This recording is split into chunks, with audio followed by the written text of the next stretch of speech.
Edited by H. D. Lewis. Hegels. Science of Logic. Translated by A. V. Miller. Foreword by Professor J. N. Findlay. This translation is dedicated to the memory of Francis Sedlak 1873–1935. Foreword. I am happy to recommend this new translation of Hegel's Wissenschaft der Logik by my friend Arnold Miller. His deep enthusiasm for, and passionate self-identification with the thought of Hegel has opened his eyes to the sense of many of the most difficult passages in the book, and has given his style some of the unfailing readability, the often homely charm, of the original. That he has been always wholly successful in rendering every passage would be too much to expect, but where he is dark, and his words doubtfully chosen, the darkness and doubtfulness are generally to be found in the original, and do not stem from a poor mastery of Hegel's thought, vocabulary and syntax. His book brings the pattern of the logic across in English with astonishing faithfulness, and makes clear that, like all Hegel's writings, it represents the honest, if transforming, commerce of what can reasonably be called a world mind with a whole world of detailed understanding and knowledge. The book will go far in dispelling the picture of Hegel as a magus of false dialectic. He will appear as the greatest of European thinkers, engaged in a self-critical enterprise which even he only half understood, whose most obscure, botched utterances are often worth many of the lucidities of modern philosophers. As a practical teacher, concerned to put Hegel across to English-speaking students, I am grateful to Mr. Miller for his new translation. J. N. Findlay. Clark Professor of Moral Philosophy and Metaphysics, Yale University. Translator's Preface. It is now nearly 40 years since the first complete translation of Hegel's Wissenschaft der Logik was published.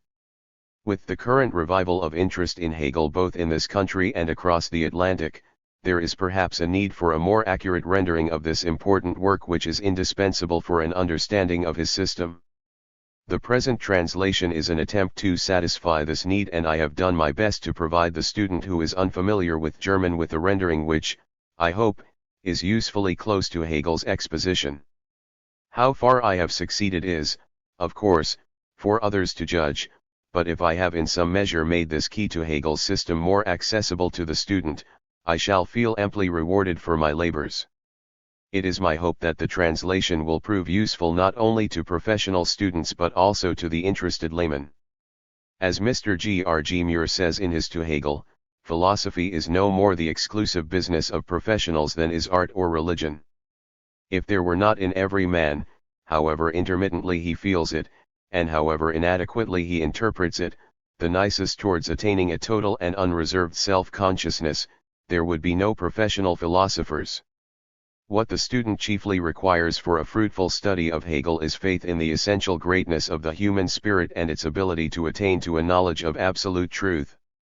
This is what Hegel himself demanded of his students in his introductory lectures on the history of philosophy. Most of the crasser errors and misconceptions about Hegel have been cleared away by the work of scholars such as Professor J. N. Findlay, Mr. G. R. G. Muir, and Professor Kaufmann, to name only a few, and the student will obtain valuable assistance from their writings. But above all, he must mark, learn, and inwardly digest what Hegel himself has to say in his prefaces and introduction and, last but not least, in the chapter entitled With What Must the Science Begin? This chapter is of great importance for an understanding of the beginning of the science of logic, for in it Hegel has made it quite clear why he begins with pure being. It may safely be said that the main obstacle to a grasp of the logic is the fact that we are unaccustomed to dialectical thinking, and are loath to make the effort to rid ourselves of the prejudices and presuppositions on which our ordinary thinking rests. We have always to be on our guard that we do not allow ourselves to rely solely upon the understanding, the abstractive intellect, which holds its concepts rigidly apart in isolation and overlooks their essential connectedness. This is what Hegel calls die Anstrengung des Begriffs, the effort demanded by the notion for its comprehension. The translation has been made from Lassen's edition of the Wissenschaft der Logik, published in 1923. I have been sparing in my use of capitals for Hegel's categories except where it was important to distinguish their technical meaning, thus existence and appearance with initial capitals stand for existence and Erscheinung, categories in the sphere of essence, and Hegel's Begriff and D I have translated by notion and idea, always spelled with capitals. The usual translation of Schein by show hardly does justice to Hegel's use of this term in his logic, and I have translated it by illusory being. Schein, says Hegel, consists solely in the sublatedness of being, in its nothingness, this nothingness it has in essence, and apart from its nothingness, apart from essence, Schein is not. And in the Phenomenology of Spirit 1 he says that Skeln is the name we give to being that is immediately in its own self a non-being. Show is too ambiguous and imprecise a term to render Hegel's meaning in this context. In conclusion, I wish to thank Professor J. N. Findlay for the encouragement he has given me to complete a task already begun before we had met. A. V. Miller. Whiteway. Stroud. Gloss. May, I 968. Contents. Foreword. Professor J. N. Findlay. Translator's Preface. Volume 1, The Objective Logic. Preface to the second edition, General Notion of Logic, General Division of Logic. Book 1, The Doctrine of Being. 25. 31.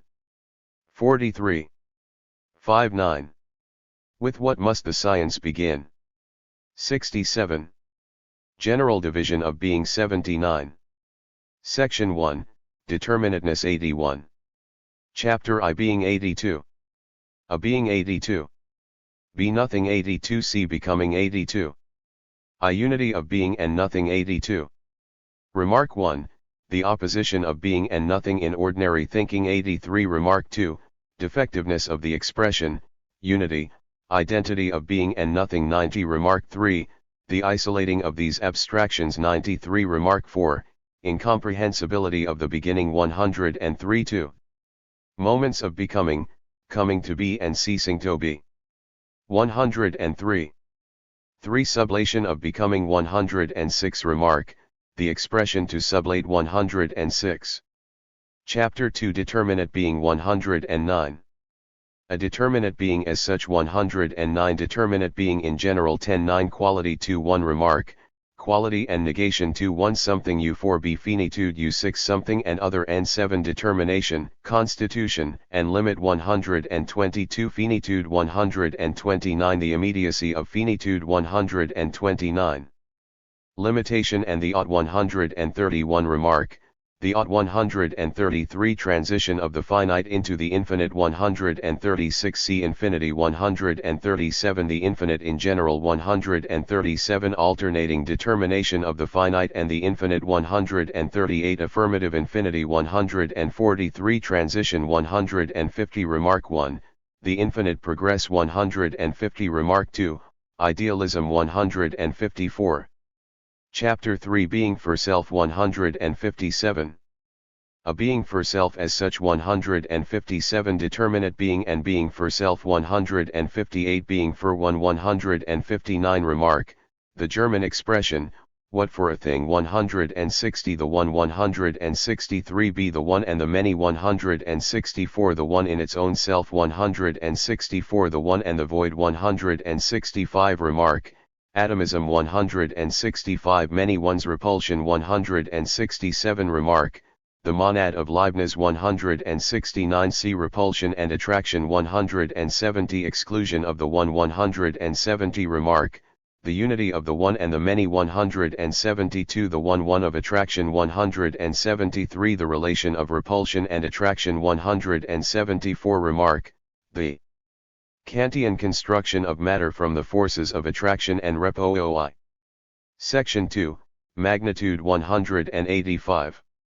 Remark 186. Chapter I Quantity 187. A pure quantity 187. Remark I. The conception of pure quantity 188. Remark 2. The Kantian antinomy of the indivisibility and the infinite divisibility of time, space, and matter 190. Be continuous and discrete. Magnitude 199. Remark, the usual separation of these magnitudes 200. See limitation of quantity 201. Contents. Chapter 2 Quantum 202. A number 202. Remark 1, the species of calculation in arithmetic. Kant's synthetic propositions a priori of intuition 204. Remark 2, the employment of numerical distinctions for expressing philosophical notions 212b. Extensive and intensive quantum 217. Their difference 217. Identity of extensive and intensive magnitude 220. Remark 1, examples of this identity 221. Remark 2, the determination of degree as applied by Kant to the soul 223. Alteration of quantum 224. See quantitative infinity 225. Its notion 225. The quantitative infinite progress 227. Remark R, the high repute of the progress to infinity 228. Remark 2, the Kantian antinomy of the limitation and non-limitation of the world in time and space 234. The infinity of quantum 238. Remark I, the specific nature of the notion of the mathematical infinite 240. Remark 2, the purpose of the differential calculus deduced from its application 274. Remark 3, further forms connected with the qualitative determinateness of magnitude. 302. Chapter 3 The quantitative relation or quantitative ratio 31.4a The direct ratio 315b Inverse ratio 317c The ratio of powers 321 and m3. Section 3, Measure 327. Chapter I Specific quantity 332. A. The specific quantum 332. B. Specifying measure 336. The rule 337. Specifying measure 337. Remark 338. Relation of the two sides as qualities 339. Remark 342. C. Being for self in measure 344. Chapter 2 Real measure 348. A. The relation of self-subsistent measures 349. Combination of two measures 349. Measure as a series of measure relations 351. Elective affinity 354. Remark 356. B. Nodal line of measure relations 366. Remark 368. C. The measureless 371. Chapter 3 The becoming of essence 375. A. Absolute indifference 37.5. B. Indifference as an inverse ratio of its factors 375. Remark 379. C. Transition into essence 383. Book 2, The Doctrine of Essence 389. Section 1. Essence as reflection within itself 393. Chapter I Illusory Being 394. A. The essential and the unessential 394. B. Illusory being 395. C. Reflection 399. Positing reflection 400. External reflection 403. Remark 464. Determining reflection 45. Chapter 2 The essentialities or determinations of reflection 408. Remark, determinations of reflection in the form of propositions 408a Identity 411. Remark 1, abstract identity 412. Remark 2, first original law of thought 413b Difference 417. Absolute difference 41.7 Diversity 418. Remark, the law of diversity 422. Opposition 424. Remark, opposite magnitudes of arithmetic 42.7. C. Contradiction 43. I. Remark 1, unity of positive and negative 435. Remark 2, the law of the excluded middle 438. Remark 3, the law of contradiction 439. Contents. Chapter 3 Ground 444. Remark, the law of ground 44.6. A. Absolute ground 44.7 Form and essence 447 Form and matter 450 Form and content 455 B. Determinate ground 456 Formal ground 456 Remark, formal method of explanation from tautological grounds 458 Real ground 461 Remark, Formal method of explanation from a ground distinct from that which is grounded. 463 The complete ground. 466 C condition. 469 The relatively unconditioned. 469 The absolutely unconditioned. 472 Emergence of the fact into existence. 474 Section 2, Appearance. 479 Chapter I Existence. 481 A. The thing and its properties. 484 Thing in itself and existence. 484 Property. 487 Remark, the thing in itself of transcendental idealism. 489 The reciprocal action of things. 490 B. The constitution of the thing out of matters. 492 C. Dissolution of the thing. 494 Remark, the porosity of matters. 496 Chapter 2 Appearance. 499 A. The law of appearance. 500 B. The world of appearance and the world in itself. 505 C. Dissolution of appearance. 509 Chapter 3 The essential relation. 512 A. The relation of whole and parts. 51 3 Remark, infinite divisibility. 517 B. The relation of force and its expression. 518 The conditionedness of force. 519 The solicitation of force. 521 The infinity of force. 523 C. Relation of outer and inner. 523 Remark, immediate identity of inner and outer. 526 Section 3, Actuality. Chapter I The Absolute. A. The exposition of the absolute. B. The absolute attribute. C. The mode of the absolute. Remark, philosophy of Spinoza and Leibniz. 529 530 530 533 534 536 Chapter 2 Actuality. 541 A. Contingency, or formal actuality, possibility, and necessity. 542 B. Relative necessity, or real actuality, possibility, and necessity. 546 C. Absolute necessity. 550 Chapter 3 The Absolute Relation. A. The relation of substantiality. B. The relation of causality. Formal causality. The determinate relation of causality. Action and reaction. C. Reciprocity. Volume 2, Subjective Logic or The Doctrine of the Notion. Forward in General. Division. Section 1. Subjectivity. Chapter I The Notion. A. The universal notion. B. The particular notion. Remark, the common classes of notions. C. The individual. Chapter 2 The Judgment. A. The judgment of existence. The positive judgment. The negative judgment. The infinite judgment. 55 4. 555. 558. 558. 560. 566. 569. 57 5. 577. 596. 599. 600. 601. 605. 612. 618. 622. 630. 631. 636. 641. Contents.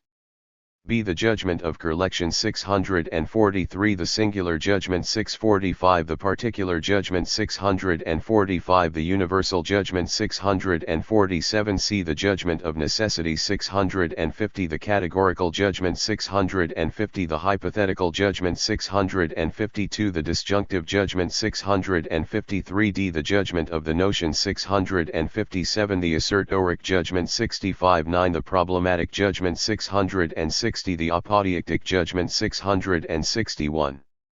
Chapter 3 The Syllogism. 664. A. The Syllogism of Existence. 666. First figure of the syllogism. 667. The second figure, p1u 674 the third figure, 1u p 677 the fourth figure, UUU, or the mathematical syllogism 679 remark. The common view of the syllogism 681b, the syllogism of reflection 686, the syllogism of allness 687, the syllogism of induction 689, the syllogism of analogy 2c, the syllogism of necessity 695, the categorical syllogism 696, the hypothetical syllogism 698, the disjunctive syllogism 701. Section 2. Objectivity 705. Chapter I Mechanism 711. A. The mechanical object 7n.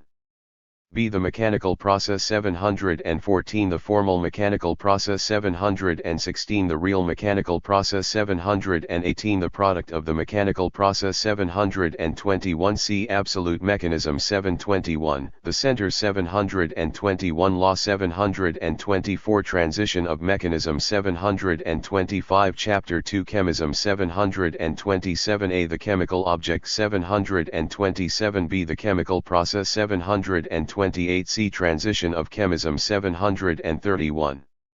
Chapter 3 Teleology. A. The subjective end. B. The means, C. The realized end. Section 3, The idea. Chapter I Life. A. The living individual. B. The life process, C. The genus. Chapter 2 The idea of cognition. A. The idea of the true analytic cognition, synthetic cognition 1. Definition 2. Division 3. The theorem. B. The idea of the good. Chapter 3 The absolute idea. 735. 74 degrees. 743. 0.745. 755. 761. 764. 769. 772. 775. 783. 786. 793. 795. 800. 806. 818. 825. Volume 1. The Objective Logic. The complete transformation which philosophical thought in Germany has undergone in the last 25 years and the higher standpoint reached by spirit in its awareness of itself, have had but little influence as yet on the structure of logic. That which, prior to this period, was called metaphysics has been, so to speak, extirpated root and branch and has vanished from the ranks of the sciences.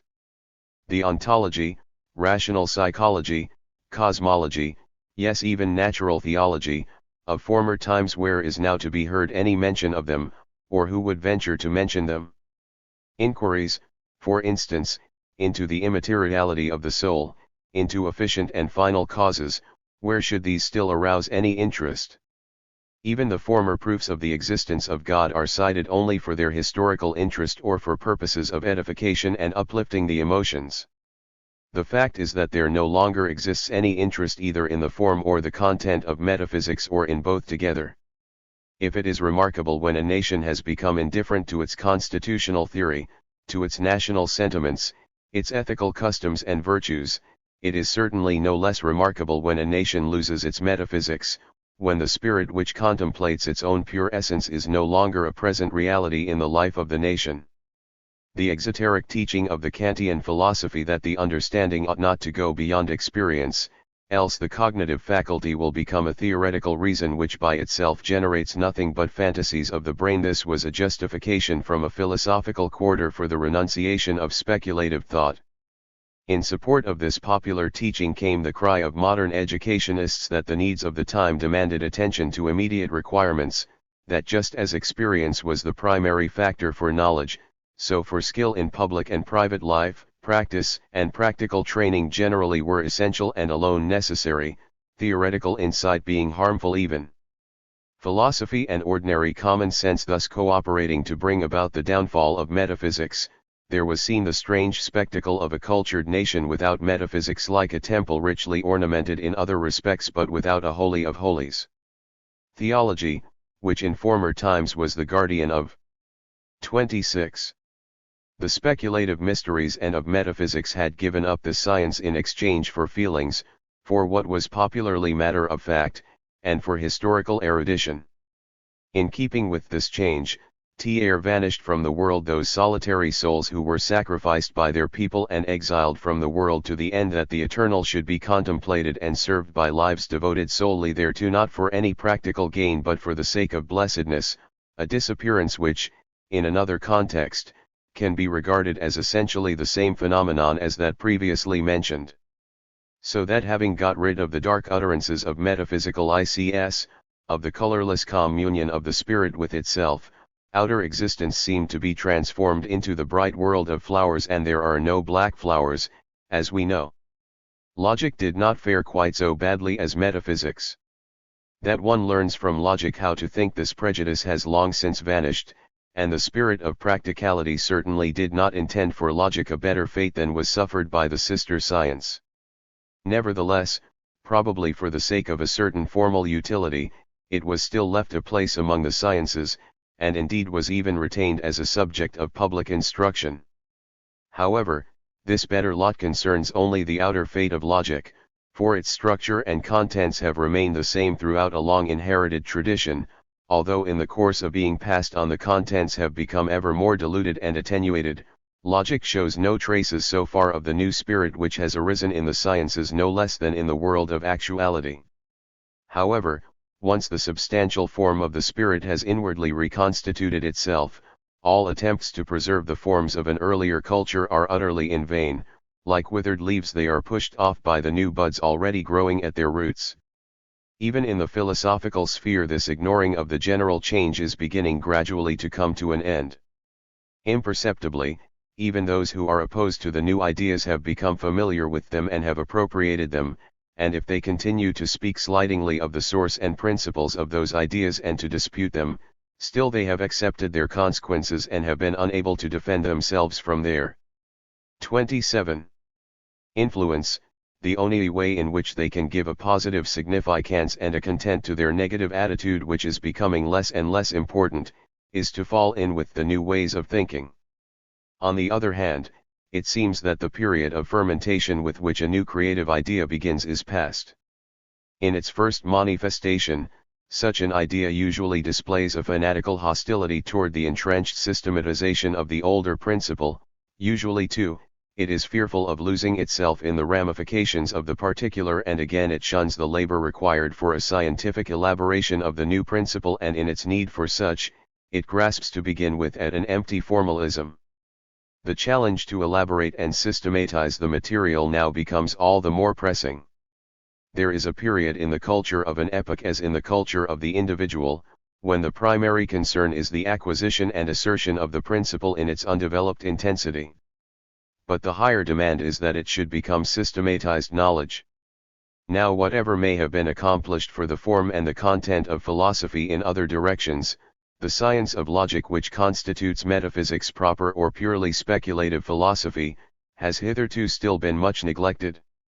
What it is exactly that I understand by the science and its standpoint, I have stated provisionally in the fact that it has been necessary to make a completely fresh start with this science. The very nature of the subject matter and the absence of any previous works which might have been utilized for the projected reconstruction of logic, may be taken into account by fair-minded critics, even though a labor covering many years has been unable to give this effort a greater perfection. The essential point of view is that what is involved is an altogether new concept of scientific procedure. Philosophy, if it would be science, cannot, as I have remarked elsewhere, one borrow its method from a subordinate science like mathematics, any more than it can remain satisfied with categorical assurances of inner intuition, or employ arguments based on grounds adduced by external reflection. On the contrary, it can be only the nature of the content itself which spontaneously develops itself in a scientific method of knowing, since it is at the same time the reflection of the content itself which first posits and generates its determinate character. The understanding determines, and holds the determinations fixed. Reason is negative and dialectical, because it resolves the determinations of the understanding into nothing. It is positive because it generates the universal and comprehends the particular therein. Just as the understanding is usually taken to be something separate from reason as such, so too dialectical reason is usually taken to be something distinct from positive reason. But reason in its truth is spirit, which is higher than either merely positive reason, or merely intuitive understanding. It is the negative, that which constitutes the quality alike of dialectical reason and of understanding. It negates what is simple, thus positing the specific difference of the understanding. It equally resolves it and is thus dialectical. But it does not stay in the nothing of this result, but in the result is no less positive, and in this way it has restored what was at first simple, but as a universal which is within itself concrete. A given particular is not subsumed under this universal but in this determining, this positing of a difference, and the resolving of it. The particular has at the same time already determined itself. This spiritual movement which, in its simple undifferentiatedness, gives itself its own determinateness, and in its determinateness its equality with itself, which therefore is the immanent development of the notion. This movement is the absolute method of knowing, and at the same time is the immanent soul of the content itself. I maintain that it is the self-construing method alone which enables philosophy to be an objective, demonstrated science. It is in this way that I have tried to expound consciousness in the phenomenology of spirit. Consciousness is spirit as a concrete knowing, a knowing too, in which externality is involved, but the development of this object, like the development of all natural and spiritual life, rests solely on the nature of the pure essentialities which constitute the content of logic. Consciousness, as spirit in its manifestation, which in its progress frees itself from its immediacy and external concretion, attains to the pure knowing which takes as its object those same pure essentialities as they are in and for themselves. They are pure thoughts, spirit thinking its own essential nature. Their self-movement is their spiritual life, and is that through which philosophy constitutes itself and of which it is the exposition. In the foregoing there is indicated the relation of the science which I call the phenomenology of spirit, to logic. As regards the 29. External relation, it was intended that the first part of the system of science, one which contains the phenomenology, should be followed by a second part containing logic and the two concrete sciences, the philosophy of nature and the philosophy of spirit, which would complete the system of philosophy. But the necessary expansion which logic itself has demanded has induced me to have this part published separately. It thus forms the first sequel to the phenomenology of spirit in an expanded arrangement of the system. It will later be followed by an exposition of the two concrete philosophical sciences mentioned. This first volume of the logic contains as Book 1 the doctrine of being, Book 2, the doctrine of essence, which forms the second part of the first volume, is already in the press. The second volume will contain subjective logic, or the doctrine of the notion. Nuremberg, March 22, 1812. 1 Bamberg and W.I. Ertberg, Gobhard, 1807. This title will not be repeated in the second edition, which will be published next Easter. In place of the projected second part mentioned in the rest of the sentence, which was to contain all the other philosophical sciences, I have since brought out the Encyclopedia of the Philosophical Sciences, the third edition of which appeared last year. Thinking to this natural thinking. This much, together with what was contained in the earlier, will be sufficient to give a general idea of what is meant by logical cognition, the kind of preliminary general idea which is demanded in the case of any science prior to its exposition, that is, prior to the import of the science itself. In the first place, we must regard it as an infinite step forward that the forms of thought have been freed from the material in which they are submerged in self-conscious intuition, figurate conception, and in our desiring and willing, or rather in ideational desiring and willing, and there is no human desiring or willing without ideation, and that these universalities have been brought into prominence for their own sake and made objects of contemplation, as was done by Plato and after him. Especially by Aristotle. This constitutes the beginning of the intelligent apprehension of them.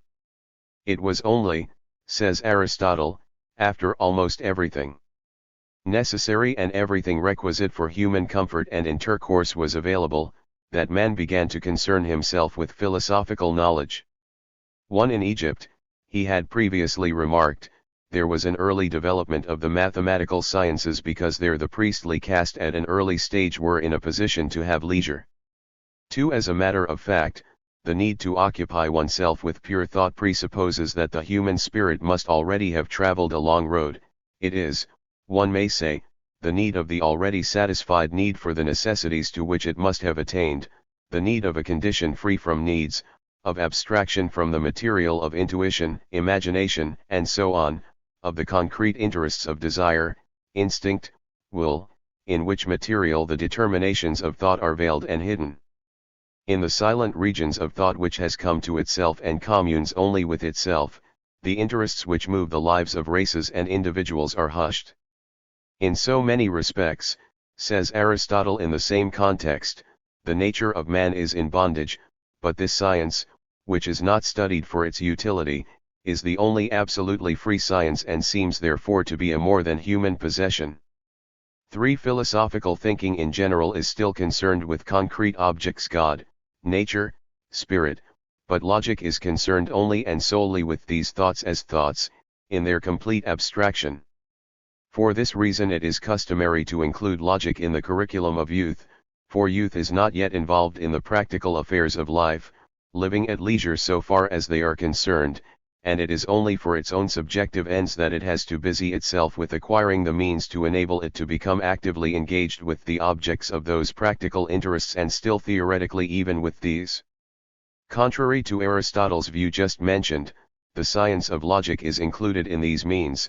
The study of logic is a preliminary labor to be carried out in school, and it is not until later that the serious business of life and the pursuit of substantial ends begins.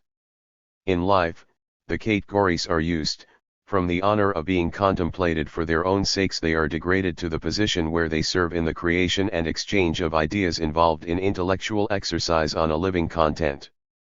First, they serve as abbreviations through their universality. Secondly, the categories serve for the more exact determination and discovery of objective relations, but in this process the import and purpose, the correctness and truth of the thought involved, are made to depend entirely on the subject matter itself, and the thought determinations are not themselves credited with any active part in determining the content. Such a use of the categories, which above was called natural logic, is unconscious, and when in philosophical reflection the categories are assigned the role of serving as means, then thinking as such is treated as something subordinate to the other activities of mind.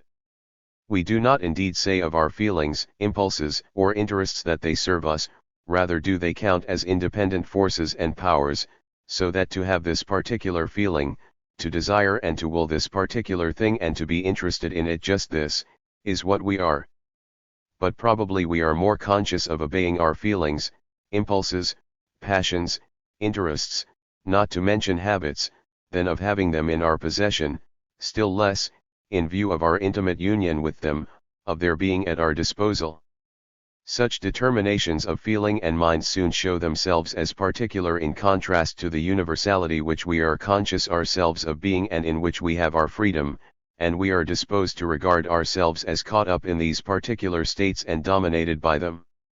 Consequently, it is much more difficult to believe that the forms of thought which permeate all our ideas, whether these are purely theoretical or contain a matter belonging to feeling, impulse, will, are means for us, rather than that we serve them, that in fact they have us in their possession. What is there more in us as against them? How shall J, set myself up as more universal than they, which are the universal as such? When we give ourselves up to a sensation, a purpose, an interest, and in it feel ourselves confined and unfree, the place into which we can withdraw ourselves back into freedom is this region of self-certainty, of pure abstraction, of thought.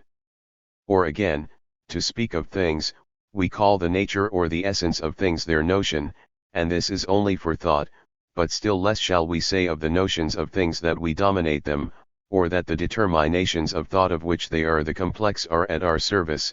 On the contrary, it is our thinking that must accommodate itself to them, and our caprice or freedom ought not to want to mold them to suit itself. Since, Therefore, subjective thought is our very own, innermost, act, and the objective notion of things constitutes their essential import.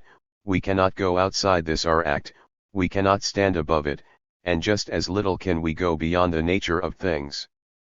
We can, however, disregard the latter determination. In so far as it coincides with the first, it would yield a relation of our thoughts to the object, but this would be a valueless result because it would imply that the thing, the object, would be set up as a criterion for our notions, and yet for us the object can be nothing else but our notions of it. The way in which the critical philosophy understands the relationship of these three terms is that we place our thoughts as a medium between ourselves and the objects, and that this medium, instead of connecting us with the objects, rather cuts us off from them. But this view can be countered by the simple observation that these very things which are supposed to stand beyond us and, at the other extreme, beyond the thoughts referring to them, are themselves figments of subjective thought, and as wholly indeterminate they are only a single thought thing, the so-called thing in itself of empty abstraction. Still, sufficient has been said of the point of view which no longer takes the determinations of thought to be only an instrument and a means.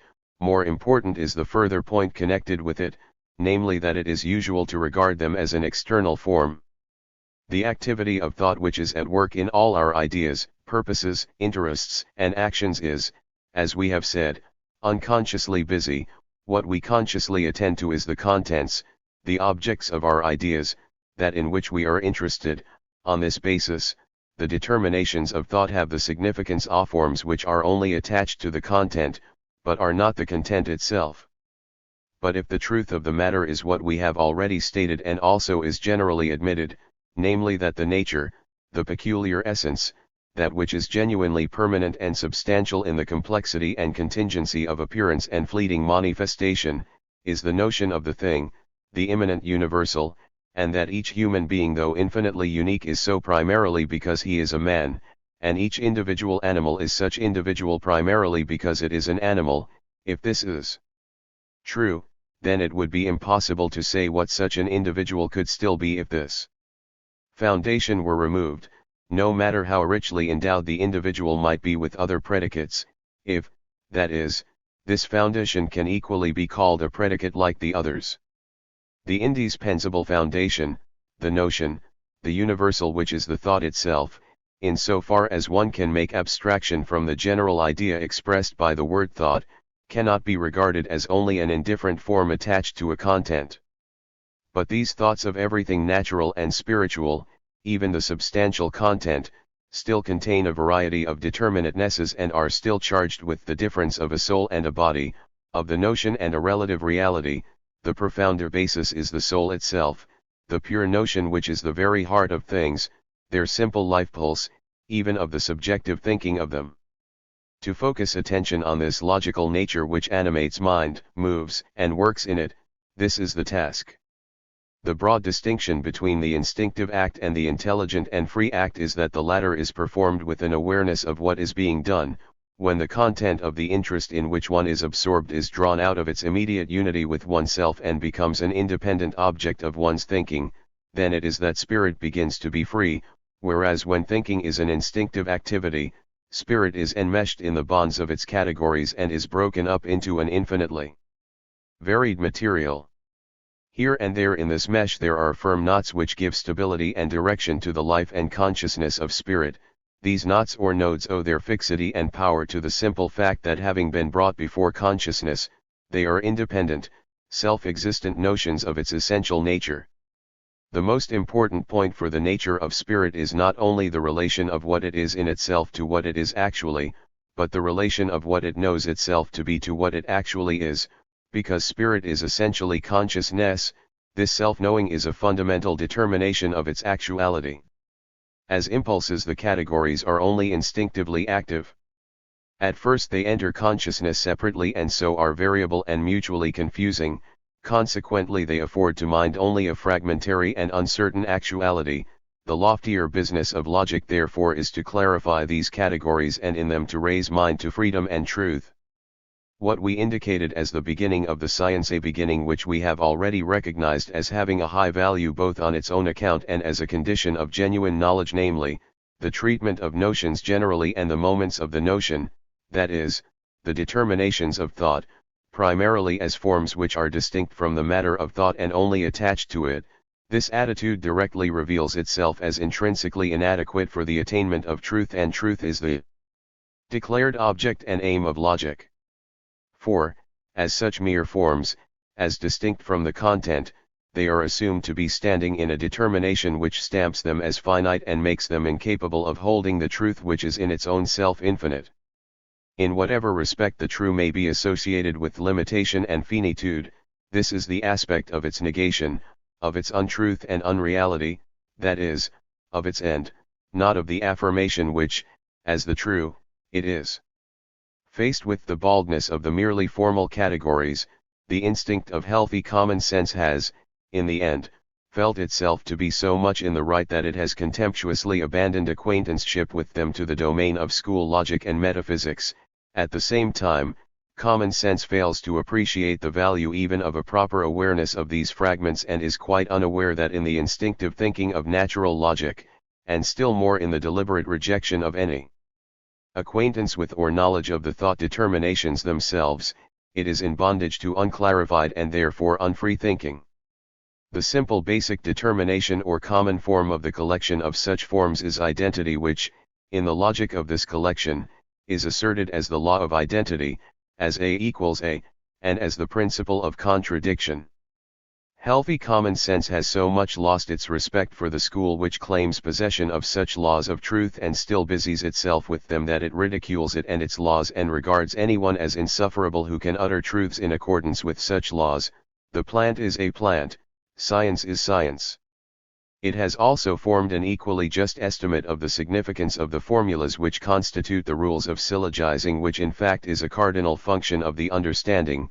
It knows that the formulas quite as well serve impartially error and sophistry, and that however truth may be defined, they cannot serve higher, for example, religious truth, that generally speaking they concern only the correctness of the knowledge of facts, not truth itself.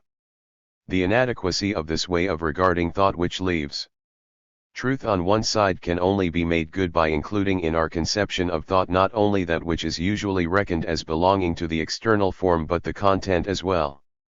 It is soon evident that what at first to ordinary reflection is, as content, divorced from form, cannot in fact be formless, cannot be devoid of inner determination.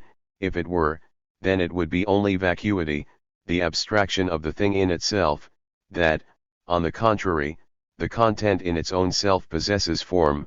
In fact it is through form alone that it has soul and meaning, and that it is form itself which is transformed only into the semblance of a content, hence into the semblance of something external to this semblance. With this of the content into the logical treatment, the subject matter is not things but their import, the notion of them. But in this connection we can be reminded that there is a multitude of notions, a multitude of objects. We have, however, already said how it is that restrictions are imposed on this multitude, that the notion, simply as thought, as a universal, is the immeasurable abbreviation of the multitudes of particular things which are vaguely present to intuition and pictorial thought. But also a notion is, first, in its own self the notion, and this is only one and is the substantial foundation. Secondly, a notion is determinate, and it is this determinateness in it which appears as content, but the determinateness of the notion is a specific form of this substantial oneness, a moment of the form as totality, of that same notion which is the foundation of the specific notions. This notion is not sensuously intuited or represented, it is solely an object, a product and content of thinking, and is the absolute, self-subsistent object, the logos, the reason of that which is, the truth of what we call things. It is least of all the logos which should be left outside the science of logic. Therefore its inclusion in or omission from this science must not be simply a matter of choice. When those determinations of thought which are only external forms are truly considered in themselves, this can only result in demonstrating their finitude and the untruth of their supposed independent self-subsistence, that their truth is the notion. Consequently, the science of logic in dealing with the thought determinations which in general run through our mind instinctively and unconsciously, and even when they become part of the language do not become objects of our attention, will also be a reconstruction of those which are singled out by reflection and are fixed by it as subjective forms external to the matter and import of the determinations of thought. No subject matter is so absolutely capable of being expounded with a strictly immanent plasticity as is thought in its own necessary development. No other brings with it this demand in such a degree. In this respect the science of logic must surpass even mathematics, for no subject matter has in its own self this freedom and independence. Such an exposition would demand that at no stage of the development should any thought determination or reflection occur which does not immediately emerge at this stage and that has not entered the stage from the one preceding it, a requirement which is satisfied, after its fashion, in the process of mathematical reasoning. However, such an abstract perfection of exposition must, I admit, in general be dispensed with. The very fact that the science must begin with what is absolutely simple, that is, with what is most general and of least import, would restrict the exposition solely to these same quite simple expressions of the simple without any further addition of a single word. All that could properly be admitted would be negative considerations intended to ward off and banish any heterogeneous elements which otherwise might be introduced by pictorial thought or unregulated thinking.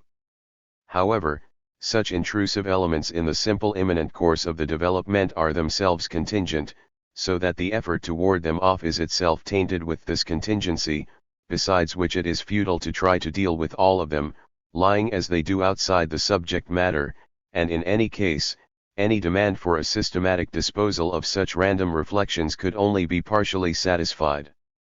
But the peculiar restlessness and distraction of our modern consciousness compel us to take some account of the more readily suggested reflections and opinions. A plastic discourse demands, too, a plastic receptivity and understanding on the part of the listener, but youths and men of such a temper who would calmly suppress their own reflections and opinions in which original thought is so impatient to manifest itself, listeners such as Plato feigned, who would attend only to the matter in hand, could have no place in a modern dialogue, still less could one count on readers of such a disposition. On the contrary, I have been only too often and too vehemently attacked by opponents who were incapable of making the simple reflection that their opinions and objections contain categories which are presuppose 1t10ns and which themselves need to be criticized first before they are employed. Ignorance in this matter reaches incredible lengths. It is guilty of the fundamental misunderstanding, the uncouth and uneducated behavior of taking a category which is under consideration for something other than the category itself. This ignorance is the less justifiable because this something other consists of determinate thoughts and concepts, and in a system of logic these other categories must likewise have been assigned their own place and must themselves have been subjected to critical examination within the system. This ignorance is most obvious in the great majority of the objections and attacks on the first notions of logic, being and nothing, and becoming, which, itself a simple determination, the simplest analysis shows it to be so, contains the two other determinations as moments. Thoroughness seems to require that the beginning, as the foundation on which everything is built, should be examined before anything else, in fact that we should not go any further until it has been firmly established, and if, on the other hand, it is not, that we should reject all that follows. This thoroughness at the same time has the advantage of guaranteeing that the labor of thinking shall be reduced to a minimum. It has before it, enclosed in this germ, the entire development, and reckons that it has settled the whole business when it has disposed of the beginning, which is the easiest part of the business, for it is the simplest, the simple itself. It is the trifling effort of thought required to do this which really recommends this thoroughness which is so satisfied with itself. This restriction to what is simple gives scope for the free play of caprice which does not want to remain simple but brings in its own reflections on the subject matter. Having good right to occupy itself at first only with the principle, and in doing so not to concern itself with what lies beyond it, this thoroughness actually proceeds to do the opposite of this, for it does bring in what lies beyond, that is, categories other than those which constitute the principle itself, other presuppositions and prejudices. Such presuppositions as that infinity is different from finitude, that content is other than form, that the inner is other than the outer, also that mediation is not immediacy, are brought forward by way of information and narrated and asserted rather than proved. But there is something stupid, I can find no other word for it, about this didactic behavior. Technically it is unjustifiable simply to presuppose and straightway assume such propositions, and, still more, it reveals ignorance of the fact that it is the requirement and the business of logical thinking to inquire into just this, whether such a finite without infinity is something true, or whether such an abstract infinity, also a content without form and a form without content, an inner by itself which has no outer expression, an externality without an inwardness, whether any of these is something true or something actual. But this education and discipline of thinking by which it acquires plasticity and by which the impatience of casual reflection is overcome, is procured solely by going further, by study and by carrying out to its conclusion the entire development. Anyone who labors at presenting anew an independent structure of philosophical science may, when referring to the Platonic exposition, be reminded of the story that Plato revised his Republic 7 times over. The remembrance of this, the comparison, so far as such may seem to be implied in it, should only urge one all the more to wish that for a work which, as belonging to the modern world, is confronted by a profounder principle, a more difficult subject matter and a material richer in compass, leisure had been afforded to revise it 77 times. However, the author, in face of the magnitude of the task, has had to content himself with what it was possible to achieve in circumstances of external necessity, of the inevitable distractions caused by the magnitude and many-sidedness of contemporary affairs, even under the doubt whether the noisy clamour of current affairs and the deafening chatter of a conceit which prides itself on confining itself to such matters leave any room for participation in the passionless calm of a knowledge which is in the element of pure thought alone. Berlin, November 7, 1831. In no science is the need to begin with the subject matter itself, without preliminary reflections, felt more strongly than in the science of logic. In every other science the subject matter and the scientific method are distinguished from each other, also the content does not make an absolute beginning but is dependent on other concepts and is connected on all sides with other material. These other sciences are, therefore, permitted to speak of their ground and its context and also of their method, only as premises taken for granted which, as forms of definitions and such like presupposed as familiar and accepted, are to be applied straightway, and also to employ the usual kind of reasoning for the establishment of their general concepts and fundamental determinations. Logic, on the contrary, cannot presuppose any of these forms of reflection and laws of thinking, for these constitute part of its own content and have first to be established within the science. But not only the account of scientific method, but even the notion itself of the science as such belongs to its content, and in fact constitutes its final result. What logic is cannot be stated beforehand, rather does this knowledge of what it is first emerge as the final outcome and consummation of the whole exposition. Similarly, it is essentially within the science that the subject matter of logic, namely, thinking or more specifically comprehensive thinking is considered. The notion of logic has its genesis in the course of the exposition and cannot therefore be premised. Consequently, what is premised in this is not intended, as it were, to establish the notion of logic or to justify its method scientifically in advance, but rather by the aid of some reasoned and historical explanations ahd reflections to make more accessible to ordinary thinking the point of view from which the science is to be considered. When logic is taken as the science of thinking in general, it is understood that this thinking constitutes the mere form of a cognition, that logic abstracts from all content and that the so-called second constituent belonging to cognition, namely its matter, must come from elsewhere, and that since this matter is absolutely independent of logic, this latter can provide only the formal conditions of genuine cognition and cannot in its own self contain any real truth, nor even be the pathway to real truth because just that which is essential in truth, its content, lies outside logic.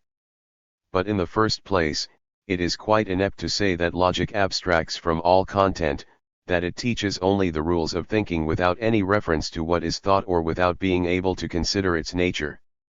For as thinking and the rules of thinking are supposed to be the subject matter of logic, these directly constitute its peculiar content. In them, logic has that second constituent, a matter, about the nature of which it is concerned. But secondly, the conceptions on which the notion of logic has rested hitherto have in part already been discarded, and for the rest, it is time that they disappeared entirely and that the science were grasped from a higher standpoint and received a completely changed shape. Hitherto, the notion of logic has rested on the separation, presupposed once and for all in the ordinary consciousness, of the content of cognition and its form, or of truth and certainty. First, it is assumed that the material of knowing is present on its own account as a ready-made world apart from thought, that thinking on its own is empty and comes as an external form to the said material, fills itself with it and only thus acquires a content and so becomes real knowing. Further, these two constituents, for they are supposed to be related to each other as constituents, and cognition is compounded from them in a mechanical or at best chemical fashion, are appraised as follows: the object is regarded as something complete and finished on its own account, something which can entirely dispense with thought for its actuality, while thought on the other hand is regarded as defective because it has to complete itself with a material and moreover, as a pliable, indeterminate form, has to adapt itself to its material.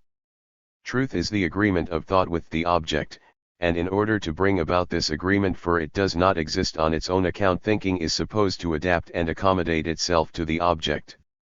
Thirdly, when the difference of matter and form, of object and thought is not left in that nebulous indeterminateness but is taken more definitely, then each is regarded as a sphere divorced from the other.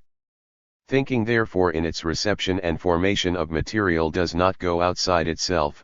Its reception of the material and the conforming of itself to it remains a modification of its own self. It does not result in thought becoming the other of itself, and self-conscious determining moreover belongs only to thinking. In its relation to the object, therefore, thinking does not go out of itself to the object. This, as a thing in itself, remains a sheer beyond of thought. These views on the relation of subject and object to each other express the determinations which constitute the nature of our ordinary, phenomenal consciousness, but when these prejudices are carried out into the sphere of reason as if the same relation obtained there, as if this relation were something true in its own self, then they are errors, the refutation of which throughout every part of the spiritual and natural universe is philosophy, or rather, as they bar the entrance to philosophy, must be discarded at its portals. Ancient metaphysics had in this respect a higher conception of thinking than is current today. For it based itself on the fact that the knowledge of things obtained through thinking is alone what is really true in them, that is, things not in their immediacy but as first raised into the form of thought, as things thought. Thus this metaphysics believed that thinking is not anything alien to the object, but rather is its essential nature, or that things and the thinking of them, our language too expresses their kinship, are explicitly in full agreement, thinking in its immanent determinations and the true nature of things forming one and the same content. But reflective understanding took possession of philosophy. We must know exactly what is meant by this expression, which moreover is often used as a slogan. In general it stands for the understanding as abstracting, and hence as separating and remaining fixed in its separations. Directed against reason, it behaves as ordinary common sense and imposes its view that truth rests on sensuous reality, that thoughts are only thoughts, meaning that it is sense perception which first gives them filling and reality, and that reason left to its own resources engenders only figments of the brain. In this self-renunciation on the part of reason, the notion of truth is lost. It is limited to knowing only subjective truth, only phenomena, appearances, only something to which the nature of the object itself does not correspond. Knowing has lapsed into opinion. However, this turn taken by cognition, which appears as a loss and a retrograde step, is based on something more profound, on which rests the elevation of reason into the loftier spirit of modern philosophy. The basis of that universally held conception is, namely, to be sought in the insight into the necessary conflict of the determinations of the understanding with themselves. The reflection already referred to is this: to transcend the concrete immediate object and to determine it and separate it. but equally it must transcend these its separating determinations and straightway connect them. It is at the stage of this connecting of the determinations that their conflict emerges. This connecting activity of reflection belongs in itself to reason, and the rising above those determinations which attains to an insight into their conf list is the great negative step towards the true notion of reason. But the insight, when not thoroughgoing, commits the mistake of thinking that it is reason which is in contradiction with itself. It does not recognize that the contradiction is precisely the rising of reason above the limitations of the understanding and the resolving of them. Cognition, instead of taking from this stage the final step into the heights, has fled from the unsatisfactoriness of the categories of the understanding to sensuous existence, imagining that in this it possesses what is solid and self-consistent.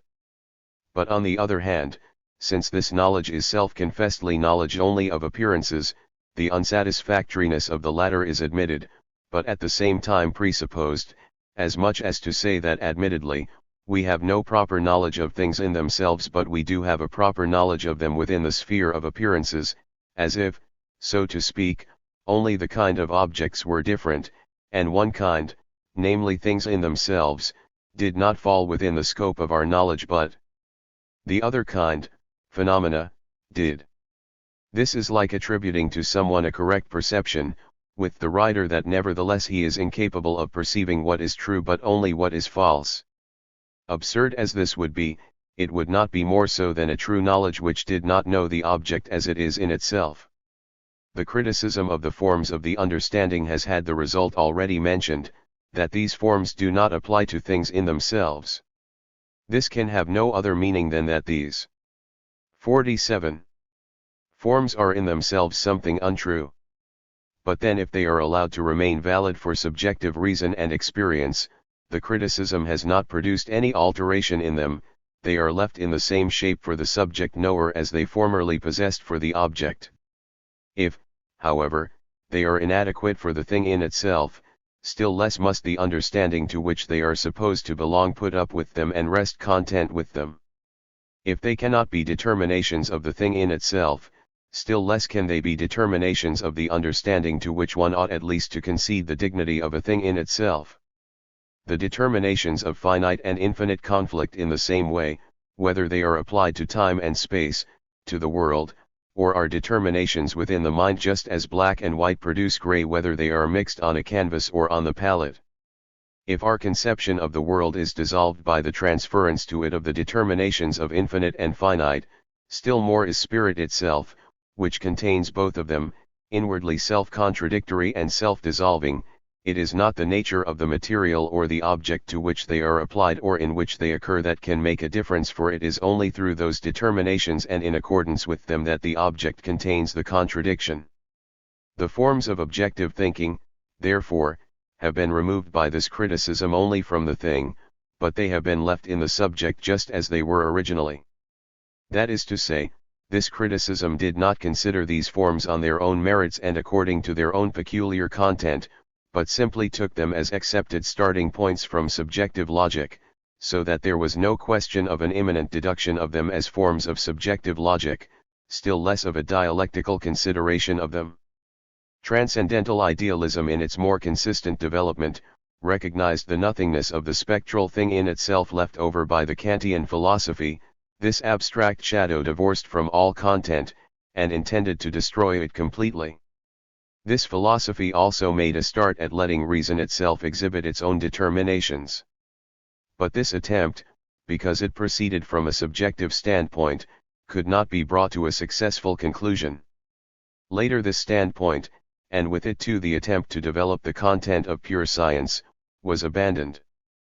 But what is commonly understood by logic is considered without any reference whatever to metaphysical significance. This science, 48, in its present state has, it must be admitted, no content of a kind which the ordinary consciousness would regard as a reality and as a genuine subject matter. But it is not for this reason a formal science lacking significant truth. Moreover, the region of truth is not to be sought in that matter which is missing in logic, a deficiency to which the unsatisfactoriness of the science is usually attributed. The truth is rather that the insubstantial nature of logical forms originates solely in the way in which they are considered and dealt with. When they are taken as fixed determinations and consequently in their separation from each other and not as held together in an organic unity, then they are dead forms and the spirit which is their living, concrete unity does not dwell in them. As thus taken, they lack a substantial content, a matter which would be substantial in itself. The content which is missing in the logical forms is nothing else than a solid foundation and a concretion of these abstract determinations, and such a substantial being for them is usually sought outside them. But logical reason itself is the substantial or real being which holds together within itself every abstract determination and is their substantial, absolutely concrete unity. One need not therefore look far for what is commonly called a matter. If logic is supposed to lack a substantial content, then the fault does not lie with its subject matter but solely with the way in which the subject matter is grasped. This reflection leads up to the statement of the point of view from which logic is to be considered, how it differs from previous modes of treatment of the science which in future must always be based on this, the only true standpoint. In the Phenomenology of Spirit 1 I have exhibited consciousness in its movement onwards from the first immediate opposition of itself and the object to absolute knowing. The path of this movement goes through every form of the relation of consciousness to the object and has the notion of science for its result. This notion therefore needs no justification here because it has received it in that work, and it cannot be justified in any other way than by this emergence in consciousness, all the forms of which are resolved into this notion as into their truth. To establish or explain the notion of science ratiocinatively can at most achieve this, that a general idea 1 Bamberg and Otertberg, 1807. 49. Of the notion is presented to our thinking and a historical knowledge of it is produced, but a definition of science or more precisely of logic has its proof solely in the already mentioned necessity of its emergence in consciousness. The definition with which any science makes an absolute beginning cannot contain anything other than the precise and correct expression of what is imagined to be the accepted and familiar subject matter and aim of the science. That precisely this is what is imagined is an historical asseveration in respect of which one can only appeal to such and such as recognized facts, or rather the plea can be advanced that such and such could be accepted as recognized facts. There will always be someone who will adduce a case, an instance, according to which something more and different is to be understood by certain terms, the definition of which must therefore be made more precise or more general, and the science too, must be accommodated thereto. This again involves argumentation about what should be admitted or excluded and within what limits and to what extent, but argumentation is open to the most manifold and various opinions, on which a decision can finally be determined only arbitrarily. In this method of beginning a science with its definition, no mention is made of the need to demonstrate the necessity of its subject matter and therefore of the science itself. The notion of pure science and its deduction is therefore presupposed in the present work in so far as the phenomenology of spirit is nothing other than the deduction of it. Absolute knowing is the truth of every mode of consciousness because, as the course of the phenomenology showed, it is only in absolute knowing that the separation of the object from the certainty of itself is completely eliminated. Truth is now equated with certainty and this certainty with truth. Thus pure science presupposes liberation from the opposition of consciousness. It contains thought in so far as this is just as much the object pound and its own self, or the object in its own self in so far as it is equally pure thought. As science, truth is pure self-consciousness in its self-development and has the shape of the self, so that the absolute truth of being is the known notion and the notion as such is the absolute truth of being. This objective thinking, then, is the content of pure science. Consequently, far from it being formal, far from it standing in 50.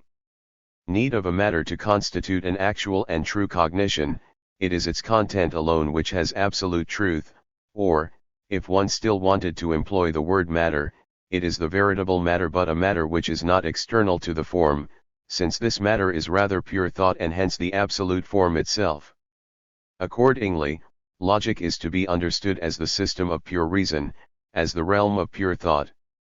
This realm is truth as it is without veil and in its own absolute nature. It can therefore be said that this content is the exposition of God as he is in his eternal essence before the creation of nature and a finite mind. Anaxagoras is praised as the man who first declared that nous, thought, is the principle of the world, that the essence of the world is to be defined as thought. In so doing he laid the foundation for an intellectual view of the universe, the pure form of which must be logic. What we are dealing with in logic is not a thinking about something which exists independently as a base for our thinking and apart from it, nor forms which are supposed to provide mere signs or distinguishing marks of truth. On the contrary, the necessary forms and self-determinations of thought are the content and the ultimate truth itself. To get at least some idea of this, one must discard the prejudice that truth must be something tangible. Such tangibility is, for example, imported even into the Platonic ideas which are in God's thinking, as if they are, as it were, existing things but in another world or region, while the world of actuality exists outside that region and has a substantial existence distinct from those ideas, and only through this distinction is a substantial reality. The Platonic idea is the universal, or more definitely the notion of an object. Only in its notion does something possess actuality, and to the extent that it is distinct from its notion it ceases to be actual and is a non-entity. The side of tangibility and sensuous self externally belongs to this null aspect. But on the other side, one can appeal to the conceptions of ordinary logic itself, for it is assumed, for example, that the determinations contained in definitions do not belong only to the knower, but are determinations of the object, constituting its innermost essence and its very own nature. Or, if from given determinations others are inferred, it is assumed that what is inferred is not something external and alien to the object, but rather that it belongs to the object itself, that to the thought there is a correspondent being. 51. It is implied generally in the use of forms of the notion, of judgment, syllogism, definition, division, etc., that they are not merely forms of self-conscious thinking but also of the objective understanding. Thought is an expression which attributes the determination contained therein primarily to consciousness. But inasmuch as it is said that understanding, reason, is in the objective world, that mind and nature have universal laws to which their life and changes conform, then it is conceded that the determinations of thought equally have objective value and existence. The critical philosophy had, it is true, already turned metaphysics into logic, but it, like the later idealism, as previously remarked, was overawed by the object, and so the logical determinations were given an essentially subjective significance, with the result that these philosophies remained burdened with the object they had avoided and were left with the residue of a thing in itself, an infinite obstacle, as a beyond. But the liberation from the opposition of consciousness which the science of logic must be able to presuppose lifts the determinations of thought above this timid, incomplete standpoint, and demands that they be considered not with any such limitation and referendary but as they are in their own proper character, as logic, as pure reason. Kant moreover considers logic, that is, the aggregate of definitions and propositions which ordinarily passes for logic, to be fortunate in having attained so early to completion before the other sciences. Since Aristotle, it has not lost any ground, but neither has it gained any, the latter because to all appearances it seems to be finished and complete. Now if logic has not undergone any change since Aristotle, and in fact, judging by modern compendiums of logic the changes frequently consist mainly in omissions, then surely the conclusion which should be drawn is that it is all the more in need of a total reconstruction, for spirit, after its labors over 2,000 years, must have attained to a higher consciousness about its thinking and about its own pure, essential nature. A comparison of the forms to which spirit has raised itself in the practical and religious sphere and in every branch of science both physical and mental, with the form presented by logic which is spirit's consciousness of its own pure essence, reveals so vast a difference that the utter inadequacy and 52. Unworthiness of the latter consciousness in comparison with the higher consciousness displayed in those other spheres cannot fail to strike the most superficial observer. In point of fact, the need for a reconstruction of logic has long been felt. In form and in content, logic, as exhibited in the textbooks, may be said to have fallen into contempt. It is still dragged in, but more from a feeling that one cannot dispense with logic altogether and because the tradition of its importance still survives, rather than from a conviction that such commonplace content and occupation with such empty forms is valuable and useful. The additions of psychological, pedagogic, and even physiological material which logic received in the past have subsequently been recognized almost universally as disfigurements. A great part of these psychological, pedagogic, and physiological observations, laws and rules, whether they occur in logic or anywhere else, must appear very shallow and trivial in themselves, and without exception all those rules such as, for example, that one must think out and test what one reads in books or hears by word of mouth, that when one's sight is not good one should help one's eyes by wearing spectacles, rules which in textbooks of so-called applied logic were solemnly set out in paragraphs and put forward as aids to the attainment of truth. These must strike everyone as superfluous except only the writer or teacher who finds difficulty in expanding by some means or other the otherwise scanty and lifeless content of logic. 1. Regarding this content, the reason why it is so dull and spiritless has already been given above. Its determinations are accepted in their unmoved fixity and are brought only into an external relation with each other. In judgments and syllogisms the operations are in the main reduced to and founded on the quantitative aspect of the determinations, consequently everything rests on an external difference, on mere comparison, and becomes a completely analytical procedure and mechanical calculation. The deduction of the so-called rules and laws, chiefly of inference, is not much better than a manipulation of rods of unequal lengths in order to sort and group them according to size than a childish game of fitting together the pieces of a colored picture puzzle. Consequently, this thinking has been equated, not incorrectly, with reckoning, and reckoning again with this thinking. In arithmetic, numbers are regarded as devoid of any concrete conceptual content, so that apart from their wholly external relationship they have no meaning, and neither in themselves nor in their interrelationships are thoughts. When it is calculated in mechanical fashion that 3/4 multiplied by 2/3 makes 1/2, this operation contains about as much and as little thought as calculating whether in a logical figure this or that kind of syllogism is valid. Before these dead bones of logic can be quickened by spirit, and so become possessed of a substantial, significant content, its method must be that which alone can enable it to be pure science. In the present state of logic one can scarcely recognize even a trace of scientific method. It has roughly the form of an empirical science. The empirical sciences have found for their own appropriate purposes their own peculiar method, such as it is, of defining and classifying their material. Pure mathematics, too, has its method which is appropriate for its abstract objects and for the quantitative form in which alone it considers them. I have said what is essential in the preface to the Phenomenology of Spirit about this method and, in general, the subordinate form of scientific method which can be employed in mathematics, but it will also be considered in more detail in the logic itself. Spinoza, Wolff, and others have let themselves be misled in applying it also to philosophy and in making the external course followed by notion-less quantity, the course of the notion, a procedure which is absolutely contradictory. Hitherto philosophy had not found its method, it regarded with envy the systematic structure of mathematics and, as we have said, borrowed it or had recourse to the method of sciences which are only amalgams of given material, empirical propositions and thoughts :0 are even resorted to a crude rejection of all method. However, the exposition of what alone can be the true method of philosophical science falls within the treatment of logic itself, for the method is the consciousness of the form of the inner self-movement of the content of logic. In the Phenomenology of Spirit I have expounded an example of this method in application to a more concrete object, namely to 54. Consciousness.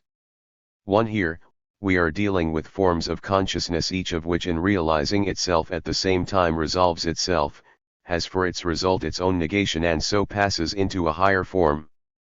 All that is necessary to achieve scientific progress, and it is essential to strive to gain this quite simple insight, is the recognition of the logical principle that the negative is just as much positive, or that what is self-contradictory does not resolve itself into a nullity, into abstract nothingness, but essentially only into the negation of its particular content, in other words, that such a negation is not all and every negation but the negation of a specific subject matter which resolves itself, and consequently is a specific negation, and therefore the result essentially contains that from which it results, which strictly speaking is a tautology, for otherwise it would be an immediacy, not a result.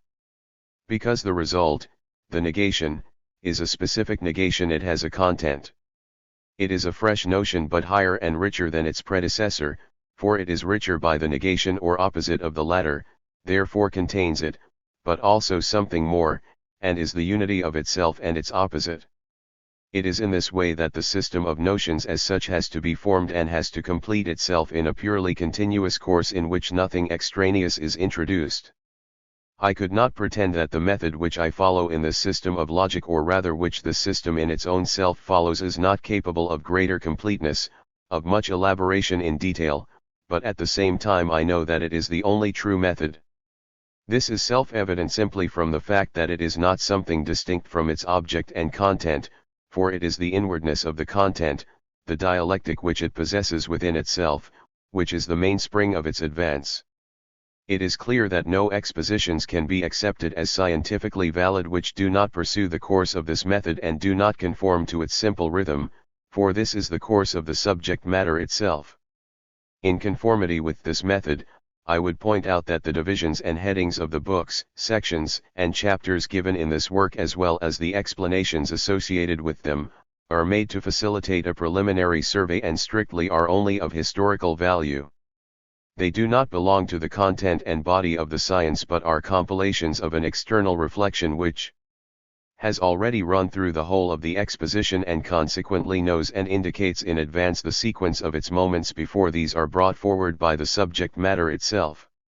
Similarly, in the other sciences, such preliminary definitions and divisions are in themselves nothing else but such external indications, but even within the particular science they are not raised above this status. Even in logic, for example, we may be told perhaps that logic has two main parts, the theory of elements and methodology, then under the former there straightway follows perhaps the superscription, laws of thought, and then, chapter I, concepts. First section, of the clearness of concepts, and so on. These definitions and divisions, made without any deduction or justification, constitute the systematic framework and the entire connectedness of such sciences. Such a logic regards it as its vocation to talk about the necessity of deducing concepts and truths from principles, but as regards what it calls method, the thought of a deduction of it simply does not occur to it. The procedure consists, perhaps, in grouping together what is similar and making what is simple precede what is complex, and other external considerations. But as regards any inner, necessary connectedness, there is nothing more than the list of headings of the various parts, and the transition is effected simply by saying chapter 2, or, we now come to judgments, and the like. The superscript ions and divisions, too, which appear in this system are not themselves intended to have any other significance than that of a list of contents. Besides, the imminent coming to be of the distinctions and the necessity of their connection with each other must present themselves in the exposition of the subject matter itself, for it falls within the spontaneous progressive determination of the notion that which enables the notion to advance itself is the already mentioned negative which it possesses within itself. It is this which constitutes the genuine dialectical element. Dialectic in this way acquires an entirely different significance from what it had when it was considered as a separate part of logic and when its aim and standpoint were, one may say, completely misunderstood. Even the Platonic dialectic, in the Parmenides itself and elsewhere even more directly, on the one hand, aims only at abolishing and refuting limited assertions through themselves. 56. And, on the other hand, has for result simply nothingness. Dialectic is commonly regarded as an external, negative activity which does not pertain to the subject matter itself, having its ground in mere conceit as a subjective itch for unsettling and destroying what is fixed and substantiae, or at least having for result nothing but the worthlessness of the object dialectically considered. Kant rated dialectic higher, and this is among his greatest merits, for he freed it from the seeming arbitrariness which it possesses from the standpoint of ordinary thought and exhibited it as a necessary function of reason. Because dialectic was held to be merely the art of practicing deceptions and producing illusions, the assumption was made forthwith that it is only a spurious game, the whole of its power resting solely on concealment of the deceit, and that its results are obtained only surreptitiously and are a subjective illusion. True, Kant's expositions in the Antinomies of Pure Reason, when closely examined as they will be at length in the course of this work, do not indeed deserve any great praise, but the general idea on which he based his expositions and which he vindicated, is the objectivity of the illusion and the necessity of the contradiction which belongs to the nature of thought determinations, primarily, it is true, with the significance that these determinations are applied by reason to things in themselves, but their nature is precisely what they are in reason and with reference to what is intrinsic or in itself. This result, grasped in its positive aspect, is nothing else but the inner negativity of the determinations as their self-moving soul, the principle of all natural and spiritual life. But if no advance is made beyond the abstract negative aspect of dialectic, the result is only the familiar one that reason is incapable of knowing the infinite, a strange result, for since the infinite is the reasonable, it asserts that reason is incapable of knowing the reasonable. It is in this dialectic as it is here understood, that is, in the grasping of opposites in their unity or of the positive in the negative, that speculative thought consists. It is the most important aspect of dialectic, but for thinking which is as yet unpracticed and unfree it is the most difficult.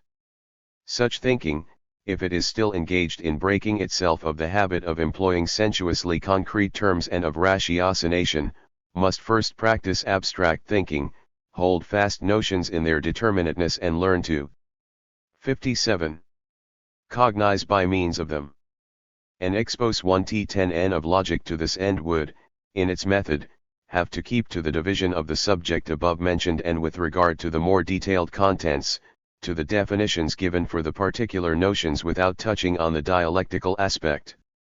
As regards its external structure, such an exposition would resemble the usual presentation of this science, but it would also be distinguished from it with respect to the content and still would serve for practice in abstract thinking, though not in speculative thinking, a purpose which can never be realized by the logic which has become popular through the addition of psychological and anthropological material. It would give to mind the picture of a methodically ordered whole, although the soul of the structure, the method, would not itself appear in it.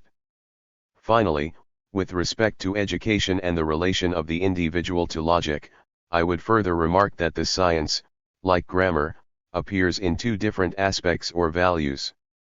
It is one thing for him who comes to it and the sciences generally for the first time, but it is another thing for him who comes back to it from those sciences. He who begins the study of grammar finds in its forms and laws dry abstractions, arbitrary rules, in general an isolated collection of definitions and terms which exhibit only the value and significance of what is implied in their immediate meaning. There is nothing to be known in them other than themselves. On the other hand, he who has mastered a language and at the same time has a comparative knowledge of other languages, he alone can make contact with the spirit and culture of a people through the grammar of its language. The same rules and forms now have a substantial, living value. Through the grammar he can recognize the expression of mind as such, that is, logic. Similarly, he who approaches the science, at first finds in logic an isolated system of abstractions which, confined within itself, does not embrace within its scope the other knowledges and sciences. On the contrary, when contrasted with the wealth of the world as pictorially conceived, with the apparently real content of the other sciences, and compared with the promise of absolute science to unveil the essential being of this wealth, the inner nature of mind and the world, the truth, then this science in its abstract shape, in the colorless, cold simplicity of its pure determinations, looks as if it could achieve anything sooner than the 58. fulfillment of its promise, and seems to confront that richness as an empty, insubstantial form. The first acquaintance with logic confines its significance to itself alone, its content passes only for a detached occupation with the determinations of thought, alongside which other scientific activities possess on their own account a matter and content of their own, on which logic may perhaps have a formal influence, though an influence which comes only from itself and which if necessary can of course also be dispensed with so far as the scientific structure and its study are concerned.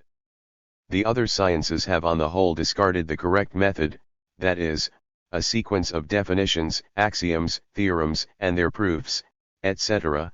So-called natural logic now has its own validity in the sciences and manages to get along without any special knowledge of the nature of thought itself. But the matter and content of these sciences is held to be completely independent of logic and also has more appeal for sense, feeling, figurate conception, and practical interest of any kind. At first, therefore, logic must indeed be learned as something which one understands and sees into quite well, but in which, at the beginning, one feels the lack of scope and depth and a wider significance. It is only after profounder acquaintance with the other sciences that logic ceases to be for subjective spirit a merely abstract universal and reveals itself as the universal which embraces within itself the wealth of the particular, just as the same proverb, in the mouth of a youth who understands it quite well, does not possess the wide range of meaning which it has in the mind of a man with the experience of a lifetime behind him, for whom the meaning is expressed in all its power. Thus the value of logic is only appreciated when it is preceded by experience of the sciences. It then displays itself to mind as the universal truth, not as a particular knowledge alongside other matters and realities, but as the essential being of all these latter. Now, although the mind is not conscious of this power of logic at the beginning of its study, it none the less receives within itself through such study the power which leads it into all truth. The system of logic is the realm of shadows, the world of simple essentialities freed from all sensuous concreteness. The study of this science, to dwell and labor in this shadowy realm, is the absolute culture and discipline of consciousness. In logic, consciousness is busy with something remote from sensuous intuitions. 59. And aims, from feelings, from the merely imagined world of figurate conception. Considered from its negative aspect, this business consists in holding off the contingency of ordinary thinking and the arbitrary selection of particular grounds or their opposites as valid.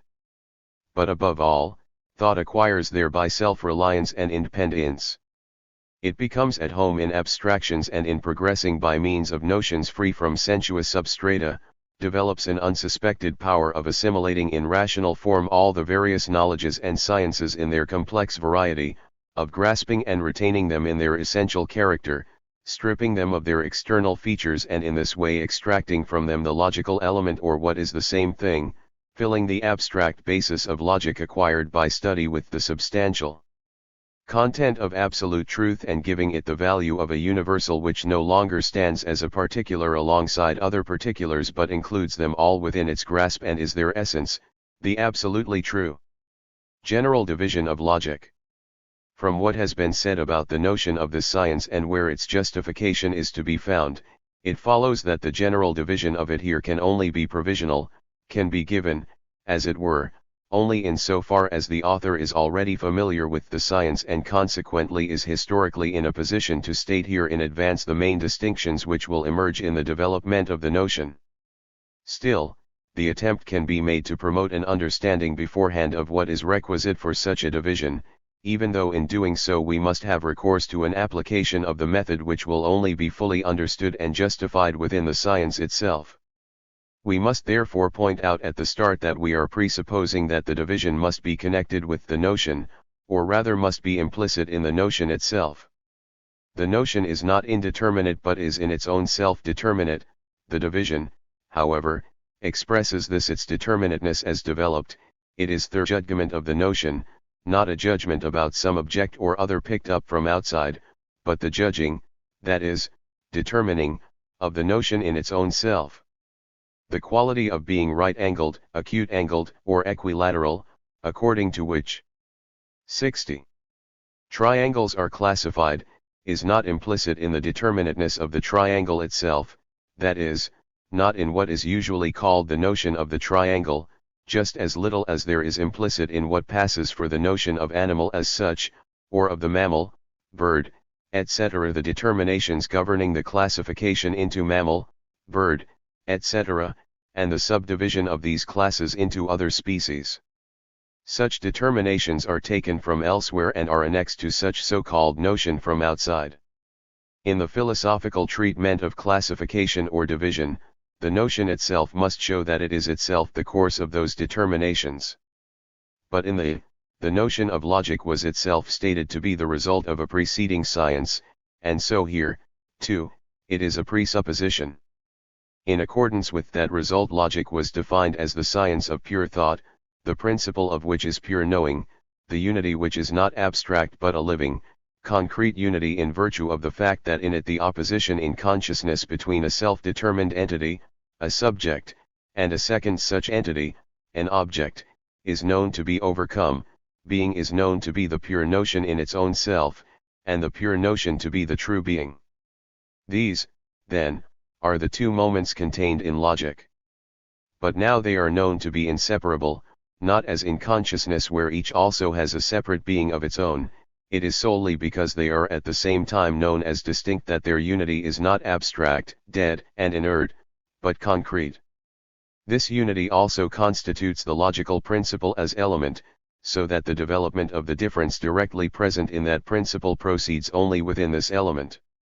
For since the division is, as we have said, the judgment of the notion, the positing of the determination already immanent in it, and therefore of the difference, we must not understand this positing as a resolving of that concrete unity back into its determinations as if these had an independent self-subsistence, for this would be an empty return to the previous standpoint, to the opposition of consciousness. This however has vanished, the said unity remains the element, and the distinctions of the division and of the development no longer originate outside that element. Consequently the earlier determinations such as subjectivity and objectivity, or even thought and being, or notion and reality, no matter from what standpoint they were determined, have lost their independent and purely affirmative character and 61. Are now in their truth, that is, in their unity, reduced to forms. In their difference, therefore, they themselves remain implicitly the whole notion, and this, in the division, is posited only under its own specifications. Thus what is to be considered is the whole notion, firstly as the notion in the form of being, secondly, as the notion. In the first case, the notion is only in itself, the notion of reality or being. In the second case, it is the notion as such, the notion existing for itself. Accordingly, logic should be divided primarily into the logic of the notion as being and of the notion as notion, or, by employing the usual terms, into objective and subjective logic. But in accordance with the fundamental element of the immanent unity of the notion, and hence with the inseparability of its determinations, these latter, when distinguished from each other in the positing of the notion in its difference, must at least also stand in relation to each other. There results a sphere of mediation, the notion as a system of reflected determinations, that is, of being in process of transition into the being within self or inwardness of the notion. In this way, the notion is not yet posited as such for itself, but is still fettered by the externality of immediate being. This is the doctrine of essence which stands midway between the doctrine of being and that of the notion. In the general division of logic in the present work it has been included in objective logic because although essence is already the inwardness of being, the character of subject is to be expressly reserved for the notion. Recently Kant 1 has opposed to what has usually been called logic another, namely, a transcendental logic. What has here been called objective logic would correspond in part to what with him is transcendental logic. He distinguishes it from what he calls general logic in this way, that it treats of the notions which refer a priori to objects, and consequently does not abstract from the whole content of objective cognition, or, in other words, it contains the rules of the pure thinking of an object, and at the same time it treats of the origin of our cognition so far as this cognition cannot be ascribed to the objects. It is to this second aspect that Kant's philosophical interest is exclusively directed. His chief thought is to vindicate the category es for self-consciousness as the subjective ego. By virtue of this determination the point of view remains confined within consciousness and its opposition, and besides the empirical element of feeling and intuition it has something else left over which is not posited and determined by thinking self-consciousness, a thing in itself, something alien and external to thought, although it is easy to perceive that such an abstraction as the thing in itself is itself only a product of thought, and of merely abstractive thought at that. If other disciples of Kant have expressed themselves concerning the determining of the object by the ego in this way, that the objectifying of the ego is to be regarded as an original and necessary act of consciousness, so that in this original act there is not yet the idea of the ego itself, which would be a consciousness of that consciousness or even an objectifying of it, then this objectifying act, in its freedom from the opposition of consciousness, is nearer to what may be taken simply for thought as such. 1. But this act should no longer be called consciousness. Consciousness embraces within itself the opposition of the ego and its object, which is not present in that original act. The name consciousness gives it a semblance of subjectivity even more than does the term thought, which here, however, is to be taken simply in the absolute sense as infinite thought untainted by the finitude of consciousness, in short, thought as such. Now, because the interest of the Kantian philosophy was directed to the so-called transcendental aspect of the categories, the treatment of the categories themselves yielded a blank result, what they are in themselves without the abstract relation to the ego common to all, what is their specific nature relatively to each other and their relationship to each other, this has not been made an object of consideration. Hence this philosophy has not contributed in the slightest to a knowledge of their nature. What alone is of interest in this connection occurs in the critique of ideas. But if philosophy was to make any real progress, it was necessary that the interest of thought should be drawn to a consideration of the formal side, to a consideration of the ego, of consciousness as such, i.e. of the abstract relation of a subjective knowing to an object, so that in this way the cognition of the infinite form, that is, of the notion, would be introduced. But in order that this cognition may be reached, that form has still to be relieved of the finite determinateness in which it is ego, or consciousness. The form, when thus thought out into its purity, will have within itself the capacity to determine itself, that is, to give itself a content, and that a necessarily explicated content in the form of a system of determinations of thought. The objective logic, then, takes the place rather of former metaphysics, which was intended to be the scientific construction of the world in terms of thoughts alone. If we have regard to the final shape in the elaboration of this science, then it is first and immediately ontology whose place is taken by objective logic, that part of this metaphysics which was supposed to investigate the nature of ends in general. Ends comprises both being and essence, a distinction for which the German language has fortunately preserved different terms. But further, objective logic also comprises the rest of metaphysics in so far as this attempted to comprehend with the forms of pure thought particular substrata taken primarily from figurate conception, namely the soul, the world, and God, and the determinations of Thougheit constituted what was 64. Essential in the mode of consideration. Logic, however, considers these forms free from those substrata, from the subjects of figurate conception. It considers them, their nature and worth, in their own proper character. Former metaphysics omitted to do this and consequently incurred the just reproach of having employed these forms uncritically without a preliminary investigation as to whether and how they were capable of being determinations of the thing in itself, to use the Kantian expression, or rather of the reasonable. Objective logic is therefore the genuine critique of them, a critique which does not consider them as contrasted under the abstract forms of the a priori and the a posteriori, but considers the determinations themselves according to their specific content. The subjective logic is the logic of the notion, of essence, which has sublated its relation to being or its illusory being, and in its determination is no longer external but is subjective, free, self-subsistent and self-determining, or rather it is the subject itself. Since subjectivity brings with it the misconception of contingency and caprice and, in general, characteristics belonging to the form of consciousness, no particular importance is to be attached here to the distinction of subjective and objective. These determinations will be more precisely developed later on in the logic itself. Logic thus falls generally into objective and subjective logic, but more specifically it has three parts. I, the logic of being. II, the logic of essence, and 3, the logic of the notion. Book 1. With what must the science begin?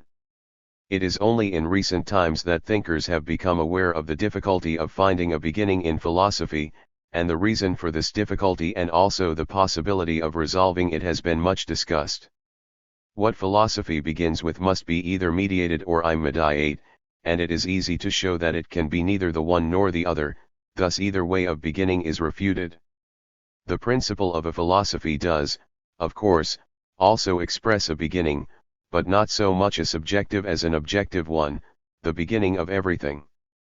The principle is a particular determinate content water, the one, nous, idea, substance, monad, etc.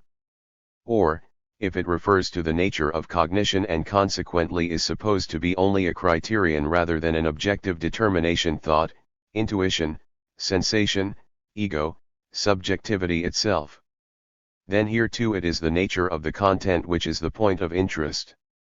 The beginning as such, on the other hand, as something subjective in the sense of being a particular, inessential way of introducing the discourse, remains unconsidered, a matter of indifference, and so too the need to find an answer to the question, with what should the beginning be made, remains of no importance in face of the need for a principle in which alone the interest of the matter in hand seems to lie, the interest as to what is the truth, the absolute ground. But the modern perplexity about a beginning proceeds from a further requirement of which those who are concerned with the dogmatic demonstration of a principle or who are skeptical about finding a subjective criterion against dogmatic philosophizing, are not yet aware, and which is completely denied by those who begin, like a shot from a pistol, from their inner revelation, from faith, intellectual intuition, etc., and who would be exempt from method and logic. If earlier abstract thought was interested in the principle only as content, but in the course of philosophical development has been impelled to pay attention to the other side, to the behavior of the cognitive process, this implies that the subjective act has also been grasped as an essential moment of objective truth, and this brings with it the need to unite the method with the content, the form with the principle. Thus the principle ought also to be the beginning, and what is 68. The first for thought ought also to be the first in the process of thinking. Here we have only to consider how the logical beginning appears. The two sides from which it can be taken have already been named, to wit, either as a mediated result or as a beginning proper, as an immediacy. This is not the place to deal with the question apparently so important in present-day thought, whether the knowledge of truth is an immediate knowledge having a pure beginning, a faith, or whether it is a mediated knowledge. In so far as this can be dealt with preliminarily, it has been done elsewhere. Here we need only quote from it this, that there is nothing in heaven or in nature or mind or anywhere else which does not equally contain both immediacy and mediation, so that these two determinations reveal themselves to be unseparated and inseparable and the opposition between them to be a nullity. But as regards the philosophical discussion of this, it is to be found in every logical proposition in which occur the determinations of immediacy and mediation and consequently also the discussion of their opposition and their truth. Inasmuch as this opposition, as related to thinking, to knowing, to cognition, acquires the more concrete form of immediate or mediated knowledge, it is the nature of cognition simply as such which is considered within the science of logic, while the more concrete form of cognition falls to be considered in the philosophy of spirit and in the phenomenology of spirit. But to want the nature of cognition clarified prior to the science is to demand that it be considered outside the science. Outside the science this cannot be accomplished, at least not in a scientific manner, and such a manner is alone here in place. The beginning is logical in that it is to be made in the element of thought that is free and for itself, in pure knowing. It is mediated because pure knowing is the ultimate, absolute truth of consciousness. In the it was remarked that the phenomenology of spirit is the science of consciousness, the exposition of it, and that consciousness has for result the notion of science, i.e. pure knowing. Logic, then, has for its presupposition the science of manifested spirit, which contains and demonstrates the necessity, and so the truth, of the standpoint occupied by pure knowing and of its mediation. In this science of manifested spirit the beginning is made from empirical, sensuous consciousness, and this is immediate knowledge in the strict sense of the word. In that work there is discussed the significance of this immediate knowledge.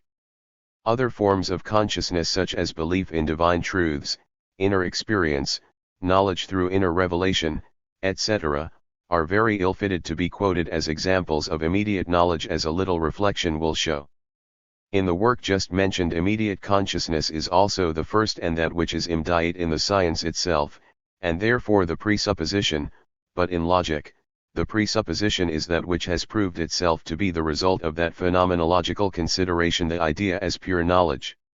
Logic is pure science, that is, pure knowledge in the entire range of its development. But in the said result, this idea has determined itself to be the certainty which has become truth, the certainty which, on the one hand, no longer has the object over against it but has internalized it, knows it as its own self, and, on the other hand, has given up the knowledge of itself as of something confronting the object of which it is only the annihilation, has divested itself of this subjectivity and is at one with its self-alienation. Now, starting from this determination of pure knowledge, all that is needed to ensure that the beginning remains imminent in its scientific development is to consider, or rather, ridding oneself of all other reflections and opinions whatever, simply to take up what is there before us. Pure knowing as concentrated into this unity has sublated all reference to an other and to mediation, it is without any distinction and as thus distinctionless, ceases itself to be knowledge. What is present is only simple immediacy. Simple immediacy is itself an expression of reflection and contains a reference to its distinction from what is mediated. This simple immediacy, therefore, in its true expression is pure being. Just as pure knowing is to mean knowing as such, quite abstractly, so too pure being is to mean nothing but being in general, being, and nothing else, without any further specification and filling. Here the beginning is made with being, which is represented as having come to be through mediation, a mediation which is also a sublating of itself, and there is presupposed pure knowing as the outcome of finite knowing, of consciousness. But if no presupposition is to be made and the beginning itself is taken immediately, then its only determination is that it is to be the beginning of logic, of thought as such. All that is present is simply the resolve, which can also be regarded as arbitrary, that we propose to consider thought as such. Thus the beginning must be an absolute, or what is synonymous here, an abstract beginning, and so it may not presuppose anything, must not be mediated by anything nor have a ground, rather it is to be itself the ground of the entire science. Consequently, it must be purely and simply an immediacy, or rather merely immediacy itself. Just as it cannot possess any determination relatively to anything else, so too it cannot contain within itself any determination, any content, for any such would be a distinguishing and an interrelationship of distinct moments, and consequently a mediation. The beginning therefore is pure being. To this simple exposition of what is only directly involved in the simplest of all things, the logical beginning, we may add the following further reflections, yet these cannot be meant to serve as elucidations ahd confirmations of that exposition. This is complete in itself since they are occasioned by preconceived ideas and reflections, and these, like all other preliminary prejudices, must be disposed of within the science itself, where their treatment should be awaited with patience. The insight that absolute truth must be a result, and conversely, that a result presupposes a prior truth which, however, because it is a first, objectively considered is unnecessary and from the subjective side is not known. This insight has recently given rise to the thought that philosophy can only begin with a hypothetical and problematical truth, and therefore philosophizing can at first be only a quest. This view was much stressed by Reinhold in his later philosophical work, and one must give it credit for the genuine interest on which it is based, an interest which concerns the speculative nature of the philosophical beginning. The detailed discussion of this view is at the same time an occasion for introducing a preliminary understanding of the meaning of progress in logic generally, for that view has a direct bearing on the advance. This it conceives to be such that progress in philosophy is rather a retrogression and a grounding or establishing by means of which we first obtain the result that what we began. 71. With is not something merely arbitrarily assumed but is in fact the truth, and also the primary truth. It must be admitted that it is an important consideration, one which will be found in more detail in the logic itself, that the advance is a retreat into the ground, to what is primary and true, on which depends and, in fact, from which originates, that with which the beginning is made. Thus consciousness on its onward path from the immediacy with which it began is led back to absolute knowledge as its innermost truth. This last, the ground, is then also that from which the first proceeds, that which at first appeared as an immediacy.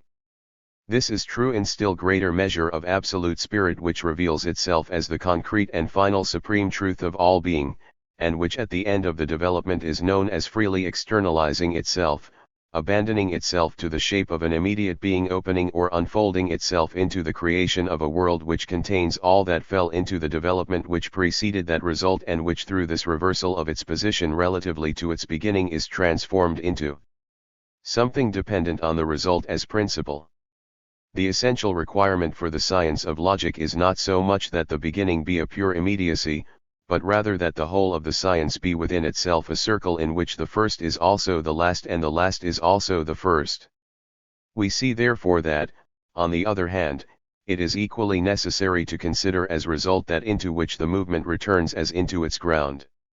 In this respect the first is equally the ground, and the last a derivative, since the movement starts from the first and by correct inferences arrives at the last as the ground. This latter is a result. Further, the progress from that which forms the beginning is to be regarded as only a further determination of it, hence that which forms the starting point of the development remains at the base of all that follows and does not vanish from it. The progress does not consist merely in the derivation of an other, or in the effected transition into a genuine other, and in so far as this transition does occur it is equally sublated again. Thus the beginning of philosophy is the foundation which is present and preserved throughout the entire subsequent development, remaining completely immanent in its further determinations. Through this progress, then, the beginning loses the one-sidedness which attaches to it as something simply immediate and 72. Abstract, it becomes something mediated, and hence the line of the scientific advance becomes a circle. It also follows that because that which forms the beginning is still undeveloped, devoid of content, it is not truly known in the beginning. It is the science of logic in its whole compass which first constitutes the completed knowledge of it with its developed content and first truly grounds that knowledge. But because it is the result which appears as the absolute ground, this progress in knowing is not something provisional, or problematical and hypothetical. It must be determined by the nature of the subject matter itself and its content.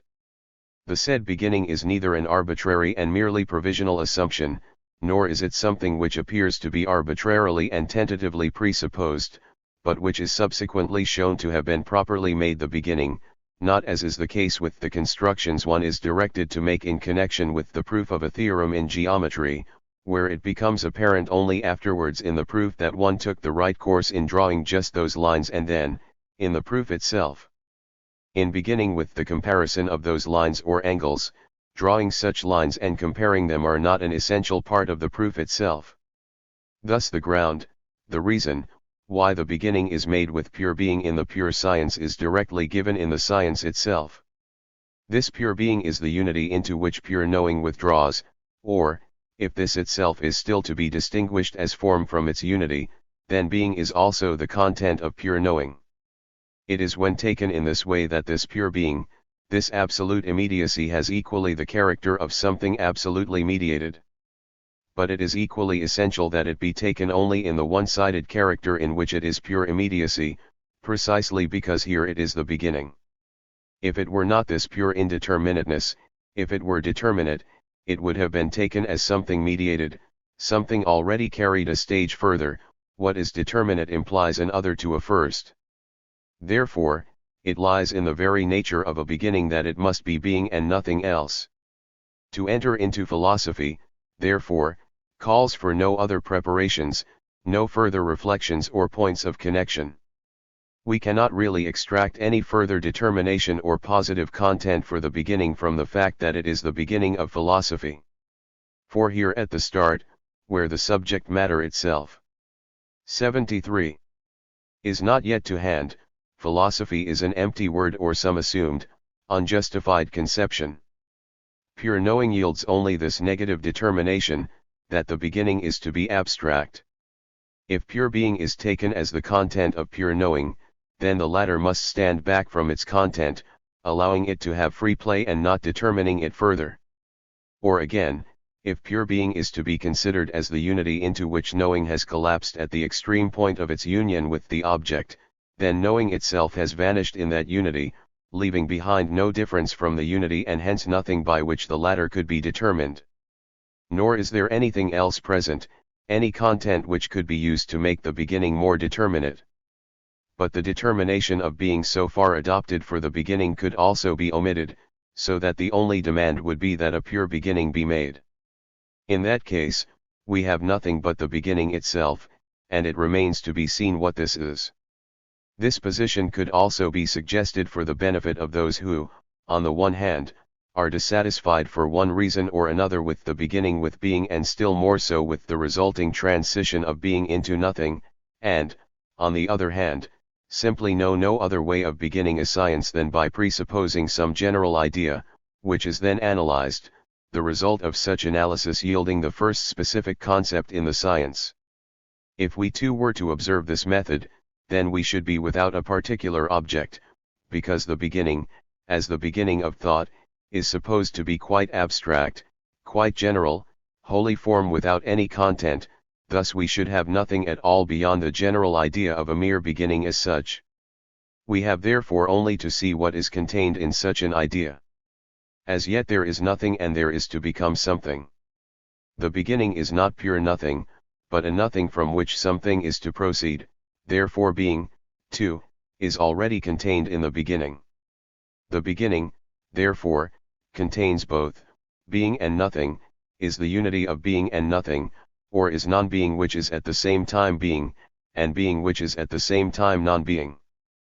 Further, in the beginning, being and nothing are present as distinguished from each other, for the beginning points to something else. It is a non-being which carries a reference to being as to an other, that which begins, as yet is not, it is only on the C*. 74. Way to being. The being contained in the beginning is, therefore, a being which removes itself from non-being or sublates it as something opposed to it. But again, that which begins already is, but equally, too, is not as yet. The opposites, being and non-being, are therefore directly united in it, or, otherwise expressed, it is their undifferentiated unity. The analysis of the beginning would thus yield the notion of the unity of being and nothing, or, in a more reflected form, the unity of differentiatedness and non-differentiatedness, or the identity of identity and non-identity. This concept could be regarded as the first, purest, that is, most abstract definition of the absolute, as it would in fact be if we were at all concerned with the form of definitions and with the name of the absolute. In this sense, that abstract concept would be the first definition of this absolute, and all further determinations and developments only more specific and richer definitions of it.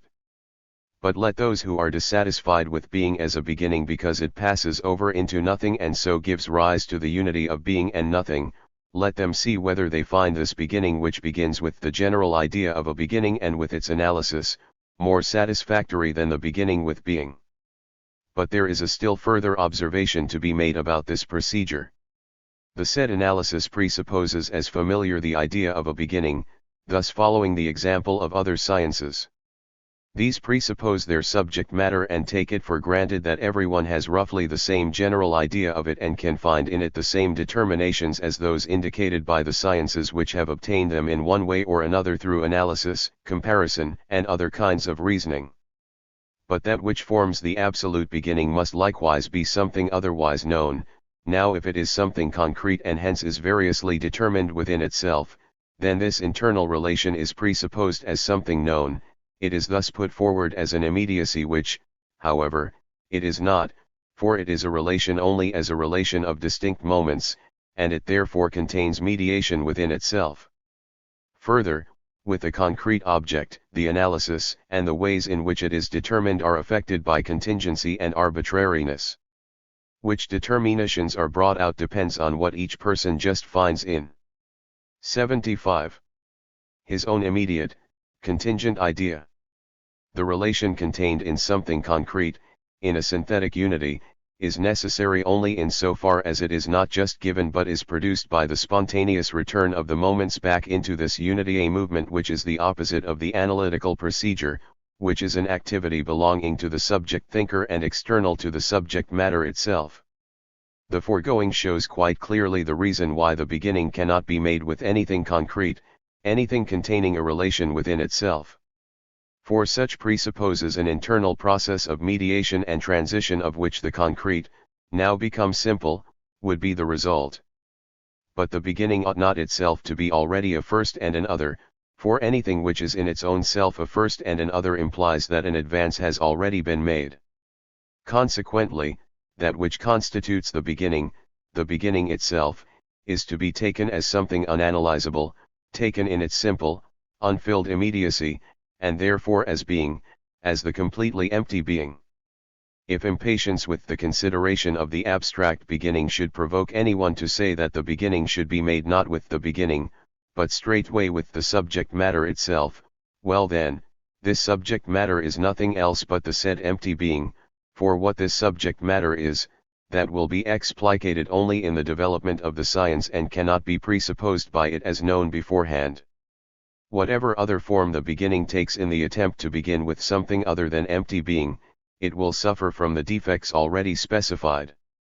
Let those who are still dissatisfied with this beginning tackle the problem of avoiding these defects by beginning in some other way. But we cannot leave entirely unmentioned an original beginning of philosophy which has recently become famous, the beginning with the ego. It came partly from the reflection that from the first truth the entire sequel must be derived, and partly from the requirement that the first truth must be something with which we are acquainted, and still more, something of which we are immediately certain. This beginning is, in general, not a contingent idea which can be differently constituted in different subjects. For the ego, this immediate consciousness of self, at first appears to be itself both an immediacy and also something much more. 76. Familiar to us than any other idea, anything else known belongs to the ego, it is true, but is still a content distinguished from it and therefore contingent. The ego, on the contrary, is the simple certainty of its own self. But the ego as such is at the same time also concrete, or rather, the ego is the most concrete of all things, the consciousness of itself as an infinitely manifold world. Before the ego, this concrete being, can be made the beginning and ground of philosophy, it must be disrupted. This is the absolute act through which the ego purges itself of its content and becomes aware of itself as an abstract ego. Only this pure ego now is not immediate, is not the familiar, ordinary ego of our consciousness to which the science of logic could be directly linked for everyone.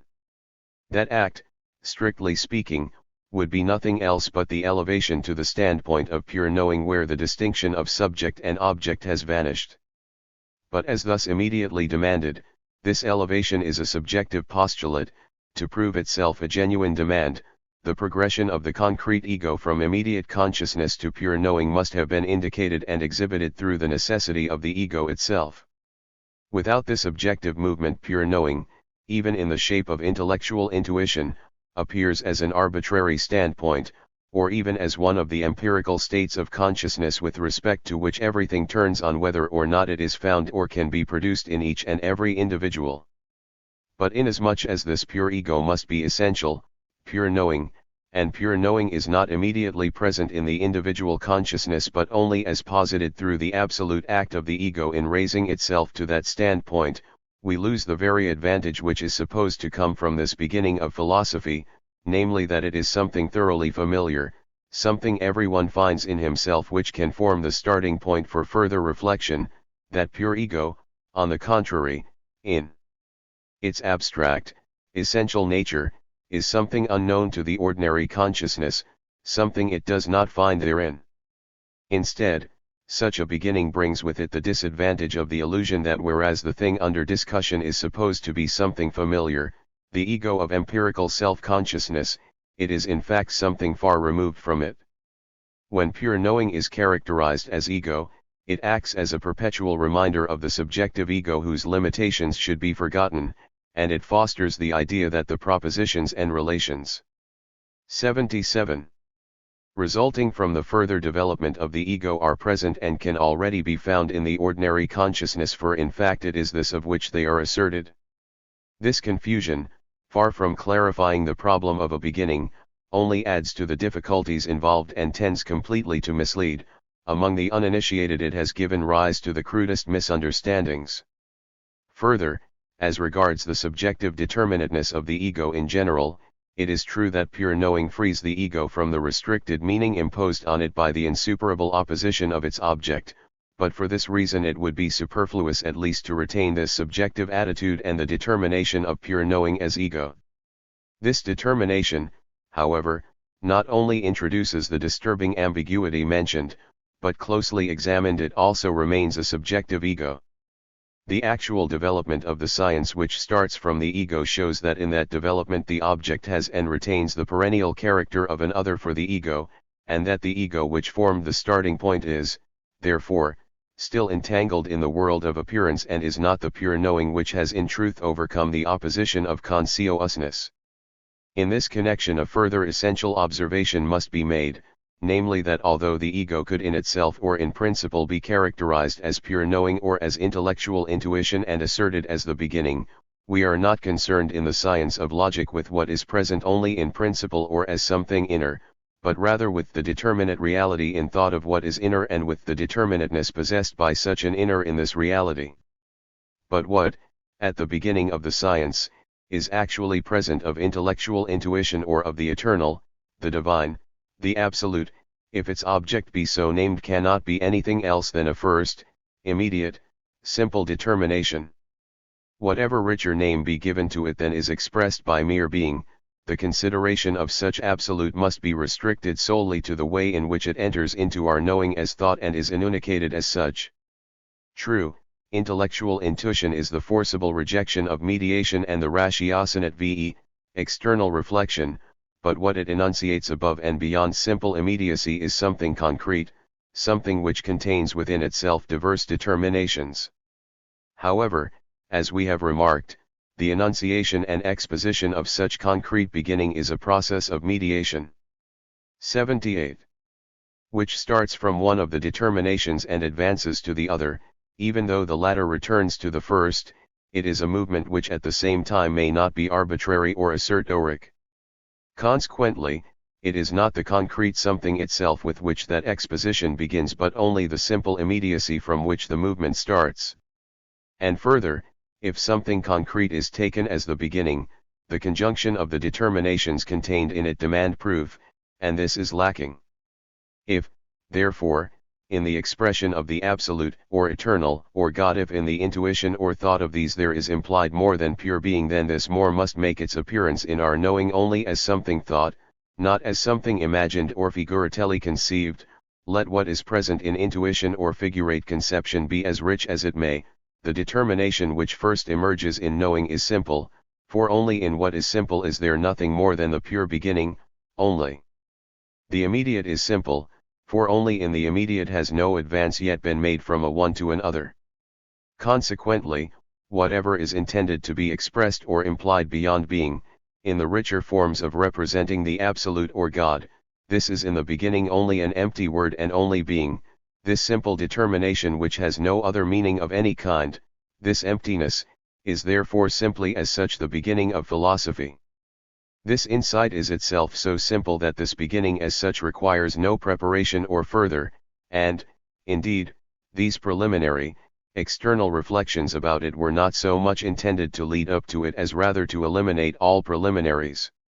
General division of being. Being is determined, first, as against another in general, secondly, as immanently self-determining, thirdly, setting aside the preliminary character of this division, it is the abstract indeterminateness and immediacy in which it must be the beginning. According to the first determination, being is classified as distinct from essence, for later in its development it proves to be in its totality only one sphere of the notion, and to the sphere as moment, it opposes another sphere. According to the second determination, it is the sphere within which fall the determinations and the entire movement of its reflection. Here, being will posit itself in three determinations: I as determinateness as such, quality 2 as sublated determinateness, magnitude, quantity 3 as qualitatively determined quantity, measure. At this stage, this division is, as was remarked of these divisions generally in a preliminary statement, its determinations have first to arise from the movement of being itself, and in so doing define and justify themselves. As regards the divergence of this classification from the usual presentation of the categories, namely, as quantity, quality, relation and modality, these moreover with Kant are supposed to be only titles for his categories, though they are, in fact, themselves categories, only more general ones. This calls for no special comment here, as the entire exposition will show a complete divergence from the usual arrangement and significance of the categories. This only perhaps can be remarked, that hitherto the determination of quantity has been made to precede quality, and this, as is mostly the case, for no given reason. It has already been shown that the beginning is made with being as such, therefore, with qualitative being. It is easily seen from a comparison of quality with quantity that the former by its nature is first.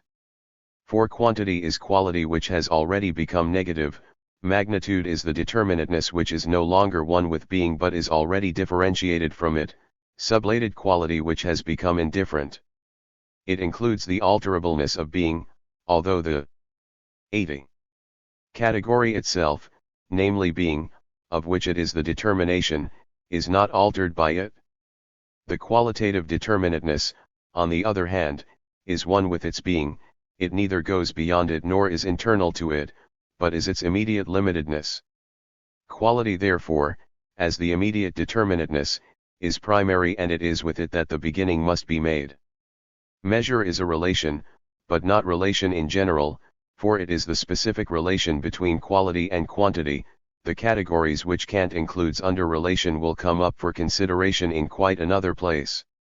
Measure can also, if one wishes, be regarded as a modality, but since with Kant modality is supposed no longer to constitute a determination of the content, but to concern only the relation of the content to thought, to the subjective element, it is a quite heterogeneous relation and is not pertinent here. The third determination of being falls within the section quality, for as abstract immediacy it reduces itself to a single determinateness in relation to its other determinatenesses within its sphere. Section 1, Determinateness. Bet ng is the indeterminate team mediate. It is free from determinateness in relation to essence and also from any which it can possess within itself. This reflectionless bay ng is bay ng as it is immediately in its own self alone. Because it is indeterminate being, it lacks all quality, but in self, the character of indeterminateness attaches to it only in contrast to what is determinate or qualitative. But determinate being stands in contrast to being in general, so that the very indeterminateness of the latter constitutes its quality. It will therefore be shown that the first being is in itself determinate, and therefore, secondly, that it passes over into determinate bay ng is determinate bay ng, but that this latter as finite being sublates itself and passes over into the infinite relation of being to its own self, that is, thirdly, into being for self. Chapter I. A. Being. Being, pure being, without any further determination. In its indeterminate immediacy it is equal only to itself. It is also not unequal relatively to another. It has no diversity within itself nor any with the reference outwards. It would not be held fast in its purity if it contained any determination or content which could be distinguished in it or by which it could be distinguished from another. It is pure indeterminateness and emptiness. There is nothing to be intuited in it, if one can speak here of intuiting, or, it is only this pure intuiting itself. Just as little is anything to be thought in it, or it is equally only this empty thinking. Being, the indeterminate immediate, is in fact nothing, and neither more nor less than nothing ng. B. Nothing. Nothing, pure nothing, it is simply equality with itself, complete emptiness, absence of all determinatype and content undifferentiatedness in itself. In so far as intuiting or thinking can be mentioned here, it counts as a distinction whether something or nothing is intuited or thought. To intuit or think nothing has, therefore, a meaning, both are distinguished and thus nothing is in our intuiting or thinking, or rather it is empty intuition and thought itself, and the same empty intuition or thought as pure being. Nothing is, therefore, the same determination, or rather absence of determination, and thus a together the same as pure being. See becoming. A unity of being and nothing. Pure being and pure nothing are, therefore, the same. What is the truth is neither being nor nothing, but that being does not pass. B&O. 83. Over but has passed over into nothing, and nothing into being. But it is equally true that they are not undistinguished from each other, that, on the contrary, they are not the same, that they are absolutely distinct, and yet that they are unseparated and inseparable and that each immediately vanishes in its opposite. Their truth is, therefore, this movement of the immediate vanishing of the one in the other, becoming, a movement in which both are distinguished, but by a difference which has equally immediately resolved itself. Remark I, the opposition of being and nothing in ordinary thinking nothing is usually opposed to something, but the being of something is already determinate and is distinguished from another something, and so therefore the nothing which is opposed to the something is also the nothing of a particular something, a determinate nothing. Here, however, nothing is to be taken in its indeterminate simplicity. Should it be held more correct to oppose to being, non-being instead of nothing, there would be no objection to this so far as the result is coherent, for in non-being the relation to being is contained, both being and its negation are enunciated in a single term, nothing, as it is in becoming. But we are concerned first of all not with the form of opposition but with the abstract, immediate negation, nothing, purely on its own account, negation devoid of any relations what could also be expressed if one so wished merely by not. It was the Eleatics, above all Parmenids, who first enunciated the simple thought of pure being as the absolute and sole truth, only being is, and nothing absolutely is not, and in the surviving fragments of Parmenids this is enunciated with the pure enthusiasm of thought which has for the first time apprehended itself in its absolute abstraction. As we know, in the Oriental systems, principally in Buddhism, nothing, the void, is the absolute principle. Against that simple and one-sided abstraction the deep-thinking Heraclitus brought forward the higher, total concept of becoming and said, being as little is, as nothing is, or, all flows, which means, all is a becoming. The popular, especially Oriental proverbs, that all that exists has the germ of death in its very birth, that death, on the other hand, is the entrance into new life, express at 84. Bottom the same union of being and nothing. But these expressians have a substratum in which the transition takes place, being and nothing are held apart in time, are conceived as alternating in it, but are not thought in their abstraction and consequently, too, not so that they are in themselves absolutely the same. Ex nihilo nihil fit is one of those propositions to which great importance was ascribed in metaphysics. In it is to be seen either only the empty tautology, nothing is nothing, or, if becoming is supposed to possess an actual meaning in it, then, since from nothing only nothing becomes, the proposition does not in fact contain becoming, for in it nothing remains nothing. Becoming implies that nothing does not remain nothing but passes into its other, into being. Later, especially Christian, metaphysics whilst rejecting the proposition that out of nothing comes nothing, asserted a transition from nothing into being, although it understood this proposition synthetically or merely imaginatively, yet even in the most imperfect union there is contained a point in which being and nothing coincide and their distinguishedness vanishes. The proposition, out of nothing comes nothing, nothing is just nothing, owes its peculiar importance to its opposition to becoming generally, and consequently also to its opposition to the creation of the world from nothing. Those who maintain the proposition, nothing is just nothing, and even grow heated in its defense, are unaware that in so doing they are subscribing to the abstract pantheism of the Eleatics, and also in principle to that of Spinoza. The philosophical view for which being is only being, nothing is only nothing, is a valid principle, merits the name of system of identity. This abstract identity is the essence of pantheism. If the result that being and nothing are the same seems startling or paradoxical in itself, there is nothing more to be said, rather should we wonder at this wondering which shows itself to be such a newcomer to philosophy and forgets that in this science there occur determinations quite different from those in ordinary consciousness and in so-called ordinary common sense, which is not exactly sound und, that nowhere in heaven or on earth is there anything which does not contain within itself both being and nothing. Of course, since we are speaking here of a particular actual something, those determinations are no longer present in it in the complete untruth in which they are as being and nothing, they are in a more developed determination, and are grasped, for example, as positive and negative, the former being posited, reflected being, the latter posited, reflected nothing. The positive contains as its abstract basis being, and the negative, nothing. Thus in God himself, quality, essentially involves the determination of the negative, they are the producing of an other. But an empirical elucidation by examples of the said assertion would be altogether superfluous here. Since the unity of being and nothing as the primary truth now forms once and for all the basis and element of all that follows, besides becoming itself, all further logical determinations, determinate being, quality, and generally all philosophical notions, are examples of this unity. But self-styled sound common sense, if it rejects the unseparatedness of being and nothing, may be set the task of trying to discover an example in which the one is found separated from the other.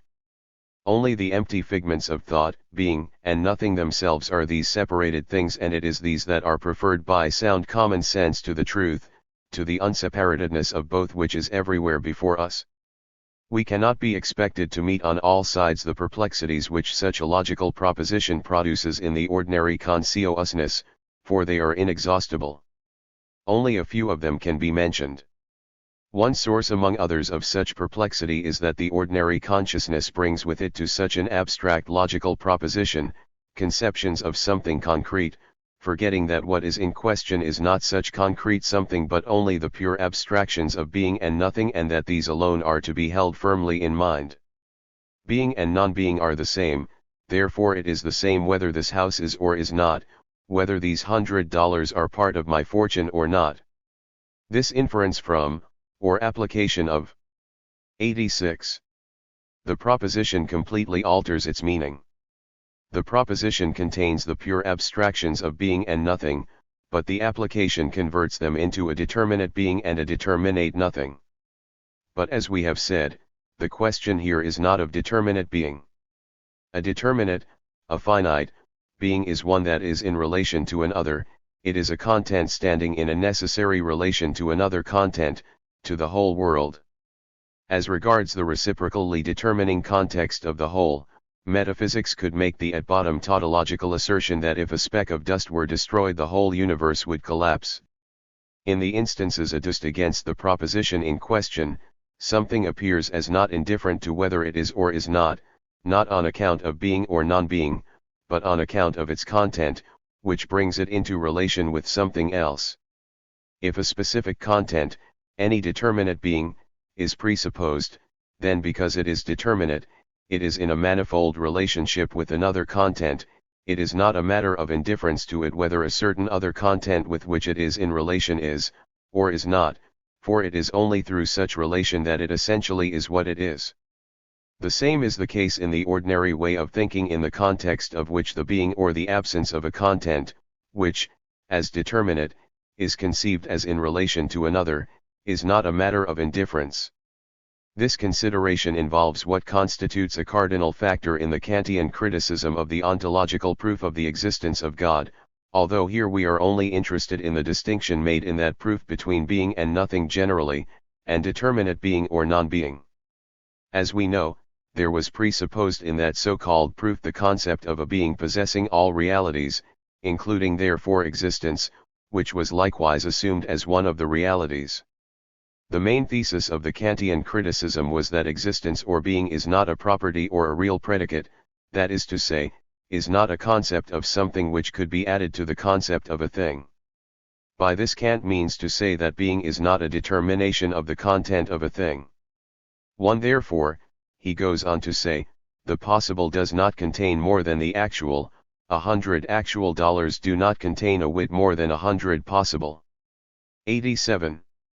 Ones, that is, the content of the former has no other determination than has the content of the latter. If this content is considered as isolated, it is indeed a matter of indifference whether it is, or is not, it contains no distinction of being or non-being, this difference does not affect it at all. The $100 do not diminish if they do not exist, or increase if they do. A difference must come only from elsewhere. On the other hand, Kant reminds us, my fortune benefits more from 100 actual dollars than from the mere concept of them or from their possibility. For in actual ity, the object is not merely contained analytically in my concept, but is added synthetically to my concept, although the $100 in my thought are not themselves increased one whit by this being which they have apart from my concept. There are presupposed here two different states, one, which Kant calls the concept, and another, the state of my fortune. For the one as for the other, my fortune and the figurate conception, $100 are a determination of a content or, as Kant expresses it, they are added to such a concept synthetically, I as possessor of $100 or as not possessing them, or even I as imagining or not imagining them, is of course a different content. Stated more generally, the abstractions of being and nothing both cease to be abstractions if they acquire a determinate content, being is then reality, the determinate being of $100, nothing is the negation, the determinate non-being of them. This determinate content itself, the $100, also grasped isolatedly in abstraction is unchanged the same in the one as it is in the other. But since, furthermore, being is taken as a state of my fortune, the $100 stand in relation to the state, as regards which the determinateness which they are is not a matter of indifference, their being or non-being is only an alteration, they are transposed into the sphere of determinate being. When, therefore, it is urged against the unity of being and nothing that it is nevertheless not a matter of indifference whether anything is, or is not, we practice the deception of converting the difference between whether I have or have not the $100 into a difference between being and non-being, a deception based, as we have 88. Shown, on the one-sided abstraction which ignores the determinate being present in such examples and holds fast merely to being and non-being, just as, conversely, the abstract being and nothing which should be apprehended is transformed into a definite being and nothing, into a determinate being. Determinate being is the first category to contain the real difference of being and nothing, namely, something and other.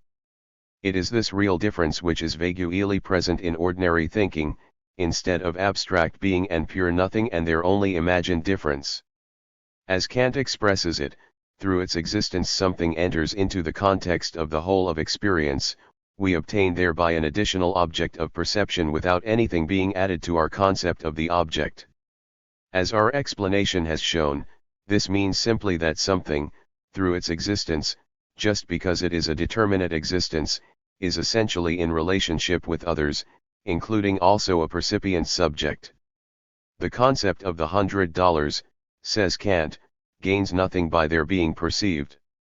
Concept here means the $100 previously noted as thought in isolation.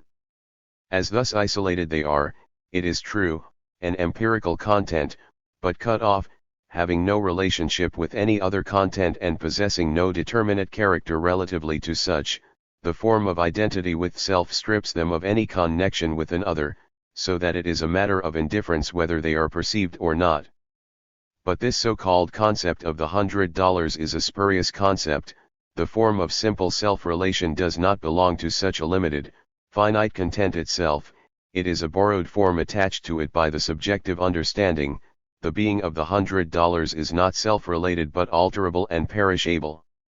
The thinking or figurate conception which has before it only a specific, determinate being must be referred back to the previously mentioned beginning of the science made by Parmenides, who purified and elevated his own figurate conception, and so, too, that of posterity, to pure thought, to being as such, and thereby created the element of the science. What is the first instance had of necessity to show itself historically as the first. And we must regard the Eleatic one or being as the first step in the knowledge of thought. Water and such like material principles are certainly meant to be the universal, but as material they are not pure thoughts. Numbers are neither the first simple, nor the self communing thought, but the thought which is wholly external to itself. The reference back from particular finite being to being as such in its wholly abstract universality is to be regarded not only as the very first theoretical demand but as the very first practical demand too.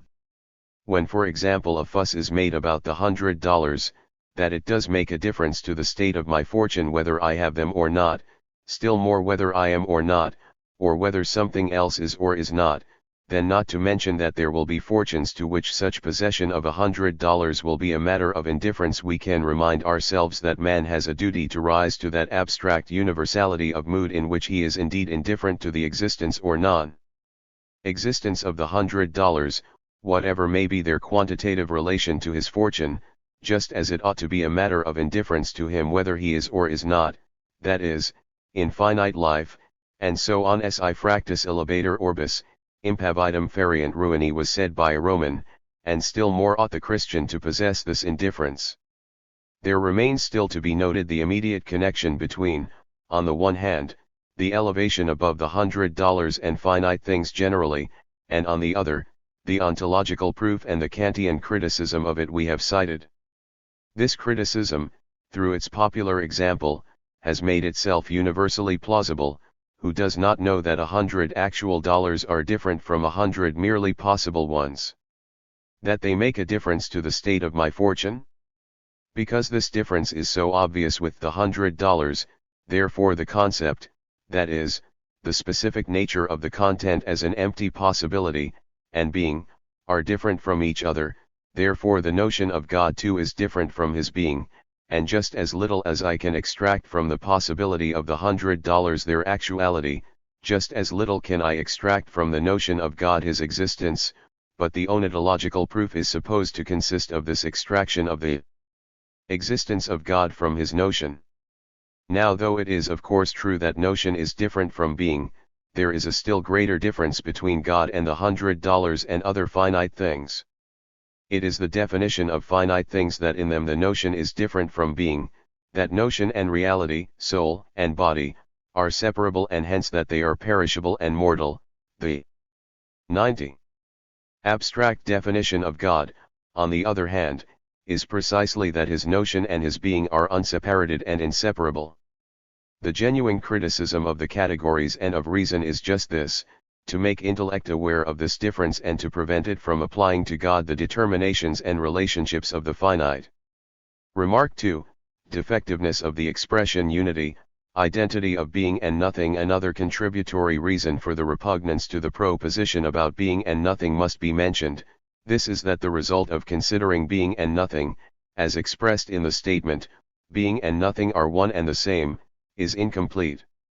The emphasis is laid chiefly on their being one and the same, as in judgments generally, where it is the predicate that first states what the subject is. Consequently, the sense seems to be that the difference is denied, although at the same time it appears directly in the proposition, for this enunciates both determinations, being and nothing, and contains them as distinguished. At the same time, the intention cannot be that abstraction should be made from them and only the unity retained. Such a meaning would self-evidently be one-sided, because that from which abstraction is to be made is equally present and named in the proposition. Now, in so far as the proposition, being and nothing are the same, asserts the identity of these determinations, but, in fact, equally contains them both as distinguished. The proposition is self-contradictory and cancels itself out. Bearing this in mind and looking at the proposition more closely, we find that it has a movement which involves the spontaneous vanishing of the proposition itself. But in thus vanishing, there takes place in it that which is to constitute its own peculiar content, namely, becoming. The proposition thus contains the result, it is this in its own self. But the fact to which we must pay attention here is the defect that the result is not itself expressed in the proposition, it is an external reflection which discerns it therein. In this connection we must, at the outset, make this general observation, namely, that the proposition in the form of a judge mene is not suited to express speculative truths. A familiarity with this fact is likely to remove many misunderstandings of speculative truths. Judgment is an identical relation between subject and predicate. In it we abstract from the fact that the subject has a number of determinatenesses. 91.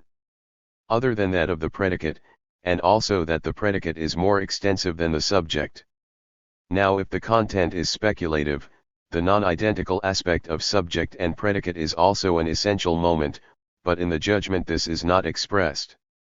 It is the form of simple judgment, when it is used to express speculative results, which is very often responsible for the paradoxical and bizarre light in which much of recent philosophy appears to those who are not familiar with speculative thought.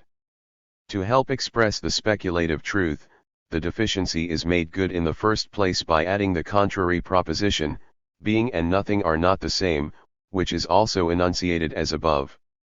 But thus there arises the further defect that these propositions are not connected, and therefore exhibit their content only in the form of an antinomy, whereas their content refers to one and the same thing, and the determinations which are expressed in the two propositions are supposed to be in complete union, a union which can only be stated as an unrest of incompatibles, as a movement. The commonest injustice done to a speculative content is to make it one-sided, that is, to give prominence only to one of the propositions into which it can be resolved. It cannot then be denied that this proposition is asserted, but the statement is just as false as it is true, for once one of the propositions is taken out of the speculative content, the other must at least be equally considered and stated. Particular mention must be made here of that, so to speak, unfortunate word, unity. Unity, even more than identity, expresses a subjective reflection. It is taken especially as the relation which arises from comparison, from external reflection. When this reflection finds the same thing in two different objects, the resultant unity is such that there is presupposed the complete indifference to it of the objects themselves which are compared, so that this comparing and unity does not concern the objects themselves and is a procedure and a determining external to them. Unity, therefore, expresses wholly abstract sameness and sounds all the more blatantly paradoxical the more the terms of which it is asserted show themselves to be sheer opposites. So far then, it would be better to say only unseparatedness and inseparability, but then the affirmative aspect of the relation of the whole would not find expression. Thus the whole true result which we have here before us is becoming, which is not merely the one-sided or abstract unity of 92. Being and nothing. It consists rather in this movement, that pure being is immediate and simple, and for that very reason is equally pure nothing, that there is a difference between them, but a difference which no less sublates itself and is not.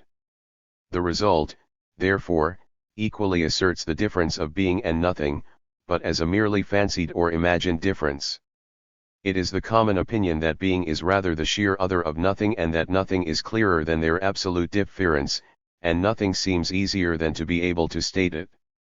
But it is equally easy to convince oneself that this is impossible, that it is unsayable. Let those who insist that being and nothing are different tackle the problem of stating in what the difference consists. If being and nothing had any determinateness by which they were distinguished from each other, then, as has been observed, they would be determinate being and determinate nothing, not the pure being and pure nothing that here they still are. Their difference is therefore completely empty, each of them is in the same way indeterminate. The difference, then, exists not in themselves but in a third, in subjective opinion. Opinion, however, is a form of subjectivity which is not proper to an exposition of this kind. But the third in which being and nothing subsist must also present itself here, and it has done so, it is becoming. In this, being and nothing are distinct moments, becoming only is, in so far as they are distinguished. This third is an other than they subsist only in an other, which is equivalent to saying that they are not self-subsistent. Becoming is as much the subsistence of being as it is of non-being, or, their subsistence is only their being in a one. It is just this their subsistence that equally sublates their difference. The challenge to distinguish between being and nothing also includes the challenge to say what, then, is being and what is nothing. Those who are reluctant to recognize either one or the other as only a transition of the one into the other, and who assert this or that about being and nothing, let them state what it is they are speaking of, that is, put forward a definition of being and nothing and demonstrate its correctness. Without having satisfied this first requirement of the ancient science whose logical rules they accept as valid and apply in other cases, all that they maintain about being and nothing amounts only to assertions which are scientifically worthless. If elsewhere it has been said that existence, in so far as this at first is held to be synonymous with being, is the complement to possibility, then this presupposes another determination, possibility, and so being is not enunciated in its immediacy, but in fact as not self-subsistent, as conditioned. For being which is the outcome of mediation we shall reserve the term, existence. But one pictures being to oneself, perhaps in the image of pure light as the clarity of undimmed seeing, and then nothing as pure night, and their distinction is linked with this very familiar sensuous difference. But, as a matter of fact, if this very seeing is more exactly imagined, one can readily perceive that in absolute clearness there is seen just as much, and as little, as in absolute darkness, that the one seeing is as good as the other, that pure seeing is a seeing of nothing. Pure light and pure darkness are two voids which are the same thing. Something can be distinguished only in determinate light or darkness, and for this reason, that it is only darkened light and illuminated darkness which have within themselves the moment of difference and are, therefore, determinate being. Remark 3, the isolating of these abstractions, the unity, whose moments, being, and nothing, are inseparable, is at the same time different from them and is thus a third to them. This third in its own most characteristic form is becoming.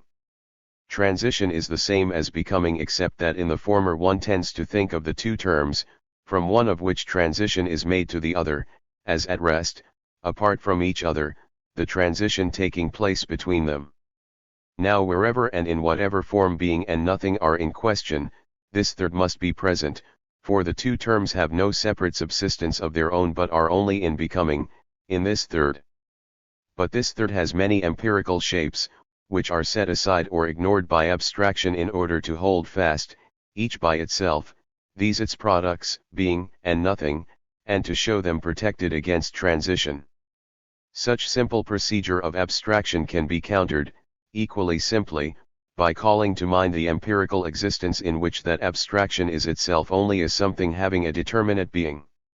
Or else it is some other form of reflection which is supposed to effect the separation of what is inseparable.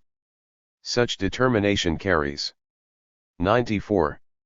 Within itself its own opposite, and, without referring back and appealing to the nature of the thing itself, the determination of reflection can be refuted in its own self by taking it just as it presents itself and pointing out in it its own other. It would be labor in vain to attempt to intercept all the shifts and turns of reflection and its arguments in order to cut off and render impossible to it all the evasions and digressions by which it conceals from itself its own self-contradiction. For this reason I, too, refrain from taking notice of many of the so-called objections and refutations which have been advanced against the proposition that neither being nor nothing truly is, but that their truth is only becoming. The intellectual training which alone can afford an insight into the nullity of such refutations, or rather spontaneously dispel such random fancies, is effected only by a critical knowledge of the forms of the understanding, but those who are most prolific with such objections straightway launch their reflections against the first propositions without first acquiring or having acquired, by a further study of logic, an awareness of the nature of these crude reflections. We shall consider some of the results which appear when being and nothing are postulated in isolation from each other, each outside the sphere of the other, with the consequence that their transition is denied. Parmenides held fast to being and was most consistent in affirming at the same time that nothing absolutely is not, only being is. As thus taken, entirely on its own, being is indeterminate, and has therefore no relation to an other. Consequently, it seems that from this beginning no further progress can be made, that is, from this beginning itself, and that progress can only be achieved by linking it onto something extraneous, something outside it. Hence the progress made in affirming that being is the same as nothing appears as a second, absolute beginning, a transition which is independent of being and added to it from outside. If being had a determinateness, then it would not be the absolute beginning at all, it would then depend on an other and would not be immediate, would not be the beginning. But if it is indeterminate and hence a genuine beginning, then, too, it has nothing with which it could bridge the gap between itself and an other, it is at the same time the end. It is just as impossible for anything to break forth from it as to break into it, with Parmenides as with Spinoza. There is no progress from being or absolute substance to the negative, to the finite. If, nevertheless, there is progress which, as has been remarked, in the case of relationless, and so progress-less being can be accomplished only in an external manner, then this progress is a second, a fresh beginning. Thus Fichte's absolutely primary, unconditioned principle, A equals A, is thesis, the second is antithesis. This latter is supposed to be partly conditioned, partly unconditioned. This is a progress by external reflection which, having negated the absolute with which it began, the antithesis is the negation of the first identity, straightway expressly converts its second unconditioned into a conditioned. But if there were any justification at all for the progress, that is, for sublating the first beginning, then this first would itself have to be of such a nature that an other could connect itself with it, and therefore it would have to be determinate. But neither being, nor even absolute substance, claims to be such. On the contrary, being is the immediate, that which is still utterly indeterminate. The most eloquent, perhaps forgotten, descriptions of the impossibility of advancing from an abstract first to something beyond it, and effecting a union of both, are made by Jacobi in support of his polemic against the Kantian a priori synthesis of self-consciousness in his treatise on the undertaking of the critical philosophy to bring reason to understanding. 1. He states the problem thus, that there be demonstrated the originating or producing of a synthesis in a pure, whether of consciousness, of space, or of time. Let space be one, time be one, consciousness be one. Now tell me, how does any one of these three ones purely make itself into a manifold within itself? Each is only a one and no other, a one and the same sort, a self-sameness without any distinction of one from the other, for these distinctions still slumber in the empty infinitude of the indeterminate from which each and everything determinate has yet to proceed. What brings finitude into those three infinities? What impregnates space and time a priori with number and measure and transforms them into a pure manifold? What brings pure spontaneity into oscillation? Whence does its pure vowel get its consonant, or rather how does its soundless, uninterrupted sounding interrupt itself and break off in order to gain at least a kind of self-sound? An accent. 1. It is evident that Jacobi recognized very clearly the insubstantial nature, the non-ens, of abstraction, whether so-called absolute space, or abstract time, or abstract pure consciousness, the ego. He remains fixed in such abstraction in order to maintain the impossibility of a transition to an other, and to the synthesis itself. The synthesis, which is the point of interest, must not be taken as a connection of determinations already externally there. The question is partly of the genesis of a second to a first, of a determinate to an indeterminate first principle, partly, however, of immanent synthesis, synthesis a priori, a self-subsistent, self-determined unity of distinct moments. Becoming is this immanent synthesis of being and nothing, but because synthesis suggests more than anything else the sense of an external bringing together of mutually external things already there, the name synthesis, synthetic unity, has rightly been dropped. Jacobi asks, how does the pure vowel of the ego get its consonant? What brings determinateness into indeterminateness? The what would be easy to answer and has been answered by Kant in his own manner, but the question how means, in what peculiar manner, in what relationship, and so forth, and thus demands the statement of a particular category, but there can be no question here of a peculiar manner, of categories of the understanding. The very question how itself belongs to the bad habits of reflection, which demands comprehensibility, but at the same time presupposes its own fixed categories and consequently knows beforehand that it is armed against the answering of its own question.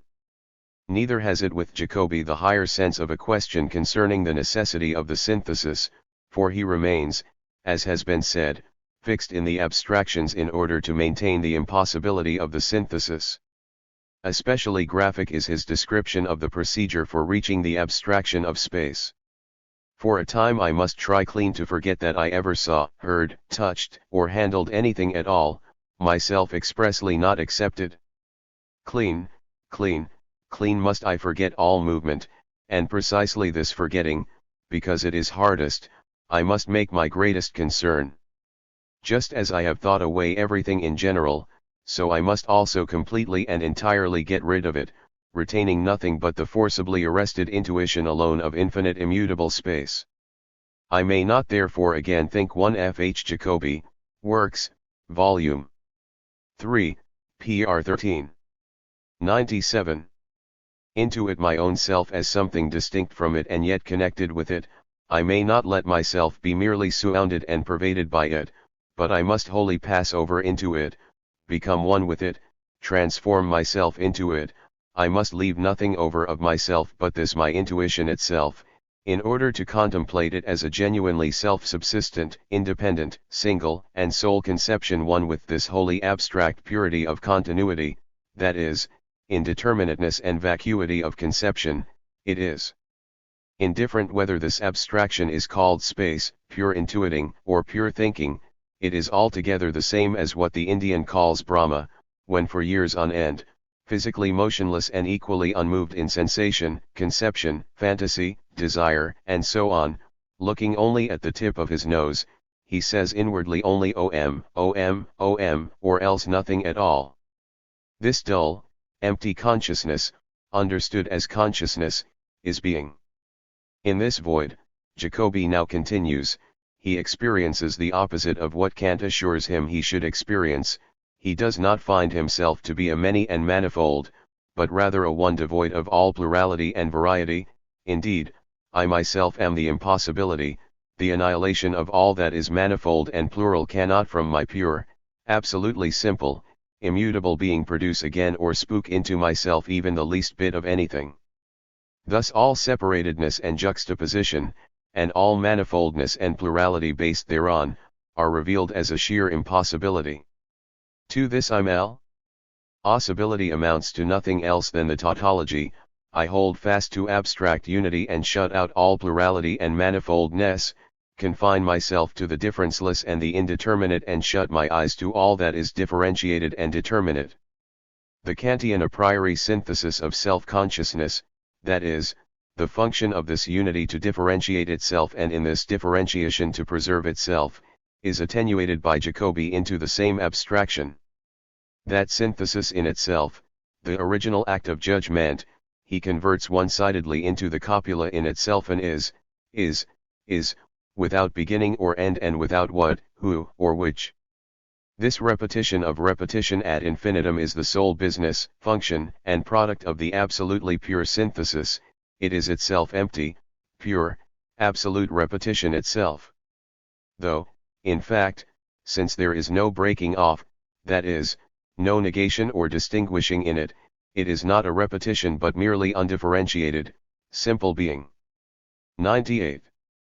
But, then, is this still a synthesis if Jacobi omits precisely that which makes the unity a synthetic unity? In the first place, it must be said that when Jacobi thus fixes himself in absolute or abstract space, time, and consciousness, he places and fixes himself in this way in something which is empirically false. There is, that is, there is empirically present, no such space and time which is not spatially and temporally limited, or whose continuity is not filled by manifoldly limited determinate being and change, so that these limits and changes belong, unseparated and inseparable, to the nature of spatiality and temporality. Similarly, consciousness is filled with determinate sensation, conception, desire, and so on. It does not exist separated from some particular content. The empirical transition, moreover, is self-evident.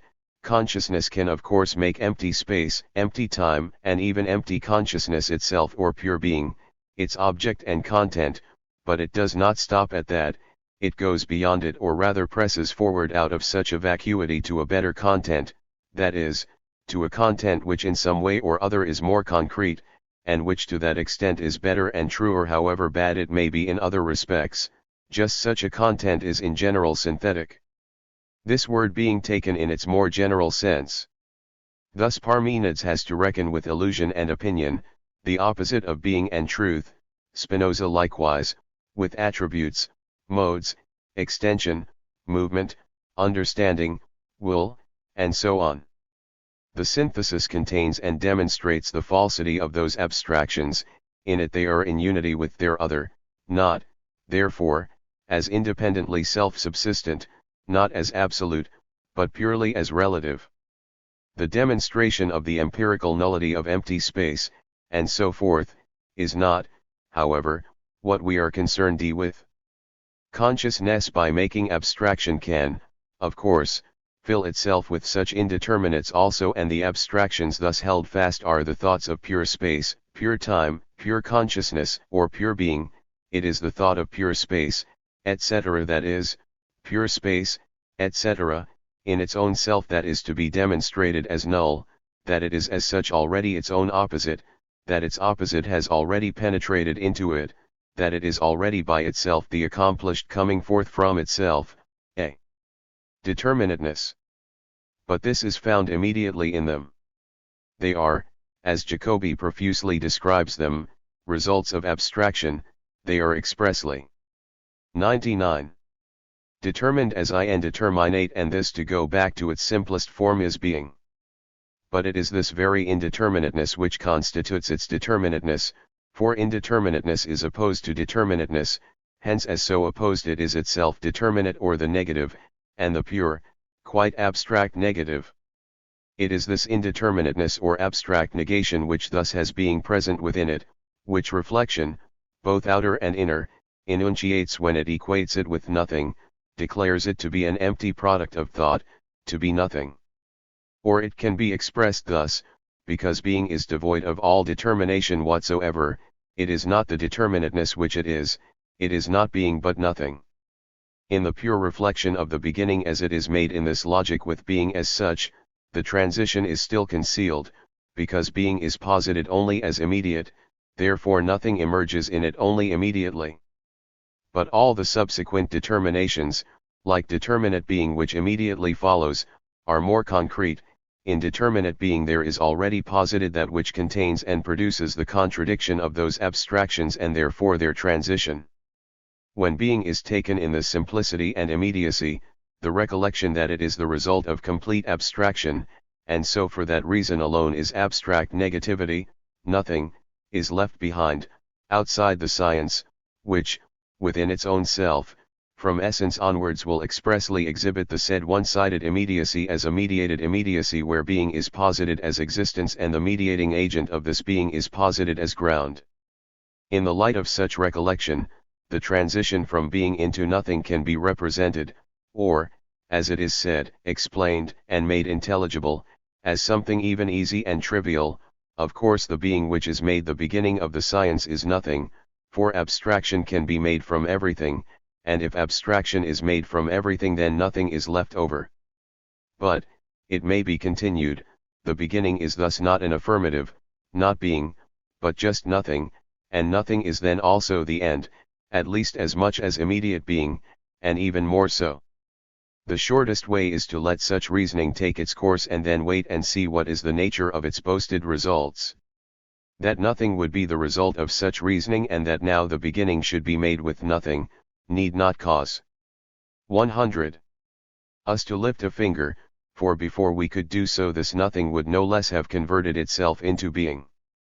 But further, this abstraction from everything having been presupposed, then it must be understood more exactly, the result of making abstraction from all that is first of all abstract being, being as such, just as in the cosmological proof of the existence of God from the contingent being of the world, in which proof we rise above such contingent being, being is still taken up with us in our ascent and is determined as infinite being. Of course, one can also abstract from this pure being, being can be thrown in with the all from which abstraction has already been made, then nothing remains. Now if we want to forget the thinking of nothing, that is, its conversion into being, or are ignorant of it, we can proceed in the style of one can, we can for example also abstract from nothing, and then what remains is not nothing, for it is just from this that we have made abstraction, we have in fact arrived at being again. This, one can, gives an external play of abstraction, in which the abstracting itself is only the one-sided activity of the negative. It is directly implied in this very form of one can, that for it being is just as indifferent as nothing, and that with the vanishing of either of them there is equally an arising of the other, but it is equally a matter of indifference whether one starts from the doing of nothing, or from nothing, for the former, that is the mere abstracting, has neither more nor less of truth in it than mere nothing has. The dialectic employed by Plato in treating of the one in the Parmenids is also to be regarded rather as a dialectic of external reflection. Being and the one are both Eleatic forms which are the same thing. But they are also to be distinguished, and it is thus that Plato takes them in that dialogue. After removing from the one the various determinations of whole and parts, of being within itself, of being in another, etc., of shape, time, etc., he reaches the result that being does not belong to the one, for being belongs to any particular something only in one of these modes. 1. Plato next deals with the proposition, the one is, and we should refer to Plato himself to see how, starting from this proposition, he accomplishes the transition to the non-being of 1p 141e, volume 3, ed. Steph. IOI the one.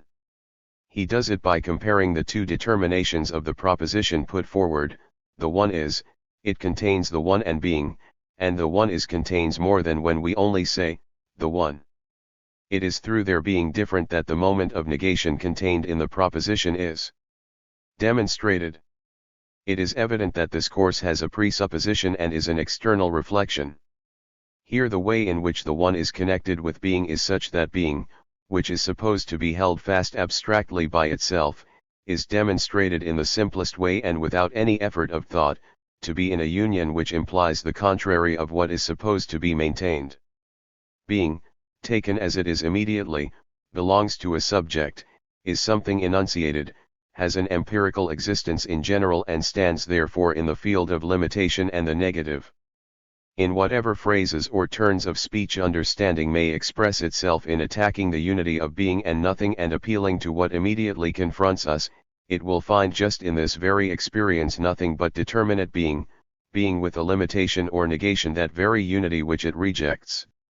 The assertion of immediate being thus reduces to an empirical existence, and it cannot reject the demonstration of this because it is to the immediacy which is outside of thought that it wants to cling. The same is the case with nothing, only contrariwise, and this reflection on it is familiar and has been made often enough. Nothing, taken in its immediacy, shows itself as affirmative, as being, for according to its nature it is the same as being. Nothing is thought of, imagined, spoken of, and therefore it is, in the thinking, imagining, speaking and so on, nothing has its being. But, further, this being is also distinguished from it, it is therefore said that although nothing is in thought or imagination, yet for that very reason it is not nothing, that is, being does not belong to nothing as such, but only thought or imagination is this being. With this distinguishing, it is equally not to be denied that nothing stands in relationship to a being, but in the relation, even though it contains the difference, there is present a unity with being. In whatever way nothing is enunciated or indicated, it shows itself connected with, or if you like in contact with a being, unseparated from a being, that is to say in a determinate being. But when the presence of nothing in a determinate being is thus demonstrated, there still lingers on the thought of this. 102. Difference of it from being, namely that the determinate being of nothing does not at all pertain to nothing itself, that nothing does not possess an independent being of its own, is not being as such. Nothing, it is said, is only the absence of being, darkness thus only the absence of light, cold only absence of heat, and so on. And darkness only has meaning in relation to the eye, in external comparison with the positive factor, light, and similarly cold is only something in our sensation. On the other hand, light and heat, like being, are objective, active realities on their own account, and are of quite another quality and dignity than this negative, than nothing. One can often find it put forward as a weighty reflection and an important piece of information that darkness is only absence of light, cold only absence of heat. About this acute reflection in this field of empirical objects, it can be empirically observed that darkness does in fact show itself active in light, determining it to color and thereby imparting visibility to it, since, as was said above, just as little is seen in pure light as in pure darkness. Visibility, however, is affected in the eye, and the supposed negative has just as much a share in this as the light which is credited with being the real, positive factor. Similarly, cold makes its presence known in water, in our sensations etc., and if we deny its so-called objective reality it is not a whit the worse for our doing so. But a further objection would be that here, too, as before, it is a negative with a determinate content that is spoken of. The argument is not confined to pure nothing, to which being, regarded as an empty abstraction, is neither inferior nor superior. But cold, darkness, and similar determinate negations are to be taken directly as they are by themselves, and we shall then see what we have thereby effected in respect of their universal determination which has led them to be introduced here. They are supposed to be not just nothing but the nothing of light, heat, etc., of something determinate, of a content, thus they are a determinate, a contentful, nothing if one may so speak. But, as will subsequently appear, a determinateness is itself a negation, and so they are negative nothings, but a negative nothing is an affirmative something. The conversion of nothing through its determinateness into an affirmative, appears to the consciousness which is fixed in the abstraction of the understanding as the acme of paradox. 103. The insight that the negation of the negation is something positive, simple as it is, or rather because of its very simplicity, appears as a triviality to which haughty understanding need pay no heed, although the correctness of the insight is admitted, and the insight is not only correct, but, because of the universality of such determinations, it has its infinite extension and universal application, so that it were indeed well to pay attention to it. A further remark can be made about the determination of the transition of being and nothing into each other, namely that it is to be understood as it is without any further elaboration of the transition by reflection. It is immediate and quite abstract because the transient moments are themselves abstract, that is, because the determinateness of either moment by means of which they passed over into each other is not yet posited in the other. Nothing is not yet posited in being, although it is true that being is essentially nothing, and vice versa. It is therefore inadmissible to employ more developed forms of mediation here and to hold being and nothing in any kind of relationship. The transition in question is not yet a relation. Thus is it impermissible to say, nothing is the ground of being, or being is the ground of nothing, or nothing is the cause of being, and so forth, or, transition into nothing can only occur under the condition that something is, or into being only under the condition of non-being. The kind of connection cannot be further determined without the connected sides being further determined at the same time.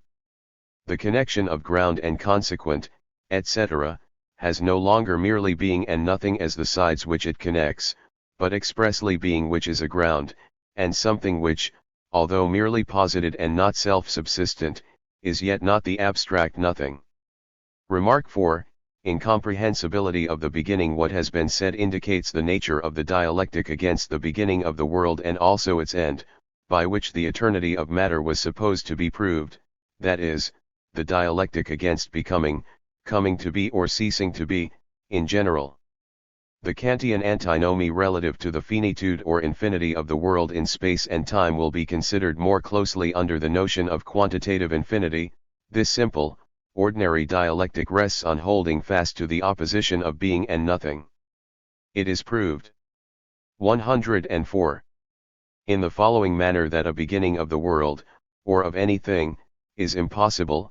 It is impossible for anything to begin, either in so far as it is, or in so far as it is not, for in so far as it is not just beginning, and in so far as it is not, then also it does not begin. If the world, or anything, is supposed to have begun, then it must have begun in nothing, but in nothing or nothing is no beginning, for a beginning includes within itself a being, but nothing does not contain any being. Nothing is only nothing. In a ground, a cause, and so on, if nothing is so determined, there is contained an affirmation, a being. For the same reason, too, something cannot cease to be, for then being would have to contain nothing, but being is only being, not the contrary of itself. It is obvious that in this proof nothing is brought forward against becoming, or beginning and ceasing, against this unity of being and nothing, except an assertoric denial of them and an ascription of truth to being and nothing, each in separation from the other. Nevertheless, this dialectic is at least more consistent. Here too, the absolute separation of being and nothing is assumed. But against this it 105 has been shown that being and nothing are, in fact, the same, or to use the same language as that just quoted, that there is nothing which is not an intermediate state between being and nothing. It is to the adoption of the said determination, which understanding opposes, that mathematics owes its most brilliant successes. This style of reasoning which makes and clings to the false presupposition of the absolute separateness of being and non-being is to be named not dialectic but sophistry. For sophistry is an argument proceeding from a baseless presupposition which is uncritically and unthinkingly adopted, but we call dialectic the higher movement of reason in which such seemingly utterly separate terms pass over into each other spontaneously, through that which they are, a movement in which the presupposition sublates itself. It is the dialectical immanent nature of being and nothing themselves to manifest their unity, that is, becoming, as their truth. 2. Moments of becoming, coming to be and ceasing to be. Becoming is the unseparatedness of being and nothing, not the unity which abstracts from being and nothing, but as the unity of being and nothing it is this determinate unity in which there is both being and nothing. But in so far as being and nothing, each unseparated from its other, each is not. They are therefore in this unity but only as vanishing, sublated moments. They sink from their initially imagined self-subsistence to the status of moments, which are still distinct but at the same time are sublated. Grasped as thus distinguished, each moment is in this distinguishedness as a unity with the other. Becoming therefore contains being and nothing as two such unities, each of which is itself a unity of being and nothing. The one is being as immediate and as relation to nothing, and the other is nothing as immediate and as relation to being. The determinations are of unequal values in these unities. Becoming is in this way in a double determination. In one of them, nothing is immediate, that is, the determination starts from nothing which relates itself to being, or in other words changes into it. In the other, being is immediate, that is, the determination O. 106 starts from being which changes into nothing. The former is coming to be and the latter is ceasing to be. Both are the same, becoming, and although they differ so in direction they interpenetrate and paralyze each other. The one is ceasing to be, being passes over into nothing, but nothing is equally the opposite of itself, transition into being, coming to be. This coming to be is the other direction, nothing passes over into being, but being equally sublates itself and is rather transition into nothing, is ceasing to be.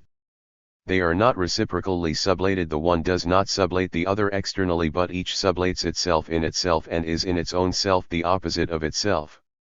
3. Sublation of becoming. The resultant equilibrium of coming to be and ceasing to be is in the first place becoming itself. But this equally settles into a stable unity. Being and nothing are in this unity only as vanishing moments, yet becoming as such is only through their distinguishedness. Their vanishing, therefore, is the vanishing of becoming or the vanishing of the vanishing itself. Becoming is an unstable unrest which settles into a stable result.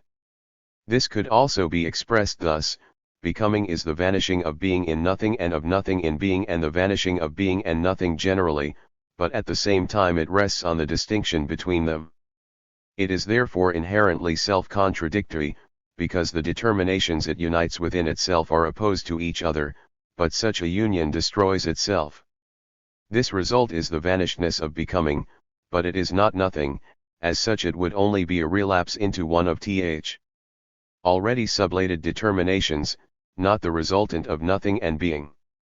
It is the unity of being and nothing which has settled into a stable oneness. But this stable oneness is being, yet no longer as a determination on its own but as a determination of the whole. Becoming, as this transition into the unity of being and nothing, a unity which is in the form of being or has the form of the one-sided immediate unity of these moments, is determinate being. A fundamental determination which repeatedly occurs throughout the whole of philosophy, the meaning of which is to be clearly grasped and especially distinguished from nothing. What is sublated is not thereby reduced to nothing. Nothing is immediate. What is sublated, on the other hand, is the result of mediation. It is a non-being but as a result which had its origin in a being. It still has, therefore, in itself the determinateness from which it originates. To sub/8 has a twofold meaning in the language. On the one hand it means to preserve, to maintain, and equally it also means to cause to cease, to put an end to. Even to preserve includes a negative element, namely, that something is removed from its immediacy and so from an existence which is open to external influences, in order to preserve it. Thus what is sublated is at the same time preserved. It has only lost its immediacy but is not on that account annihilated. The two definitions of to sublate which we have given can be quoted as two dictionary meanings of this word. But it is certainly remarkable to find that a language has come to use one and the same word for two opposite meanings. It is a delight to speculative thought to find in the language words which have in themselves a speculative meaning. The German language has a number of such. The double meaning of the Latin tollere does not go so far. Its affirmative determination signifies only a lifting up. Something is sublated only in so far as it has entered into unity with its opposite. In this more particular signification as something reflected, it may fittingly be called a moment. In the case of the lever, weight and distance from a point are called its mechanical moments on account of the sameness of their effect, in spite of the contrast otherwise between something real, such as a weight, and something ideal, such as a mere spatial determination, a line. We shall often have occasion to notice that the technical language of philosophy employs Latin terms for reflected determinations, either because the mother tongue has no words for them or if it has, as here, because its expression calls to mind more what is immediate, whereas the foreign language suggests more what is reflected. The more precise meaning and expression which being and nothing receive, now that they are moments, is to be ascertained from the consideration of determinate being as the unity in which they are preserved. Being is being, and nothing is nothing, only in their contradistinction from each other, but in their truth, in their unity, they have vanished as these determinations and are now something else. Being and nothing are the same, but just because they are the same they are no longer being and nothing, but now have a different significance. In becoming they were coming to be and ceasing to be. In determinate being, a differently determined unity, they are again differently determined moments. This unity now remains their base from which they do not again emerge in the abstract significance of being and nothing. Chapter 2. In considering determinate being, the emphasis falls on its determinate character, the determinateness is in the form of being, and as such it is quality. Through its quality, something is determined as opposed to another, as alterable and finite, and as negatively determined not only against an other but also in its own self. This its negation as at first opposed to the finite something is the infinite. The abstract opposition in which these determinations appear resolves itself into the infinity which is free from the opposition, into being for self. The treatment of determinate being falls therefore into three parts. A. Determinate being as such. B. Something and other, finitude. C. Qualitative infinity. A. Determinate being as such. In determinate being as such, its determinateness is first of all to be distinguished as quality. This, however, is to be taken as well in the one determination of determinate being as in the other as reality and negation. But in these determinatenesses determinate being is equally reflected into itself, and posited as such it is something, a determinate being. Determinate being in general from becoming there issues determinate being, which is the simple oneness of being and nothing. Because of this oneness it has the form of immediacy. Its mediation, becoming, lies behind it, it has sublated itself and determinate being appears, therefore, as a first, as a starting point for the ensuing development.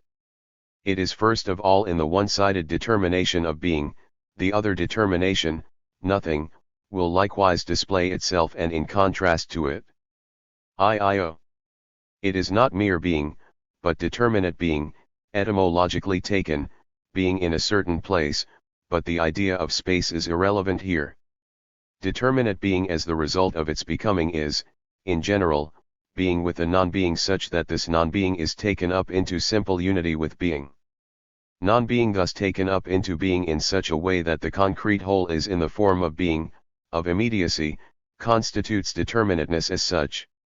The whole is likewise in the form, that is, in the determinateness of being, for being has likewise shown itself in becoming to be only a moment a sublated, negatively determined being, but it is such for us in our reflection, it is not yet posited as such in its own self.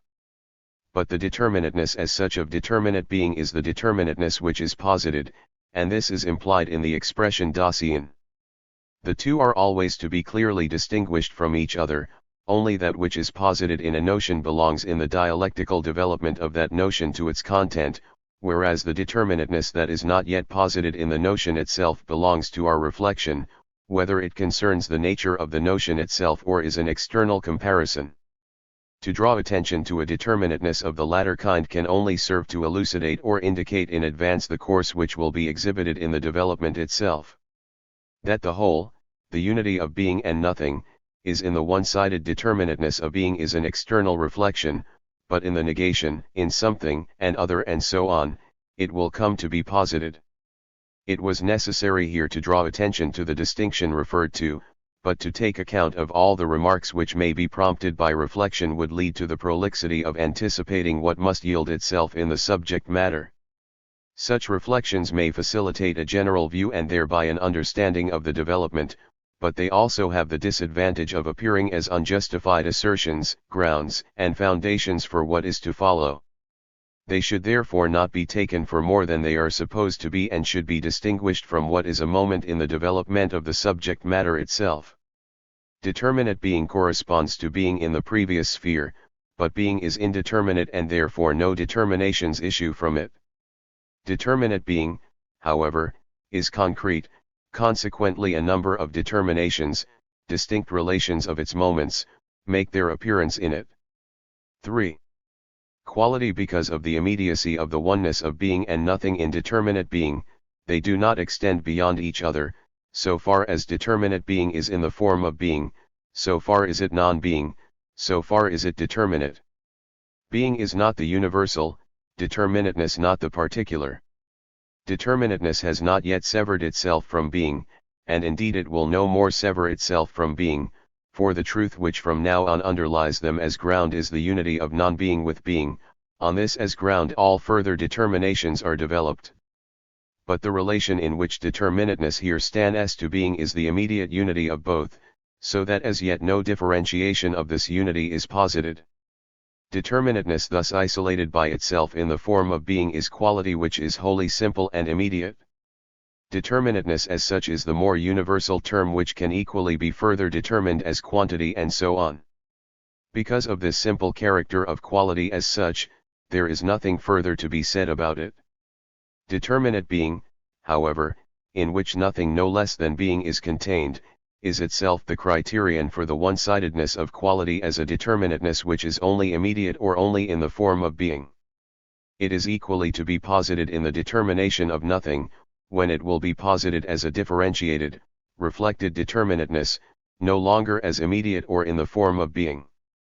Nothing, as thus the determinate element of a determinateness, is equally something reflected, a negation.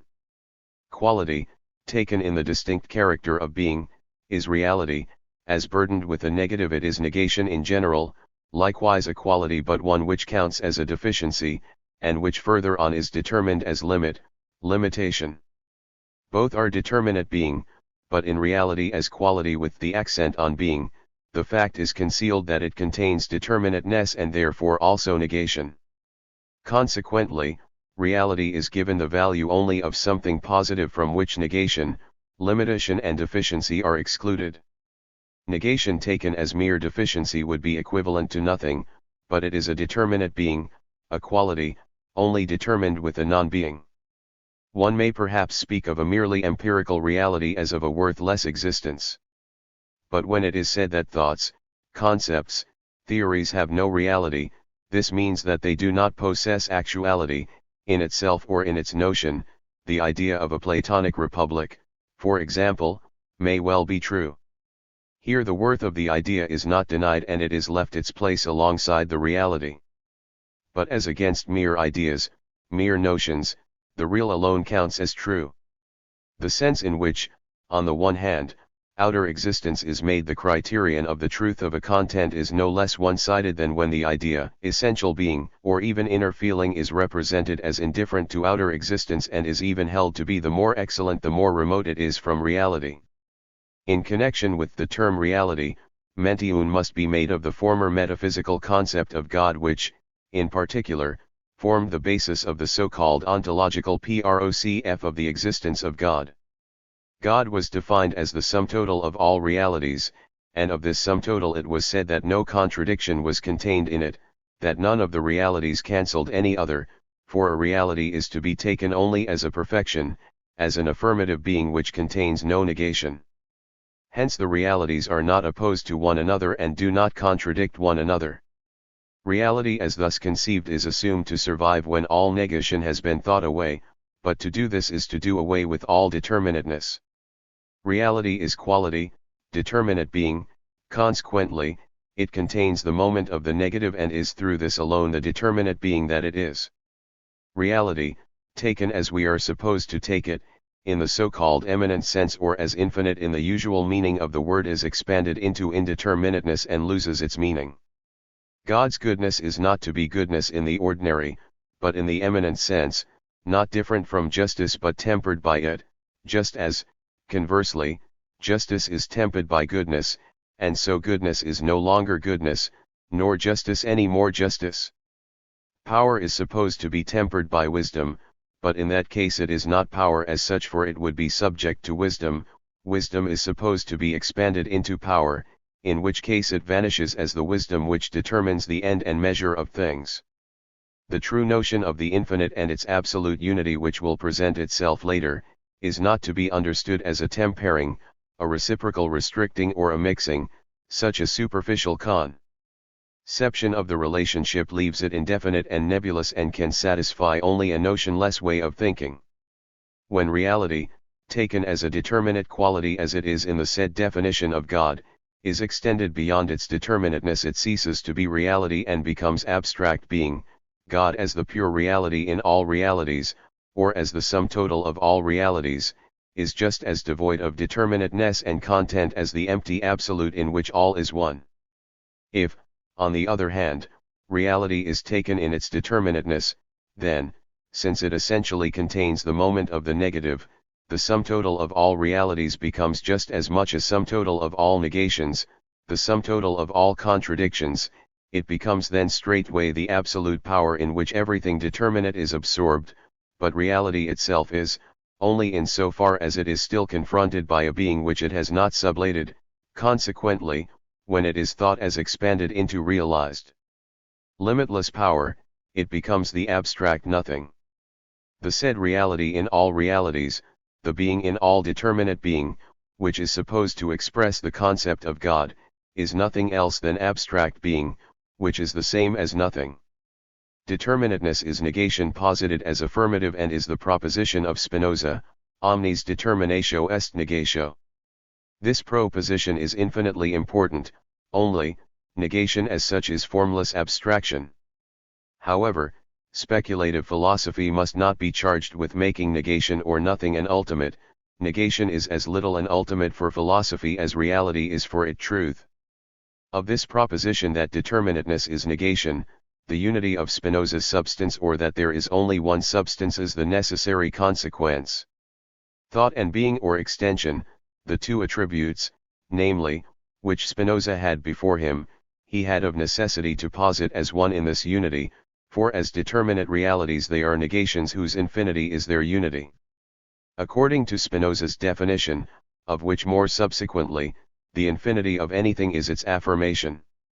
He grasped them therefore as attributes, that is, as not having a separate existence, a self-subsistent being of their own, but only as sublated, as moments, or rather, since substance in its own self lacks any determination whatever, they are for him not even moments, and the attributes like the modes are distinctions made by an external intellect. Similarly, the substantiality of individuals cannot persist in the face of that proposition.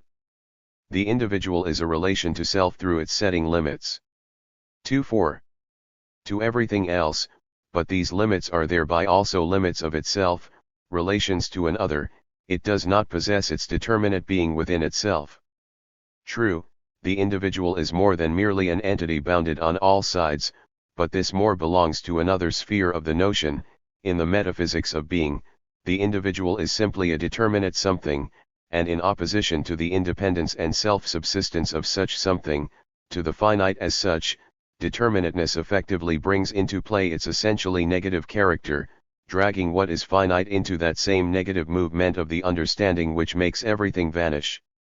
In the abstract unity of substance, negation stands directly opposed to reality. Further on, in the special sphere of reflected determinations, it becomes opposed to the positive, which is reality reflecting the negation, the reality in which the negative has an illusory being, the negative which in reality as such is still hidden. Quality is especially a property only where, in an external relation, it manifests itself as an immanent determination.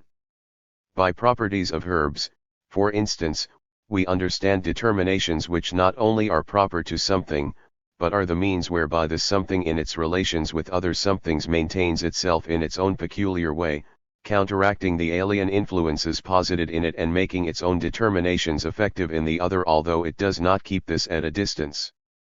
The more stable determinatenesses, on the other hand, such as figure, shape, are not called properties, nor even qualities perhaps, because they are conceived as alterable, as not identical with the being are of the object. Qualierung or unqualierung, an expressio n of Jacob Boehme's, whose philosophy goes deep, but into a turbid depth, signifies the movement of a quality within itself in so far as it posit and establishes itself in its negative nature from out of an other, signifies in general the quality's own internal unrest by which it produces and maintains itself only in conflict.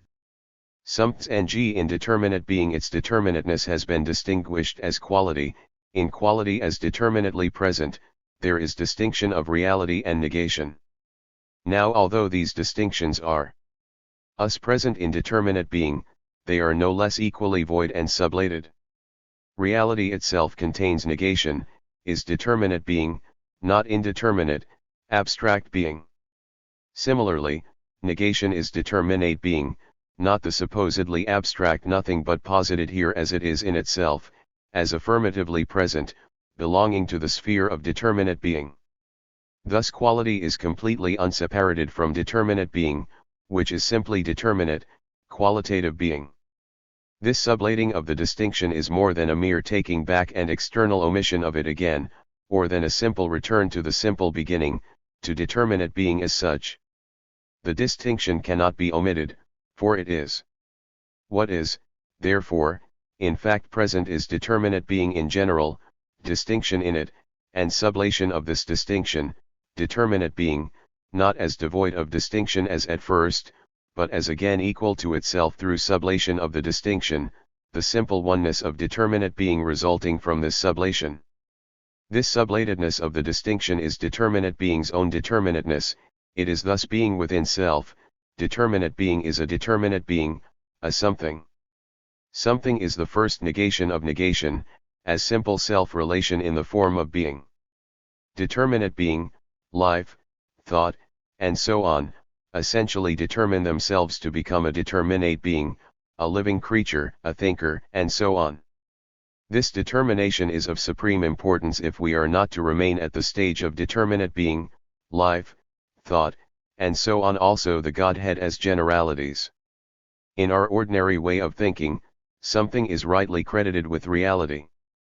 However, something is still a very superficial determination, just as reality and negation, determinate being, and its determinateness, although no longer blank being and nothing, are still quite abstract determinations. It is for this reason that they are the most current expressions, and the intellect which is philosophically untrained uses them most, casts its distinctions in their mold and fancies that in them it has something really well and truly determined. The negative of the negative is, as something, only the beginning of the subject being within self, only as yet quite indeterminate. It determines itself further on, first, as a being for self and so on, until in the notion it first attains the concrete intensity of the subject. At the base of all these determinations lies the negative unity with itself. But in all this, care must be U6 taken to distinguish between the first negation as negation in general, and the second negation, the negation of the negation. The latter is concrete, absolute negativity, just as the former on the contrary is only abstract negativity. Something is the negation of the negation in the form of being, for this second negation is the restoring of the simple relation to self, but with this, something is equally the mediation of itself with itself. Even in the simple form of something, then still more specifically in being for self, subject, and so on, self-mediation is present. It is present even in becoming, only the mediation is quite abstract. In something, mediation with self is posited, in so far as something is determined as a simple identity.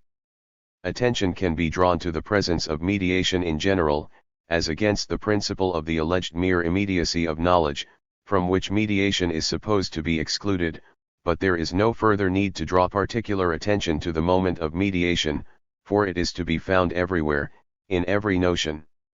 This mediation with itself, which something is in itself, taken only as negation of the negation, has no concrete determinations for its sides. It thus collapses into the simple oneness which is being. Something is, and is, then, also a determinate being. Further, it is in itself also becoming, which, however, no longer has only being and nothing for its moments. One of these, being, is now determinate being, and, further, a determinate being. The second is equally a determinate being, but determined as a negative of the something and other. Something as a becoming is a transition, the moments of which are themselves somethings, so that the transition is alteration a becoming which has already become concrete. But to begin with, something alters only in its notion, it is not yet posited as mediating and mediated, but at first only as simply maintaining itself in its self-relation, and its negative is posited as equally qualitative, as only an other in general. b. Finitude. Something and other are at first indifferent to one another, an other is also immediately a determinate being, a something, the negation thus falls outside both. Something is in itself as against its bes ng for other. But the determinateness also belongs to its in itself and is 2-7. Its determination, this equally passes over into constitution which, being identical with the determination, constitutes the immanent and at the same time negated being for other, the limit of the something. This limit is the immanent determination of the something itself, which latter is thus the finite.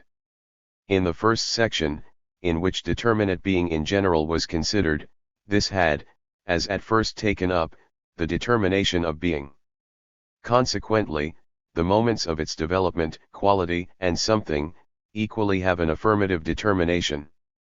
In this section, on the other hand, the negative determination contained in determinate being is developed, and whereas in the first section it was at first only negation in general, the first negation, it is now determined to the point of the being within self or the inwardness of the something, to the negation of the negation. Something and an other I something and other are, in the first place, both determinate beings or somethings. Secondly, each is equally an other. It is immaterial which is first named and solely for that reason called something. If of two things we call one A, and the other B, then in the first instance B is determined as the other. But A is just as much the other of B. Both are, in the same way, others. The word this serves to fix the distinction and the something which is to be taken affirmatively.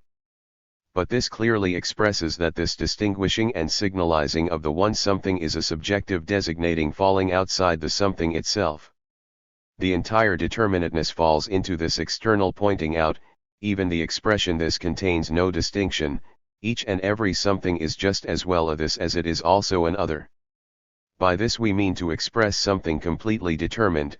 It is overlooked that speech, as a work of the understanding, gives expression only to universals, except in the name of a single object, but the individual name is meaningless, in the sense that it does not express a universal, and for the same reason appears as something merely posited and arbitrary, just as proper names, too, can be arbitrarily assumed, given, or also altered. U8 otherness thus appears as a determination alien to the determinate being thus characterized, or as the other outside the one determinate being, partly because a determinate being is determined as other only through being compared by a third, and partly because it is only determined as other on account of the other which is outside it, but is not an other on its own account. At the same time, as has been remarked, every determinate being, even for ordinary thinking, determines itself as an other, so that there is no determinate being which is determined only as such, which is not outside a determinate being and therefore is not itself an other. Both are determined equally as something and as other, and are thus the same, and there is so far no distinction between them. But this self-sameness of the determinations likewise arises only from external reflection, from the comparing of them, but the other as at first posited, although an other in relation to the something, is nevertheless also an other on its own account, apart from the something.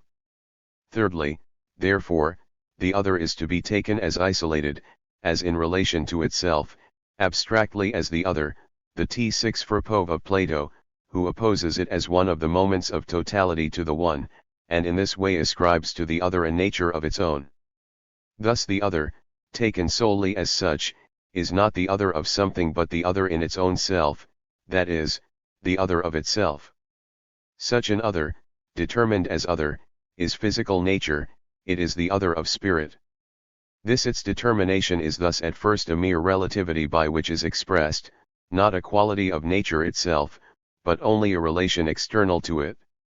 However, since spirit is the true something and nature, consequently, in its own self is only what it is as contrasted with spirit, the quality of nature taken as such is just this, to be the other in its own self, that which is external to itself. The other simply by itself is the other in its own self, hence the other of itself and so the other of the other it is, therefore, that which is absolutely dissimilar within itself, that which negates itself, alters itself. But in so doing it remains identical with itself, for that into which it alters is the other, and this is its sole determination, but what is altered is not determined in any different way but in the same way, namely, to be an other, in this latter, therefore, it only unites with its own self. It is thus posited as 2-9 reflected into itself with sublation of the otherness, as a self-identical something from which, consequently, the otherness, which is at the same time a moment of it, is distinct from it and does not appertain to the something itself. 2. Something preserves itself in the negative of its determinate being, it is essentially one with it and essentially not one with it. It stands, therefore, in a relation to its otherness and is not simply its otherness. The otherness is at once contained in it and also still separate from it, it is a being for other. Determinate being as such is immediate, without relation to an other, or, it is in the determination of being, but as including within itself non-being, it is determinate being, being negated within itself, and then in the first instance an other, but since at the same time it also preserves itself in its negation, it is only a being for other. It preserves itself in the negative of its determinate being and is being, but not being in general, but as self-related in opposition to its relation to other, as self-equal in opposition to its inequality. Such a being is being in itself. Being for other and being in itself constitute the two moments of the something. There are here present two pairs of determinations, I something and other, 2. Being for other and being in itself.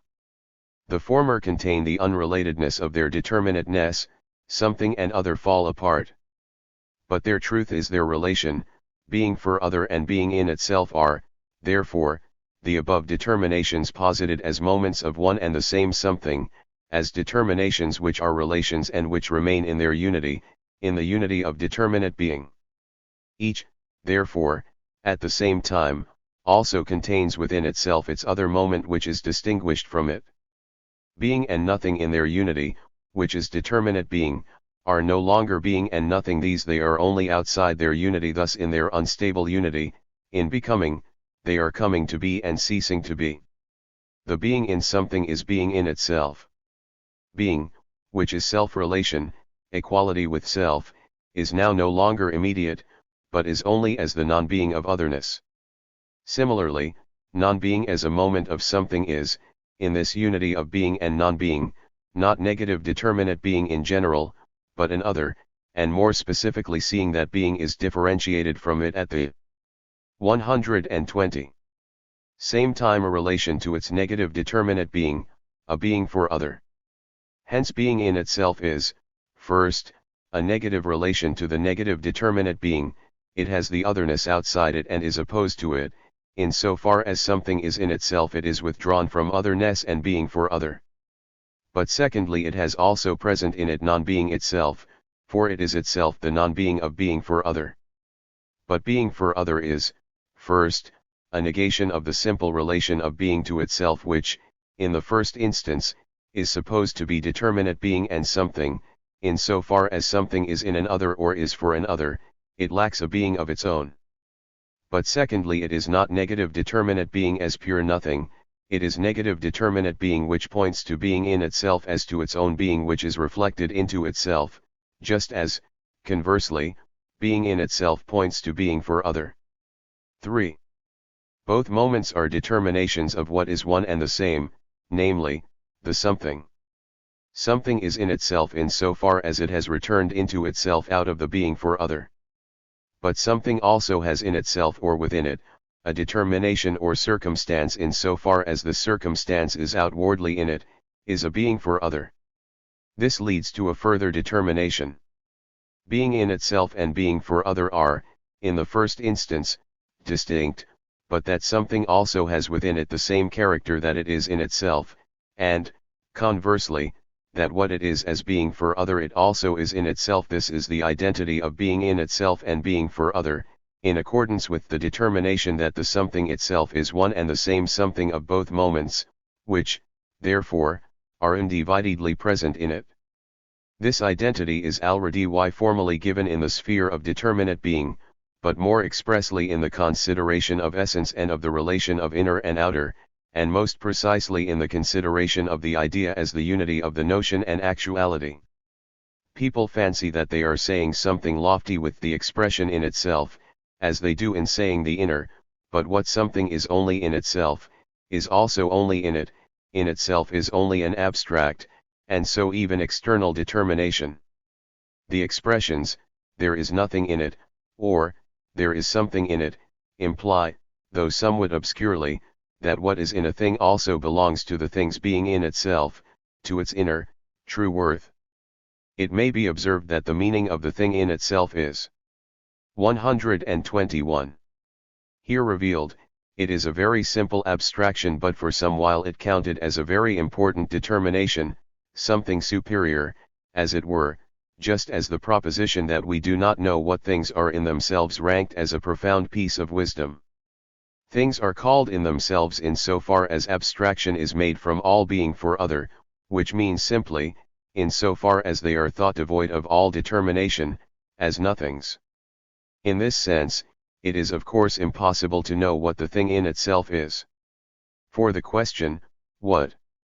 Demands that determinations be assigned, but since the things of which they are to be assigned are at the same time supposed to be things in themselves, which means, in effect, to be without any determination, the question is thoughtlessly made impossible to answer, or else only an absurd answer is given. The thing in itself is the same as that absolute of which we know nothing except that in it all is one. What is in these things in themselves, therefore, we know quite well, they are as such nothing but truthless, empty abstractions.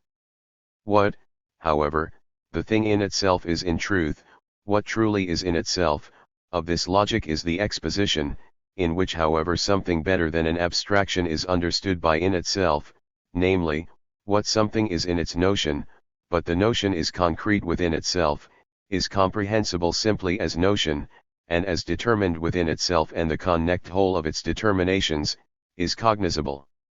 Being in itself, in the first instance, has being for other as its contrasted moment, but positedness, too, is contrasted with it. This expression, it is true, includes also being for other, but it specifically contains the already accomplished bending back of that which is not in itself into that which is its being in itself, in which it is positive. Being in itself is generally to be taken as an abstract way of expressing the notion. Positing, properly speaking, first occurs in the sphere of essence, of objective reflection. The ground posits that which is grounded by it. Still more, the cause produces or brings forth an effect, a determinate being whose self-subsistence is immediately negated and which carries the meaning of having its matter, its being, in an other. In the sphere of being, determinate being only proceeds from becoming, or, with the something an other is posited, with the finite, the infinite, but the finite does not bring forth the infinite, does not posit it. In the sphere of being, the self-determining even of the notion is at first only in itself or implicit as such. It is called a transition, and the I-22 reflected determinations of being such as something and other or finite and infinite, although they essentially refer to each other or are as a being for other, they too count as qualitative, as existing on their own account. The other is, the finite ranks equally with the infinite as an immediate, affirmative being, standing fast on its own account. The meaning of each appears to be complete even without its other. On the other hand, positive and negative, cause and effect, however much they may be taken as isolated from each other, are at the same time meaningless one without the other. There is present in them their showing or reflection in each other, the showing or reflection in each of its other. In the different spheres of determination and especially in the progress of the exposition, or more precisely in the progress of the notion towards the exposition of itself, it is of capital importance always clearly to distinguish what is still in itself and what is posited, the determinations as they are in the notion, and as they are as posited, or as being for other. This is a distinction which belongs only to the dialectical development and which is unknown to metaphysical philosophizing, which also includes the critical philosophy. The definitions of metaphysics, like its presuppositions, distinctions, and conclusions, seek to assert and produce only what comes under the category of being, and that, too, of being in itself. Bet ng for other is, in the unity of the something with itself, identical with its t and t self. The being for other is thus present t and the something. The determinateness thus reflected into itself is, therefore, again in the simple form of bet ng, and hence is again a quality, determination. determination, constitution, and limit the in itself into which something is reflected into itself out of its being for other is no longer an abstract in itself, but as negation of its being for other is mediated by the latter, which is thus its moment. It is not only the immediate identity of the something with itself, but the identity through which there is present Tn the something that which it is in itself. Being for other is present in it because the Tn itself is the sublation of the being for other, has returned out of the being for other into itself, but equally, too, simply because it is abstract and therefore essentially burdened with negation, with being for other. There is present here.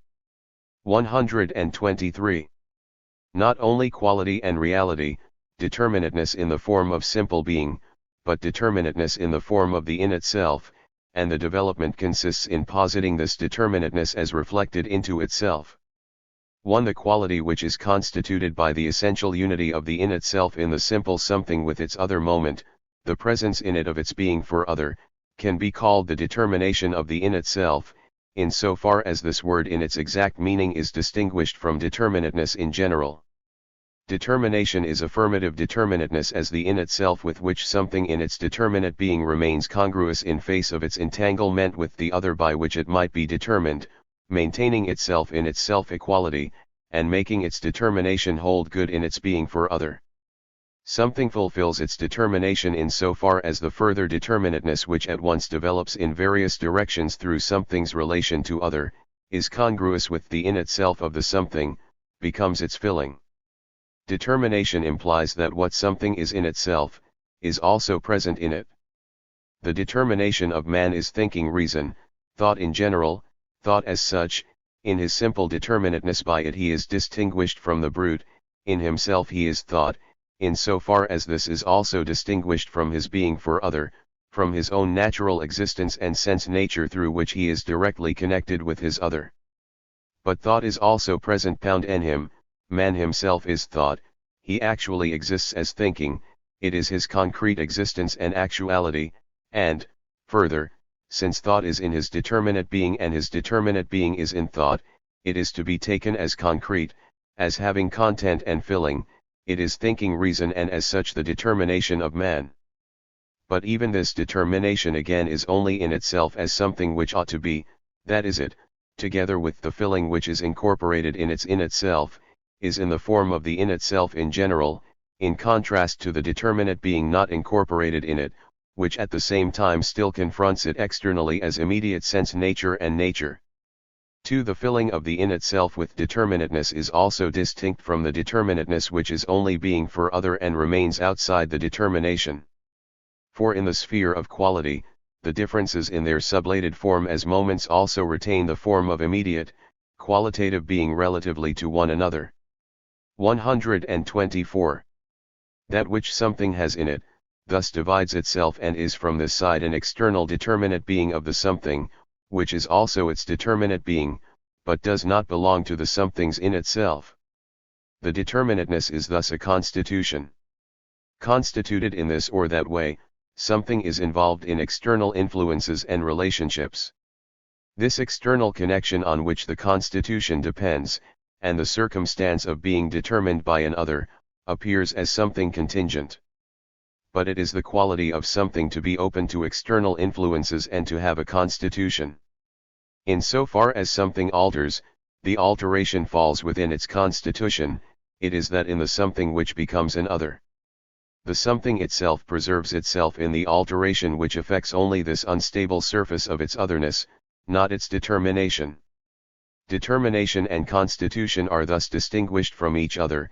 Something, in accordance with its determination, is indifferent to its constitution. But that which something has in it, is the middle term connecting them in the syllogism. Or, rather, the being in the something showed itself as falling apart into these two extremes.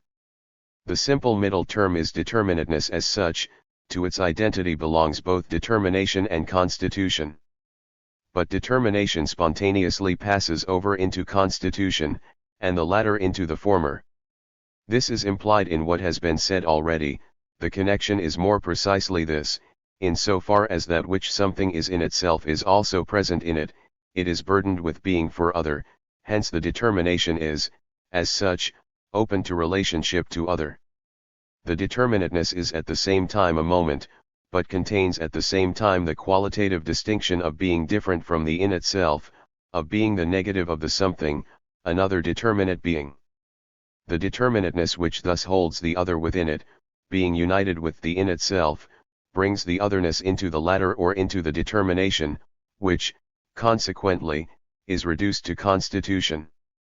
Conversely, being for other isolated as constitution and posited by itself, is in its own self the same as the other as such, the other in its own self, that is, the other of itself, but thus it is self-related determinate being, the in itself with a determinateness, and therefore a determination. Consequently, in so far as determination and constitution are also to be held apart, the latter, which appears to be grounded in some 125 thing external, in an other in general, also depends on the former, and the determining from outside is at the same time determined by the something's own, immanent determination. But further, the constitution belongs to that which the something is in itself, something alters with its constitution. This alteration of something is no longer the first alteration of something merely in accordance with its being for other, the first was only an implicit alteration belonging to the inner notion, now alteration is also posited in the something. The something itself is further determined and the negation is posited as immanent in it, as its developed being within self in the first place.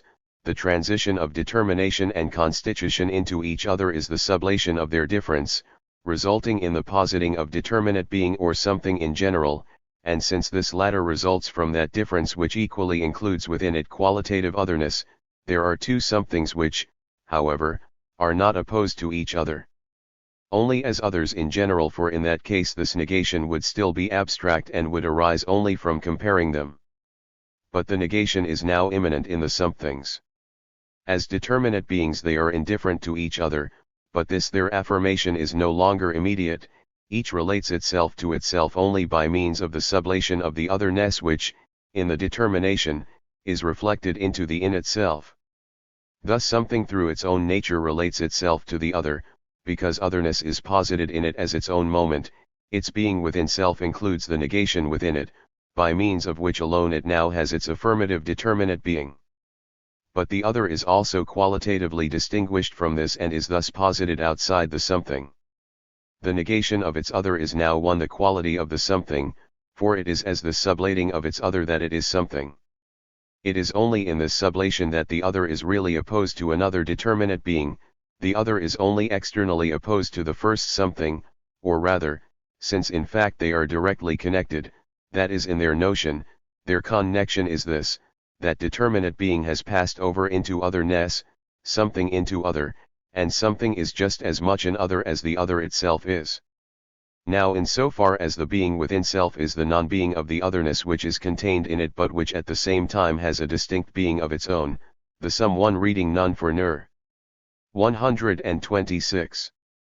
Thing is itself the negation, the ceasing of an other in it, it is posited as relating itself negatively to the other and in so doing preserving itself, this other, the being within self of the something as negation of the negation, is its in itself, and at the same time this sublation is present in it as a simple negation, namely, as its negation of the other something external to it. There is a single determinateness of both, which on the one hand is identical with the being within self of the somethings as negation of the negation, and on the other hand, since these negations are opposed to one another as other somethings, conjoins, and equally disjoins them through their own nature, each negating the other, this determinateness is limit. 3. Being for other is the indeterminate, affirmative community of something with its other, in the limit the non-being for other becomes prominent, the qualitative negation of the other, which is thereby kept apart from the something which is reflected into itself. We must observe the development of this notion, which manifests itself, however, rather as an entanglement and a contradiction. This contradiction is at once to be found in the circumstance that the limit, as something's negation reflected into itself, contains ideally in it the moments of something and other, and these, as distinguished moments, are at the same time posited in the sphere of determinate. Being as really, qualitatively distinct. Something, therefore, is immediate, self-related determinate being, and has a limit. In the first place, relatively to an other, the limit is the non-being of the other, not of the something itself. In the limit, something limits its other. But the other is itself a something in general, therefore the limit which something has relatively to the other is also the limit of the other as a something, its limit whereby it keeps the first something as its other apart from it, or is a non-being of that something. It is thus not only non-being of the other, but non-being equally of the one and of the other something, consequently of the something as such. But the limit is essentially equally the non-being of the other, and so something at the same time is through its limit. It is true that something, in limiting the other, is subjected to being limited itself, but at the same time its limit is, as the ceasing of the other in it, itself only the being of the something. Through the limit something is what it is, and in the limit it has its quality. This relationship is the outward manifestation of the fact that the limit 127 is simple negation or the first negation, whereas the other is, at the same time, the negation of the negation, the being within self of the something. Something, as an immediate determinate being, is, therefore, the limit relatively to another something, but the limit is present in the something itself, which is a something through the mediation of the limit which is just as much the non-being of the something. Limit is the mediation through which something and other each as well as is not. Now insofar as something in its limit both is and is not, and these moments are an immediate, qualitative difference, the negative determinate being and the determinate being of the something fall outside each other. Something has its determinate being outside of its limit, similarly, the other, too, because it is a something, is outside it. Limit is the middle between the two of them in which they cease. They have their determinate being beyond each other and beyond their limit, the limit as the non-being of each is the other of both. It is in accordance with this difference of something from its limit that the line appears as line only outside its limit, the point, the plane as plane outside the line, the solid as solid only outside its limiting surface.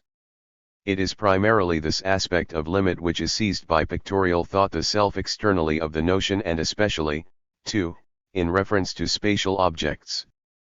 But further, something as it is outside the limit, the unlimited something, is only a determinate being in general. As such, it is not distinguished from its other, it is only determinate being and therefore has the same determination as its other. Each is only a something in general, or each is an other, thus both are the same.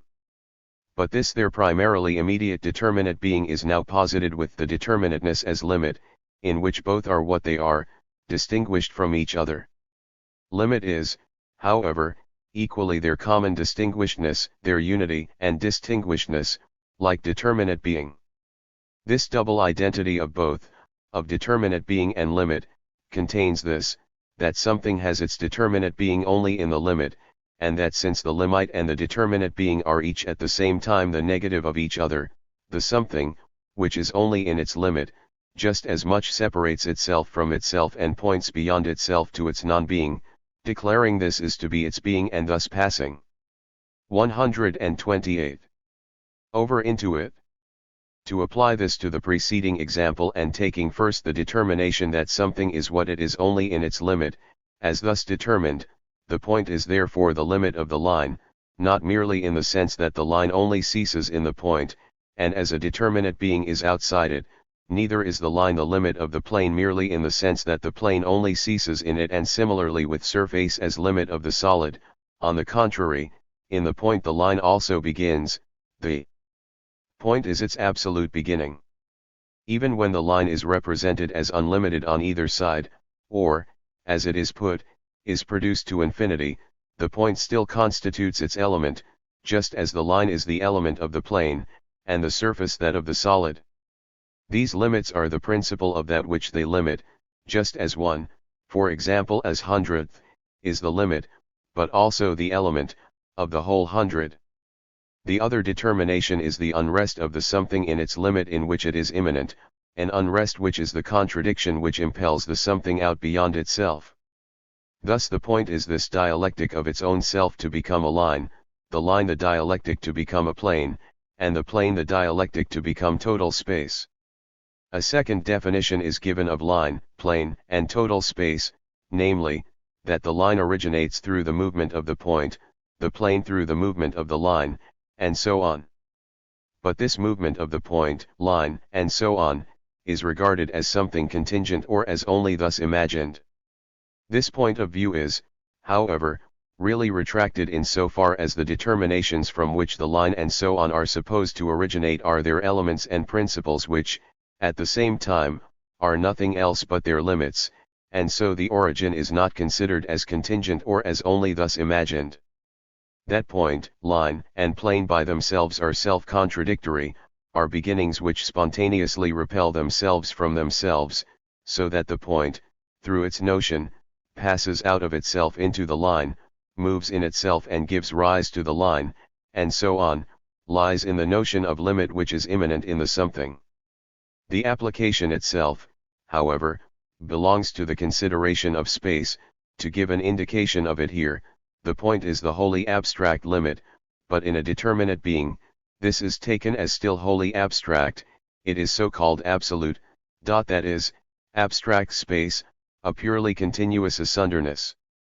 But the limit is not abstract negation, but is in this determinate being, is a spatial determinateness, the point is, therefore, spatial, the contradiction. 129. Of abstract negation and continuity, and is, therefore, the transition, the accomplished transition into the line, and so on, just as also, for the same reason, there is no such thing as a point, line, or plane. Something with its immanent limit, posited as the contradiction of itself, through which it is directed and forced out of and beyond itself, is the finite. Finitude. The being of something is determinate, something has a quality and in it is not only determined but limited, its quality is its limit and, burdened with this, it remains in the first place an affirmative, stable being. But the development of this negation, so that the opposition between its determinate being and the negation as its immanent limit, is itself the being within self of the something, which is thus in its own self only a becoming, constitutes the finitude of something.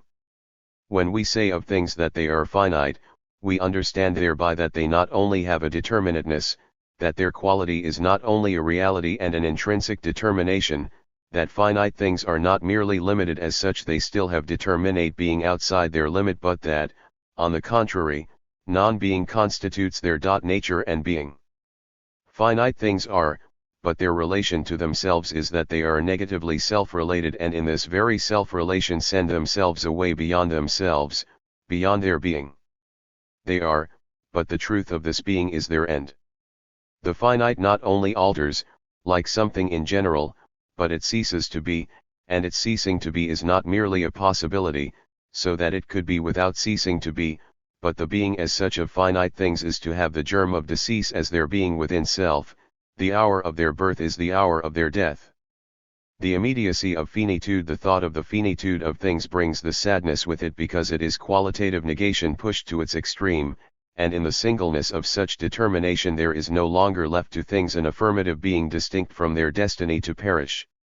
Because of this qualitative singleness of the negation, which has gone back to the abstract opposition of nothing and ceasing to be as opposed to being, finitude is the most stubborn category of the understanding, negation in general, constitution and limit, e.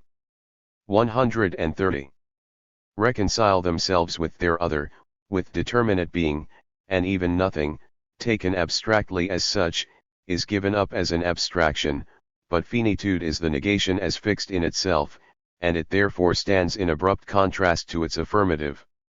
The finite, it is true, lest itself be brought into flux, it is itself this, to be determined or destined to its end, but only to its end, or rather, it is the refusal to let itself be brought affirmatively to its affirmative, to the infinite, and to let itself be united with it. It is therefore posited as inseparable from its nothing, and is thereby cut off from all reconciliation with its other, the affirmative. the determination or destiny of finite things takes them no further than their end. The understanding persists in the sadness of finitude by making non-being the determination of things and at the same time making it imperishable and absolute. Their transitoriness could only pass away or perish in their other. In the affirmative, their finitude would then be parted from them, but it is their unalterable quality, that is, their quality which does not pass over into its other, that is, into its affirmative. It is thus eternal.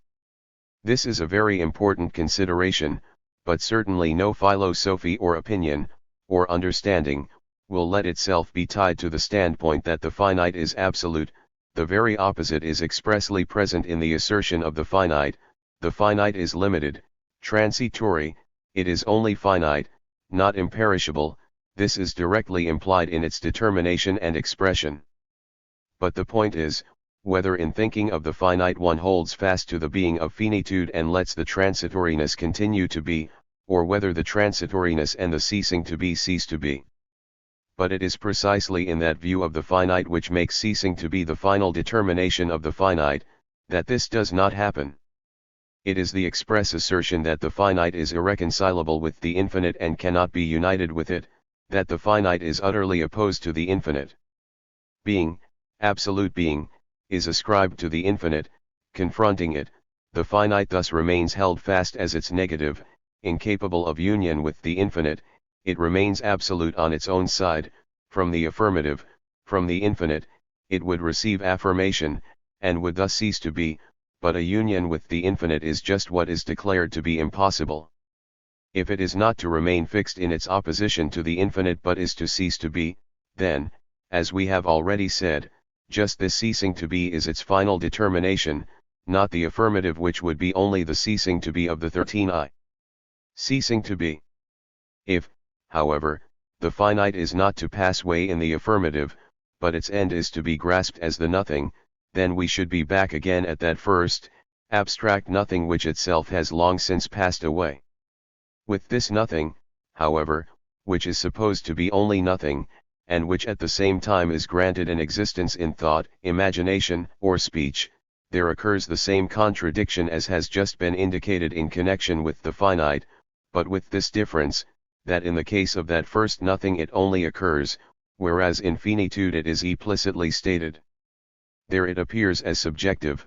Here it is asserted that the finite stands perpetually opposed to the infinite, that what is in itself null is, and is as in itself null. We have to become conscious of this, and the development of the finite shows that, having this contradiction present within it, it collapses within itself, yet in doing so actually resolves the contradiction, that not only is the finite transitory and ceases to be, but that the ceasing to be, the nothing, is not the final determination, but itself ceases to be. Limitation and the this contradiction is, indeed, abstractly present simply in the circumstance that the something is finite, or that the finite is. But something or being is no longer abstractly posited but reflected into itself and developed as being within self which possesses a determination and a constitution, and, still more specifically, a limit which, as immanent in the something and constituting the quality of its being within self, is finitude. It is to be seen what moment are contained in this notion of the finite something. Determination and constitution showed themselves as sides for external reflection, but the former already contained otherness as belonging to the somethings in itself. The externality of the otherness is on the one hand in the something's own inwardness, on the other hand it remains, as externality, distinguished from it. It is still externality as such, but present in the something. But further, since the otherness is determined as limit, as itself negation of the negation, the otherness immanent in the something is posited as the connection of the two sides, and the unity with itself of the something which possesses both determination and constitution, is its relation turned towards its own self, the relation of its implicit determination to the limit immanent in the sum. 132. Thing, a relation in which this immanent limit is negated. The self-identical being within self thus relates itself to itself as its own non-being, but as negation of the negation, as negating the non-being which at the same time retains in it determinate being, for determinate being is the quality of its being within self. Something's own limit thus posited by it as a negative which is at the same time essential, is not merely limit as such, but limitation. But what is posited as negated is not limitation alone, the negation is two-edged, since what is posited by it as negated is the limit, and this is in general what is common to both something and other, and is also a determinateness of the in itself of the determination as such. This in itself, therefore, as the negative relation to its limit, to itself as limitation, is the ought. In order that the limit which is in something as such should be a limitation, something must at the same time in its own self transcend the limit, it must in its own self be related to the limit as to something which is not. The determinate being of something lies inertly indifferent, as it were, alongside its limit. But something only transcends its limit in so far as it is the accomplished sublation of the limit, is the in itself as negatively related to it. And since the limit is in the determination itself as a limitation, something transcends its own self. The ought therefore contains the determination in double form, once as the implicit determination counter to the negation, and again as a non-being which, as a limitation, is distinguished from the determination, but is at the same time itself an implicit determination. The finite has thus determined itself as the relation of its determination to its limit, in this relation, the determination is an ought and the limit is a limitation. Both are thus moments of the finite and hence are themselves finite, both the ought and the limitation. But only the limitation is posited as finite, the ought is limited only in itself, that is, for us. It is limited through its relation to the limit which is already immanent in the ought itself, but this its restriction is enveloped in the in itself, for, in accordance with its determinate being, that is, its determinateness relatively to the limitation, it is posited as the in itself. What ought to be is, and at the same time is not. If it were, we could not say that it ought merely to be. The ought has, therefore, 133. Essentially a limitation. This limitation is not alien to it, that which only ought to be is the determination, which is now posited as it is in fact, namely, as at the same time only a determinateness. The being in itself of the something in its determination reduces itself therefore to an ought to be through the fact that the same thing which constitutes its in itself is in one and the same respect a non-being, and that, too, in this way, that in the being within self, in the negation of the negation, this in itself as one of the negations is a unity with the other, which at the same time is a qualitatively distinct limit, through which this unity is a relation to it. The limitation of the finite is not something external to it, on the contrary, its own determination is also its limitation, and this latter is both itself and also the ought to be, it is that which is common to both, or rather that in which both are identical. But now further, the finite as the ought transcends its limitation, the same determinateness which is its negation is also sublated, and is thus its in itself, its limit is also not its limit. Hence as the ought, something is raised above its limitation, but conversely, it is only as the ought that it has its limitation. The two are inseparable. Something has a limitation in so far as it has negation in its determination, and the determination is also the accomplished sublation of the limitation. Remark, the ought. The ought has recently played a great part in philosophy, especially in connection with morality and also in metaphysics generally, as the ultimate and absolute concept of the identity of the in itself or self-relation, and of the determinateness or limit. You can, because you ought this expression, which is supposed to mean a great deal, is implied in the notion of ought. For the ought implies that one is superior to the limitation, in it the limit is sublated and the in itself of the ought is thus an identical self-relation, and hence the abstraction of can. But conversely, it is equally correct that, you cannot, just because you ought. For in the ought, the limitation as limitation is equally implied, the said formalism of possibility has, in the limitation, a reality, a qualitative otherness opposed to it, and the relation of each to the other is a contradiction, and thus a cannot, or rather an impossibility. 134. In the ought the transcendence of finitude, that is, infinity, begins. The ought is that which, in the further development, exhibits itself in accordance with the said impossibility as the progress to infinity. With respect to the form of the limitation and the ought, two prejudices can be criticized in more detail. First of all, great stress is laid on the limitations of thought, of reason, and so on, and it is asserted that the limitation cannot be transcended. To make such an assertion is to be unaware that the very fact that something is determined as a limitation implies that the limitation is already transcended. For a determinateness, a limit, is determined as a limitation only in opposition to its other in general, that is, in opposition to that which is free from the limitation.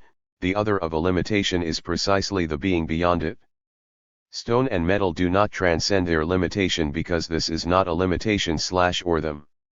If, however, in the case of such general propositions framed by the understanding, such as that limitation cannot be transcended, thought will not apply itself to finding out what is implied in the notion, then it can be directed to the world of actuality where such proportions show themselves to be completely unreal. Just because thought is supposed to be superior to actuality, to dwell apart from it in higher regions and therefore to be itself determined as an ought to be, on the one hand, it does not advance to the notion, and, on the other hand, it stands in just as untrue a relation to actuality as it does to the notion. Because the stone does not think, does not even feel, its limitedness is not a limitation for it, that is not a negation in it for sensation, imagination, thought, etc., which it does not possess. But even the stone, as a something, contains the distinction of its determination or in itself and its determinate being, and to that extent it, too, transcends its limitation. The notion which is implicit in it contains the identity of the stone with its other. If it is a base capable of being acted on by an acid, then it can be oxidized and neutralized, and so on. In oxidation, neutralization, and so on, it overcomes its limitation of existing only as a base, it transcends it, and similarly the acid overcomes its limitation of being an acid. This ought, the obligation to transcend limitations, is present in both acid and caustic base in such a degree that it is only by force that they can be kept fixed as acid and caustic base. 135. If, however, an existence contains the notion not merely as an abstract in itself, but as an explicit, self-determined totality, as instinct, life, ideation, etc., then in its own strength it overcomes the limitation and attains a being beyond it. The plant transcends the limitation of being a seed, similarly, of being blossom, fruit, leaf, the seed becomes the developed plant, the blossom fades away, and so on. The sentient creature, in the limitation of hunger, thirst, etc., is the urge to overcome this limitation and it does overcome it. It feels pain, and it is the privilege of the sentient nature to feel pain. It is a negation in itself, and the negation is determined as a limitation in its feeling, just because the sentient creature has the feeling of itself, which is the totality that transcends this determinateness. If it were not above and beyond the determinateness, it would not feel it as its negation and would feel no pain. But it is reason, thought, which is supposed to be unable to transcend limitation, reason, which is the universal explicitly beyond particularity as such, which is nothing but the overcoming of limitation. Granted, not every instance of transcending and being beyond limitation is a genuine liberation from it, a veritable affirmation. Even the ought itself, an abstraction in general, is an imperfect transcending. However, the reference to the wholly abstract universal is a sufficient reply to the equally abstract assertion that limitation cannot be transcended, or, again, even the reference to the infinite in general is a sufficient refutation of the assertion that the finite cannot be transcended. In this connection we may mention a seemingly ingenious fancy of Leibniz, that if a magnet possessed consciousness it would regard its pointing to the north as a determination of its will, as a law of its freedom. On the contrary, if it possessed consciousness and consequently will and freedom, it would be a thinking being. Consequently, space for it would be universal, embracing every direction, so that the single direction to the north would be rather a limitation on its freedom, just as much as being fixed to one spot would be a limitation for a man although not for a plant. On the other hand, the ought is the transcending, but still only finite transcending, of the limitation.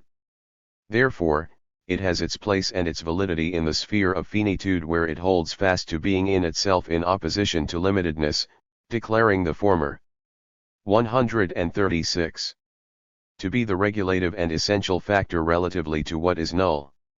Duty is an ought directed against the particular will, against self-seeking desire and capricious interest, and it is held up as an ought to the will in so far as this has the capacity to isolate itself from the true. Those who attach such importance to the ought of morality and fancy that morality is destroyed if the ought is not recognized as ultimate truth, and those too who, reasoning from the level of the understanding, derive a perpetual satisfaction from being able to confront everything there is with an ought, that is, with the knowing better, and for that very reason are just as loath to be robbed of the ought, do not see that as regards the finitude of their sphere the ought receives full recognition. But in the world of actuality itself, reason and law are not in such a bad way that they only ought to be. It is only the abstraction of the in itself that stops at this any more than the ought is in its own self perennial and, what is the same thing, that finitude is absolute.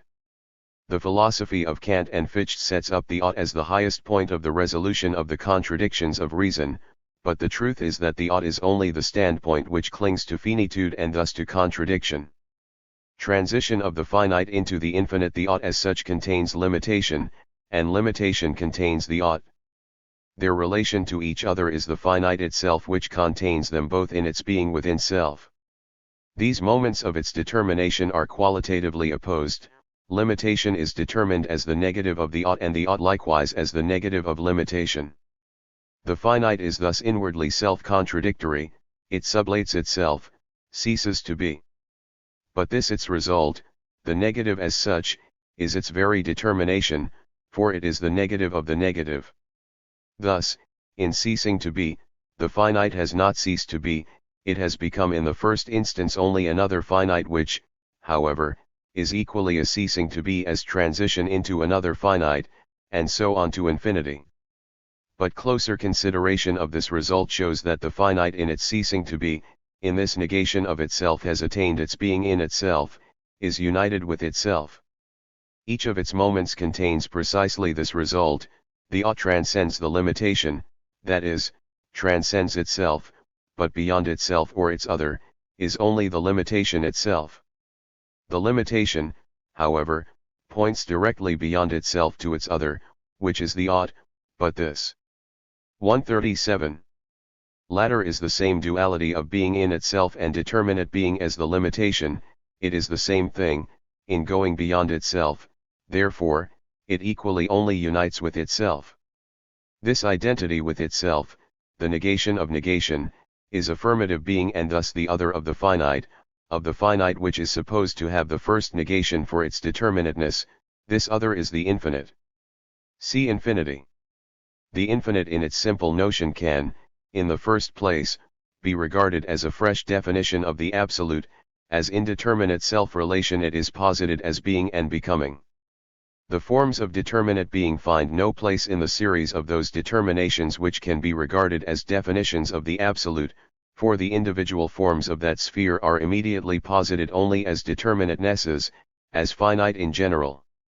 The infinite, however, is held to be absolute without qualification, for it is determined expressly as negation of the finite, and reference is thus expressly made to limitedness in the infinite, limitedness of which being and becoming could perhaps be capable, even if not possessing or showing it, and the presence in the infinite of such limitedness is denied.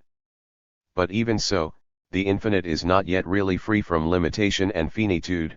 The main point is to distinguish the genuine notion of infinity from spurious infinity, the infinite of reason from the infinite of the understanding, yet the latter is the finitized infinite, and it will be found that in the very act of keeping the infinite pure and aloof from the finite, the infinite is only made finite. The infinite is, in its simple determination, affirmative as negation of the finite, but thus it is in alternating determination with the finite, and is the abstract, one-sided infinite, the self-sublation of this infinite and of the finite, as a single process. This is the true or genuine infinite. The infinite in general, the infinite is the negation of the negation, affirmation, being which has restored itself out of limitedness. The infinite is, and more intensely so than the first immediate being, it is the true being, the elevation above limitation. At the name of the infinite, E*. 138. The heart and the mind light up, for in the infinite the spirit is not merely abstractly present to itself, but rises to its own self, to the light of its thinking, of its universality, of its freedom. The notion of the infinite as it first presents itself is this, that determinate being in itself determines itself as finite and transcends the limitation. It is the very nature of the finite to transcend itself, to negate its negation and to become infinite. Thus the infinite does not stand as something finished and complete above or superior to the finite, as if the finite had an enduring being apart from or subordinate to the infinite. Neither do we only, as subjective reason, pass beyond the finite into the infinite, as when we say that the infinite is the notion of reason and that through reason we rise superior to temporal things, though we let this happen without prejudice to the finite, which is in no way affected by this exaltation, an exaltation which remains external to it. But the finite itself in being raised into the infinite is in no sense acted on by an alien force, on the contrary, it is its nature to be related to itself as limitation, both limitation as such and as an ought, and to transcend the same, or rather, as self-relation to have negated the limitation and to be beyond it. It is not in the sublating of finitude in general that infinity in general comes to be, the truth is rather that the finite is only this, through its own nature to become itself the infinite. The infinite wants its affirmative determination, that which it truly is in itself. Thus the finite has vanished in the infinite, and what is only the infinite. Alternati 11g. Determination of the finite and the infinite. The infinite is, in this immediacy it is at the same time the negation of an other, of the finite. As thus in the form of simple being and at the same time as the non-being of an other, it has fallen back into the category of something as a determinate being in general, more precisely, into the category of something with a limit, because the infinite is determinate being reflected into itself, resulting from the sublating of determinateness in general, and hence is determinate being posited as distinguished from its determinateness. In keeping with this determinateness, the finite stands opposed to the infinite as a real determinate being. They stand thus in a qualitative relation, each remaining external to the other. The immediate being of the infinite resuscitates the being of 139. Its negation, of the finite again, which at first seemed to have vanished in the infinite. But the infinite and the finite are not in these categories of relation only, the two sides are determined beyond the stage of being merely others to each other. Finitude, namely, is limitation posited as limitation, determinate being is posited with the determination to pass over into its in itself, to become infinite. Infinity is the nothing of the finite, it is what the latter is in itself, what it ought to be, but this ought to be is at the same time reflected into itself, is realized, it is a purely self-related, wholly affirmative being.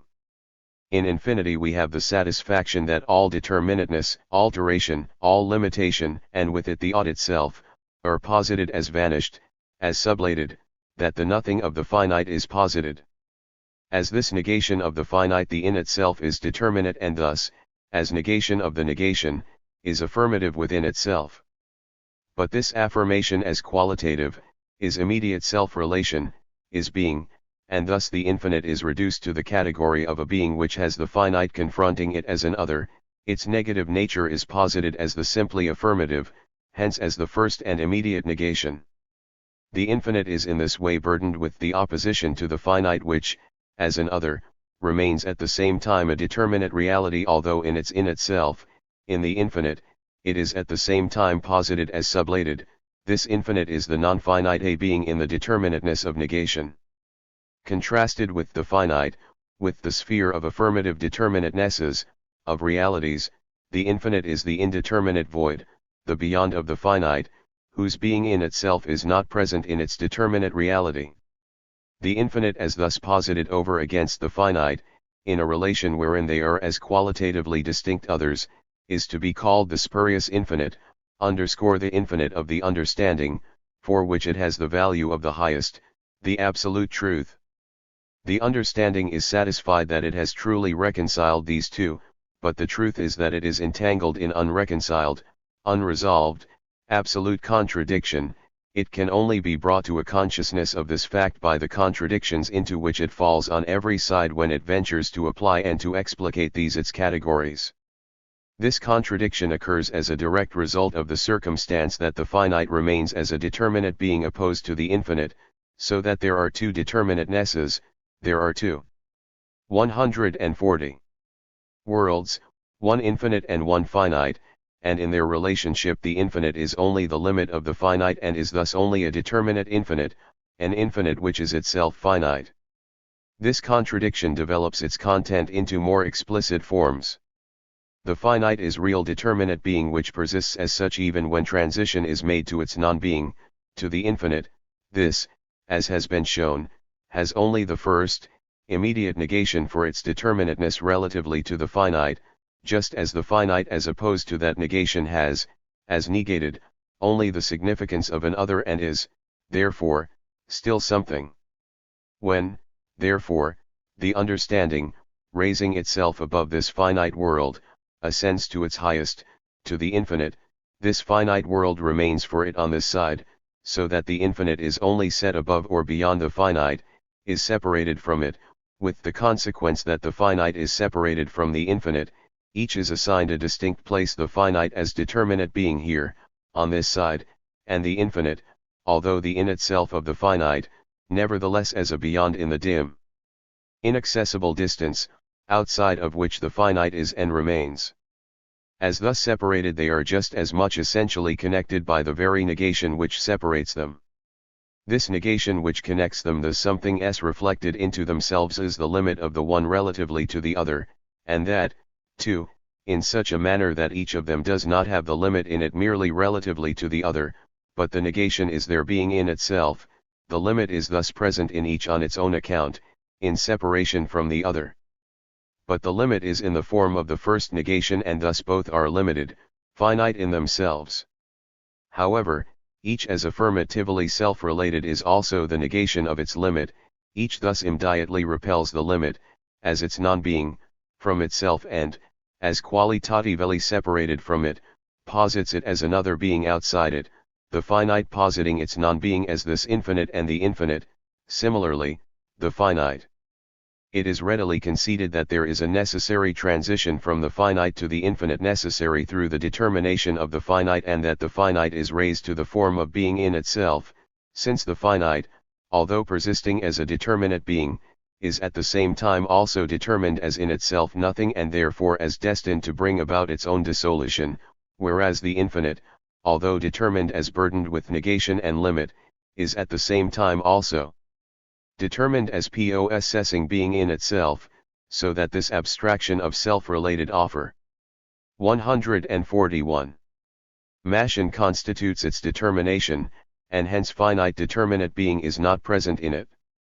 But it has been shown that the infinite itself attains affirmative being only by means of negation, as the negation of negation, and that when this its affirmation is taken as merely simple, qualitative being, the negation contained in it is reduced to a simple immediate negation and thus to a determinateness and limit, which then, as in contradiction with the being in itself of the infinite, is posited as excluded from it, as not belonging to it, as, on the contrary, opposed to its being in itself, as the finite. As therefore each is in its own self and through its own determination the positing of its other, they are inseparable. But this their unity is concealed in their qualitative otherness. It is the inner unity which only lies at their base. This determines the manner in which this unity is manifested. Posited in determinate being, the unity is a changing or transition of the finite into the infinite, and vice versa, so that the infinite only emerges in the finite and the finite in the infinite, the other in the other, that is to say, each arises immediately and independently in the other, their connection being only an external one. The process of their transition has the following detailed shape. We pass from the finite to the infinite. This transcending of the finite appears as an external act. In this void beyond the finite, what arises? What is the positive element in it? Owing to the inseparability of the infinite and the finite, or because this infinite remaining aloof on its own side is itself limited, there arises a limit. The infinite has vanished and its other, the finite, has entered. But this entrance of the finite appears as a happening external to the infinite, and the new limit as something that does not arise from the infinite itself but is likewise found as given. And so we are faced with a relapse into the previous determination which has been sublated in vain. But this new limit is itself only something which has to be sublated or transcended. And so again there arises the void, the nothing, in which similarly the said determinateness, a new limit, is encountered, and so on to infinity. We have before us the alternating determination of the finite and the infinite. The finite is finite only in its relation to the ought or to the infinite, and the latter is only infinite in its relation to the finite. They are inseparable and at the same time mutually related as sheer others. Each has in its own self the other of itself. Each 142 is thus the unity of itself and its other, and is in its determinateness not that which it itself is, and which its other is. It is this alternating determination negating both its own self and its negation, which appears as the progress to infinity, a progress which in so many forms and applications is accepted as something ultimate beyond which thought does not go, but, having got as far as this and so on to infinity, has usually reached its goal. This progress makes its appearance wherever relative determinations are pressed to the point of opposition, with the result that although they are in an inseparable unity, each is credited with a self-subsistent determinate being over against the other. The progress is, consequently, a contradiction which is not resolved but is always only enunciated as present. \v we have here is an abstract transcending of a limit, a transcending which remains incomplete because it is not itself transcended. Before us is the infinite. It is of course transcended, for a new limit is posited, but the result is rather only a return to the finite. This spurious infinity is in itself the same thing as the perennial ought. It is the negation of the finite, it is true, but it cannot in truth free itself therefrom. The finite reappears in the infinite itself as its other, because it is only in its connection with its other, the finite, that the infinite is. The progress to infinity is, consequently, only the perpetual repetition of one and the same content, one and the same tedious alternation of this finite and infinite. The infinity of the infinite progress remains burdened with the finite as such, is thereby limited and is itself finite. But this being so, the infinite progress would in fact be posited as the unity of the finite and the infinite, but this unity is not reflected on. Yet it is this unity alone which evokes the infinite in the finite and the finite in the infinite. It is, so to speak, the mainspring of the infinite progress. This progress is the external aspect of this unity at which ordinary thinking halts, at this perpetual repetition of one and the same alternation, of the vain unrest of advancing beyond the limit to infinity, only to find in this infinite a new limit in which, however, it is as little able to rest as in the infinite. This infinite has the fixed determination of a beyond, which cannot be reached, for the very reason that it is not meant to be reached, because the determinateness of the beyond, of the affirmative negation, is not let go. In accordance with this determination, the 143 infinite has the finite opposed to it as a being on this side, which is equally unable to raise itself into the infinite just because it has this determination of an other, of a determinate being which perpetually generates itself in its beyond, a beyond from which it is again distinct. Affirmative infinity in this alternating determination of the finite and the infinite from one to the other and back again, their truth is already implicitly present, and all that is required is to take up what is before us. This transition from one to the other and back again constitutes the external realization of the notion. In this realization is posited the content of the notion, but it is posited as external, as falling asunder. All that is required is to compare these different moments which yield the unity which gives the notion itself, The unity of the infinite and the finite is, as has often been remarked already, but here especially is to be borne in mind the one-sided expression for the unity as it is in truth, but the elimination, too, of this one-sided determination must lie in the externalization of the notion now before us. Taken according to their first, only immediate determination, the infinite is only the beyond of the finite; according to its determination it is the negation of the finite. Thus the finite is only that which must be transcended, the negation of itself in its own self, which is infinity, in each. Therefore, there lies the determinateness of the other, although according to the standpoint of the infinite progress these two are supposed to be shut out from each other and only to follow each other alternately. Neither can be posited and grasped without the other, the infinite not without the finite, nor the latter without the infinite. In saying what the infinite is, namely the negation of the finite, the latter is itself included in what is said; it cannot be dispensed with for the definition or determination of the infinite. One only needs to be aware of what one is saying in order to find the determination of the finite in the infinite. As regards the finite, it is readily conceded that it is the null, but its very nullity is the infinity from which it is thus inseparable. In this way of conceiving them, each may seem to be taken in its connection with its other. But if they are taken as devoid of connection with each other so that they are only joined by end, then each confronts the other as self-subsistent. 144. As in its own self only affirmatively present. Let us see how they are constituted when so taken. The infinite, in that case, is one of the two, but as only one of the two it is itself finite; it is not the whole but only one side, it has its limit in what stands over against it, it is thus the finite infinite.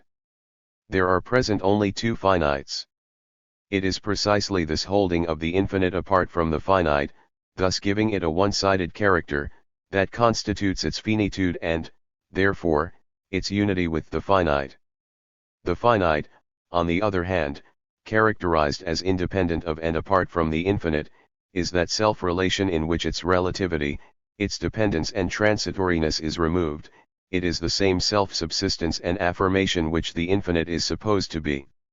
The two modes of consideration at first seem to have a different determinateness for their point of departure, inasmuch as the former is supposed to be only the connection of the infinite and the finite, of each with its other, and the latter is supposed to hold them apart in complete separation from each other, but both modes yield one and the same result, the infinite and the finite viewed as connected with each other, the connection being only external to them but also essential to them. Without which neither is what it is. Each contains its own other in its own determination, just as much as each, taken on its own account, considered in its own self, has its other present within it as its own moment. This yields the decried unity of the finite and the infinite, the unity which is itself the infinite, which embraces both itself and finitude, and is therefore the infinite in a different sense from that in which the finite is regarded as separated and set apart from the infinite. Since now they must also be distinguished, each is, as has just been shown, in its own self the unity of both; thus we have two such unities. The common element, the unity of the two determinatenesses, as unity, posits them in the first place as negated, since each is supposed to be what it is in its distinction from the other.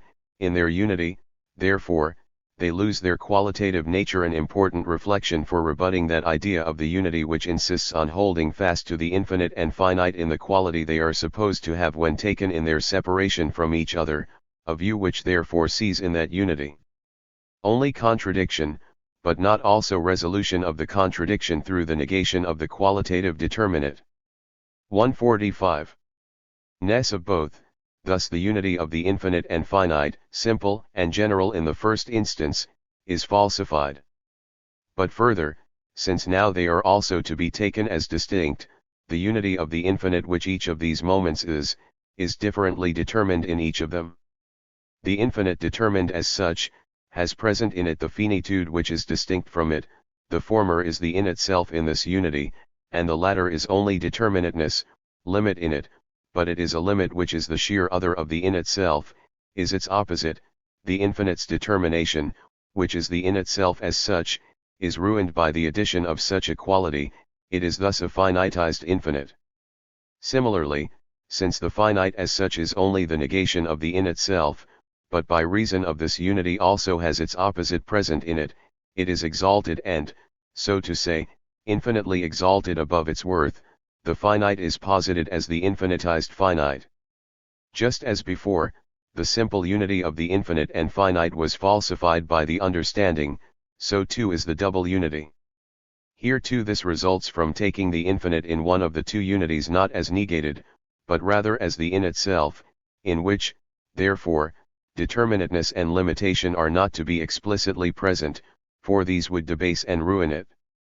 Conversely, the finite is likewise held fast as not negated, although in itself it is null, so that in its union with the infinite it is exalted to what it is not and is thereby infinitized in opposition to its determination as finite, which instead of vanishing is perpetuated.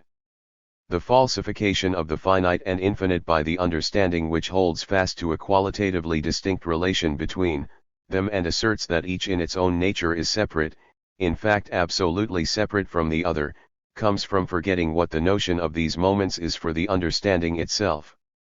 According to this, the unity of the finite and infinite is not an external bringing together of them, nor an incongruous combination alien to their own nature in which there would be joined together determinations inherently separate and opposed, each having a simple affirmative being independent of the other and incompatible with it, but each is in its own self this unity, and this only as a sublating of its own self in which neither would have the advantage over the other of having an in itself and an affirmative determinate being.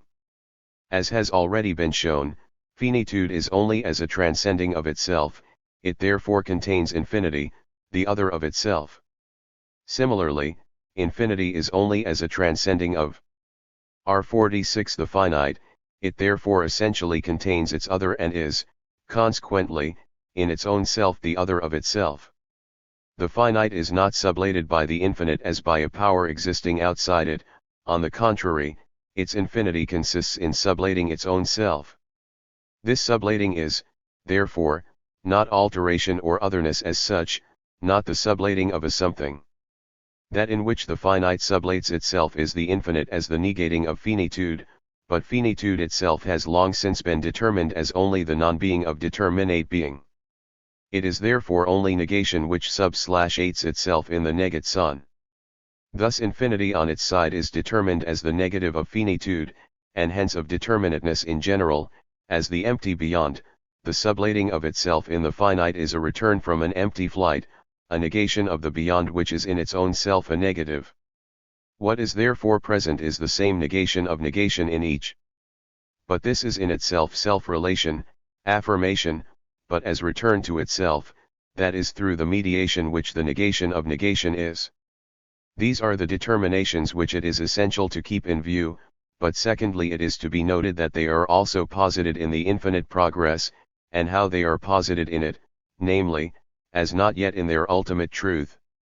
In the first place, both the infinite and the finite are negated in the infinite progress, both are transcended in the same manner. Secondly, they are posited one after the other as distinct, each as positive on its own account. We thus compare these two determinations in their separation, just as in our comparison and external comparing we have separated the two modes of considering the finite and the infinite, on the one hand in their connection, and on the other hand each on its own account. But the infinite progress expresses more than this, in it there is also posited the connection of terms which are also distinct from each other, although at first the connection is still only a transition and alternation, only a simple reflection on our part is needed to see what is in fact present. In the first place, the negation of the finite and infinite which is posited in the infinite progress can be taken as simple, hence as separate and merely successive. Starting from the finite, the limit is transcended, the finite negated. We now have its beyond, the infinite, but in this the limit arises again, and so we have the transcending of the infinite. This double sublation, however, is 147. Partly only an external affair, an alternation of the moments, and partly it is not yet posited as a single unity. The transcending of each moment starts independently, is a fresh act, so that the two processes fall apart. but in addition there is also present in the infinite progress their connection. First there is the finite, then this is transcended and this negative or beyond of the finite is the infinite, and then this negation is again transcended, so that there arises a new limit, a finite again. This is the complete, self-closing movement which has arrived at that which constituted the beginning. What arises is the same as that from which the movement began, that is, the finite is restored, it has therefore united with itself, has in its beyond only found itself again. The same is the case with the infinite. In the infinite, the beyond of the limit, there arises only another limit which has the same fate, namely, that as finite it must be negated. Thus what is present again is the same infinite which had previously disappeared in the new limit. The infinite, therefore, through its sublating, through its transcending of the new limit, is not removed any further either from the finite, for the finite is only this, to pass over into the infinite, or from itself, for it has arrived at its own self. Thus, both finite and infinite are this movement in which each returns to itself through its negation, they are only as mediation within themselves, and the affirmative of each contains the egative of each and is the negation of the negation. They are thus a result, and consequently not what they are in the determination of their beginning. The finite is not a determinate being on its side, and the infinite a determinate being or being in itself beyond the determinate being, that is, beyond the being determined as finite. The reason why understanding is so antagonistic to the unity of the finite and infinite is simply that it presupposes the limitation and the finite, as well as the in itself, as perpetuated. In doing so it overlooks the negation of both which is actually present in the infinite progress, as also the fact that they occur therein only as moments of a whole and that they come on the scene only by means of their opposite, but essentially also by means of the sublation of their opposite. If, at first, the return into self was considered to be just as much a return of the finite to itself as return of the infinite to itself, this very result reveals an error which is connected with the 148. Sightedness just criticized. First the finite and then the infinite is taken as the starting point, and it is only this that gives rise to two results. It is, however, a matter of complete indifference which is taken as the beginning, and thus the difference which occasioned the double result disappears of itself. This is likewise explicit in the line unending in both directions of the infinite progress, in which each of the moments presents itself in equal alternation, and it is quite immaterial what point is fixed on or which of the two is taken as the beginning. They are distinguished in it, but each is equally only the moment of the other. Since both the finite and the infinite itself are moments of the progress, they are jointly or in common the finite, and since they are equally together negated in it and in the result, this result as negation of the finitude of both is called with truth the infinite. Their difference is thus the double meaning which both have. The finite has the double meaning of being first, only the finite over against the infinite which stands opposed to it, and secondly, of being the finite and at the same time the infinite opposed to it. The infinite, too, has the double meaning of being one of these two moments. As such it is the spurious infinite and also the infinite in which both, the infinite and its other, are only moments. The infinite, therefore, as now before us is, in fact, the process in which it is deposed to being only one of its determinations, the opposite of the finite, and so to being itself only one of the finites, and then raising this its difference from itself into the affirmation of itself, and through this mediation becoming the true infinite. This determination of the true infinite cannot be rest in the formula, already criticized, of a unity of the finite and infinite. Unity is abstract, inert self-sameness, and the moments are similarly only in the form of inert, simply affirmative being. The infinite, however, like its two moments, is essentially only as a becoming, but a becoming now further determined in its moments. Becoming, in the first instance, has abstract being and nothing for its determinations. As alteration, its moments possess determinate being, something, and other. Now, as the infinite, they are the finite and the infinite, which are themselves in process of becoming. This infinite, as the consummated return into self, the relation of itself to itself, is being but not indeterminate, abstract being, for it is posited as negating the negation. It is, therefore, also determinate being, for it contains negation in general and hence.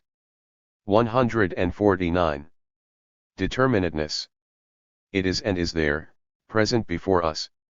It is only the spurious infinite which is the beyond, because it is only the negation of the finite posited as real. As such it is the abstract, first negation, determined only as negative. The affirmation of determinate being is lacking in it.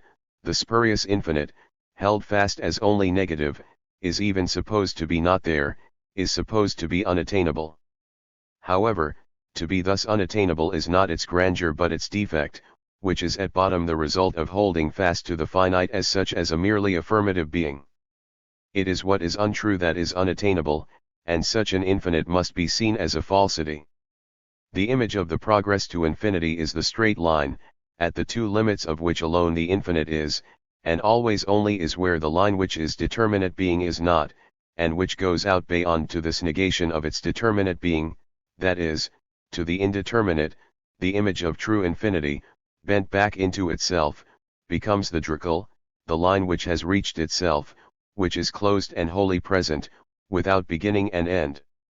True infinity taken thus generally as determinate being which is posited as affirmative in contrast to the abstract negation, is reality in a higher sense than the former reality which was simply determinate, for here it has acquired a concrete content. It is not the finite which is the real, but the infinite. Thus reality is further determined as essence, notion, idea, and so on. It is, however, superfluous to repeat an earlier, more abstract category such as reality, in connection with the more concrete categories and to employ it for determinations which are more concrete than it is in its own self. Such repetition as to say that essence, or the idea, is the real, has its origin in the fact that for untrained thinking, the most abstract categories such as being, determinate being, reality, finitude, are the most familiar. The more precise reason for recalling the category of reality here is that the negation to which it is opposed as the affirmative is here negation of the negation, as such it is itself opposed to that reality which finite determinate being is. The negation is thus determined as ideality, ideal being one is the finite. 150. As it is in the true infinite as a determination, a content, which is distinct but is not an independent, self-subsistent being, but only a moment. Ideality has this more concrete signification which is not fully expressed by the negation of finite determinate being. With reference to reality and ideality, however, the opposition of finite and infinite is grasped in such a manner that the finite ranks as the real but the infinite as the ideal, in the same way that further on the notion, too, is regarded as an ideal, that is, as a mere ideal, in contrast to determinate being as such which is regarded as the real. When they are contrasted in this way, it is pointless to reserve the term ideal for the concrete determination of negation in question. In that opposition we return once more to the one-sidedness of the abstract negative which is characteristic of the spurious infinite, and perpetuate the affirmative determinate being of the finite. Transition. Ideality can be called the quality of infinity, but it is essentially the process of becoming, and hence a transition like that of becoming in determinate being which is now to be indicated. As a sublating of finitude, that is, of finitude as such, and equally of the infinity which is merely its opposite, merely negative, this return into self is self-relation, being. As this being contains negation it is determinate, but as this negation further is essentially negation of the negation, the self-related negation, it is that determinate being which is called being for self. Remark I, the infinite progress. The infinite in the usual meaning of the spurious infinity and the progress to infinity are, like the odd, the expression of a contradiction which is itself put forward as the final solution. This infinite is a first elevation of sensuous conception above the finite into thought, the content of which, however, is only nothing, that is, it is expressly in the form of not being a flight beyond limited being which does not inwardly collect itself and does not know how to bring the negative back to the positive. This incomplete reflection has completely before it both determinations of the genuine infinite, the opposition of the finite and infinite, and their unity, but it does not bring these two thoughts together. 151. The one inevitably evokes the other, but this reflection lets them only alternate. This alternation, the infinite progress, is exhibited whenever one remains fixed in the contradiction of the unity of two determinations and of their opposition. The finite is the sublating of itself, it includes within itself its negation, infinity the unity of both. There is a movement away from the finite to the infinite, to the beyond of the finite the separation of both, but beyond the infinite is another finite the beyond. The infinite contains finitude the unity of both, but this finite, too, is a negative of the infinite the separation of both, and so on. Thus, in the causal relation, cause and effect are inseparable. A cause which had no effect would not be a cause, just as an effect which had no cause would no longer be an effect. This relation yields, therefore, the infinite progress of causes and effects. Something is determined as cause, but as finite it, too, has a cause, that is, it is also an effect. Hence the same thing that was determined as cause is also determined as effect, the unity of cause and effect. Now that which is determined as effect again has a cause, that is, the cause has to be separated from its effect and posited as a different something, but this fresh cause is itself only an effect, the unity of cause and effect. It has an other for its cause, the separation of both determinations, and so on to infinity. Thus the progress can be put in the following more characteristic form. The assertion is made, the finite and infinite are a single unity. This false assertion must be corrected by the opposite, they are absolutely different and opposed to each other. This must be corrected again by declaring that they are inseparable, that the determination of each lies in the other, by the assertion of their unity, and so on to infinity. \v hat is required in order to see into the nature of the infinite is nothing difficult. It is to be aware that the infinite progress, the developed infinite of the understanding, is so constituted as to be the alternation of the two determinations, of the unity and the separation of both moments, and also to be aware that this unity and this separation are themselves inseparable. The resolution of this contradiction is not the recognition of the equal correctness and equal incorrectness of the two assertions. This is only another form of the abiding contradiction, but the ideality of both, in which as distinct, reciprocal negations, they are only moments. The said monotonous alternation is actually 152. The negation of their unity and also of their separation. In it, also actually, there is present what was pointed out above, that the beyond of the finite is the infinite, but equally beyond the infinite again the finite finds itself reborn. Consequently, in this process the finite is united only with itself, and the same is true of the infinite, so that the same negation of the negation results in an affirmation, this result thus proving itself to be their truth and primary determination. In this being, which is thus the ideality of the distinct moments, the contradiction has not vanished abstractly, but is resolved and reconciled, and the thoughts are not only complete, but they are also brought together. In this detailed example, there is revealed the specific nature of speculative thought, which consists solely in grasping the opposed moments in their unity. Each moment actually shows that it contains its opposite within itself, and that in this opposite it is united with itself. Thus the affirmative truth is this immanently active unity, the taking together of both thoughts, their infinity, the relation to self which is not immediate but infinite. Thinkers have often placed the essence of philosophy in the answering of the question, how does the infinite go forth from itself and become finite? This, it is supposed, cannot be made comprehensible. In the course of this exposition the infinite, the notion of which we have reached, will further determine itself and will show in all its varied forms what is demanded, that is, how the infinite becomes finite. Here we are considering this question only in its immediacy and with respect to the meaning considered above, which is usually attached to the infinite. It is supposed that it depends altogether on the answering of this question whether there is a philosophy, and while people pretend that they are willing to let the decision rest on this, they also believe themselves to possess in the question itself a sort of puzzle, an invincible talisman, by which they are firmly secured against the answering of the question and consequently against philosophy and the entering of its portals. Even in other subjects, to understand how to put questions presupposes a certain education, and this holds good even more in the case of philosophical topics if one is to obtain a better answer than that the question is an idle one. With such questions it is usually claimed as a reasonable assumption that the matter does not depend on the words, but that the 153 point at issue can be understood from one or other of the ways in which the question is expressed. Expressions of sensuous conception like going forth and such like, which are used in the question, arouse the suspicion that they spring from the level of ordinary conception and that for the answer, too, conceptions which are current in everyday life are expected and in the form of a sensuous simile.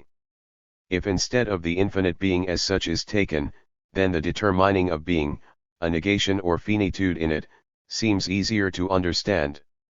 Being, it is true, is itself the indeterminate, but that it is the opposite of determinate being, this is not directly expressed in it.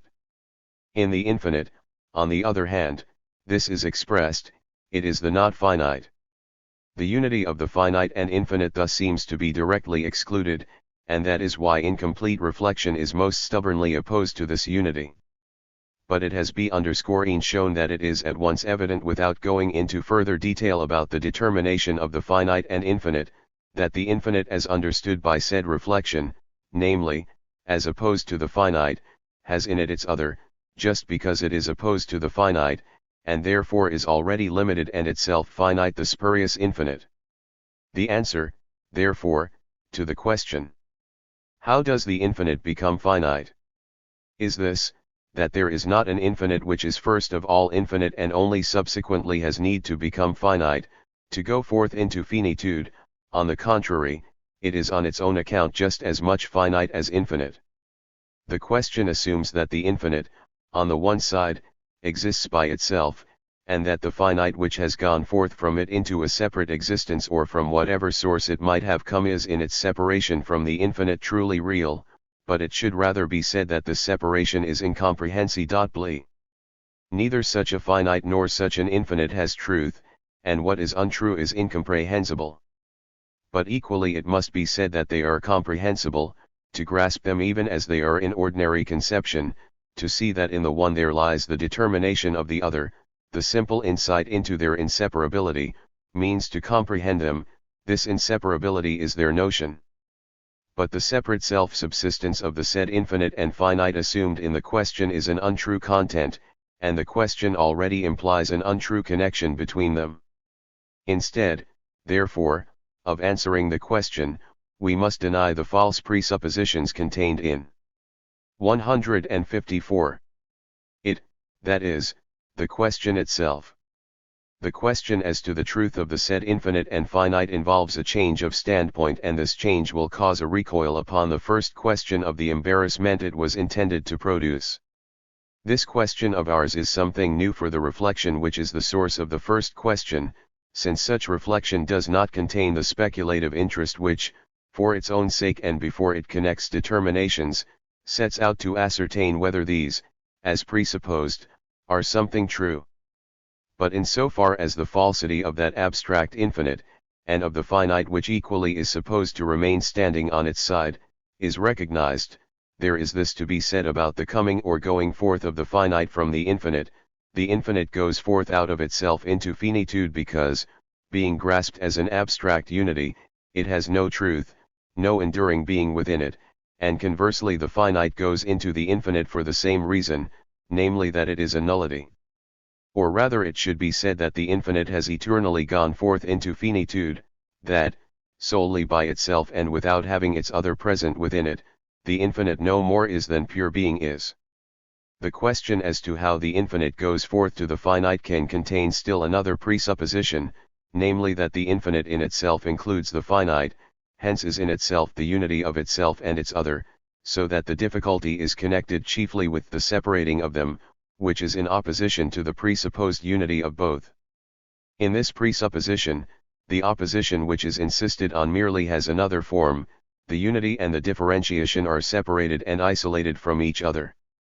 But if the former is taken, not as the abstract indeterminate unity but, as it already is in the presupposition, as the determinate unity of the finite and the infinite, then the differentiation of both is already present in it too, a differentiation which is thus at the same time not a releasing of them into a separate self-subsistence, but which leaves them as ideal moments in the unity.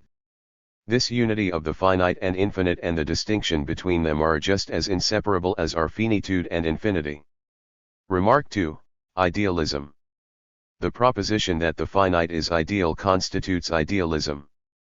The idealism of philosophy consists in nothing else than in recognizing that the finite has no veritable being. Every philosophy 155 is essentially an idealism, or at least has idealism for its principle, and the question then is only how far this principle is actually carried out. This is as true of philosophy as of religion, for religion equally does not recognize finitude as a veritable being, as something ultimate and absolute, or as something underived, uncreated, eternal. Consequently, the opposition of idealistic and realistic philosophy has no significance. A philosophy which ascribed veritable, ultimate, absolute being to finite existence as such, would not deserve the name of philosophy. The principles of ancient or modern philosophies, water or matter, or atoms, are thoughts, universals, ideal entities, not things as they immediately present themselves to us, that is, in their sensuous individuality, not even the water of Thales. Although this is also empirical water, it is at the same time also the in itself or essence of other things, too, and these other things are not self-subsistent or grounded in themselves, but are posited by, are derived from, an other, from water, that is, they are ideal entities. Now above we have named the principle or the universal the ideal, and then again we have described individual, sensuous things as ideal in principle, or in their notion, still more in spirit, that is, as sublated.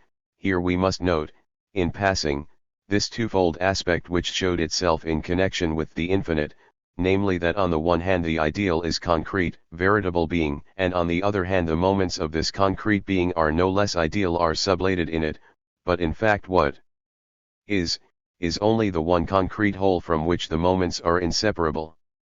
By the ideal is meant chiefly the form of figurate conception and imagination, and what is simply in my conception, or in the notion, or in the idea, in imagination, and so on, is called ideal, so that even fancies are counted as ideals, conceptions which are not only distinct from the real world, but are supposed to be essentially not real. In point of fact, the spirit is the idealist proper. In spirit, even as feeling, imagination, and still more as thinking and comprehending, the content is not present as a so-called real existence.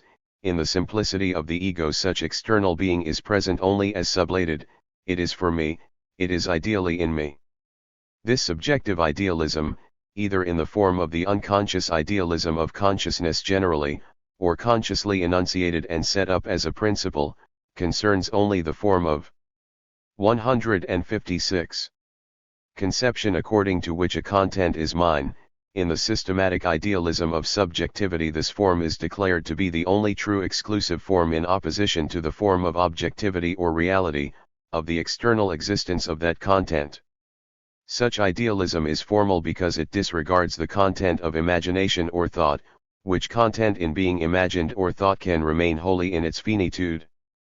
In such an idealism nothing is lost, just as much because the reality of such a finite content, the existence filled with finitude, is preserved, as because, in so far as abstraction is made from such finite reality, the content is supposed to be of no consequence in itself, and in it nothing is gained for the same reason that nothing is lost, because the ego, conception, spirit, remains filled with the same content of finitude.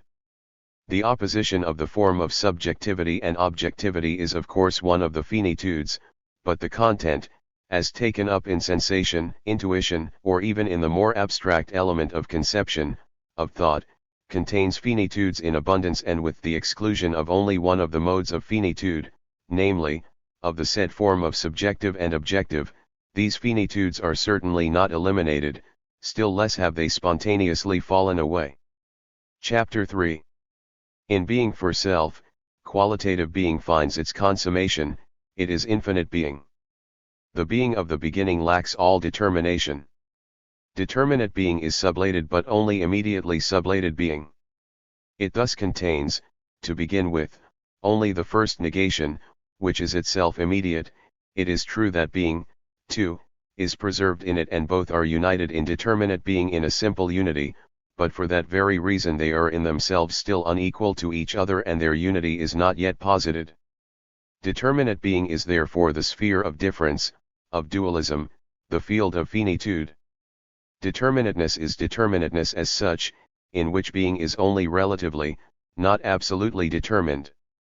In being for self, the difference between being and determinateness or negation is posited and equalized. Quality, otherness, limit like reality, being in itself, the odd, and so on are the imperfect embodiments of the negation in being in which the difference of both still lies at the base. Since, however, in finitude the negation has passed into infinity, into the posited negation of negation, it is simple self-relation and consequently in its own self the equalization with being, absolutely determined being. Being for self is first, immediately a being for self the one. Secondly, the one passes into a plurality of one's repulsion and this otherness of the ones is sublated in their ideality attraction. Thirdly, we have the alternating determination of repulsion and attraction in which they collapse into equilibrium, and quality, which in being for self reached its climax, passes over into quantity. A. Being as such. We have arrived at the general notion of being for self. All that is now necessary to justify our use of the term for this notion is to demonstrate that the said notion corresponds to the general idea associated with the expression, being for self. And so indeed. 158. It seems, we say that something is for itself in so far as it transcends otherness, its connection and community with other, has repelled them and made abstraction from them. For it, the other has being only as sublated, as its moment, being for self consists in having so transcended limitation, its otherness, that it is, as this negation, the infinite return into itself.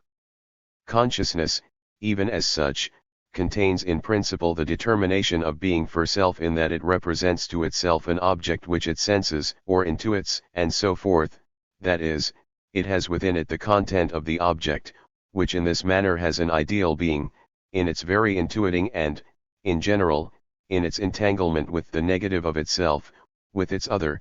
Consciousness is still only in the presence of its own self. Being for self is the polemical, negative attitude towards the limiting other, and through this negation of the latter is a reflectedness into self, although along with this return of consciousness into itself and the ideality of the object, the reality of the object is also still preserved, in that it is at the same time known as an external existence. Consciousness thus belongs to the sphere of appearance, or is the dualism, on the one hand of knowing an alien object external to it, and on the other hand of being for its own self, having the object ideally present in it, of being not only in the presence of the other, but therein being in the presence of its own self. Self-consciousness, on the other hand, is being for self as consummated and posited, the side of connection with an other, with an external object, is removed. Self-consciousness is thus the nearest example of the presence of infinity, granted, of an infinity which is still abstract, yet which, at the same time, is a very different concrete determination from being for self in general, the infinity of which has a determinateness which is still quite qualitative. Determinate being and being for self as already mentioned, being for self is infinity which has collapsed into simple being, it is determinate being in so far as the annihilative nature of infinity, which is the negation of negation, is from now on in the explicit form of the immediacy of being, as only negation in general, as simple qualitative determinateness. But being, which in such determinateness is determinate being, is also at once distinct from being for self, which is only being for self in so far as its determinateness is the infinite one above mentioned. Nevertheless, determinate being is at the same time also a moment of being for self, for this latter, of course, also contains being charged with negation. Thus the determinateness which in determinate being as such is an other, and a being for other, is bent back into the infinite unity of being for self, and the moment of determinate being is present in being for self as a being for one. Being for one, this moment expresses the manner in which the finite is present in its unity with the infinite, or is an ideal being is necessarily for one, but it is not for an other. The one for which it is only itself. The ego, therefore, spirit as such, or God, are ideal because they are infinite, but as being for themselves they are not ideally different from that which is for one. For if they were, they would be only immediate existences, or, more precisely, determinate being and a being for other, because that which would be for them would be, not themselves but an other, if they were supposed to lack the moment of being for one. God is, therefore, for himself in so far as he himself is that which is for him. 160. To be for self and to be for one are therefore not different meanings of ideality, but are essential, inseparable moments of it. Remark, the German expression, what for a thing, the German expression for inquiring after the quality of anything, an expression which appears strange at first sight. What for a thing something is, brings into prominence, in its reflection into self, the moment here considered. This expression is in its origin idealistic, since it does not ask what this thing A is for another thing B, not what this man is for another man. On the contrary, it asks what this thing, this man, is / or a thing for a man, so that this being for one has at the same time returned into this thing, into this man himself, in other words that which is, and that / or which it is, are one and the same in identity, such as ideality also must be considered to be. Ideality attaches in the first place to the sublated determinations as distinguished from that in which they are sublated, which by contrast can be taken as the real. But thus the ideal is again one of the moments, and the real the other, but the significance of ideality is that both determinations are equally only for one and count only for one, which one ideality is, without distinction, reality. In this sense self-consciousness, spirit, God, is ideal as an infinite relation purely to self. Ego is for ego, both are the same, the ego is twice named, but so that each of the two is only a for one, is ideal, spirit is only for spirit, God only for God, and this unity alone is God, God as spirit. Self-consciousness, however, as consciousness, enters into the difference of itself and of an other or of its ideality, in which it produces conceptions, and of its reality, inasmuch as its conception has a determinate content which still has the side of being known as the unsublated negative, as a real, determinate being. However, to call thought, spirit, God, only an ideal being, presupposes the standpoint from which finite being counts as the real, and the ideal being or being for one has only a one-sided meaning. In a previous remark the principle of idealism was indicated, and it was said that in any philosophy the precise question was, how far has the principle been carried through? One, as to the manner in which it is carried through, a further observation may be made. In connection with the category we have reached, this carrying through of the principle depends primarily on whether the finite reality still retains an independent self-subsistence alongside the being for self, but also on whether in the infinite itself the moment of being for one, a relationship of the ideal to itself as ideal, is posited.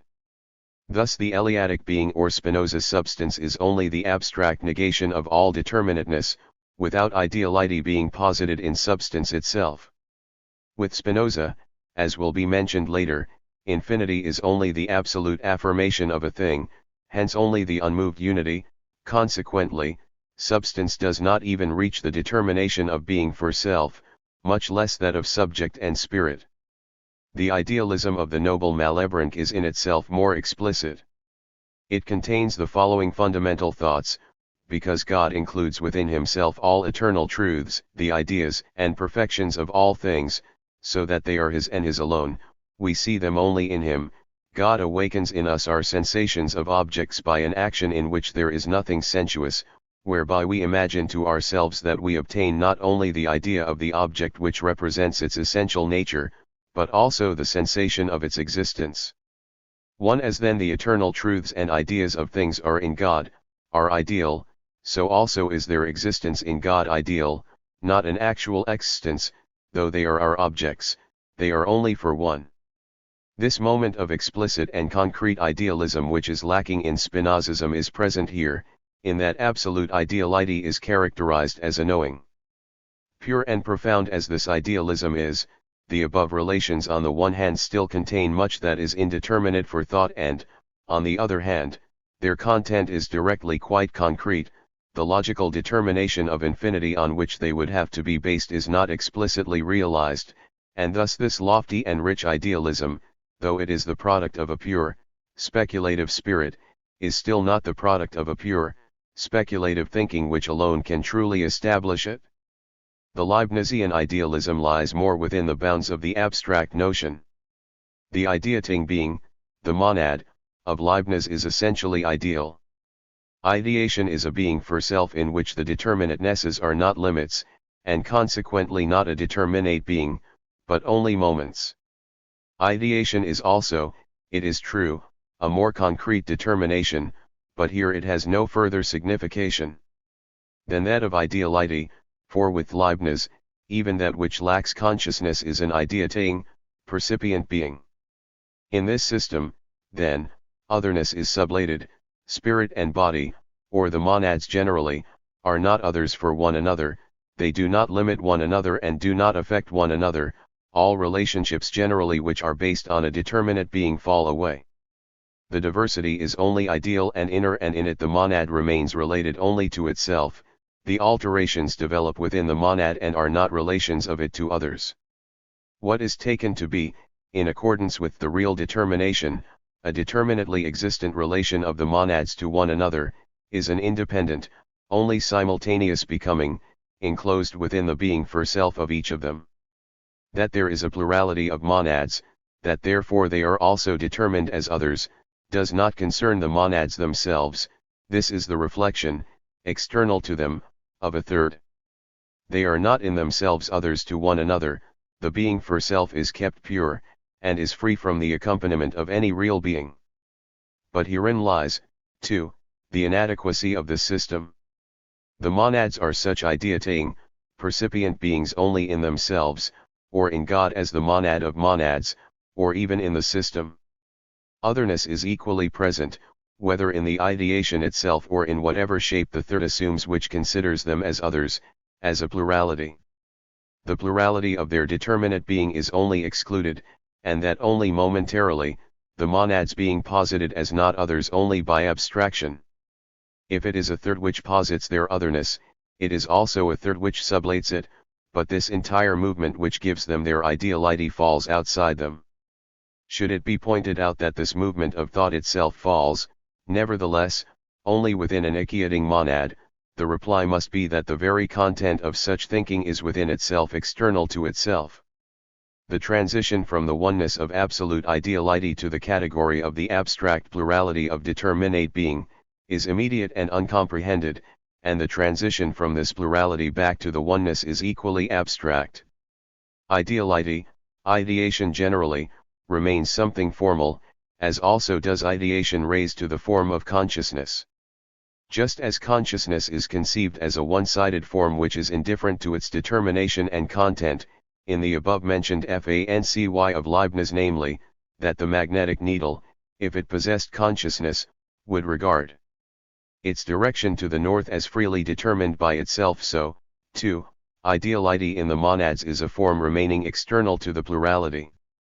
Ideality is supposed to be immanent in them, their nature is supposed to be ideation, but their relationship is on the one hand their harmony, which does not fall within the sphere of their determinate being and is, consequently, pre-established, and on the other hand, this determinate being of theirs is not grasped as a being for other, or, further, as ideality, but is determined only as an abstract plurality. The ideality of the plurality and the further determination of it to harmony are not immanent in and proper to this plurality itself. Other idealisms, as for example those of Kant and Fichte, do not go beyond the ought or the infinite progress, and remain in the dualism of determinate being and being for self. True, in these systems, the thing in itself or the infinite shock or resistance principle enters directly into the ego and becomes only something for it, but it proceeds from a free otherness which is perpetuated as a negative being in itself. The ego is therefore undoubtedly determined as ideal, as being for itself, as infinite self-relation, but the moment of being for one is not completed to the point where the beyond, or the direction to the beyond, vanishes. The one being for self is the simple unity of itself and its moment, being for one. There is before us only a single determination, the self-relation of the sublating.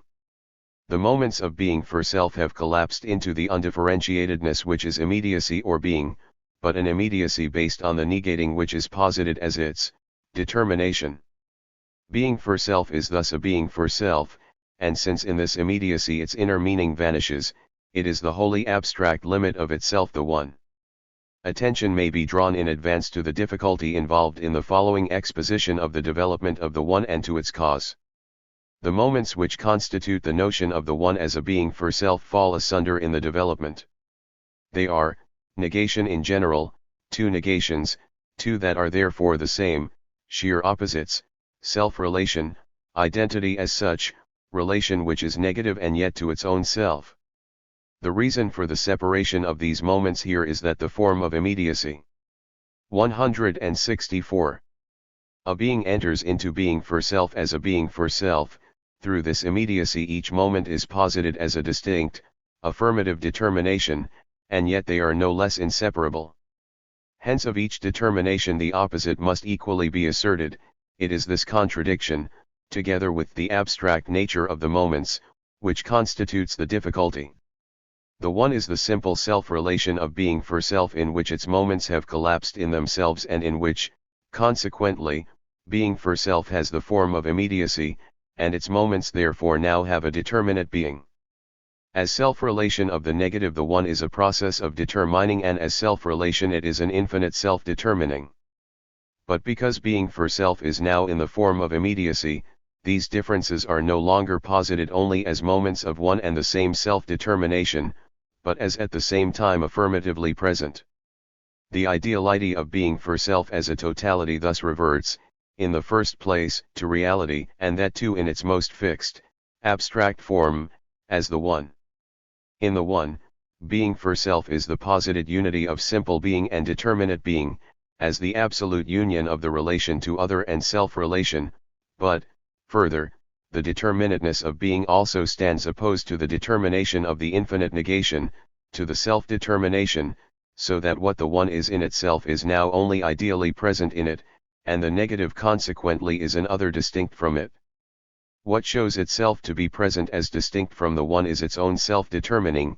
The unity of the one with itself as thus distinguished from itself is reduced to a relation, and as a negative unity it is a negation of its own self as other, exclusion of the one as other from itself, from the one. The one in its own self the one simply is. This its being is neither a determinate being, nor a determinateness as a relation to an other, nor is it a constitution. What it is, in fact, is the accomplished negation of this circle of categories. Consequently, the one is not capable of becoming an other, it is unalterable. It is indeterminate but not, however, like being, its indeterminateness is the determinateness which is a relation to its own self, an absolute determinedness posited being within self. As the one is in accordance with its notion a self-related negation, it has difference in it, a turning away from itself to an other, but this movement is immediately turned back on itself, because it follows from this moment of self-determining that there is no other to which the one can go, and the movement has thus returned into itself. In this simple immediacy the mediation of determinate being and of ideality itself, and with it all difference and manifoldness, has vanished. There is nothing in it. This nothing, the abstraction of self-relation, is here distinguished from the being within self itself. It is a posited nothing because this being within self no longer has the simple character of something but, as a mediation, has a concrete determination, but as abstract, though it is identical with the one, it is distinct from its determination. This nothing, then, posited as in the one, is the nothing as the void. The void is thus the quality of the one in its immediacy. The one and the one is the void as the abstract relation of the negation to itself. However, the void as the nothing is absolutely distinct from the simple immediacy, the also affirmative being of the one, and since they stand in one and the same relation, namely, that of the one, their difference is posited, but as distinct from the affirmative being of the one, the nothing as the void is outside it. Being for self determined in this manner as the one and the void has again acquired a determinate being. The one and the void have negative relation to self for their common, simple base. The moments of being for self emerge from this unity, become external to themselves. Through the simple unity of the moments there enters the determination of being, and the unity thus reduces itself to being only one side, and so to a determinate being, and in this it is confronted by its other determination, the negation as such, likewise as a determinate being of the nothing, as the void. Remark, atomism. The one in this form of determinate being is the stage of the category which made its appearance with the ancients as the 166. Atomistic principle, according to which the essence of things is the atom and the void. The abstraction which has developed into this form has acquired a greater determinateness than the being of Parmenides and the becoming of Heraclitus. Lofty as is this abstraction, in that it makes the simple determinateness of the one and the void the principle of all things, deriving the infinite variety of the world from this simple antithesis and boldly presuming to know the former from the latter, it is equally easy for figurate conception to picture here atoms and alongside them the void. It is, therefore, no wonder that the atomistic principle has at all times been upheld. The equally trivial and external relation of composition which must be added to achieve a semblance of concreteness and variety is no less popular than the atoms themselves and the void. The one and the void is being for self, the highest qualitative being within self, sunk back into complete externality, the immediacy or being of the one, because it is the negation of all otherness, is posited as being no longer determinable and alterable, such therefore is its absolute, unyielding rigidity that all determination, variety, conjunction remains for it an utterly external relation. However, with the first thinkers the atomistic principle did not remain in this externality but besides its abstraction had also a speculative determination in the fact that the void was recognized as the source of movement, which is an entirely different relation of the atom and the void from the mere juxtaposition and mutual indifference of these two determinations. That the void is the source of movement has not the trivial meaning that something can only move into an empty space and not into an already occupied space, for in such a space it would not find any more open room. Understood in this sense, the void would be only the presupposition or condition of movement, not its ground, just as the movement itself, too, would be presupposed as already existing, the essential point, its ground, being forgotten. The view that the void constitutes the ground of movement contains the profounder thought that in the negative as such there lies the ground of becoming, of the unrest of self-movement, in which sense, however, the negative is to be taken as the veritable negativity of the infinite. The void is the ground of movement only as the negative relation of the one to its negative, to the one. 167. That is to itself, which however is posited as having determinate being. But in other respects, the further determinations of the ancients concerning the shape and position of the atoms and the direction of their movement, are arbitrary and external enough and, in addition, stand in direct contradiction to the basic determination of the atom. Physics with its molecules and particles suffers from the atom, this principle of extreme externality, which is thus utterly devoid of the notion, just as much as does that theory of the state which starts from the particular will of individuals. Many ones, repulsion the one and the void constitute the first stage of the determinate being of being for self. Each of these moments has negation for its determination and is at the same time posited as a determinate being. According to the former determination, the one and the void are the relation of negation to negation as of an other to its other. The one is negation in the determination of being, and the void is negation in the determination of non-being. But the one is essentially self-relation only as related negation, that is, it is itself that which the void outside it is supposed to be. Each, however, is also posited as an affirmative determinate being, one as a being for self as such, the other in an unspecified determinate being in general, and each is related to the other as to another determinate being. The being for self of the one, is, however, essentially the ideality of determinate being and of other. It relates itself not to an other but only to itself. But since being for self is fixed as a one, as affirmatively for itself, as immediately present, its negative relation to itself is at the same time a relation to an affirmative being, and since the relation is just as much negative, that to which it relates itself remains determined as a determinate being and an other, as essentially self-relation. The other is not indeterminate negation as the void, but is likewise a one. The one is consequently a becoming of many ones. Strictly, however, this is not really a becoming, for becoming is a transition of being into nothing. The one, on the other hand, becomes only one. The one, as related, contains the negative as a relation, has it therefore within it. Instead of a becoming, then, there is present first the immanent relation of the one itself, and secondly, since the relation is negative and the one is at the same 168 time affirmatively present, the one repels itself from itself. The negative relation of the one to itself is repulsion. This repulsion, as thus the positing of many ones but through the one itself, is the one's own coming forth from itself but to such outside it as are themselves only ones. This is repulsion according to its notion, repulsion in itself. The second repulsion is different from it. It is what is immediately suggested to external reflection, repulsion not as the generation of ones, but only as the mutual repelling of ones presupposed as already present. We have now to see how the first repulsion, repulsion in itself, determines itself to the second, to external repulsion.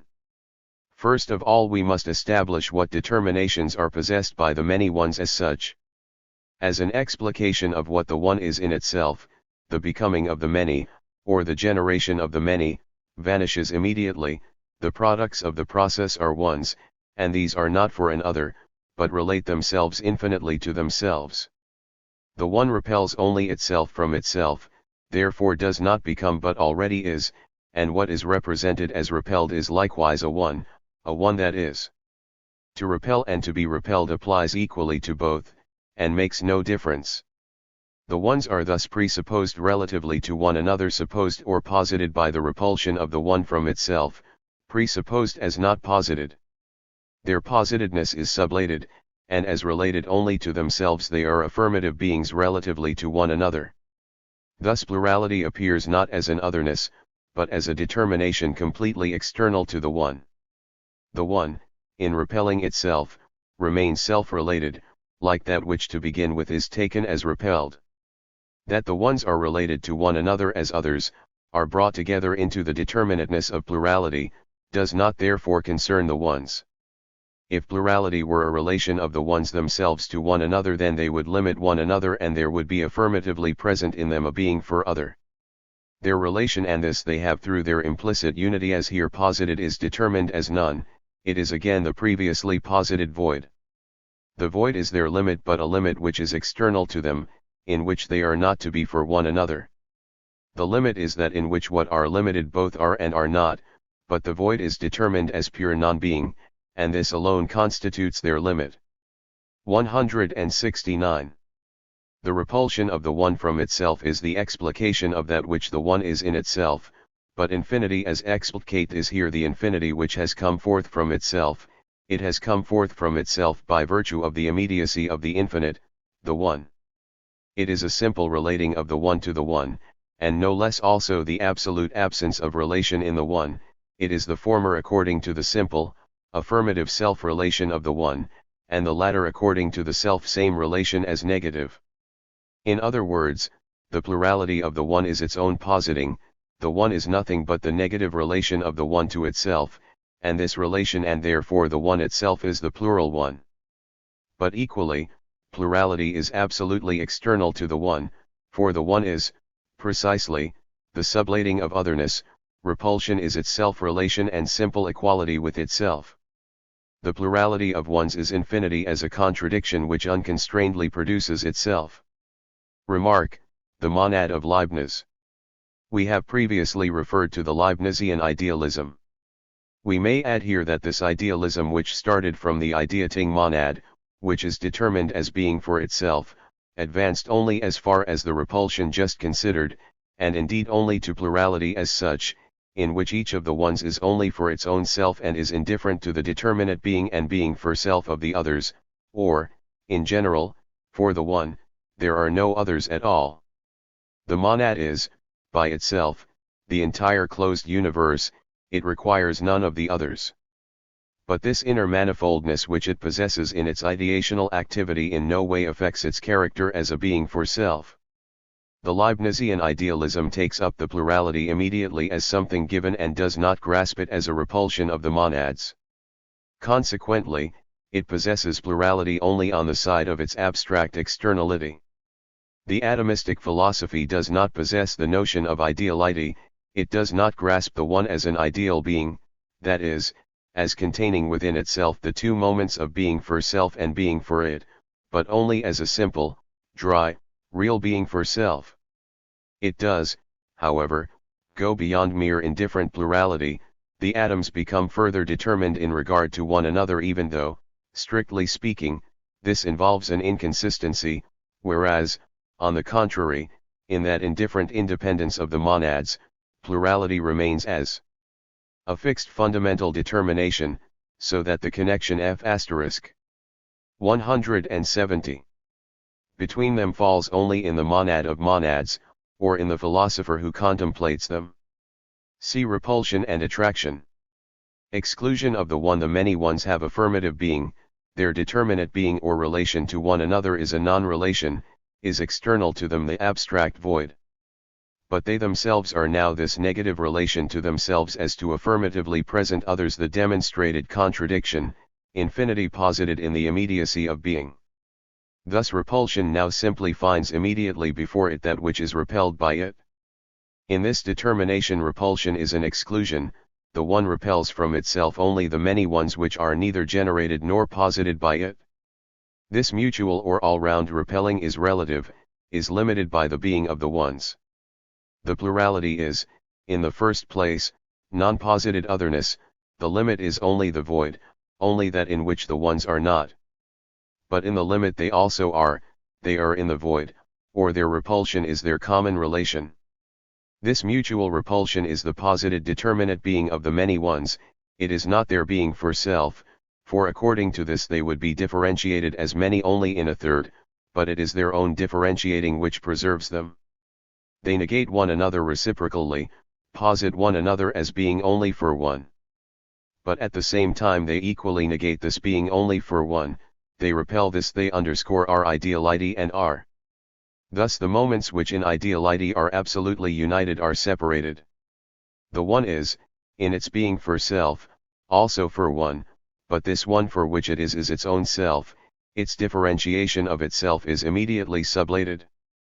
But in plurality the differentiated one has a being, the being for one as determined in exclusion is, consequently, a being for other. Each is thus repelled by an other, is sublated and made into that which is not for itself but for one, and that another one. The being for self of the many ones shows itself, therefore, as their self-preservation through the mediation of their mutual repulsion in which they mutually sublate themselves and each posits the others as a mere being for other, but the self-preservation at the same time consists in repelling this ideality and in positing the ones as not being for an other.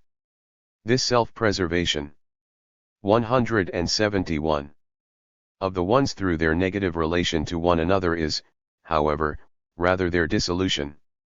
The ones not only are, but they maintain themselves through their reciprocal exclusion. Now in the first place that which should enable the ones to maintain their diversity in opposition to their being negated is their being, in fact, their being in itself as opposed to their relation to other. This being in itself is that they are ones. But this is what they all are, they are in their being in itself the same instead of this latter being the fixed point of their diversity.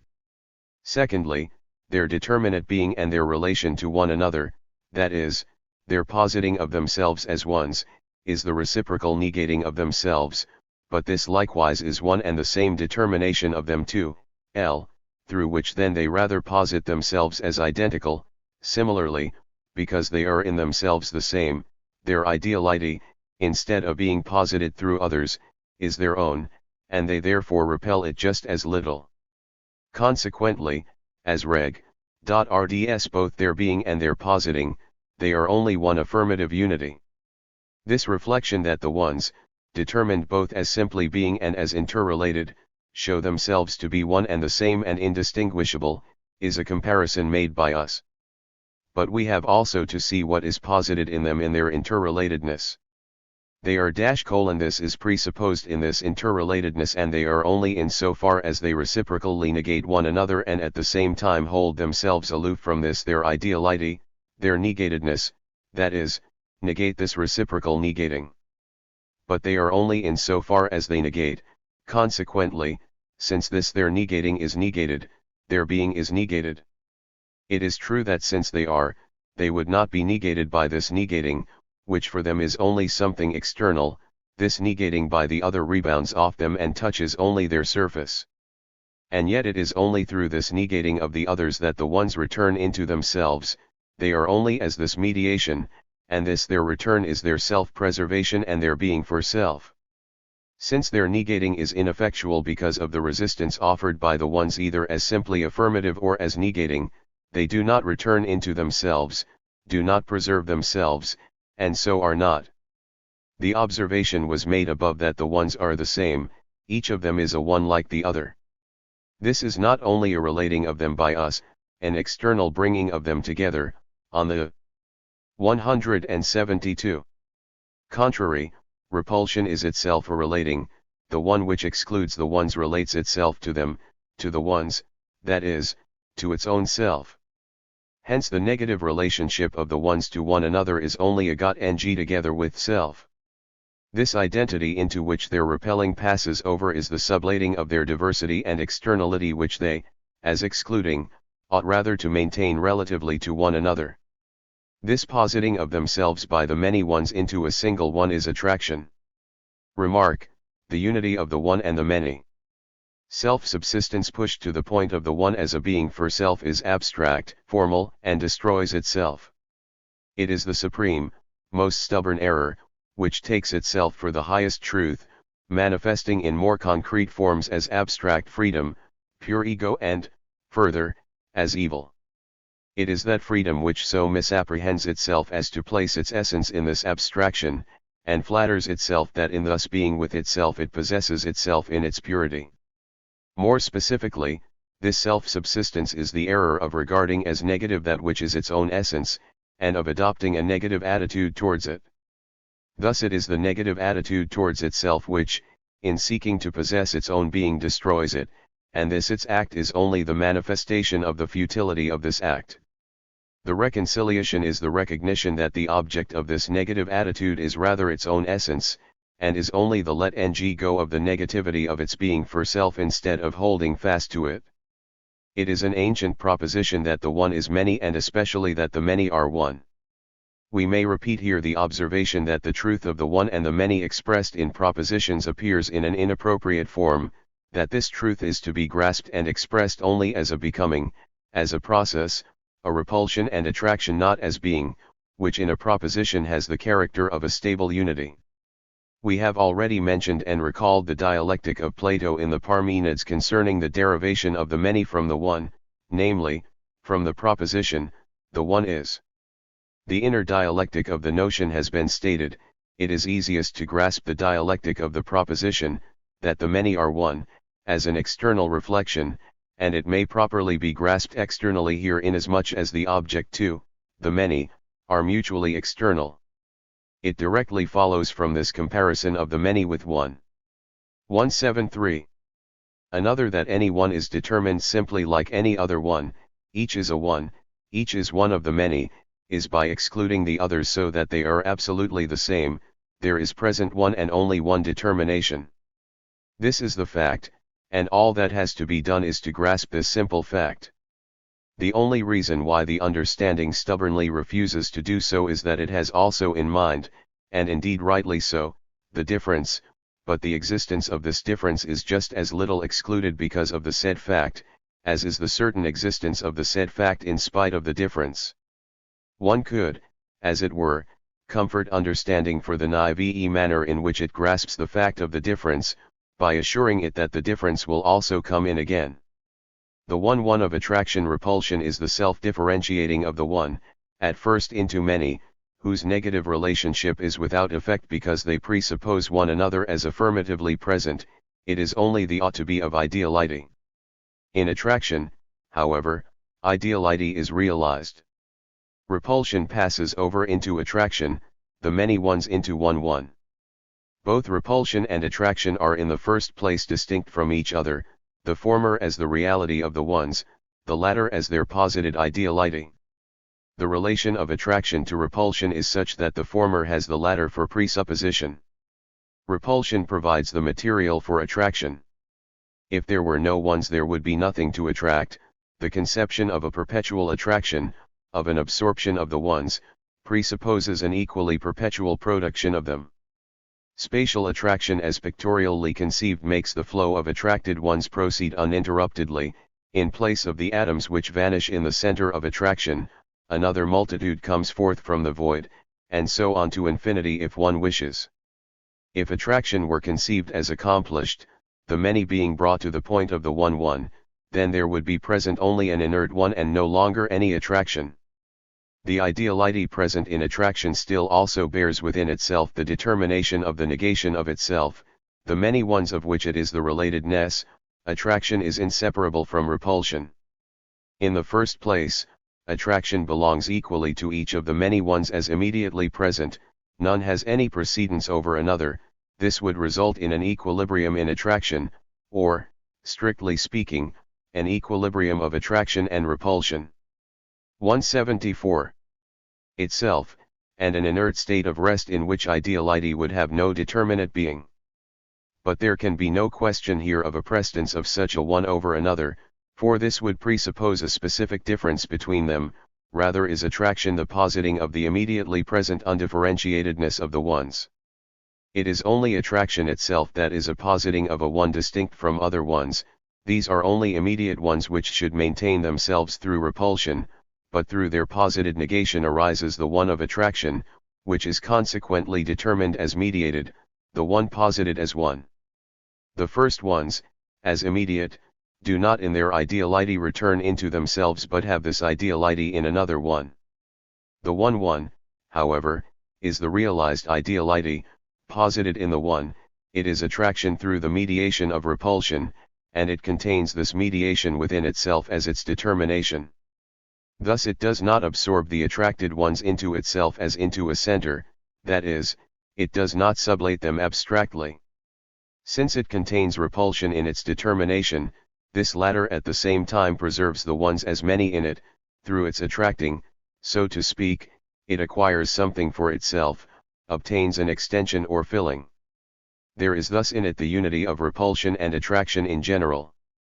The relation of repulsion and attraction, the difference of the one and the many, is now determined as the difference of their relation to one another, with each other, a relation which splits into two, repulsion and attraction, each of which is at first independent of the other and stands apart from it, the two nevertheless being essentially connected with each other. Their as yet indeterminate unity is to be more precisely ascertained. Repulsion, as the basic determination of the one, appears first and as immediate, like its ones which although generated by repulsion are yet also posited as immediate. As such, repulsion is indifferent to attraction which is externally added to it as thus presupposed. Attraction on the other hand is not presupposed by repulsion in such a manner that the former is supposed to have no part in the positing and being of the latter, that is, as if repulsion were not already in its own self the negation of itself and the ones were not already in themselves negated. In this way we have repulsion abstractly on its own account and, similarly, attraction. 175. Relatively to the ones as affirmatively present, has the side of an immediate determinate being and comes to them as an other. If repulsion is thus taken merely by itself, then it is the dispersion of the many ones into somewhere undetermined, outside the sphere of repulsion itself, for repulsion is this, to negate the interrelatedness of the many, the absence of any relation between them is the determination of the many taken abstractly. But repulsion is not merely the void, the ones, as unrelated, do not repel or exclude one another, this constitutes their determination. Repulsion is, although negative, still essentially relation. The mutual repulsion and flight is not a liberation from what is repelled and fled from, the one as excluding still remains related to what it excludes. But this moment of relation is attraction and thus is in repulsion itself, it is the negating of that abstract repulsion according to which the ones would be only self-related affirmative beings not excluding one another. In starting, however, with the repulsion of the determinately present ones and so, too, with attraction posited as externally connected with it, the two determinations although inseparable are held apart as distinct, but it has been found that not merely is repulsion presupposed by attraction, but equally, too, there is a reverse relation of repulsion to attraction, and the former equally has its presupposition in the latter. As thus determined they are inseparable and at the same time each is determined as an ought and a limitation relatively to the other. Their ought is their abstract determinateness in the form of the in itself, but with this determinateness each is simply directed away from itself and relates itself to the other, and thus each is through the mediation of the other as other. Their self-subsistence consists in the fact that in this mediation each is posited for the other as a different determining, repulsion as the positing of the many, attraction as the positing of the one, the latter as at the same time a negation of the many. And the former as a negation of their ideality in the one, so that attraction, too, is attraction only through the mediation of repulsion, just as repulsion is repulsion through the mediation of attraction. But the fact that in this interdependence the mediation of each through the other is rather negated, each of these determinations being a self-mediation, becomes evident after a closer consideration of them and brings them back to the unity of their notion. 176. In the first place, that each presupposes itself, is related only to itself in its presupposition. This is already implied in the relationship between repulsion and attraction in their initially still relative character. Relative repulsion is the mutual repelling of the present many ones which are supposed to be immediately given. But that there are many ones, this is repulsion itself, any presupposition which it might have is only its own positing. Further, the determination of being which might belong to the ones apart from the circumstance that they are posited whereby they would be already there belongs likewise to repulsion. The repelling is that whereby the ones manifest and maintain themselves as ones, whereby they are as such. Their being is repulsion itself, which is thus not a relative determinate being over against another such, but relates itself simply and solely to its own self. Attraction is the positing of the one as such, of the real one, in contrast to which the many in their determinate being are determined as only ideal and as vanishing. Attraction thus directly presupposes itself in the determination, namely, of the other ones as ideal, which ones are otherwise supposed to be for themselves, repelling others, and therefore also any attracting one. Ideality, as opposed to this determination of repulsion, does not belong to the ones only through the relation to attraction. On the contrary, it is presupposed, it is the ideality inherent in the ones in that, as ones including the one conceived as attracting they are not distinguished from one another, are one and the same.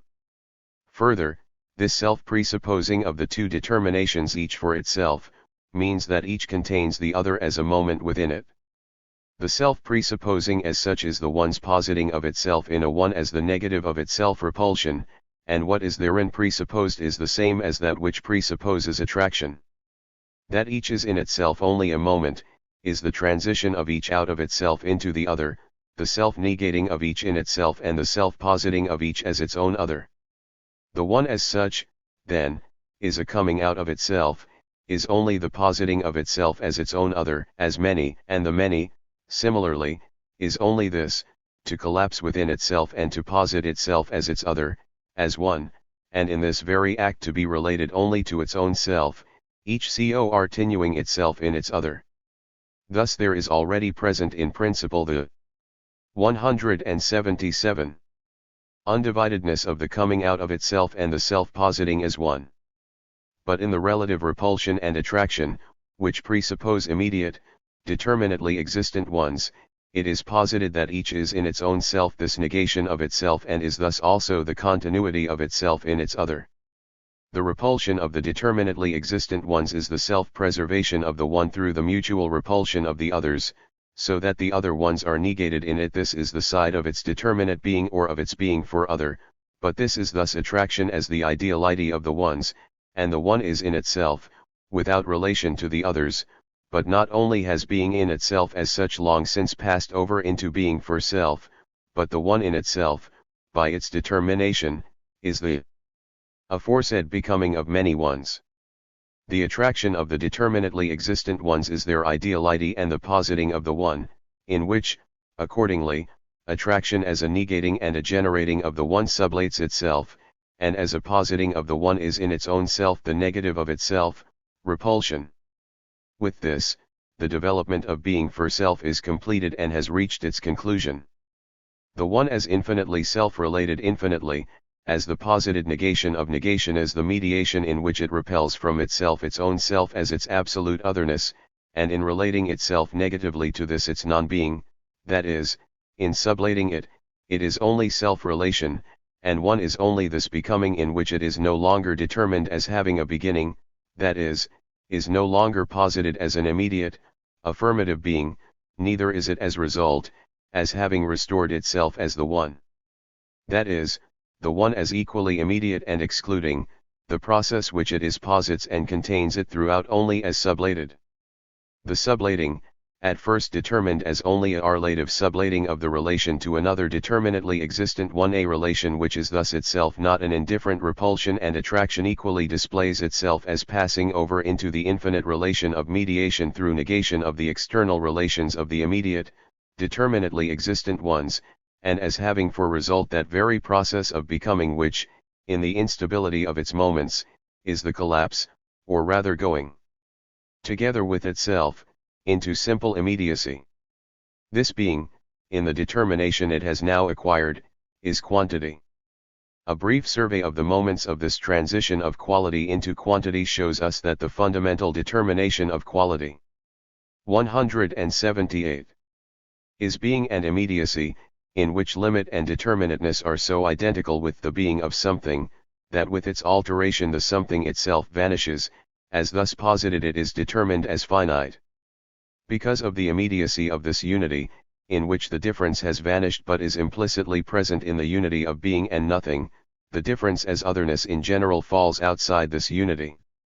This relation to other contradicts the immediacy in which qualitative determinateness is self-relation.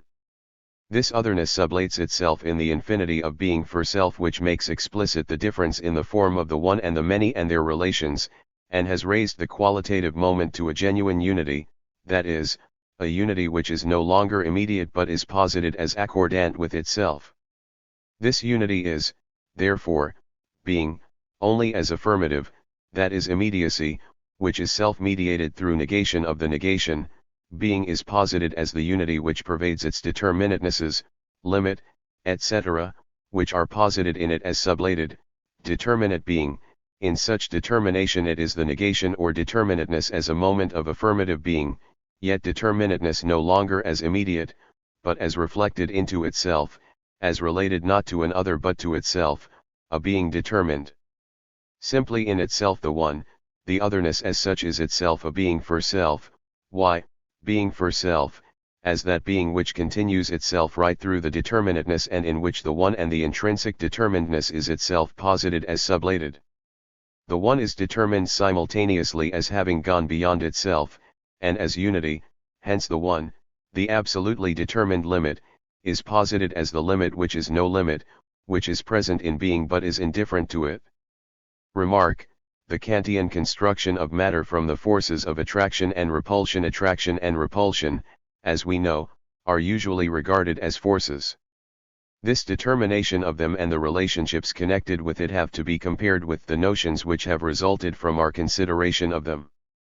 Conceived as forces, they are regarded as self-subsistent and therefore as not connected with each other through their own nature, that is, they are considered not as moments, each of which is supposed to pass into the other. 179. But rather as fixed in their oppos 1t1 onto each other. Further, they are imagined as meeting in a third, in matter, but not in such a manner that this unification is counted as their truth. On the contrary, each is regarded as a first, as being in and for itself, and matter, or its determinations, are supposed to be realized and produced by them. When it is said that matter has the forces within itself, they are understood to be so conjoined in this unity that they are at the same time presupposed as intrinsically free and independent of each other. Kant, as we know, constructed matter from the forces of attraction and repulsion, or at least he has, to use his own words, set up the metaphysical elements of this construction. It will not be without interest to examine this construction more closely.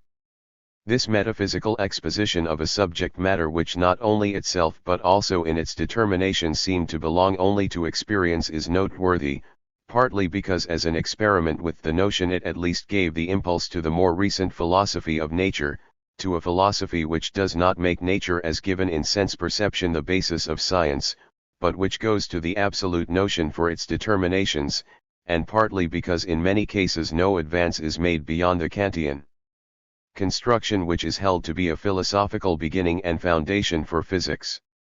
Now it is true that matter as it exists for sense perception is no more a subject matter of logic than are space and its determinations.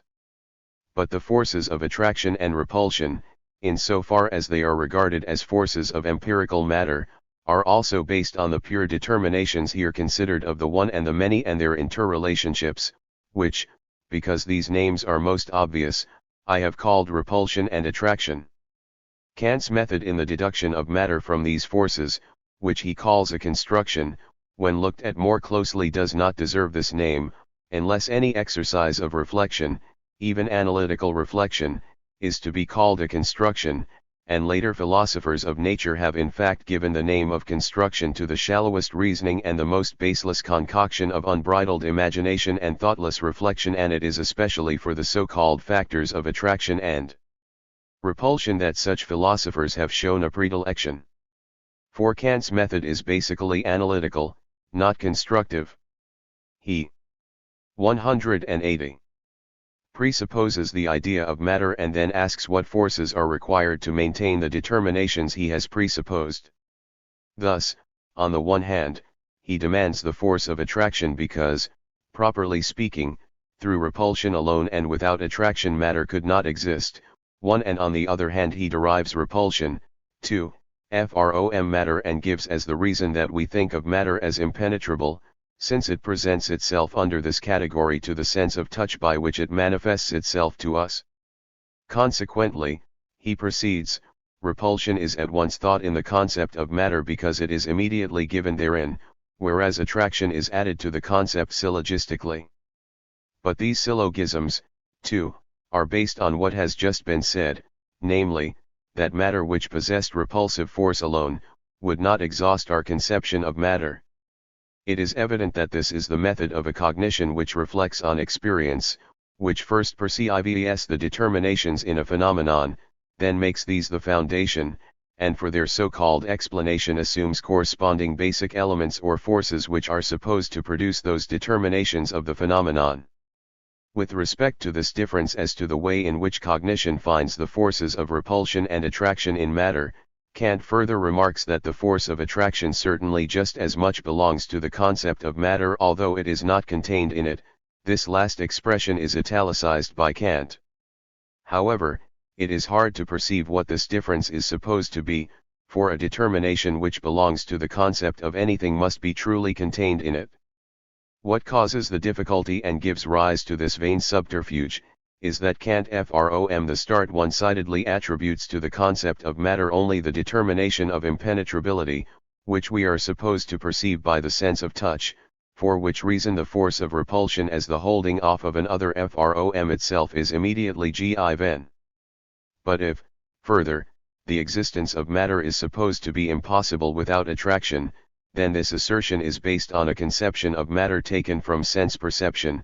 Consequently, the determination of attraction, must come within the range of sense perception.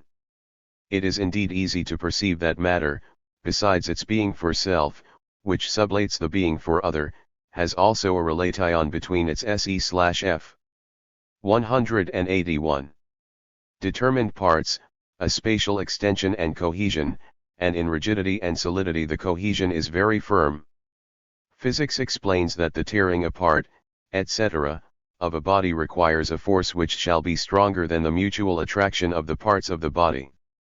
From this observation reflection can just as directly derive the force of attraction or assume it as given, as it did with the force of repulsion. In point of fact, if we consider Kant's arguments from which the force of attraction is supposed to be deduced, it is apparent that their sole content is this, that through repulsion alone matter would not be spatial. Matter being presupposed as filling space, it is credited with continuity, the ground of which is assumed to be the force of attraction. Now if the merit of such a construction of matter were at most that of an analysis, still the fundamental thought, namely, the derivation of matter from these two opposite determinations as its fundamental forces, must always be highly esteemed. Kant is chiefly concerned to banish the vulgar mechanistic way of thinking which stops short at the one determination of impenetrability, of self-determined and self-subsistent puncticity, and converts into something external the opposite determination, the relation of matter within itself or the relation of a plurality of matters, which in turn are regarded as particular ones, a way of thinking which, as Kant says, will admit no motive forces except pressure and thrust, that is, only action from without. This external manner of thinking always presupposes motion as already externally present in matter, and it does not occur to it to regard motion as something immanent and to comprehend motion itself in matter, which latter is thus assumed as, on its own account, motionless and inert. This standpoint has before it only ordinary mechanics, not immanent and free motion. It is true that Kant sublates this externality in so far as he makes attraction a force of matter itself, still, on the other hand, his two fundamental forces within matter remain external to and completely independent of each other. The fixed difference of these two forces attributed to them. 182. From that external standpoint is no less null than any other distinction must show itself to be which, in respect of its specific content, is made into something supposedly fixed, because these forces are only moments which pass over into each other, as we saw above when they were considered in their truth. I go on to consider these other distinctions as they are stated by Kant. He defines the force of attraction as a penetrative force by which one bit of matter can act directly on the parts of another even beyond the area of contact. The force of repulsion, on the other hand, he defines as a surface force through which bits of matter can act on each other only in the common area of contact. The reason it is that the latter can be only a surface force is as follows: the parts in contact each limit the sphere of action of the other, and the force of repulsion cannot move any more distant part except through the agency of the intervening parts. An immediate action of one part of matter on another passing right across these intervening parts by forces of expansion is impossible. But here we must remember that in assuming nearer or more distant parts of matter, the same distinction would likewise arise with respect to attraction, namely, that though one atom acted on another, yet a third, more distant atom, would first enter into the sphere of attraction of the intervening atom nearer to it. Therefore the first atom would not have an immediate, simple action on the third, from which it would follow that the action of the force of attraction, like that of repulsion, is equally mediated. Further, the genuine penetration of the force of attraction could of necessity consist only in this, that every part of matter was in and for itself attractive, not that a certain number of atoms behaved passively and only one atom actively. But we must at once remark with respect to the force of repulsion itself that in the passage quoted, parts in contact are mentioned which imply solidity and continuity of a matter already finished and complete, which would not permit the passage through it of a repelling force. But this solidity of matter in which parts are in contact and are no longer separated by the void already presupposes that the force of repulsion is sublated, according to the sensuous conception of repulsion which prevails here. Parts 1c Anfangsgr. Der Naturwissenschaft. Erklärung und Zusicht ihr, p. 67. 183. In contact are to be taken as those which do not repel each other. It therefore follows, quite tautologically, that where repulsion is assumed to be not, there no repulsion can take place. But from this nothing else follows which could serve to determine the force of repulsion. However, reflection on the statement that parts in contact are in contact only in so far as they hold themselves apart, leads directly to the conclusion that the force of repulsion is not merely on the surface of matter but within the sphere which was supposed to be only a sphere of attraction. Kant assumes further that through the force of attraction, matter only occupies space but does not fill it, and because matter through the force of attraction does not fill space, this force can act across empty space since there is no intervening matter to limit it. This distinction is much the same as the one mentioned above where a determination was supposed to belong to the concept of a thing but not to be contained in it. Here, then, matter is supposed only to occupy a space but not to fill it. There it is repulsion, if we stop at the first determination of matter, through which the ones repel one another and so are only negatively related to one another. Here that means, by empty space. Here, however, it is the force of attraction which keeps space empty, it does not fill space by its connection of the atoms, in other words, it keeps the atoms in a negative relation to one another. We see that Kant here unconsciously realizes what is implicit in the nature of the subject matter, when he attributes to the force of attraction precisely what, in accordance with the first determination, he attributed to the opposite force. While he was busy with establishing the difference between the two forces, it happened that one had passed over into the other. Thus through repulsion, on the other hand, matter is supposed to fill a space, and consequently through repulsion the empty space left by the force of attraction vanishes. In point of fact repulsion, in doing away with empty space, also destroys the negative relation of the atoms or ones, that is, their repulsion of one another. In other words, repulsion is determined as the opposite of itself. To this effacing of the differences there is added the confusion arising from the fact that, as we observed at the beginning, Kant's exposition of the opposed forces is analytic, and whereas matter is supposed to be derived from its elements, it is presented through 1 Ibid. 184. Out the entire discourse as already formed and constituted. In the definition of surface and penetrative force both are assumed as motive forces by means of which matter is supposed to be able to act in one or other of these ways. Here, therefore, they are represented as forces, not through which matter first comes into being but through which matter, as an already finished product, is only set in motion. But in so far as we are speaking of the forces through which different bodies act on one another and are set in motion, this is something quite different from the determination and relation which these forces were supposed to have as moments of matter. The same opposition of attractive and repulsive forces is made by their more developed form of centripetal and centrifugal forces. These appear to offer an essential distinction, since in their sphere there is a fixed single one, a center, in relation to which the other ones behave as not for themselves, so that the difference between the forces can be linked to this presupposed difference between a single central one and the others which are not independent relatively to it. But if they are to be used for explanation, for which purpose they are assumed to be in an inverse quantitative ratio so that the one increases as the other decreases, then the phenomenon of the motion and its inequality ought to be the result of these forces which were assumed for the purpose of explanation. However, one need only examine the accounts of a phenomenon like the unequal velocity of a planet in its orbit round the Sun, based on the opposition of these forces, to become aware of the confusion which prevails in such explanations, and the impossibility of disentangling the magnitudes of the forces, so that the one which in the explanation is assumed to be decreasing can just as well be assumed to be increasing, and vice versa. To make this evident would require a lengthier exposition than could be given here, but what is necessary for this purpose is adduced later on in connection with the inverted relation. Section 2, Magnitude.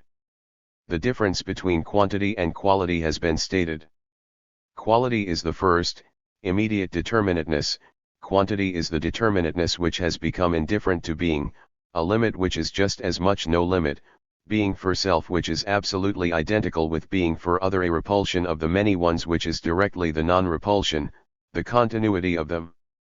Because that which is for itself is now posited as not excluding its other, but rather as affirmatively continuing itself into it, it is otherness in so far as determinate being again appears in this continuity, and its determinateness is at the same time no longer in a simple self-relation, no longer an immediate determinateness of the determinately existent something, but is posited as self-repelling, as in fact having the relation to self as a determinateness in another something, and since they are at the same time indifferent, relationless limits reflected into themselves, the determinateness in general is outside itself, an absolutely self-external determinateness and an equally external something. Such a limit, the indifference of the limit within itself and of the something to the limit, constitutes the quantitative determinateness of the something. In the first place, pure quantity is to be distinguished from itself as a determinate quantity, from quantum. As the former, it is in the first place real being for self which has returned into itself and which as yet contains no determinateness, a compact, infinite unity which continues itself into itself. Secondly, this develops a determinateness which is posited in it as one which is at the same time no determinateness, as only an external one. It becomes quantum. Quantum is indifferent determinateness, that is, a self-transcending, self-negating determinateness. As this otherness of otherness it relapses into the infinite progress. But the infinite quantum is the indifferent determinateness sublated, it is the restoration of quality. Thirdly, quantum in a qualitative form is quantitative ratio. Quantum transcends itself only generally, in ratio, however, its transition into its otherness is such that this otherness in which it has its determination is at the same time posited, is another. 186. Quantum. Thus quantum has returned into itself and in its otherness is related to itself.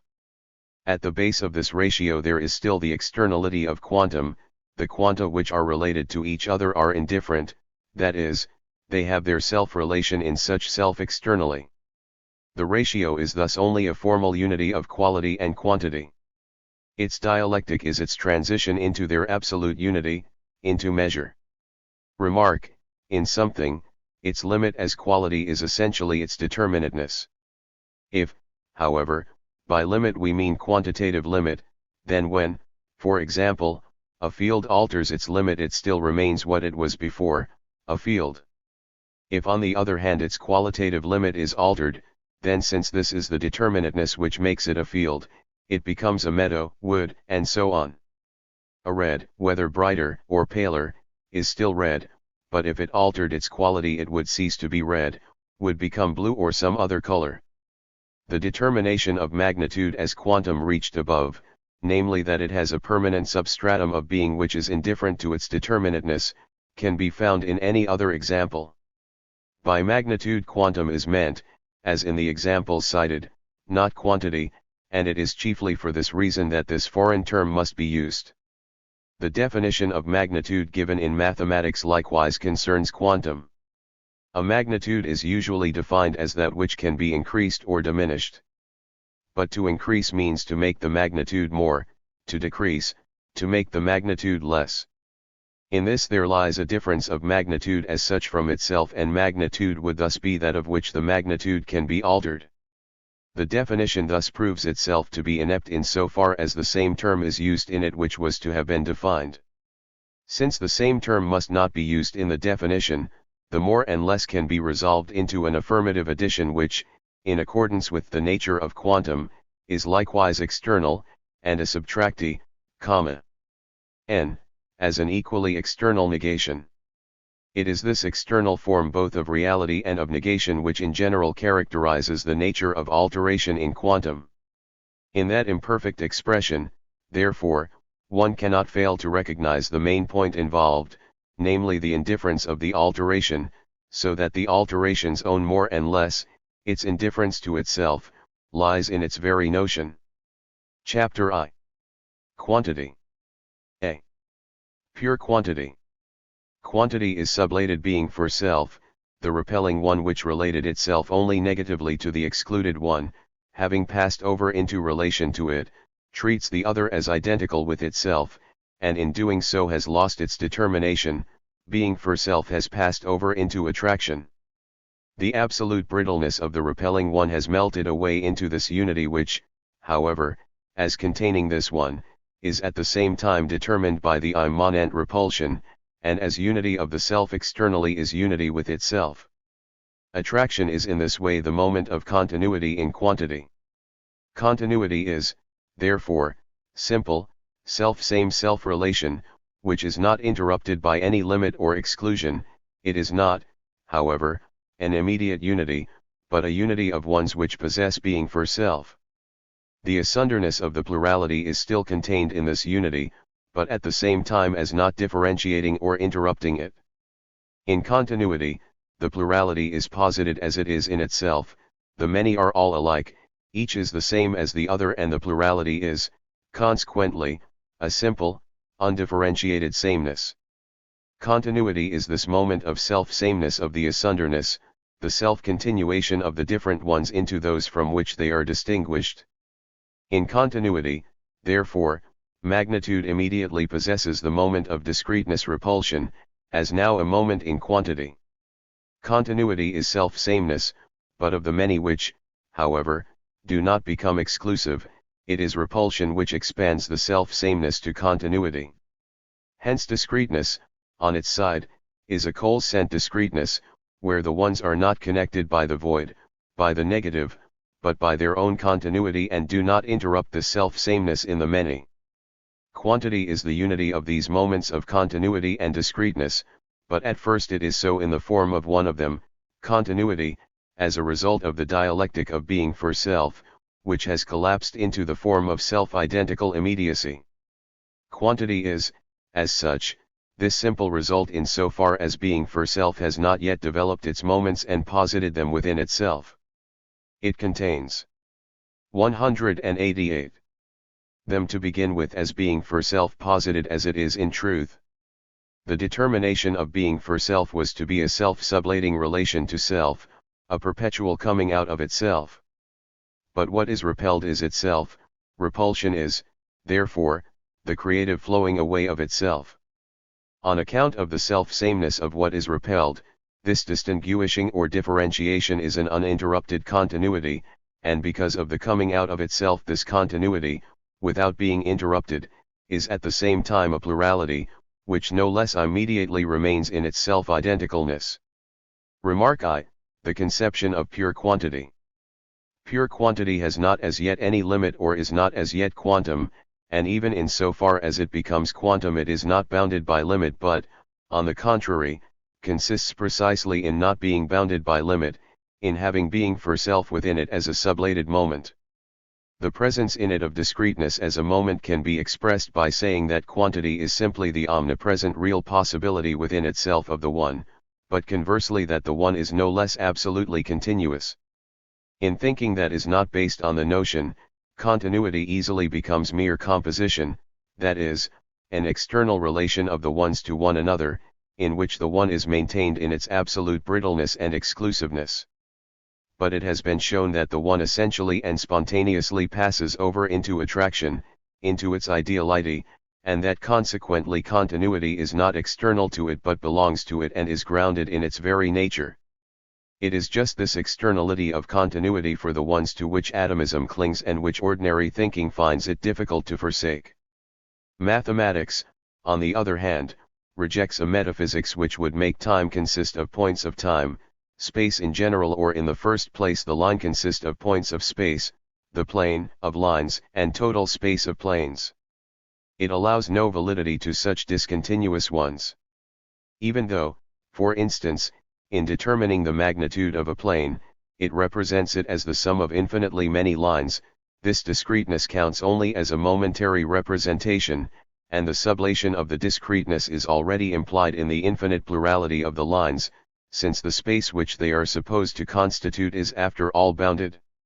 It is the notion of pure quantity as opposed to the mere image of it that Spinoza, for whom it had a special importance, has in mind when he speaks of quantity as follows: quantitas duobus modis anobis consipiter, abstractilis et sive superficialiter, prout nempipsum imaginamur, vel ut substantia, quod solo intellectu fit. Si itac ad quantitatem attendimus, prout in imaginatione est, quod sipi et facilis nobis fit, reperitatur finita, divisibilis et ex partibus conflata, si autem ad ipsum, prout in intellectu est, attendimus, et quae no substantia est, concipimus, quod difficilime fit infinita, unica et indivisibilis reperitatur. Quod omnibus, qui inter imaginationem et intellectum distinguere severant, satis manifestum erit. One more specific examples of pure quantity, if they are wanted, are space and time, also matter as such, light, and so forth, and the ego itself, only by quantity, as already remarked, is not to be understood quantum. Space, time, and the rest, are expansions, pluralities which are a coming out of self, a flowing which, however, does not pass over into its opposite, into quality or the one, but as a coming out of self they are a perennial self-production of their unity. Space is this absolute self externally which equally is absolutely uninterrupted, a perpetual becoming other which is self-identical. Time is an absolute coming out of itself, a generating of the one, and immediately the annihilation of it, and again the continuous annihilation of this passing away, so that this spontaneous generating of non-being is equally a simple self-sameness and self-identity. As regards matter as quantity, among the 7 surviving propositions of the first dissertation of Leibniz there is one, the second, which runs, non omnino improbabile est, materiam et quantitatem esse realiter idem. 2. In fact, the distinction between these two concepts is simply this, that quantity is a determination of pure thought, whereas matter is the same determination in outer existence. The determination of pure quantity belongs also to the ego, which is an absolute becoming other, an infinite removal or all-round repulsion to the negative freedom of being for self, which, however, remains utterly simple continuity, the continuity of universality or being with self uninterrupted by the infinitely manifold limits, by the content of sensations, intuitions, and so forth. Those who reject the idea of plurality as a simple unity, and besides the notion of it, to wit, that each of the many is the same as every other, namely, a one of the many, since here we are not speaking of the many as further determined, as green, red, and so on, but of the many considered in and for itself, demand also a representation of this unity, will find plenty of instances in those continua which exhibit the deduced notion of quantity as present in simple intuition.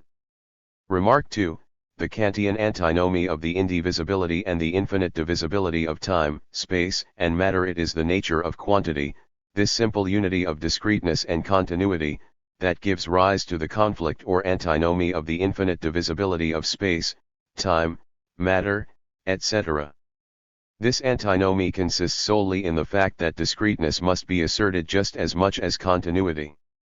The one-sided assertion of discreteness gives infinite or absolute dividedness, hence an indivisible, for principle. The one-sided assertion of continuity, on the other hand, gives infinite divisibility. It is well known that the Kantian critique of pure reason sets up 4 antinomies, the second of which deals with the antithesis constituted by the moments of quantity. These Kantian antinomies will always remain an important part of the critical philosophy.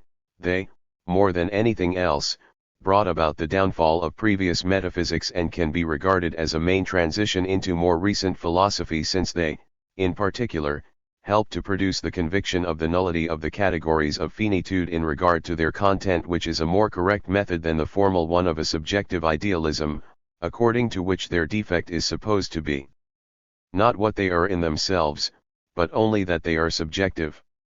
But this exposition, with all its merits, is imperfect, its course is impeded and tangled, and also it is false in regard to its result, which presupposes that cognition has no other forms of thought than finite categories. In both respects these antinomies deserve a more exact critical appraisal, which will not only throw more light on their standpoint and method, but will also free the main point at issue from the useless form into which it has been forced. In the first place, I remarked that Kant wanted to give his four cosmological antinomies a show of completeness by the principle of classification which he took from his schema of the categories. But profounder insight into the antinomial, or more truly into the dialectical nature of reason, demonstrates any notion whatever to be a unity of opposed moments to which, therefore, the form of antinomial assertions could be given. Becoming, determinate being, etc., and any other notion, could thus provide its particular antinomy, and thus as many antinomies could be constructed as there are notions. Ancient scepticism did not spare itself the pains of demonstrating this contradiction or antinomy in every notion which confronted it in the sciences. Further, Kant did not take up the antinomy in the notions themselves, but in the already concrete form of cosmological determinations.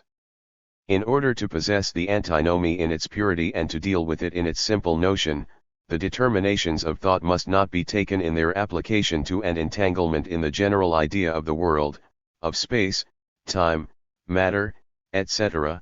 This concrete material must be omitted from consideration of these determinations which it is powerless to influence and which must be considered purely on their own account, since they alone constitute the essence and the ground of the antinomies.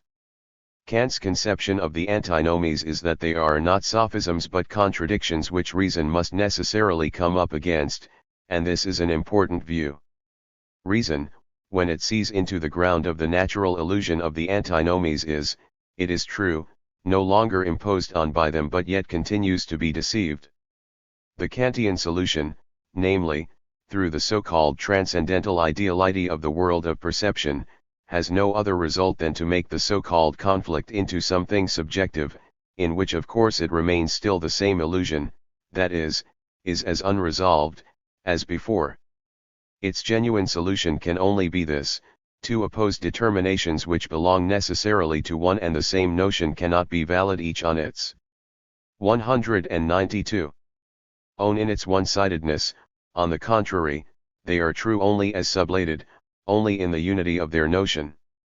The Kantian antinomies on closer inspection contain nothing more than the quite simple categorical assertion of each of the two opposed moments of a determination, each being taken on its own in isolation from the other. But at the same time this simple categorical, or strictly speaking assertoric statement is wrapped up in a false, twisted scaffolding of reasoning which is intended to produce a semblance of proof and to conceal and disguise the merely assertoric character of the statement, as closer consideration will show. The relevant antinomy here concerns the so-called infinite divisibility of matter and rests on the antithesis of the moments of continuity and discreteness which are contained in the notion of quantity. The thesis of the same as expounded by Kant runs thus: every composite substance in the world consists of simple parts, and nowhere does there exist anything but the simple or what is compounded from it. To the simple, the atom, there is here opposed the composite, which is a very inferior determination compared to the continuous.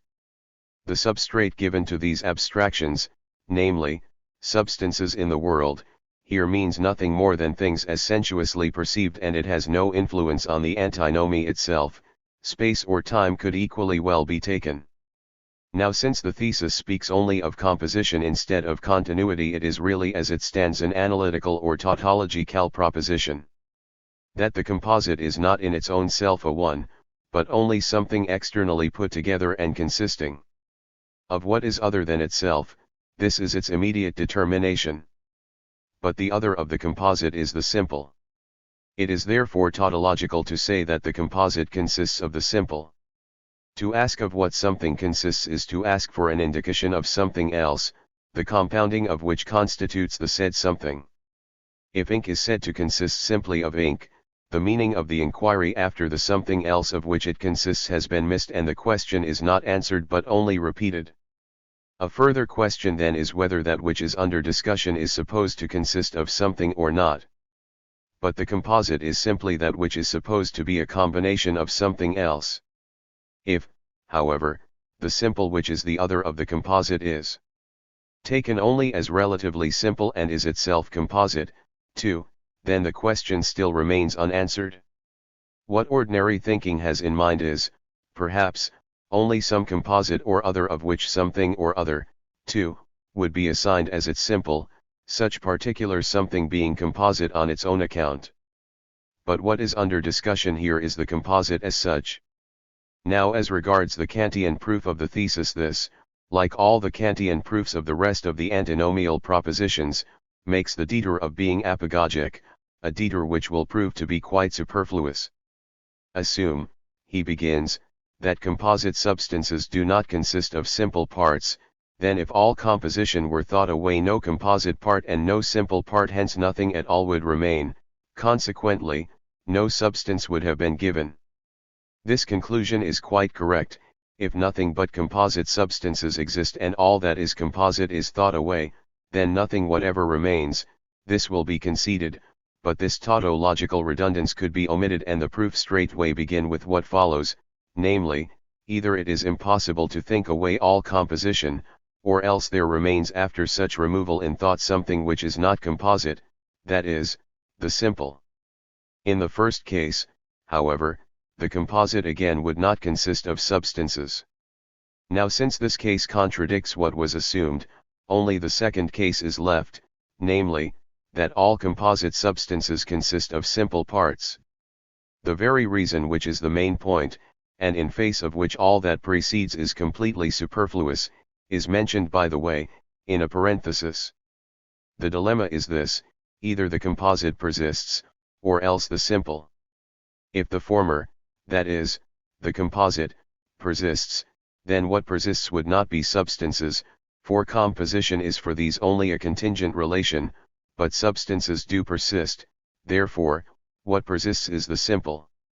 It is clear that the apagogical detour could be omitted and the thesis, composite substance consists of simple parts, could be directly followed by the reason, because composition is merely a contingent relation of substances, and is therefore external to them and does not concern the substances themselves.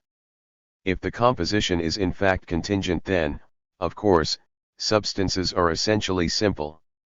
But this contingency, which is the sole point at issue, is not proved but straightway assumed, and casually, too, in a parenthesis as something self-evident or of secondary importance. True, it goes without saying that composition is a contingent and external determination, but if the point at issue were only a contingent togetherness instead of continuity, it would not be worthwhile constructing an antinomy about it, or rather it would not be possible to formulate one. Therefore, the assertion that the parts are simple is, as remarked, only a tautology. The apagogical detour thus contains the very assertion which should result from it. The proof therefore can be put more concisely thus: let us assume that substances do not consist of simple parts but are only composite. But now all composition can be thought away, after its removal, therefore, there are no substances left unless we assume that they consist of simple parts. But substances we must have, for we have assumed them. Everything is not meant to vanish, something must be left over, for we have presupposed something persistent which we called substance. Therefore this something must be simple.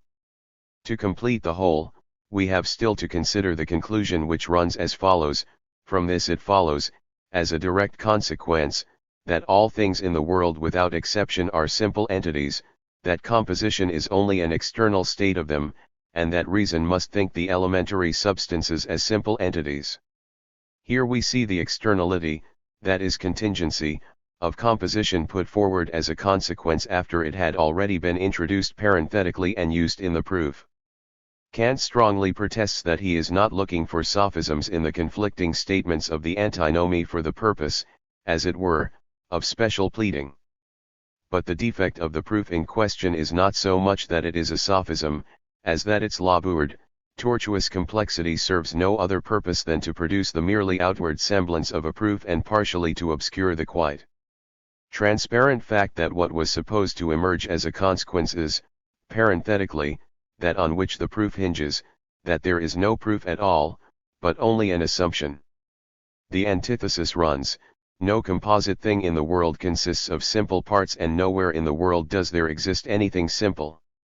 The proof has equally an apagogical turn and, in a different way, is just as faulty as the previous one. Suppose, it runs, that a composite thing as a substance consists of simple parts. Because all external relation, and consequently all composition of substances, is possible only in space, therefore, the space occupied by the composite substance must consist of as many parts as those of which the composite substance consists. Now space does not consist of simple parts but of spaces. Therefore each part of the composite substance must occupy a space. But the absolutely primary parts of everything composite are simple. Therefore the simple occupies a space.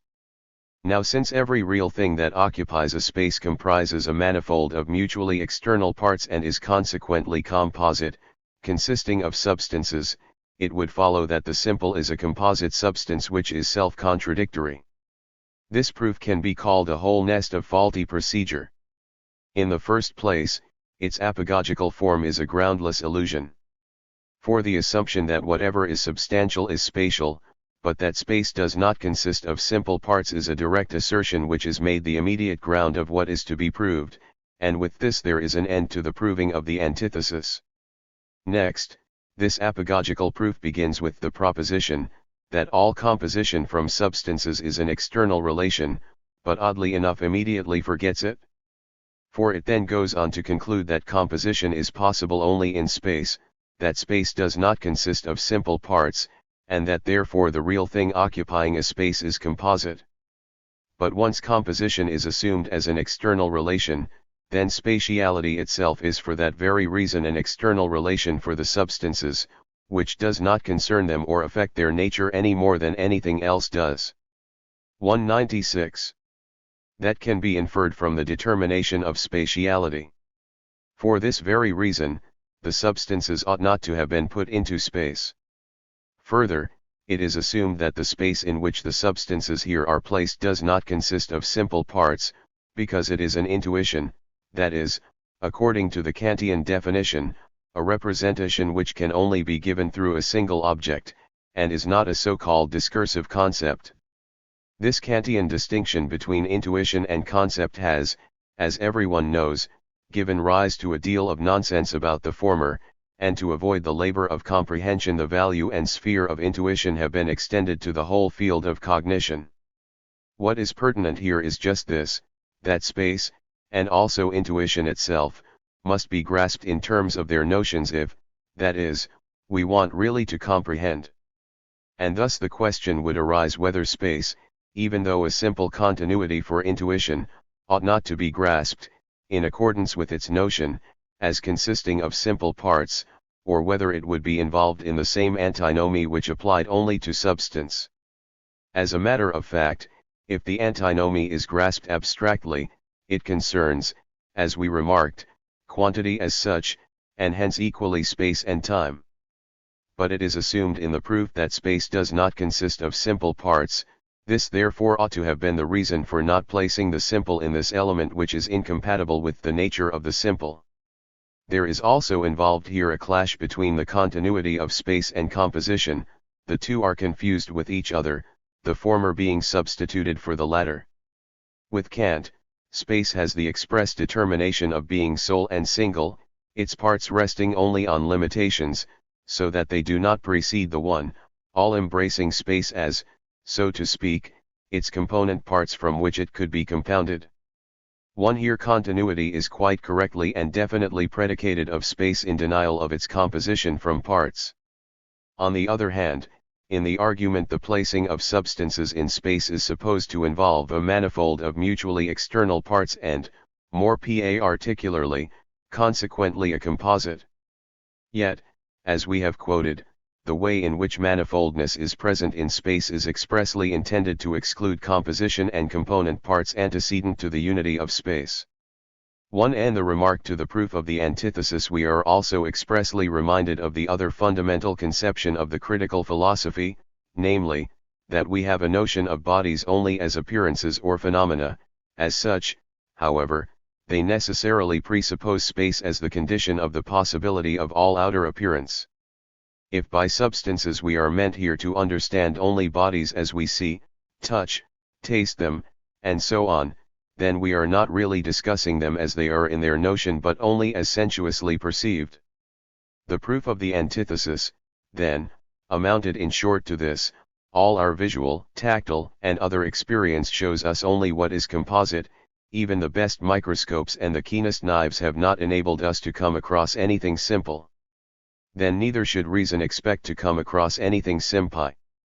When we look more closely into the opposition of this thesis and antithesis, freeing their proofs from all pointless redundancy and tortuousness, we see that the proof of the antithesis dogmatically assumes continuity, and also that the proof of the thesis, by assuming that composition is the mode of relation of substances, dogmatically assumes the contingency of this relation, and hence assumes that substances are absolute ones.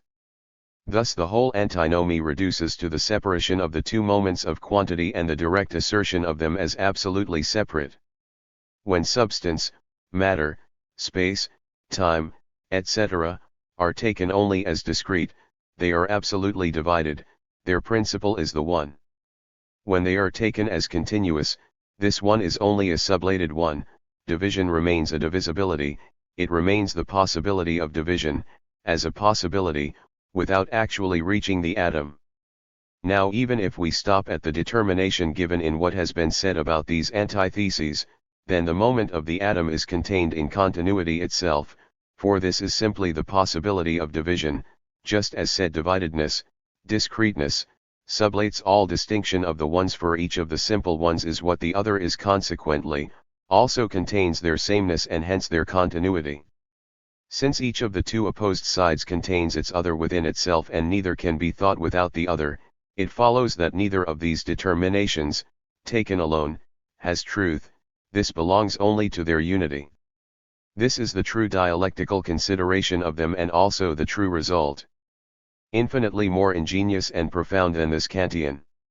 198. Antinomy are the dialectical examples of the ancient Eleatic school, especially those concerning motion, which likewise are based on the notion of quantity and in it find their solution. To consider them here, too, would be too lengthy a business. They concern the notions of space and time and can be dealt with at the same time as these subjects and in the history of philosophy. They reflect the greatest credit on the intelligence of their inventors. They have for result the pure being of Parmenides, in that in them is demonstrated the dissolution of all determinate being. They are thus in themselves the flux of Heraclitus. For this reason they deserve a more thorough consideration than the usual explanation that they are just sophisms, which assertion sticks to empirical perception, following the procedure of Diogenes, who, when a dialectician pointed out the contradiction contained in motion, made no effort to reason it out but, by silently walking up and down, is supposed to have referred to the evidence of sight for an answer. Such assertion and refutation is certainly easier to make than to engage in thinking and to hold fast and resolve by thought alone the complexities originating in thought, and not in abstruse thought either, but in the thoughts spontaneously arising in ordinary consciousness. The solutions propounded by Aristotle of these dialectical forms merit high praise, and are contained in his genuinely speculative notions of space, time, and motion. To infinite divisibility, on which is based the most famous of those proofs, he opposes continuity, which applies equally well to time as to space, so that the infinite, that is, abstract plurality, is contained only in principle, as a possibility, in continuity. What is actual in contrast to abstract plurality as also to abstract continuity, is their concrete forms, space and time themselves, just as these latter are abstract relatively to matter and motion. What is abstract has only an implicit or potential being, it only is as a moment of something real. Bell, who finds Aristotle's solution of the Zenonic dialectic pitoyable, one does not understand the meaning of the statement that matter is only potentially infinitely divisible. He rejoins that if matter is infinitely divisible, then it actually contains an infinite number of parts, that, therefore, this infinite is not an infinite en puissance but an infinite that really and actually exists.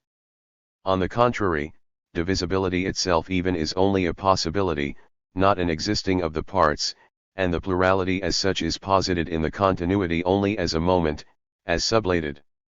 Acute understanding, in which Aristotle, too, is certainly unsurpassed, is not competent to grasp and to decide on speculative notions, any more than the crudity of sensuous conception instanced above is adequate to refute the reasoning of Zeno. Such intellect commits the error of holding such mental fictions, such abstractions, as an infinite number of parts, to be something true and actual, but this sensuous consciousness does not let itself be brought beyond the empirical element to thought.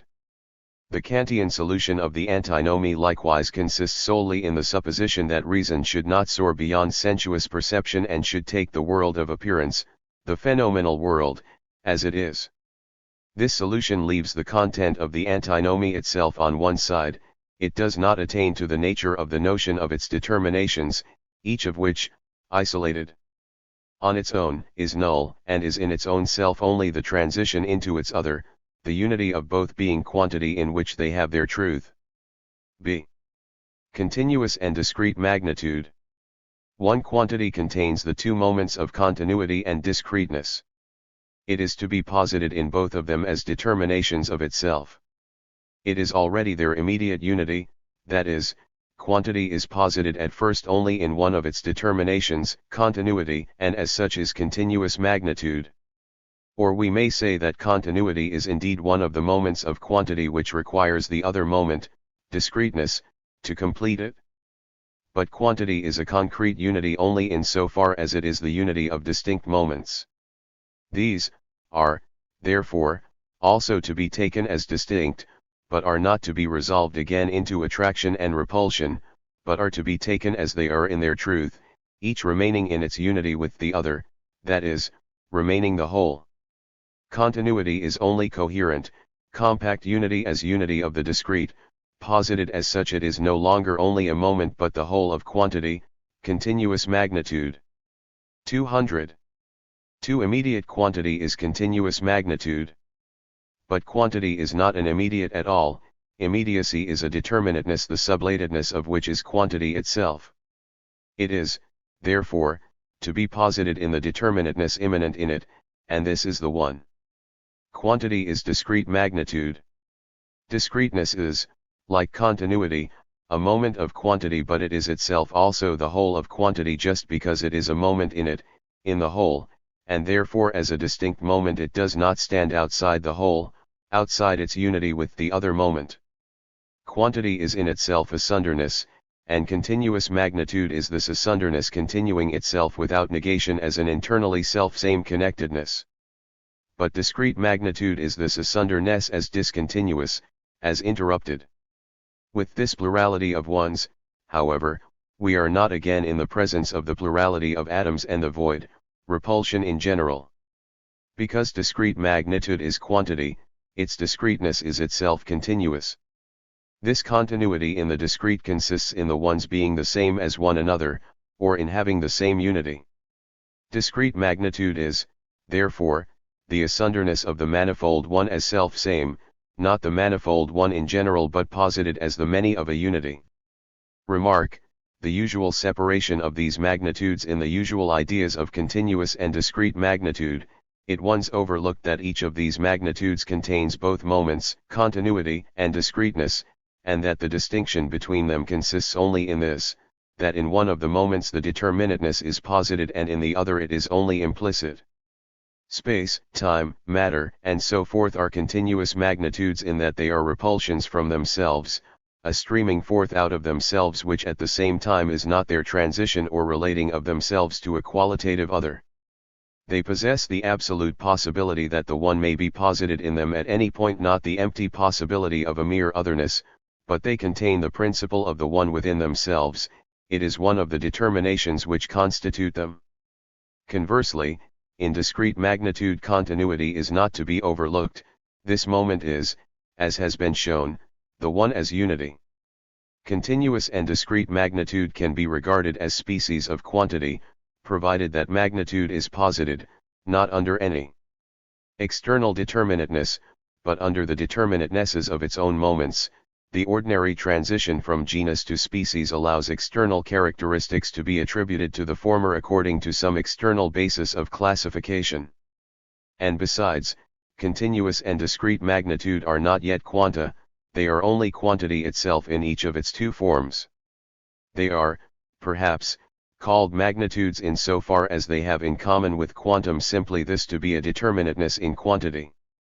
See limitation of quantity. Discrete magnitude has first the one for its principle, secondly, it is a plurality of ones, and thirdly, it is essentially continuous, it is the one as at the same time sublated, as unity, the continuation of itself as such in the discreteness of the ones. Consequently, it is posited as one magnitude, the determinateness of which is the one which, in this posited and determinate being is the excluding one, a limit in the unity. Discrete magnitude as such is immediately not limited, but as distinguished from continuous magnitude it is a determinate being, a something, with the one as its determinateness and also as its first negation and limit. This limit, which is related to the unity and is the negation in it, is also, as the one, self-related, it is thus the enclosing, encompassing limit. Limit here is not at first distinguished from its determinate being as something, but, as the one, is immediately this negative point itself. But the being which here is limited is essentially a continuity, by virtue of which it passes beyond the limit, beyond this one, to which it is indifferent. Real discrete quantity is thus a quantity, or quantum quantity as a determinate being and a something. Since the one which is a limit includes within itself the many ones of discrete quantity, it equally posits them as sublated within it, and because it is a limit of continuity simply as such, the distinction between continuous and discrete magnitude is here of no significance, or, more correctly, it is a limit to the continuity of the one as much as of the other, both undergo transition into quanta. Chapter 2. Quantum, which to begin with is quantity with a determinateness or limit in general is, in its complete determinateness, number. Quantum differentiates itself secondly, into extensive quantum, in which the limit is a limitation of the determinately existent plurality, and intensive quantum or degree, the determinate being having made the transition into being for self. Intensive quantum as both for itself and at the same time immediately outside itself, since it is an indifferent limit, has its determinateness in an other. As this manifest contradiction of being determined simply within itself yet having its determinateness outside it, pointing outside itself for it, quantum posited as being in its own self external to itself, passes over thirdly, into quantitative infinity. Quantity is quantum, or has a limit, both as continuous and as discrete magnitude. The difference between these two kinds has here, in the first instance, no immediate significance. The very nature of quantity as sublated being for self is ipso facto to be indifferent to its limit. But equally, too, quantity is not unaffected by the limit or by being a quantum, for it contains within itself as its own moment the one, which is absolutely determined and which, therefore, as posited in the continuity or unity of quantity, is its limit, but a limit which remains what it has become, simply a one. This one is thus the principle of quantum, but as the one of quantity. Hence, first, it is continuous, it is a unity, secondly, it is discrete, a plurality of ones, which is implicit in continuous, or explicit in discrete magnitude, the ones having equality with one another, possessing the said continuity, the same unity. Thirdly, this one is also a negation of the many ones as a simple limit, an excluding of its otherness from itself, a determination of itself in opposition to other quanta. Thus the one is self-relating, enclosing, and other excluding limit. Quantum completely posited in these determinations is number. The complete positedness lies in the existence of the limit as a plurality and so in its distinction from the unity. Consequently, number appears as a discrete magnitude, but in the one mighty it equally possesses continuity. It is, therefore, also quantum in its complete determinateness, for in it the limit is present as a specific plurality which has for its principle the one, the absolutely determinate. Continuity, in which the one is present only in principle, as a sublated moment posited as a unity, is the form of indeterminateness. Quantum, merely as such, is limited generally, its limit is an abstract, simple determinateness of it. But in quantum as number, this limit is posited as manifold within itself. It contains the many ones which constitute its determinate being, but does not contain them in an indeterminate manner, for the determinateness of the limit falls in them. The limit excludes other determinate being, that is, other pluralities, and the ones it encloses are a specific aggregate, the amount which is the form taken by discreteness in number, the other to which is the unit, the continuity of the amount. Amount and unit constitute the moments of number. As regards amount, we must see more closely how the many ones of which it consists are present in the limit. It is correct to say of amount that it consists of the many, for the ones are in it not as sublated but as affirmats. Veli present, only posited with the excluding limit to which they are indifferent. This, however, is not indifferent to them. In the sphere of determinate being, the relation of the limit to it was primarily such that the determinate being persisted as the affirmative on this side of its limit, while the limit, the negation, was found outside on the border of the determinate being. Similarly, the breaking off of the many ones and the exclusion of other ones appears as a determination falling outside the enclosed ones. But in the qualitative sphere it was found that the limit pervades the determinate being, is coextensive with it, and consequently that it lies in the nature of something to be limited, that is, finite. In the quantitative sphere a number, say 100, is conceived in such a manner that the 100th one alone limits the many to make them 100. In one sense this is correct, but on the other hand none of the 100 ones has precedence over any other, for they are only equal, each is equally the 100th. 204. Thus they all belong to the limit which makes the number 100, and the number cannot dispense with any of them for its determinateness. Hence, relatively to the 100th one, the others do not constitute a determinate being that is in any way different from the limit, whether they are outside or inside it. Consequently, the number is not a plurality over against the enclosing, limiting one, but itself constitutes this limitation which is a specific quantum.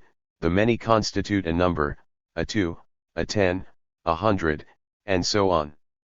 Now the limiting one is the number as determined relatively to other numbers, as 9 is distinguished from them. But this distinguishing does not become a qualitative determinateness but remains quantitative, falling only within the comparing external reflection. The number, as a 1, remains returned into itself and indifferent to others. This indifference of a number to others is an essential determination of it and constitutes the implicit determinedness of the number, but also the number's own externality.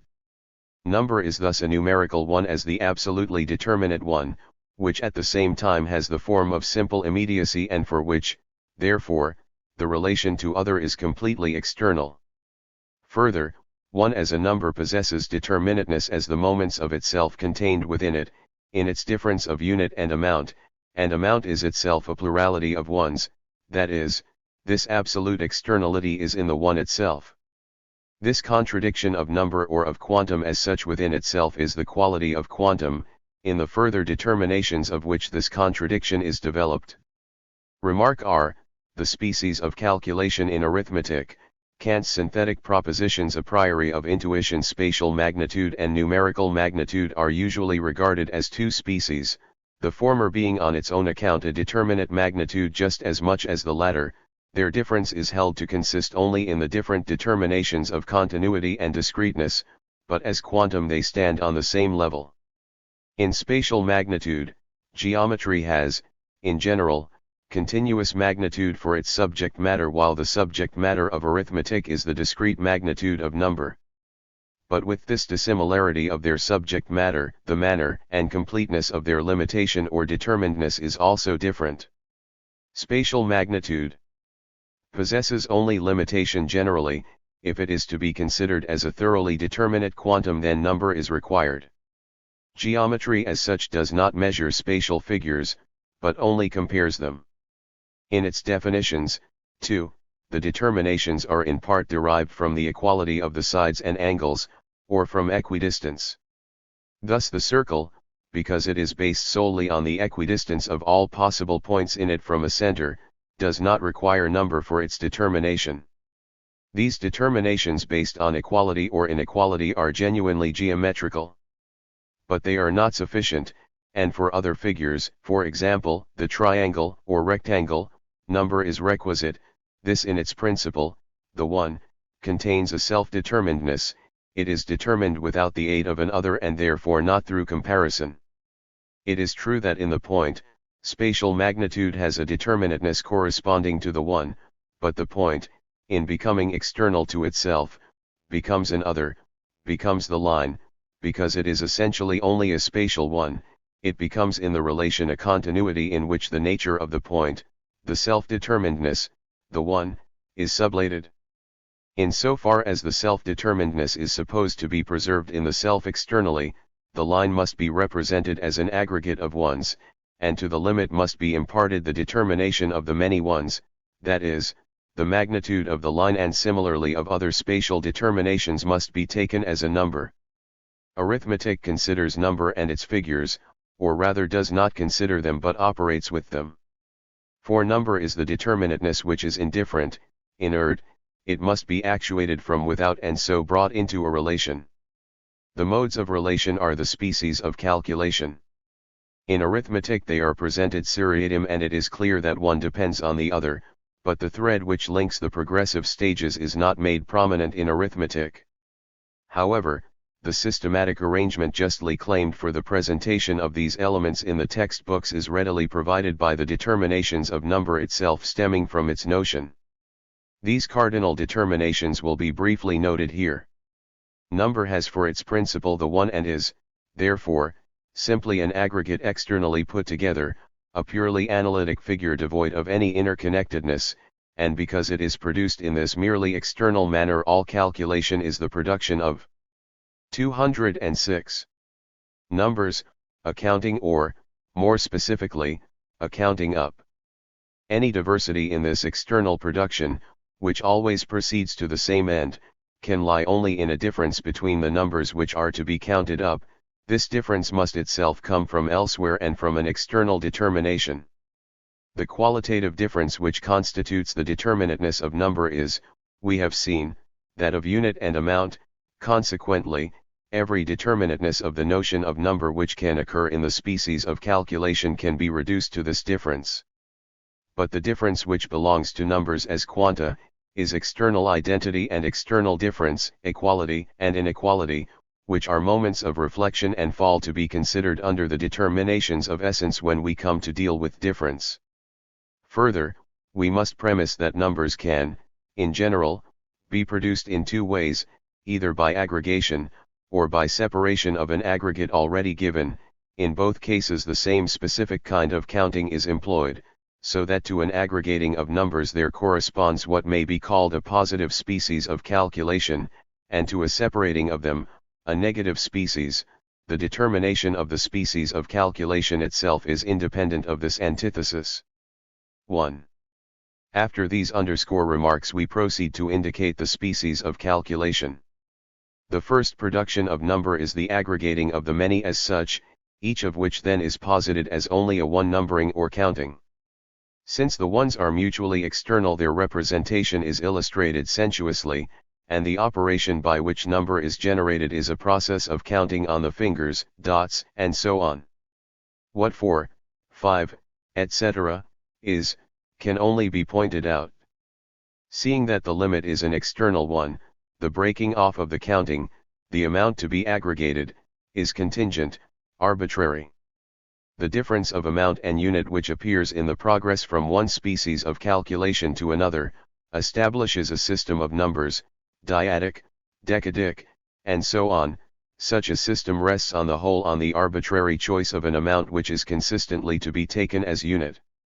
The number produced by counting are in turn themselves counted, and as thus immediately posited they are determined as still lacking any connection with one another, as indifferent to equality or inequality, and their magnitude relatively to one another is contingent. They are, therefore, simply unequal. This is addition. We learn that 7 plus 5 equals 12 by adding 5 more ones onto the 7, the result is then memorized, learned by rote, for the procedure has no inner meaning.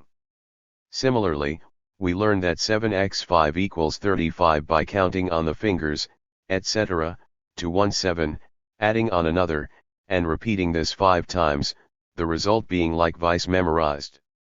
The trouble of this counting, of finding the sums or products, is eliminated by the completed addition and multiplication tables, which have only to be learned by heart. Kant considers the proposition, 7 plus 5 equals 12 to be a synthetic proposition. We might indeed, he says, at first think that it is a merely analytic proposition obtained by the law of contradiction from the concept of a sum of 7 and 5. The concept of the sum means nothing more than the abstract determination that these two numbers are meant to be aggregated and, as numbers, in an external, that is, mechanical fashion that we are to count on from 7 until the ones to be added on have been exhausted. The result bears the otherwise familiar name of 12. But, continues Kant, if we look more closely we find that the concept of the sum of 7 and 5 contains nothing save the union of the two numbers into one, and in all this there is no thinking at all about which is the single number which combines both. I may analyze my concept of such a possible sum as much as I please, still, I shall not find the 12 in it. One with the thinking of the sum, with the analysis of the concept, the transition from the problem to the result has, of course, nothing whatever to do, and he adds, we must go outside these concepts and have recourse to intuition, to our 5 fingers and so on, thus adding on to the concept of 7 the 5 units given in intuition. 5 is, of course, given in intuition, that is, it is a wholly external aggregation of the arbitrarily repeated thought of 1, but 7 equally is not a concept, there are no concepts to go outside of or beyond. The sum of 5 and 7 means the mechanical conjunction of the two numbers, and the counting from 7 onwards thus mechanically continued until the 5 units are exhausted can be called a putting together, a synthesis, just like counting from 1 onwards, but it is a synthesis wholly analytical in nature, for the connection is quite artificial, there is nothing in it or put into it which is not one to the Critique of Pure Reason, v. 208. Quite externally given. The postulate that 5 be added to 7, bears the same relation to the postulate of simply counting, as does the postulate that a straight line be produced to the postulate that a straight line be drawn. Just as meaningless as the expression synthesis, is its characterization as occurring a priori. Counting is not, of course, determined by sensation which, according to Kant's definition of intuition is all that remains over for the a posteriori, and counting is certainly an activity based on abstract intuiting, that is, an intuiting determined by the category of the one, and in which abstraction is made from all other determinations of sensation, no less than from concepts. 2. The a priori is altogether too vague a characterization, feeling, determined as impulse, sense, and so on, has in it the a priori moment, just as much as space and time, in the shape of spatial and temporal existence, is determined a posteriori.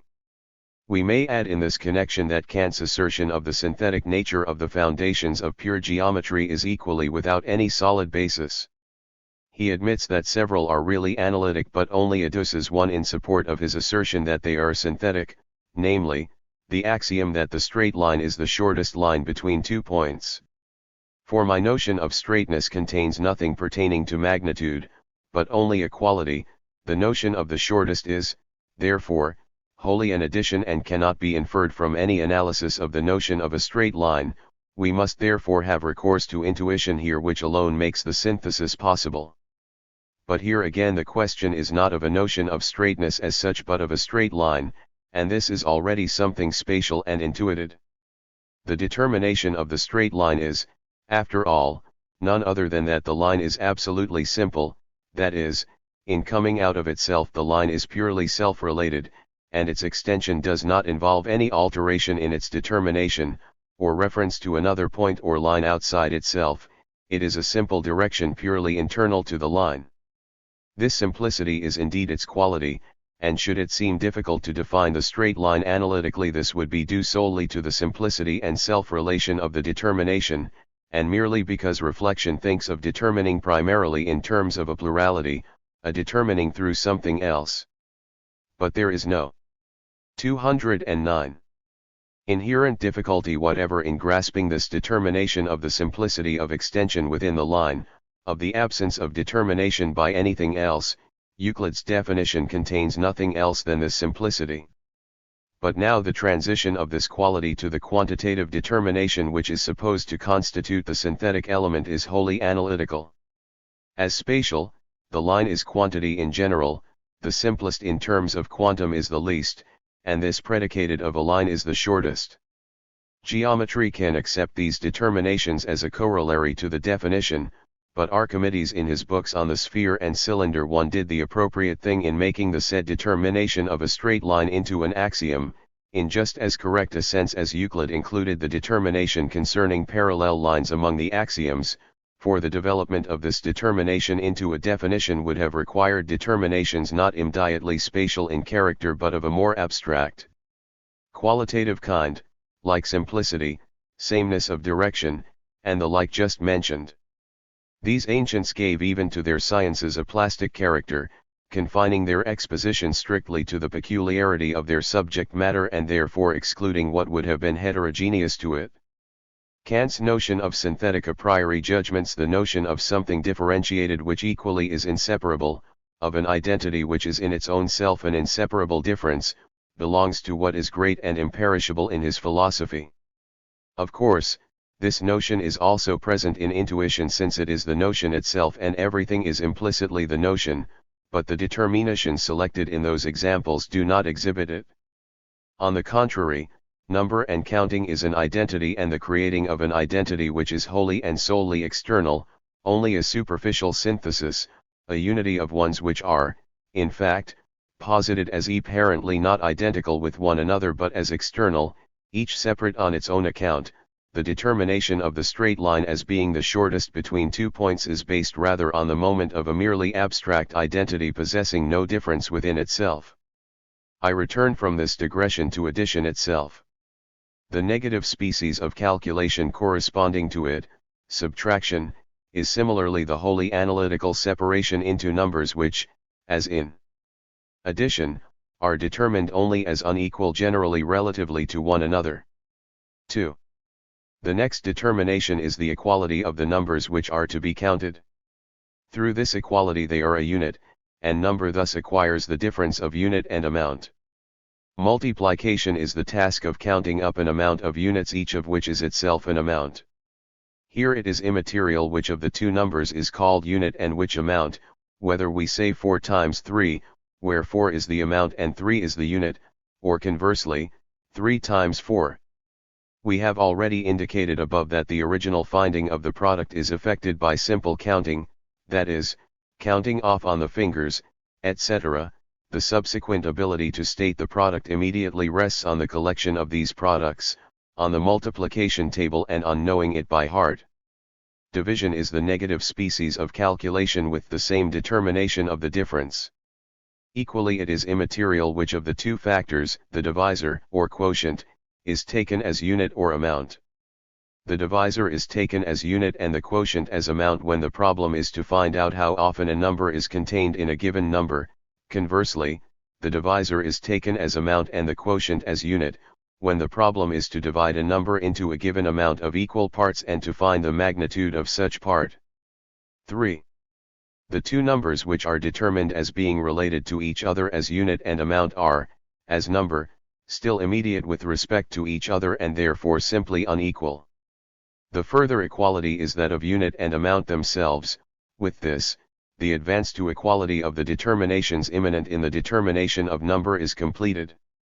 On the basis of this complete equality, counting is the raising to a power n in the first instance the squaring of a number, the complete immanent determinedness of counting where the several numbers to be added are the same, and their plurality or amount is itself the same as the number which is posited a plurality of times, which is unit. There are no other determinations in the notion of number which could give rise to a difference, nor can there be any further equalizing of the difference immanent in number. Where a number is raised to a higher power than the square, the continuation is formal, 2i partly, with even exponents, there is only a repetition of squaring, and partly, with uneven powers, inequality again enters. To take the nearest example of the cube, although formally there is an equality of the new factor with both the amount and the unit, this factor is, as unit, unequal to the amount, This is still more evident in the cube of 4 where the amount, 3, which indicates the number of times the unit is to be multiplied by itself, is different from the number itself standing for the unit. We have here in principle those determinations of amount and unit which, as the essential difference of the notion, have to be equalized before number as a going out of itself has completely returned into itself. The foregoing exposition also contains the reason why first, the solution of higher equations must consist on their reduction to quadratics, and secondly, why equations with odd exponents can only be formally determined and, just when the roots are rational, they cannot be found otherwise than by an imaginary expression, that is, by the opposite of that which the roots are and express. From what has been said, it is clear that the arithmetical square alone contains an immanent absolute determinedness, for which reason equations with further formal powers must be reduced to it, just as in geometry the right-angled triangle contains an immanent, absolute determinedness which is expounded in Pythagoras' theorem, for which reason, too, all other geometrical figures must be reduced to it for their complete determination. A graded instruction based on a logically formed division of the subject treats of powers before it treats of proportions. It is true that the latter are connected with the difference of unit and amount which constitutes the determination of the second species of calculation, but they go beyond the one of the immediate quantum in which unit and amount are only moments. The further determination in the sphere of the immediate quantum still remains external to the quantum itself. In ratio, number is no longer an immediate quantum, it then possesses its determinateness as a mediation. The quantitative one relation will be considered in what follows. It cannot be said that the progressive determination of the species of calculation here given is a philosophy of them or that it exhibits, possibly, their inner significance, and for this reason, one reading quantitative for qualitative. 212. That it is not in fact an immanent development of the notion. However, philosophy must be able to distinguish what is an intrinsically self-external material. The progressive determining of it by the notion can then take place only in an external manner, and its moments, too, can be only in the form peculiar to their externality, as here, equality and inequality. It is an essential requirement when philosophizing about real objects to distinguish those spheres to which a specific form of the notion belongs, that is, spheres in which the notion has an actual existence, otherwise the peculiar nature of a subject matter which is external and contingent will be distorted by ideas, and similarly these ideas will be distorted and made into something merely formal. But here, the externality in which the moments of the notion appear in this external material, number, is the appropriate form, since these moments exhibit the subject matter in its fixed differences, and since, too, they contain no demand for speculative thinking and therefore appear easy, they deserve to be employed in textbooks of the elements. Remark 2. The employment of numerical distinctions for expressing philosophical notions. As we know, Pythagoras represented rational relationships by numbers, and more recently, too, numbers and forms of their relations, such as powers and so on, have been employed in philosophy for the purpose of regulating thoughts or expressing them. From an educational point of view, number has been regarded as the most suitable object of inner intuition, and arithmetical operations with number have been held to be the mental activity in which mind brings to view its most characteristic relationships and in general, the fundamental relationships of essence. How far number can claim this high worth is evident from its notion as now before us. We saw that number is the absolute determinateness of quantity, and its element is the difference which has become indifferent, an implicit determinateness which at the same time is posited as wholly external. Arithmetic is an analytical science because all the combinations and differences which occur in its subject matter are not intrinsic to it but are effected on it in a wholly external manner. It does not have a concrete subject matter possessing inner, intrinsic, relationships which, as at 1 Con 2:13 sealed, as not given in our immediate acquaintance with them, have first to be elicited by the efforts of cognition. Not only does it not contain the notion and therefore no problem for speculative thought, but it is the antithesis of the notion. Because of the indifference of the factors in combination to the combination itself, in which there is no necessity, thought is engaged here in an activity which is at the same time the extreme externalization of itself, an activity in which it is forced to move in a realm of thoughtlessness and to combine elements which are incapable of any necessary relationships. The subject matter is the abstract thought of externality itself. As this thought of externality, number is at the same time the abstraction of the manifoldness of sense, of which it has retained nothing but the abstract determination of externality itself. In number, therefore, sense is brought closest to thought, number is the pure thought of thought's own externalization. The mind which rises above the world of the senses and contemplates its own essence, when it seeks an element for its pure representation, for the expressed on of its essence, may therefore happen on number, this inner, abstract externality, before it grasps thought itself as this element and wins the purely spiritual expression for the representation of its essence. This is why we see number used for the expression of philosophemata early on in the history of philosophy. It forms the latest stage in that imperfection which contemplates the universal admixed with sense. The ancients were clearly aware that number stands midway between sense and thought. Aristotle quotes Plato as saying that the mathematical determinations of things stand apart from and midway between the world of the senses and the ideas. They are distinguished from the former by being invisible and unmoved, and from the latter by being a many and alike, whereas the idea is purely self-identical and within itself a one. A more detailed and profound reflection on this subject by Modratus of Cadiz is quoted in Malci Vita Pythagori. That the Pythagoreans hit on numbers he ascribes to their inability to apprehend clearly and reason fundamental ideas and first principles, because these are hard to think and hard to express. Numbers serve well as designations in instruction. In this, among other things, the Pythagoreans imitated the geometers who cannot one metaphysical. L.5. 214.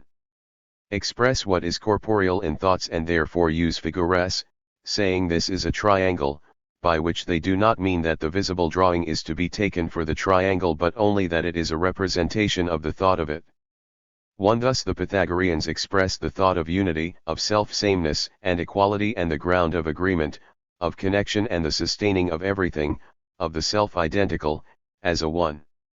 It is superfluous to remark that the Pythagoreans passed on from numbers to thought as a medium of expression, to the express categories of like and unlike, of limit and infinity. Even in respect of these numerical expressions it is reported that the Pythagoreans distinguished between the monas and the one. The monas they took as the thought, but the one as the number, and similarly, they took two for the arithmetical term and the dias for the thought of the indeterminate. These ancients at the outset perceived quite correctly the inadequacy of number forms for thought determinations, and equally correctly they further demanded in place of the substitute for thoughts the characteristic expression. How much more advanced they were in their thinking than those who nowadays consider it praiseworthy, indeed profound, to revert to the puerile incapacity which again puts in the place of thought determinations numbers themselves and number forms like powers, the infinitely great, the infinitely small, one divided by infinity, and other such determinations, which are themselves often only a perverted mathematical formalism. In connection with the expression quoted above, that number stands between sense and thought, since, like the former, it is in its own self a many and an asunderness, it must be observed that the many itself is sense taken up into thought, is the category of what is in its own self external and so proper to sense. When richer, concrete, veritable thoughts, when what is most alive and most active, what is comprehended only in its concrete relationships, when such are transposed into this element of pure self-externality, they become dead, inert determinations. The richer in determinateness and, therefore, in relationships thoughts become, the more confused and also the more arbitrary and meaningless becomes their representation in such forms as numbers. The one, the two, the three, the four, henas or monas, dias, trias, tetractes, have still some resemblance to the wholly simple abstract notions, but when numbers are supposed to represent concrete relationships, it is vain to try to retain such resemblance. But thought is set its hardest task when the determinations for the movement of the notion through which alone it is the notion, are denoted by 1, 2, 3, 4, for it is then moving in its opposite element, one which is devoid of all relation, it is engaged on a labor of derangement. The difficulty in comprehending that, for example, 1 is 3 and 3 is 1, stems from the fact that 1 is devoid of all relation and therefore does not in its own self exhibit the determination through which it passes into its opposite. On the contrary, 1 is essentially a sheer excluding and rejection of such a relation.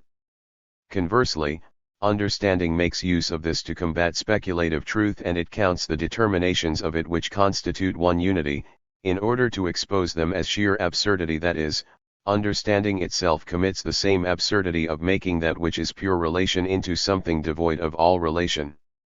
When the Trinity was so named, it was not reckoned that understanding would consider the one and number to be the essential determinateness of its content. This name expresses contempt for the understanding, which has nevertheless confirmed itself in its conceit of clinging to the one and number as such, and has set it up against reason. To take numbers and geometrical figures, simply as symbols, is so far harmless enough, but, on the other hand, it is foolish to fancy that in this way more is expressed than can be grasped and expressed by thought. Whatever profound wisdom may be supposed to lie in such meager symbols or in those richer products of fantasy in the mythology of peoples and in poetry generally, it is properly for thought alone to make explicit for consciousness the wisdom that lies only in them, and not only in symbols but in nature and in mind. In symbols the truth is dimmed and veiled by the sensuous element, only in the form of thought is it fully revealed to consciousness, the meaning is only the thought itself. 216. But the perversity of employing mathematical categories for the determination of what belongs to the method or content of the science of philosophy is shown chiefly by the fact that, in so far as mathematical forms signify thoughts and distinctions based on the notion, this their meaning has indeed first to be indicated, determined and justified in philosophy. In the concrete philosophical sciences, philosophy must take the logical element from logic, not from mathematics. It can only be an expedient of philosophical incapacity which, instead of going to philosophy for the logical element, has recourse to the shapes assumed by the logical element in other sciences, many of which shapes are only adumbrations of that element, others even defective forms of it. Apart from this, the mere application of such borrowed forms is an external procedure. The application itself must be preceded by an awareness not only of their meaning but of their value, too, and such awareness can come only from reflecting on them, not from the authority of mathematics. But logic itself is such awareness, and it strips these forms of their particularity which it renders superfluous and unnecessary. It is logic which rectifies these forms and alone procures for them their justification, meaning and value. As for the supposed primary importance of number and calculation in an educational regard, the truth of the matter is clearly evident from what has been said. Number is a non-sensuous object, and occupation with it and its combinations is a non-sensuous business. In it mind is held to communing with itself and to an inner abstract labor, a matter of great though one-sided importance. For, on the other hand, since the basis of number in only an external, thoughtless difference, such occupation is an unthinking, mechanical one. The effort consists mainly in holding fast what is devoid of the notion and in combining it purely mechanically. The content is the empty one, the substantial content of moral and spiritual life in its various forms, on which, as the noblest aliment, education should nurture the young mind, is to be supplanted by the blank one or unit. When such exercise is made the prime interest and occupation, the only possible outcome must be to dull the mind and to empty it of both form and substance. Calculation being so much an external and therefore mechanical business, it has been possible to construct machines which perform arithmetical operations with complete 217. Accuracy.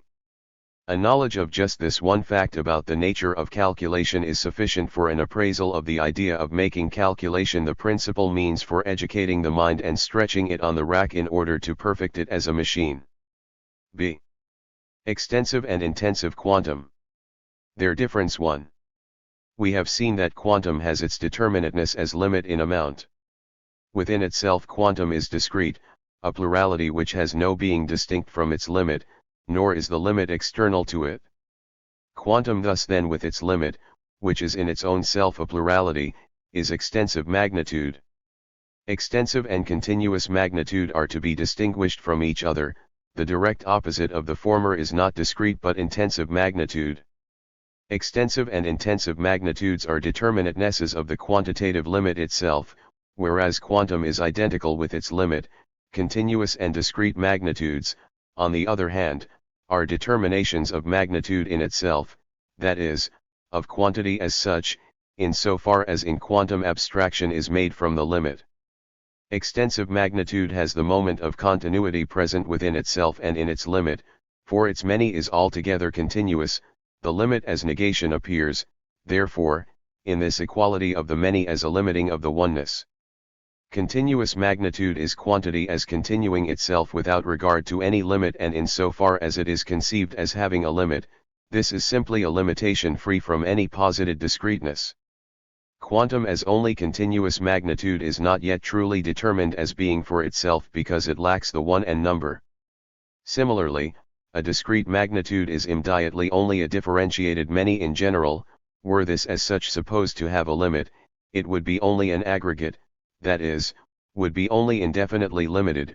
Before it can be a specific quantum, the many must be compressed into a one and thereby posited as identical with the limit. Continuous and discrete magnitude, taken simply as quanta, have each posited in it only one of the two sides which together make quantum fully determined and a number.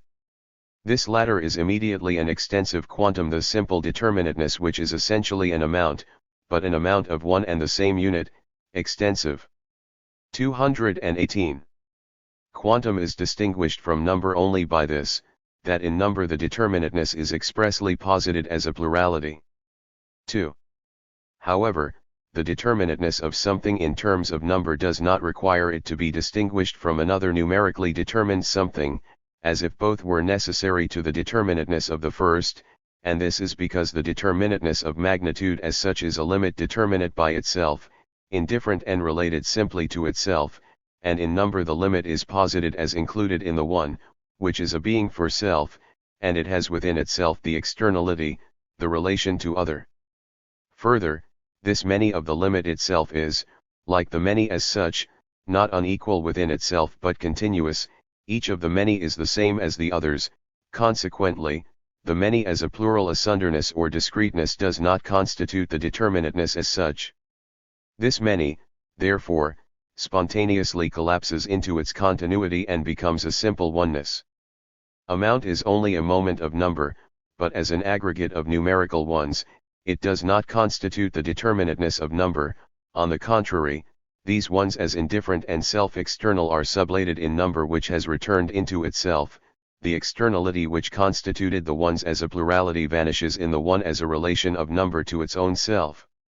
Consequently the limit of quantum, which as extensive had its real determinateness in the self-external amount, passes over into simple determinateness. In this simple determination of the limit, quantum is intensive magnitude, and the limit or determinateness which is identical with the quantum is now also thus posited as unitary degree. The degree is thus a specific magnitude, a quantum, but at the same time it is not an aggregate or plural within itself. It is a plurality only in principle, for plurality has been brought together into a simple, unitary determination. Determinate being has returned into being for self. The determinateness of degree must, it is true, be expressed by a number, the completely determined form of quantum, but the number is not an amount but unitary, only a degree. When we speak of 10 or 20 degrees, the quantum that has that number of degrees is the 10th or 20th degree, not the amount and sum of them as such. It would be an extensive quantum but it is only one degree, the 10th or 20th. It contains the determinateness. 219. Implied in the amount 10 or 20, but does not contain it as a plurality but is number as a sublated amount, as a unitary determinateness. 3. In number, quantum is posited in its complete determinateness, but as intensive quantum, as in numbers being for self, it is posited as it is in its notion or in itself. That is to say, the form of self-relation which it has in degree is at the same time the externality of the degree to its own self. Number, as an extensive quantum, is a numerical plurality and so has the externality within itself. This externality, as simply a plurality, collapses into undifferentiatedness and sublates itself in the numerical one, in its self-relation. Quantum, however, has its determinateness as an amount. It contains this, as we have already seen, even though the amount is no longer posited in it. Degree, therefore, which, as in its own self unitary, no longer has within itself this external otherness, has it outside itself and relates itself to it as to its determinateness. A plurality external to the degree constitutes the determinateness of the simple limit which the degree is for itself. In extensive quantum amount, in so far as it was supposed to be present in the number, was so only as sublated, now it is determined as placed outside the number. Number as a one, being posited as self-relation reflected into itself, excludes from itself the indifference and externality of the amount and is self-relation as relation through itself to an externality. In this, quantum has a reality conformable to its notion. The indifference of the determinateness constitutes its quality, that is, the determinateness which is in its own self a self-external determinateness. Accordingly, degree is a unitary quantitative determinateness among a plurality of such intensities which, though differing from each other, each being only a simple self-relation, are at the same time essentially interrelated so that each has its determinateness in this continuity with the others. This relation of degree through itself to its other makes ascent and descent in the scale of degrees a continuous progress, a flux, which is an uninterrupted, indivisible alteration. None of the various distinct degrees is separate from the others but each is determined only through them. As a self-related determination of quantity, each degree is indifferent to the others, but it is just as much implicitly related to this externality. It is only through this externality that it is what it is. Its relation to itself is, in 220. Short, the non-indifferent relation to externality, and in this it has its quality. Identity of extensive and intensive magnitude degree is not external to itself within itself. Nevertheless, it one's not the indeterminate one, the principle of number as such, which is not amount save in the negative sense of not being any particular amount. Intensive magnitude is primarily a unitary one of a plurality. There are many degrees, but they are determined neither as a simple one nor as a plurality, but only in the relation of this self externally, or in the identity of the one and the plurality. If, therefore, the many as such are indeed outside the simple, unitary degree, nevertheless the determinateness of the degree consists in its relation to them. It thus contains amount. Just as 20, as an extensive magnitude, contains the 20 ones as discrete within it, so does the specific degree contain them as the continuity which this determinate plurality simply is. It is the 20th degree, and is the 20th degree only by virtue of this amount, which as such is outside it. The determinateness of intensive magnitude is, therefore, to be considered from two sides. Intensive magnitude is determined by other intensive quanta and is continuous with its otherness, so that its determinateness consists in this relation to its otherness. Now in the first place, in so far as it is a simple determinateness it is determinate relatively to other degrees, it excludes them from itself and has its determinateness in this exclusion. But, secondly, it is determinate in its own self. This it is in the amount as its own amount, not in the amount as excluded, nor in the amount of other degrees. The 20th degree contains the 20 within itself. It is not only determined as distinguished from the 19th, 21st, and so on, but its determinateness is its own amount. But in so far as the amount is its own and the determinateness is at the same time essentially an amount, the degree is an extensive quantum. Extensive and intensive magnitude are thus one and the same determinateness of quantum. They are only distinguished by the one having amount within itself and the other having amount outside itself. Extensive magnitude passes over into intensive magnitude because its many spontaneously collapse into oneness, outside which the many stand. But conversely, this unitary degree, 221, has its determinateness only in the amount, and that too in its own amount, as indifferent to the differently determined intensities it has within itself the externality of the amount, and so intensive magnitude is equally essentially an extensive magnitude. With this identity, the qualitative something makes its appearance, for the identity is the unity which is self-related through the negation of its differences. These differences, however, constitute the determinate being of the quantitative determinateness. This negative identity is therefore a something, and a something which is indifferent to its quantitative determinateness. Something is a quantum, but now the qualitative determinate being, as it is in itself, is posited as indifferent to quantum. Quantum, number as such, and so forth, could be spoken of without any mention of its having a something as substrate. But the something now confronts these its determinations, through the negation of which it is mediated with itself, as existing for itself and, since it has a quantum, as something which has an extensive and an intensive quantum. Its one determinateness which it has as quantum is posited in the differentiated moments of unit and amount. This determinateness is not only in itself one and the same, but its positing in these differences as extensive and intensive quantum is the return into this unity which, as negative, is the something posited as indifferent to it. Remark 1. Examples of this identity. Extensive and intensive quantum are usually distinguished in the ordinary conception of them as kinds of magnitude, as if some objects had only intensive, others only extensive magnitude.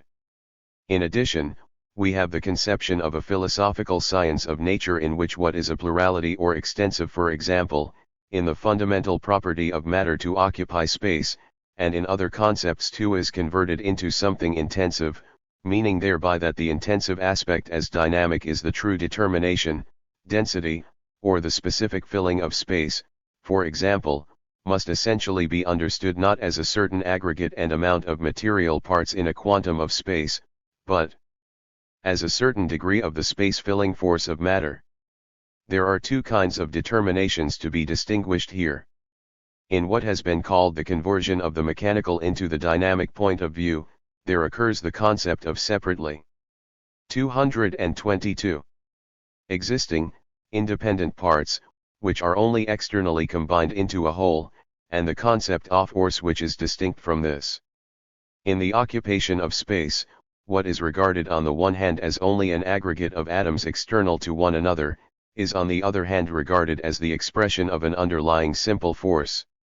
But these relations of whole and parts, of force and its expression, which here stand opposed to each other, do not belong in this section. They will be considered in their proper place later on. But this much may be remarked here, that though the relation of force and its expression which corresponds to intensive magnitude is in the first instance truer than that of whole and parts, yet this does not make force, as intensive, any less one-sided. Also expression, the externality of extensive magnitude, is equally inseparable from force, so that one and the same content is equally present in the two forms, both in intensive and in extensive magnitude. The other determinateness which occurs here is the quantitative as such, which, as extensive quantum, is sublated and transformed into degree, the supposedly true determination, but it has been shown that degree equally contains the former determinateness, so that the two forms are essential to each other. Consequently, every existence exhibits its quantitative character just as much as an extensive as an intensive quantum. Consequently everything, in so far as it manifests a quantitative character, serves as an example of this. Number itself necessarily has this double form immediately within it. It is an amount in so far as it is an extensive magnitude, but number is also 1, a 10, a 100, and as such it is on the threshold of transition into an intensive magnitude, seeing that in this unity the plurality has become simple. 1 is in itself an extensive magnitude. It can be represented as an arbitrary amount of parts. Thus the 10th, the 100th, is the simple, intensive magnitude which has its determinateness in the plurality lying outside it, that is, in extensive magnitude. Number is a 10, a 100, and at the same time the 10th, 100th, in the system of numbers, both are the same determinateness. In the circle the 1 is called degree because the determinateness of any part of the circle derives essentially from the many parts outside it, that is, it is determined as only one of a fixed amount of such ones. As a mere spatial magnitude, the degree of the circle is only an ordinary number, taken as degree, it is intensive. 223. Magnitude which has a meaning only as determined by the amount of degrees into which the circle is divided, just as number generally has meaning only in the number series. The magnitude of a more concrete object exhibits its dual aspects of being extensive and intensive, in the dual determinations of its real being, in one of which it appears as an outer being but in the other as an inwardness.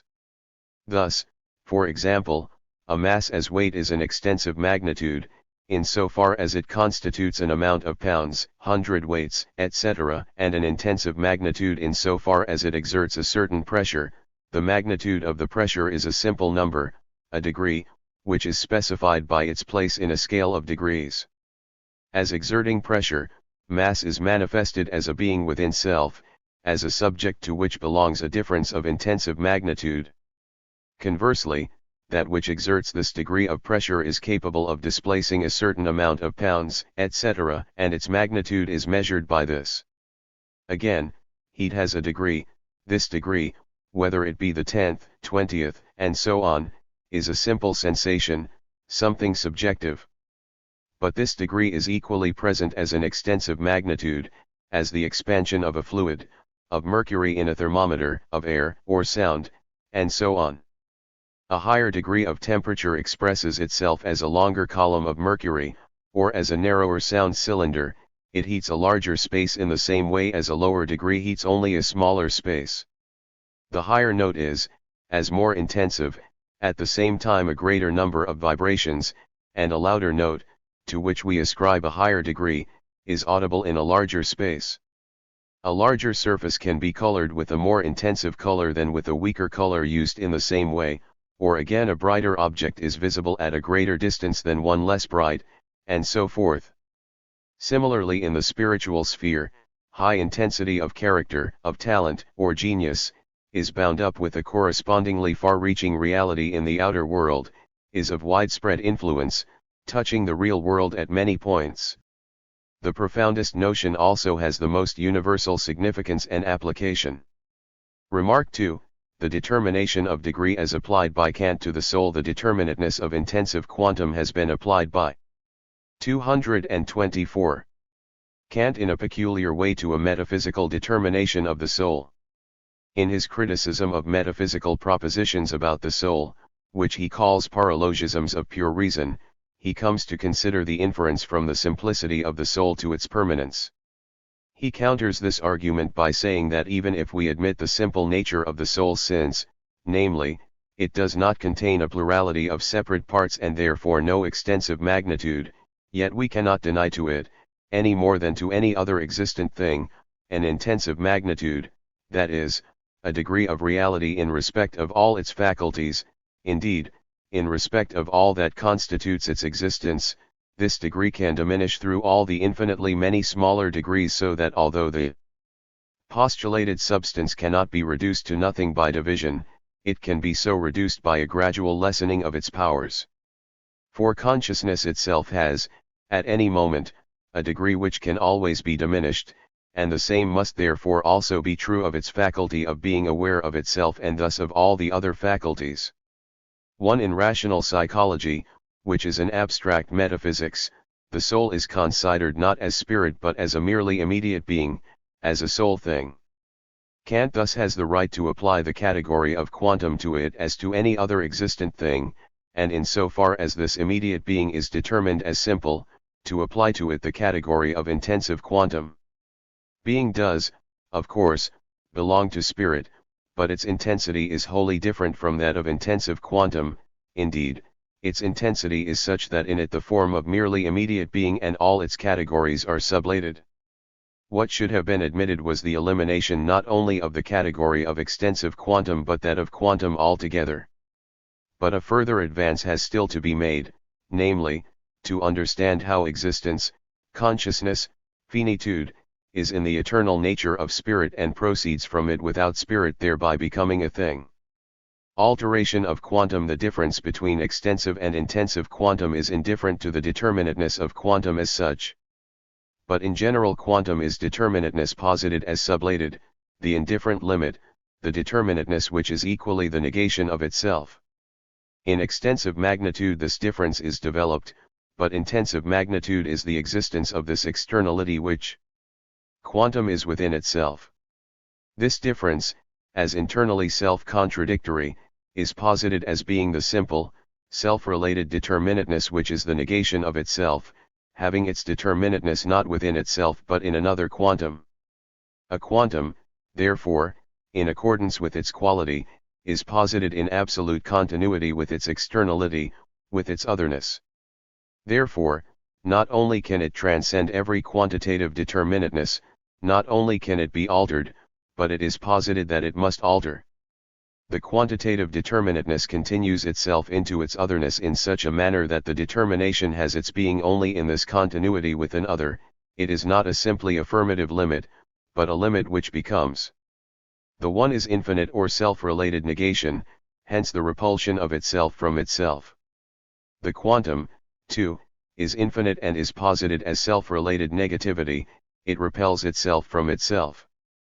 But the quantum is a determinate one, the one which has passed over into determinate being and limit.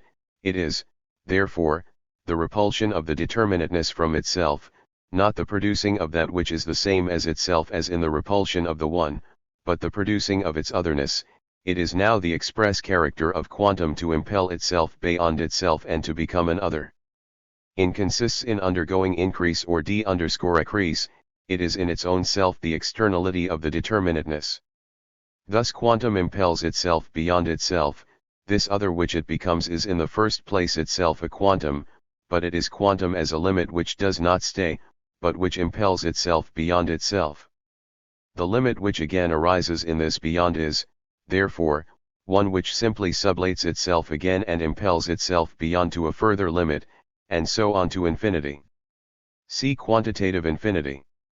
Its notion quantum alters and becomes another quantum. The further determination of this alteration, namely, that it goes on to infinity, lies in the circumstance that quantum is established as being immanently self-contradictory. Quantum becomes an other, but it continues itself into its otherness, the other is thus also a quantum. This, however, is not only the other of a particular quantum, but of quantum itself, the negative of quantum as limited, hence it h. 226 is the unlimitedness of quantum, its infinity. Quantum is an ought to be, it is by implication determined as being for itself, and this being determined for itself is rather the being determined in an other, and, conversely, it is the sublation of being determined in an other, is an indifferent subsisting for itself.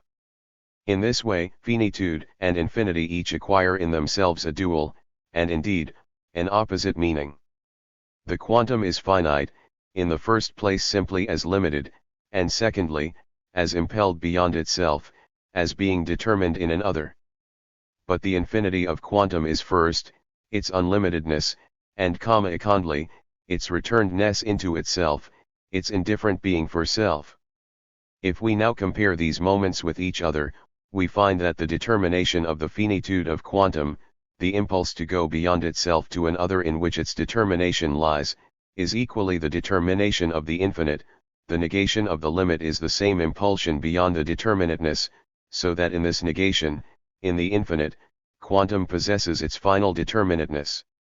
The other moment of infinity is the being for self which is indifferent to the limit, but the limiting of quantum itself is such that quantum is explicitly indifferent to its limit, and hence to other quanta and to its beyond. In quantum, finitude and infinity each already has within it the moment of the other. The difference between the qualitative and quantitative infinite is that in the former the finite and infinite are qualitatively opposed and the transition of the finite into the infinite, or the relation of each to the other, lies only in the in itself, in their notion. Qualitative determinateness, as an immediacy, is related to otherness essentially as to an alien being, it is not posited as having its negation, its other within it. Quantity, on the other hand, is, as such, sublated determinateness, it is posited as being unlike and indifferent to itself, consequently as alterable. Therefore the qualitative finite and infinite stand absolutely, that is abstractly, opposed to each other, their unity is their underlying inner relation, and therefore the finite continues itself into its other only implicitly, not affirmatively. The quantitative finite, on the other hand, is self-related in its infinite, in which TT has its absolute determinateness. This their relation is displayed in the fin T place in the quantitative infinite progress. 227. The quantitative infinite progress. The progress to infinity is in general the expression of contradiction, here, of that which is implicit in the quantitative finite, or quantum as such. It is the reciprocal determining of the finite and infinite which was considered in the sphere of quality, with the difference that, as just remarked, in the sphere of quantity the limit in its own self dispatches and continues itself into its beyond, and hence, conversely, the quantitative infinite too is posited as having quantum within it, for quantum in its self-externality is also its own self, its externality belongs to its determination. Now the infinite progress is only the expression of this contradiction, not its resolution, but because the one determinateness is continued into its other, the progress gives rise to the show of a solution in a union of both. As at first posed, it is the problem of attaining the infinite, not the actual reaching of it, it is the perpetual generation of the infinite, but it does not get beyond quantum, nor does the infinite become positively present. It belongs to the notion of quantum to have a beyond of itself. This beyond is first, the abstract moment of the non-being of quantum, the vanishing of quantum is its own act, it is thus related to its beyond as to its infinity, in accordance with the qualitative moment of the opposition. Secondly, however, quantum is continuous with its beyond, quantum consists precisely in being the other of itself, in being external to itself, this externality is, therefore, no more an other than quantum itself, the beyond or the infinite is, therefore, itself a quantum. In this way, the beyond is recalled from its flight and the infinite is attained. But because the infinite now affirmatively present is again a quantum, what has been posited is only a fresh limit, this, too, as a quantum, has again fled from itself, is as such beyond itself and has repelled itself into its non-being, into its own beyond, and as it thus repels itself into the beyond, so equally does the beyond perpetually become a quantum. The continuity of quantum with its other produces the conjunction of both in the expression of an infinitely great or infinitely small. Since both still bear the character of quantum they remain alterable, and the absolute determinateness which would be a being for self is, therefore, not attained. This self externally of the determination is posited in the dual infinite which is opposed.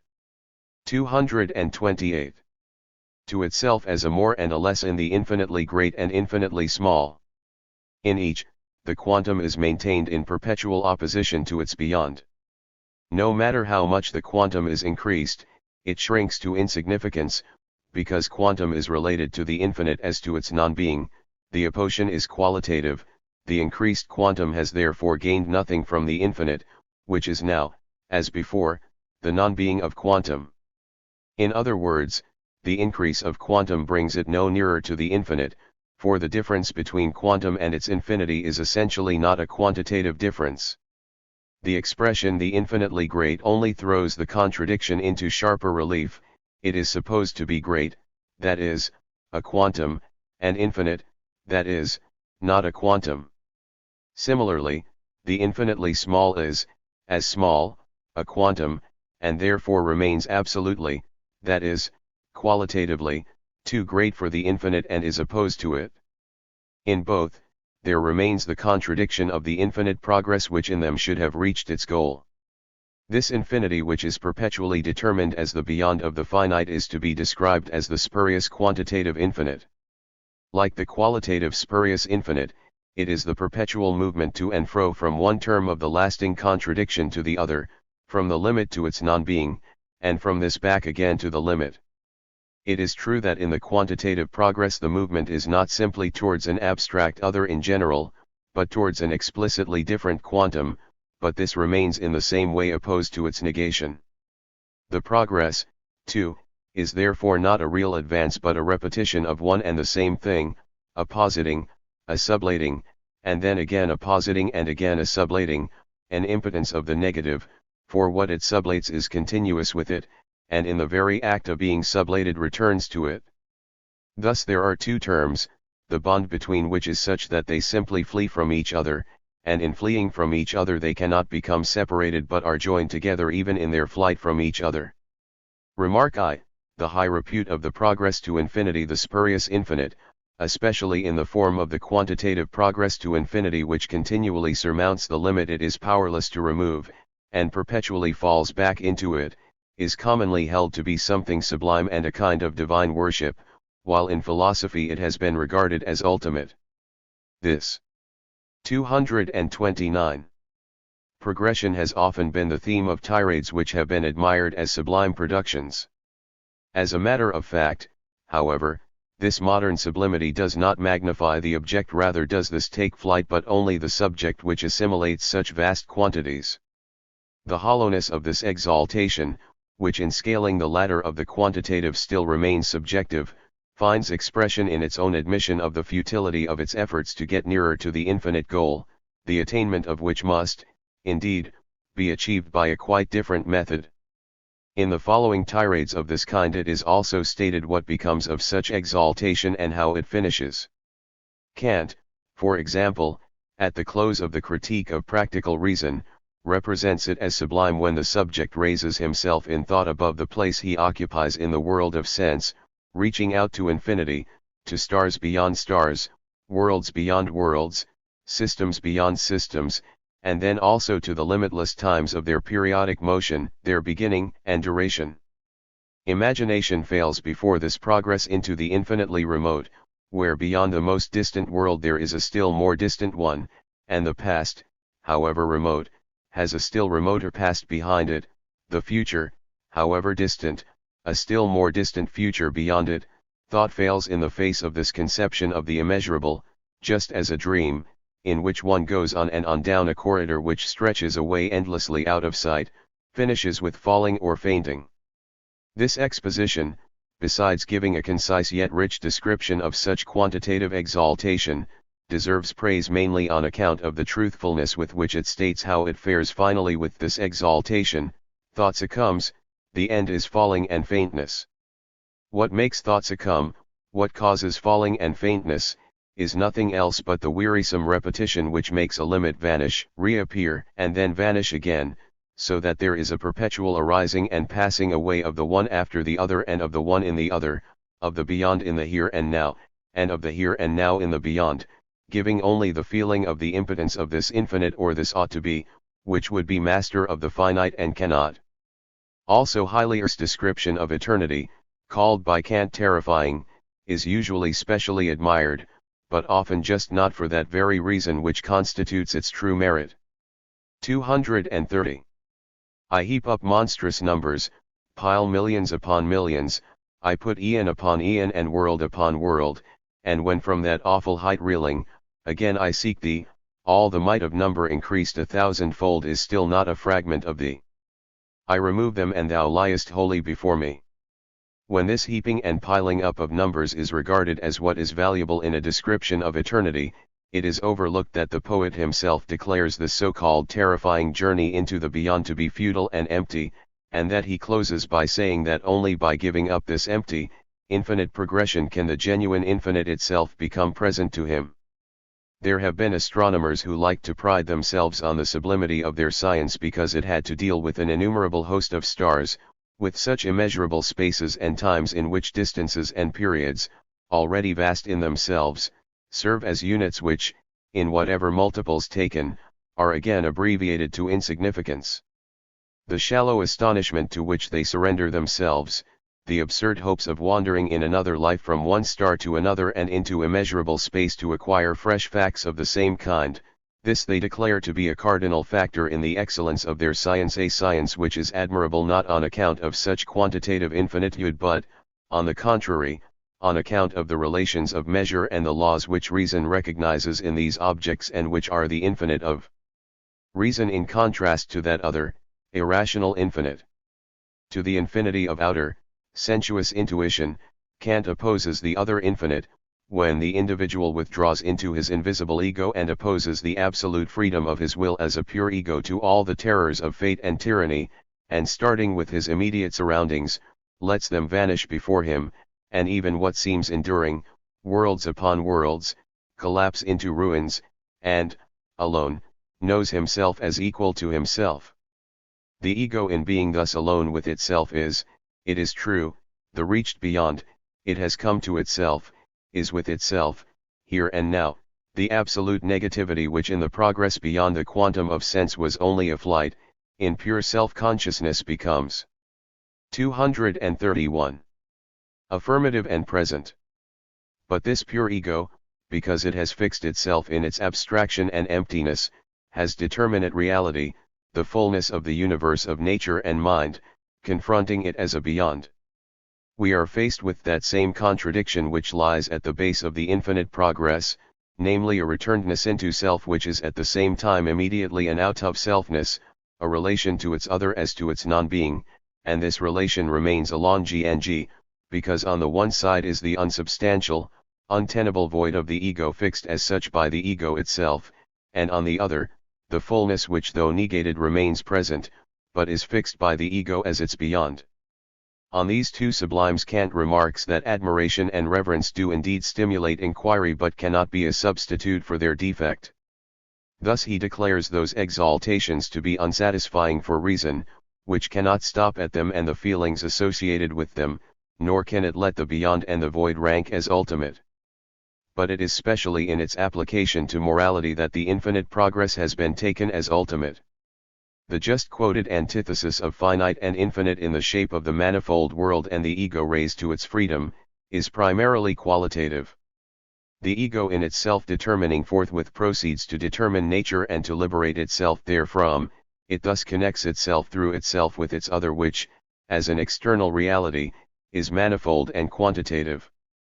The relation to the quantitative becomes itself quantitative, the negative relation of the ego to it, the power of the ego over the non-ego, over sense and outer nature, is consequently so conceived that morality can and ought continually to increase, and the power of sense continually to diminish. But the perfect adequacy of the will to the moral law is placed in the unending progress to infinity, that is represented as an absolutely unattainable beyond, and this very unattainableness is supposed to be the true sheet anchor and fitting consolation, for morality is supposed to be a struggle, but such it can be only if the will is inadequate to the moral law which thus becomes a sheer beyond for it. In this opposition, ego and non-ego or the pure will and the moral law, and nature and the sensuousness of the will, are presupposed as completely self-subsistent and mutually indifferent. The pure will has its own appropriate law which stands 232. In an essential relationship to the sphere of sense, and nature and sense on its side has laws which neither stem from nor are conformable to the will nor, although distinct from it, have they even in principle an essential connection with it but are determined independently, are finished and complete in themselves. At the same time, however, both are moments of one and the same simple being, the ego. The will is determined as the negative in relation to nature so that the will only is in so far as there is a sphere distinct from it which it sublates, but with which it thereby comes into contact and by which it is itself affected.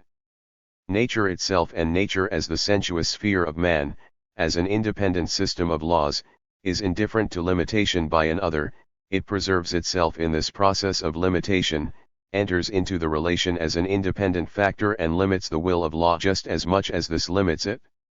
The two processes comprise a single act, the self-determining of the will with the sublating of the otherness of nature, and the positing of this otherness as continuing itself as a reality in the process of being sublated, so that the otherness is not sublated. The contradiction involved in this is not resolved in the infinite progress, on the contrary, it is represented and affirmed as unresolved and unresolvable. The conflict of morality and sense is represented as the ultimate, absolute relation. This standpoint, which is powerless to overcome the qualitative opposition between the finite and infinite and to grasp the idea of the true will which is substantial freedom, has recourse to quantity in order to use it as a mediator, because it is sublated quality, the difference which has become indifferent. But since both members of the antithesis remain implied as qualitatively distinct, the fact is rather that each is straightway made indifferent to this alteration because it is as quanta that they are related to each other. Nature is determined by the ego, sense by the will of the good. The alteration produced in sense by the will is only a quantitative difference, one which leaves sense itself unchanged. In the more abstract exposition of the Kantian philosophy, or at least of its principles, namely in Fichte's theory of science, the infinite progress in the same way constitutes the foundation and the ultimate. In this exposition, the first axiom, ego equals ego, is followed by a second, independent of it, the opposition of the non-ego. The relation between the two is also directly assumed as a 233 quantitative difference, that is, the non-ego is partly determined by the ego, and partly not. In this way, the non-ego is continued into its non-being in such wise that in its non-being it remains opposed as something not sublated. Consequently, after the contradictions contained in this have been developed in the system, the final result is that relationship which formed the beginning, the non-ego remains an infinite obstacle, an absolute other. The final relation of the non-ego and the ego to each other is the infinite progress, a longing, an aspiration, the same contradiction with which the system began. Because the quantitative is determinateness posited as sublated, it was thought that much, or rather everything, had been gained for the unity of the absolute, for the one substantiality, when opposition generally had been reduced to a merely quantitative difference. That all opposition is only quantitative was for some time a cardinal thesis of recent philosophy. The opposed determinations have the same nature, the same content, they are real sides of the opposition in so far as each of them has within it both determinations, both factors of the opposition, only that on one side one of the factors preponderates, on the other side the other, that is, one of the factors, a material substance or activity, is present in a greater quantity or in an intenser degree in one side than in the other. But in so far as substances or activities are presupposed, the quantitative difference rather confirms and completes their externality and indifference to each other and to their unity. The difference of the absolute unity is supposed to be only quantitative.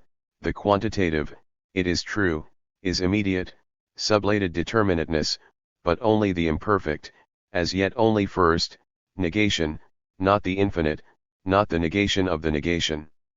When being and thought are represented as quantitative determinations of absolute substance, they too, as quanta, become completely external to each other and unrelated as, in a subordinate sphere, do carbon, nitrogen, etc. It is a third, an external reflection, which abstracts from their difference and recognizes their unity, but a unity which is inner, implicit only, not for itself. This unity is, therefore, in fact conceived only as a first, immediate unity, or only as being, which in its quantitative difference remains like itself, but does not of itself posit itself as like itself. Hence it is not grasped as a negation of the negation, as an infinite unity. Only in the qualitative opposition does the posited infinite yud, h*. 234. Being for self, emerge and the quantitative determination itself pass over into the qualitative, as we shall presently find. Remark 2. The Kantian antinomy of the limitation and non-limitation of the world in time and space. It was remarked above that the Kantian antinomies are expositions of the opposition of finite and infinite in a more concrete shape, applied to more specific substrata of conception. The antinomy there considered contained the opposition of qualitative finitude and infinitude. In another, the first of the four cosmological antinomies, it is the conflict arising rather from the quantitative limit which is considered. I shall therefore proceed to examine this antinomy here. It concerns the limitation or non-limitation of the world in time and space. This antithesis could be considered equally well with reference to time and space themselves, for whether time and space are relations of things themselves or are only forms of intuition, the antinomy based on limitation or non-limitation in them is not affected thereby. The detailed analysis of this antinomy will likewise show that both statements and equally their proofs amount to nothing more than the two simple opposite assertions: there is a limit, and the limit must be transcended. The thesis is, the world has a beginning in time and is also enclosed within spatial limits. That part of the proof which concerns time assumes the opposite: the world has no beginning in time, therefore, up to any given point of time, an eternity has elapsed and consequently an infinite series of successive states of things in the world has passed away. Now the infinity of a series consists precisely in the impossibility of ever completing it by successive synthesis. Therefore an infinite world series which has passed away is impossible, and consequently a beginning of the world is a necessary condition of its existence which was to be proved. The other part of the proof which concerns space is based on time. To comprehend a spatially infinite world would require an infinite time, and this time must be regarded as having already 235 elapsed in so far as the world in space is to be regarded not as gradually coming to be but as completely given. But it was shown of time in the first part of the proof that it is impossible to assume an infinite time as elapsed. But it is at once evident that it was unnecessary to make the proof apagogical, or even to carry out a proof at all, since the basis of the proof itself is the direct assertion of what was to be proved. Namely, there is assumed some or any given point of time up to which an eternity has elapsed. Now a given point of time means nothing else than a definite limit in time. In the proof therefore, a limit of time is presupposed as actual, but that is just what was to be proved. For the thesis is, that the world has a beginning in time. There is only this difference, that the assumed limit of time is a now as end of the time already elapsed, but the limit which is to be proved is a now as beginning of a future. But this difference is immaterial. The now is taken as the point in which an infinite series of successive states of things in the world is supposed to have passed away, therefore as end, a qualitative limit. If this now were considered to be merely a quantitative limit which flows on and which not only must be transcended but is only as the transcending of itself, then the infinite time series would not have passed away in it, but would continue to flow on, and so the argument of the proof would vanish. On the other hand, if the point of time is assumed as a qualitative limit for the past, in which case it is also a beginning for the future, then it is also an absolute, that is, abstract beginning for the future, and it was this that was to be proved. The fact that its future and this its beginning is already preceded by a past does not affect the argument, because this point of time is a qualitative limit, and that it is to be taken as qualitative is implied in the description of it as completed, elapsed, and therefore as not continuing. Therefore in it time is broken off, and the past lacks a connection with this time which could only be called future with reference to that past, and, consequently, without such connection is only time as such, which has an absolute beginning. But if, as is, then, the case, it were related to the past through the now, the given point of time, and were thus determined as a future, then this 236 point of time, too, regarded from the other side, would not be a limit. The infinite time series would continue itself in what was called future and would not be, as was assumed, completed. In truth, time is pure quantity, the point of time in which it is supposed to be interrupted, which is employed in the proof, is really only the self-sublating being for self of the now. All that the proof does is to represent the absolute limit of time asserted in the thesis as a given point of time, and then straightway to assume it as a completed, that is, abstract point, a popular determination which sensuous conception readily lets pass as a limit, thus allowing as an assumption in the proof what had been put forward as the thing to be proved. The antithesis runs: the world has no beginning and no limits in space, but one's infinite with reference both to time and space. The proof likewise assumes the opposite: the world has a beginning. Since the beginning is an existence preceded by a time in which the thing is not, there must have been a preceding time in which the world was not, that is, an empty time. Now no originating of anything is possible in an empty time, because no part of such a time possesses in itself and in preference to any other, any distinguishing condition of existence or non-existence. In the world, therefore, Many groups of things can indeed begin, but the world itself can have no beginning and with respect to past time is infinite. This apagogical proof, like the others, contains the direct and unproved assertion of what it was supposed to prove. That is, it first assumes a beyond of the existing world, an empty time, but it also equally continues the existence of the world beyond itself into this empty time which is thereby sublated, with the result that the existence of the world is continued into infinity. The world is an existence, the proof presupposes that this existence comes into being and that the coming to be has an antecedent condition which is in time. But the antithesis itself consists in the very fact that there is no unconditioned existence, no absolute limit, but that the existence of the world always requires an antecedent condition. Thus, what was to be proved is found as an assumption in the proof. Further, the condition is sought in empty time, which means in effect that it is taken as temporal and therefore as an existence and as limited. Altogether, then, the 237 assumption is made that the world as an existence presupposes another conditioned existence in time, and so on, therefore, to infinity. The proof regarding the infinity of the world in space is the same.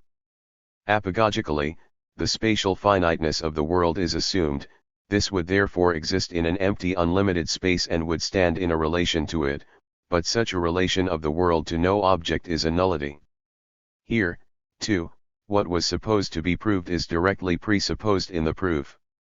It is directly assumed that the spatially limited world exists in an empty space and is supposed to stand in a relation to it, that is, there must be a movement out beyond it on the one hand into the void, into the beyond and non-being of the world, but on the other hand, in order that it be in relation with its beyond, that is, continue itself into it, the beyond must be imagined as filled with the existence of the world. The infinity of the world in space which is asserted in the antithesis is nothing else than, on the one hand, empty space, and on the other the relation of the world to it, that is, the continuity of the world in empty space or the filling of space which contradiction, namely, space as simultaneously empty and also filled, is the infinite progress of existence in space.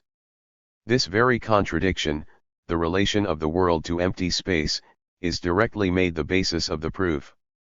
The thesis and antithesis and their proofs therefore represent nothing but the opposite assertions, that a limit is, and that the limit equally is only a sublated one, that the limit has a beyond, with which however it stands in relation, and beyond which it must pass, but that in doing so there arises another such limit, which is no limit. The solution of these antinomies, as of those previously mentioned, is transcendental, that is, it consists in the assertion of the ideality of space and time as forms of intuition in the sense that the world is in its own self not self-contradictory, not self-sublating, but that it is only consciousness in its intuition and in the relation of intuition to understanding and reason that is a self-contradictory being. It shows an excessive tenderness for the world to remove contradiction from it and then to transfer the contradiction to spirit, to reason, where it is allowed to remain unresolved. In point of fact it is spirit which is so strong that it can endure. 238. Contradiction, but it is spirit, too, that knows how to resolve it. But the so-called world is never and nowhere without contradiction, but it is unable to endure it and is, therefore, subject to coming to be and ceasing to be. The infinity of quantum I. The infinite quantum as infinitely great or infinitely small is itself implicitly the infinite progress, as great or small it is a quantum and at the same time it is the non-being of quantum. The infinitely great and infinitely small are therefore pictorial conceptions which, when looked at more closely, turn out to be nebulous shadowy nullities. But in the infinite progress, this contradiction is explicitly present and with it that which is the nature of quantum which, as an intensive magnitude, has attained its reality and now in its determinate being is posited as it is in its notion. It is this identity which we have now to consider. Quantum as degree is unitary, self-related, and determinate within itself. Through this unitary nature, the otherness and determinateness in quantum are sublated, so that the determinateness is external to it, it has its determinateness outside it. This itself externally is in the first place the abstract non-being of quantum generally, the spurious infinity. But, further, this non-being is also quantitative, and this continues itself into its non-being, for it is in its externality that quantum has its determinateness. This its externality is, therefore, itself equally a quantum. This non-being of quantum, infinity, is thus limited, that is, this beyond is sublated, is itself determined as quantum, which, therefore, in its negation is with itself. But this is what quantum as such is in itself. For it is itself just by being external to itself. Externality constitutes that whereby it is quantum and is with itself. In the infinite progress, therefore, the notion of quantum is posited. Let us take the progress at first in its abstract determinations as we find them, then in it we have the sublating of quantum, but equally too of its beyond, therefore the negation of quantum as well as the negation of this negation. Its truth is their unity in which they are, but only as moments. It is the resolution of the Contra 239 diction of which it is the expression, and its immediate significance is, therefore, the restoration of the notion of quantity, namely, that quantity is an indifferent or external limit. In the infinite progress as such, the only reflection usually made is that every quantum, however great or small, must be capable of vanishing, of being surpassed, but not that this self-sublating of quantum, the beyond, the spurious infinite itself also vanishes. Even the first sublation, the negation of quality as such whereby quantum is posited, is in principle the sublating of the negation. The quantum is sublated qualitative limit, hence sublated negation, but at the same time it is this only in principle. It is posited as a determinate being, and then its negation is fixed as the infinite, as the beyond of quantum, which remains on this side as an immediate. Thus the infinite is determined only as a first negation, and it appears as such in the infinite progress. But we have seen that in this something more is present, the negation of the negation, or that which the infinite in truth is. We regarded this previously as the restoration of the notion of quantity. This restoration means in the first place, that its determinate being has received a more precise determination. We now have quantum determined in conformity with its notion, which is different from quantum in its immediacy. Externality is now the opposite of itself, posited as a moment of quantity itself. Quantum is posited as having its determinateness in another quantum by means of its non-being, of infinity, that is. It is qualitatively that which it is. However, this comparison of the notion of quantum with its determinate being belongs more to our reflection, to a relationship which is not yet present here. The immediately following determination is that the quantum has reverted to quality, is from now on qualitatively determined. For its peculiarity, its quality, is the externality, the indifference of the determinateness, and quantum is now posited as being in fact itself in its externality, as self-related therein, in simple unity with itself, that is, qualitatively determined. This qualitative moment is still more closely determined, namely as being for itself, for the self-relation to which it has attained has proceeded from mediation, from the negation of the negation. Quantum has infinity, self-determinedness, no longer outside it but within itself. The infinite, which in the infinite progress has only the empty meaning of a non-being, of an unattained but sought beyond, is 240 Hegels SCIENCF of logic. In fact nothing else than quality. Quantum as an indifferent limit goes out beyond itself to infinity. In doing so it seeks nothing else than to be determined for itself, the qualitative moment, which, however, is thus only an ought to be. Its indifference to limit, and hence its lack of an explicit determinateness of its own and its passage away from and beyond itself, is that which makes quantum what it is. This its passage into the beyond is to be negated, and quantum is to find in the infinite its absolute determinateness. Quite generally, quantum is sublated quality, but quantum is infinite, goes beyond itself, is the negation of itself. Thus its passage beyond itself is, therefore, in itself the negation of the negated quality, the restoration of it, and thus quantum is explicitly determined as possessing as its own moment, the externality which formerly appeared as a beyond.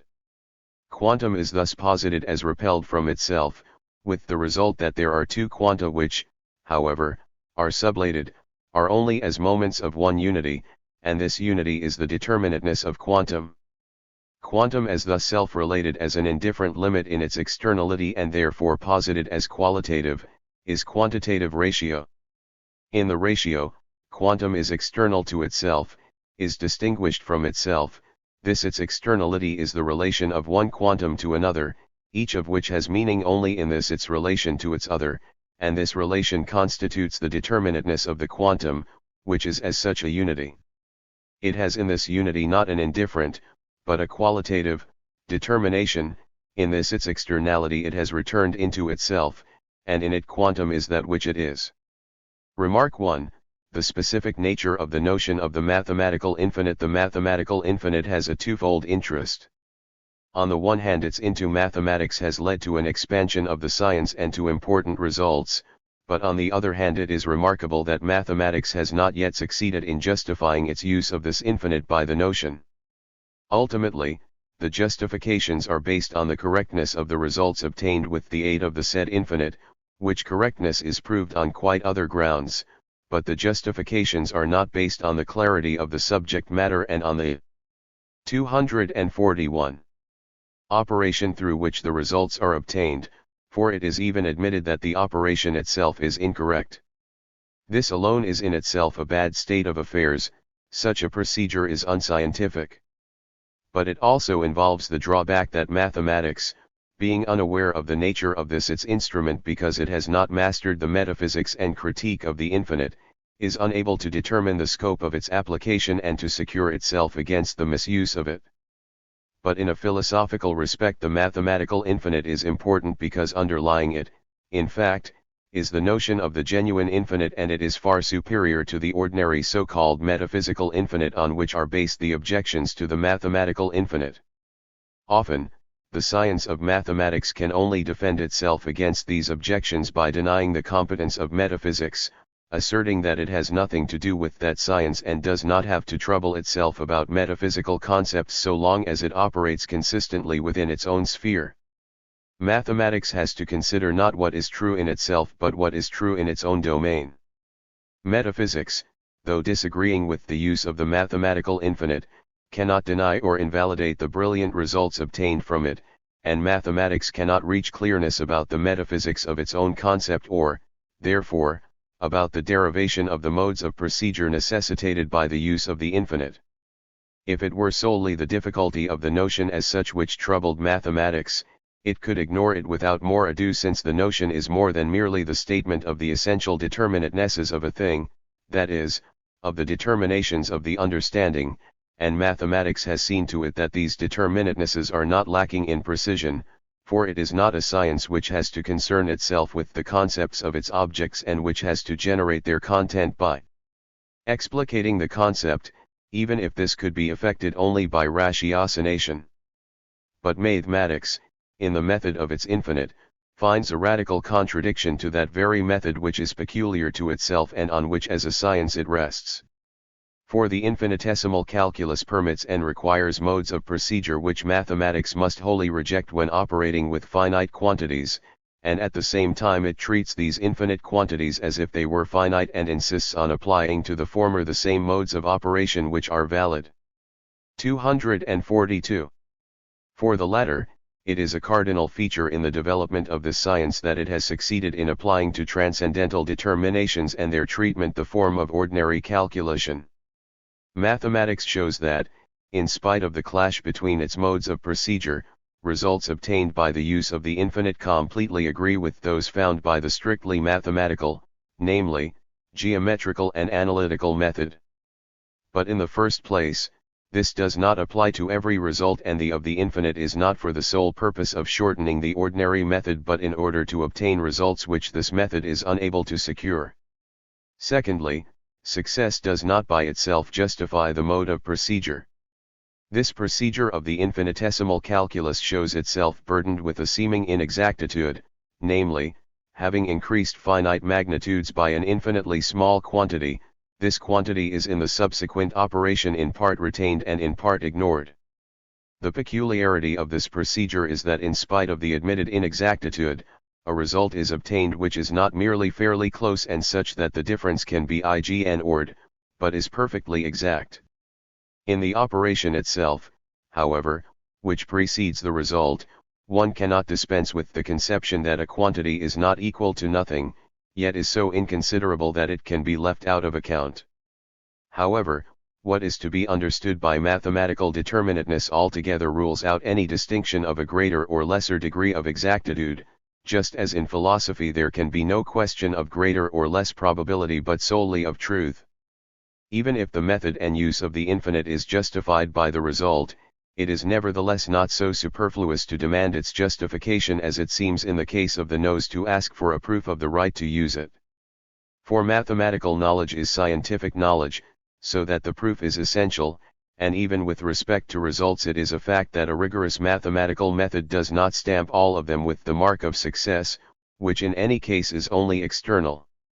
It is worthwhile considering more closely the mathematical concept of the infinite together with the most noteworthy of the attempts aimed at justifying its use and eliminating the difficulty with which the method feels itself burdened.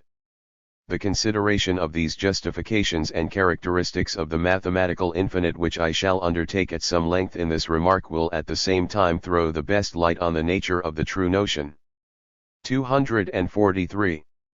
Itself and show how this latter was vaguely present as a basis for those procedures.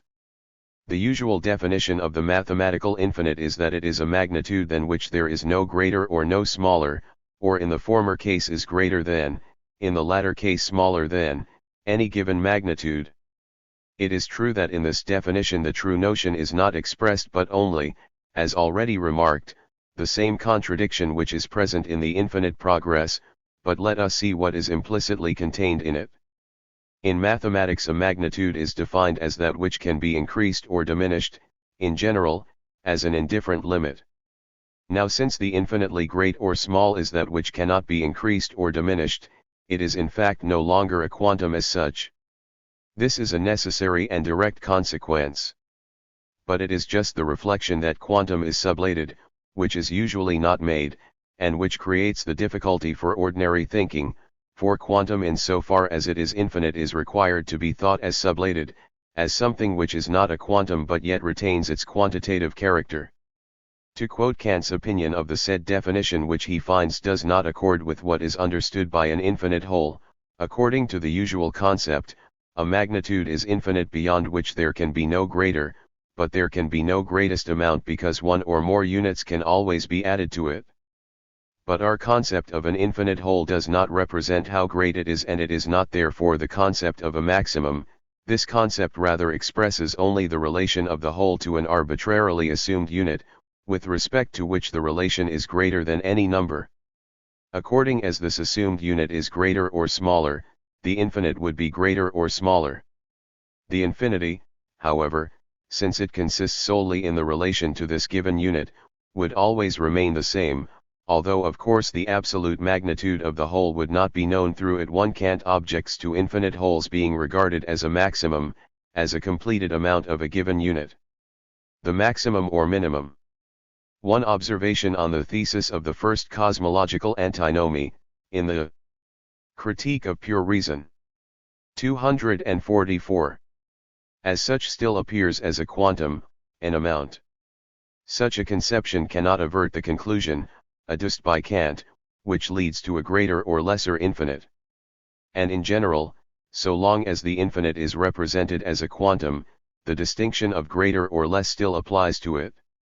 This criticism does not however apply to the notion of the genuine mathematical infinite, of the infinite difference, for this is no longer a finite quantum. Kant's concept of infinite, on the other hand, which he calls truly transcendental, is that the successive synthesis of the unit in the measurement of a quantum can never be completed. A quantum as such is presupposed as given, by synthesizing the unit this is supposed to be converted into an amount, into a definite assignable quantum, but this synthesis, it is said, can never be completed. It is evident from this that we have here nothing but an expression of the progress to infinity, only represented transcendentally, i.e. properly speaking, subjectively and psychologically.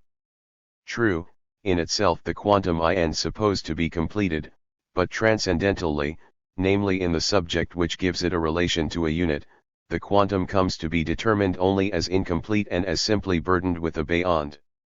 Here, therefore, there is no advance beyond the contradiction contained in quantity, but the contradiction is distributed between the object and the subject, limitedness being ascribed to the former, and to the latter the progress to infinity, in its spurious sense, beyond every assigned determinateness. On the other hand, it was said above that the character of the mathematical infinite and the way it is used in higher analysis corresponds to the notion of the genuine infinite. The comparison of the two determinations will now be developed in detail. In the first place, as regards the true infinite quantum, it was characterized as in its own self infinite. It is such because, as we have seen, the finite quantum or quantum as such and its beyond, the spurious infinite, are equally sublated. Thus the sublated quantum has returned into a simple unity and self-relation, but not merely like the extensive quantum which, in passing into intensive quantum, has its determinateness only in itself in an external plurality, towards which, however, it is indifferent and from which it is supposed to be distinct. The infinite quantum, on the contrary, contains within itself first externality and secondly the negation of it. It is thus no longer any finite quantum, not a 245 quantitative determinateness which would have a determinate being as quantum. It is simple, and therefore only a moment. It is a quantitative determinateness in qualitative form. Its infinity consists in its being a qualitative degree ve determinateness. As such moment, it is in essential unity with its other, and is only as determined by this its other, i.e. it has meaning solely with reference to that which stands in relation to it.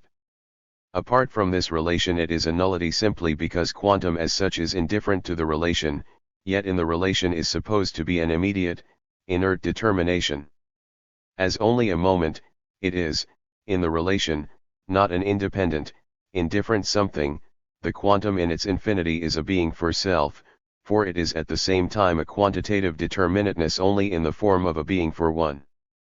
The notion of the infinite as abstractly expounded here will show itself to be the basis of the mathematical infinite, and the notion itself will become clearer if we consider the various stages in the expression of a quantum as moment of a ratio, from the lowest where it is still also a quantum as such, to the higher where it acquires the meaning and the expression of a properly infinite magnitude.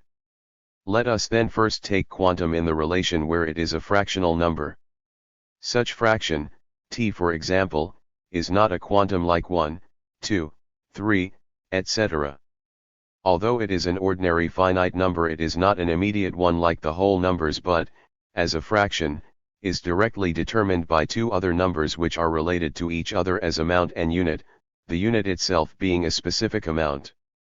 However, if we abstract from this more precise determination of them and consider them solely as quanta in the qualitative relation in which they are here, then 2 and 7 are indifferent quanta, but since they appear here only as moments, the one of the other, and consequently of a third, they directly count no longer simply as 2 and 7 but only according to the specific relationship in which they stand to each other. In their place, therefore, we can just as well put 4 and 14, or 6 and 21, and so on to infinity. With this, then, they begin to have a qualitative character. If 2 and 7 counted as mere quanta, then 2 is just 2 and nothing more, and 7 is simply 7, 4, 14, 6, 21 etc., are completely different from them and, as only immediate quanta, cannot be substituted for them. But insofar as 2 and 7 are not to be taken as such immediate. 246. Quanta their indifferent limit is sublated, on this side therefore they contain the moment of infinity, since not only are they no longer merely 2 and 7, but their quantitative determinateness remains but as one which is in itself qualitative, namely in accordance with their significance as moments in the ratio. Their place can be taken by infinitely many others without the value of the fraction being altered, by virtue of the determinateness possessed by the ratio.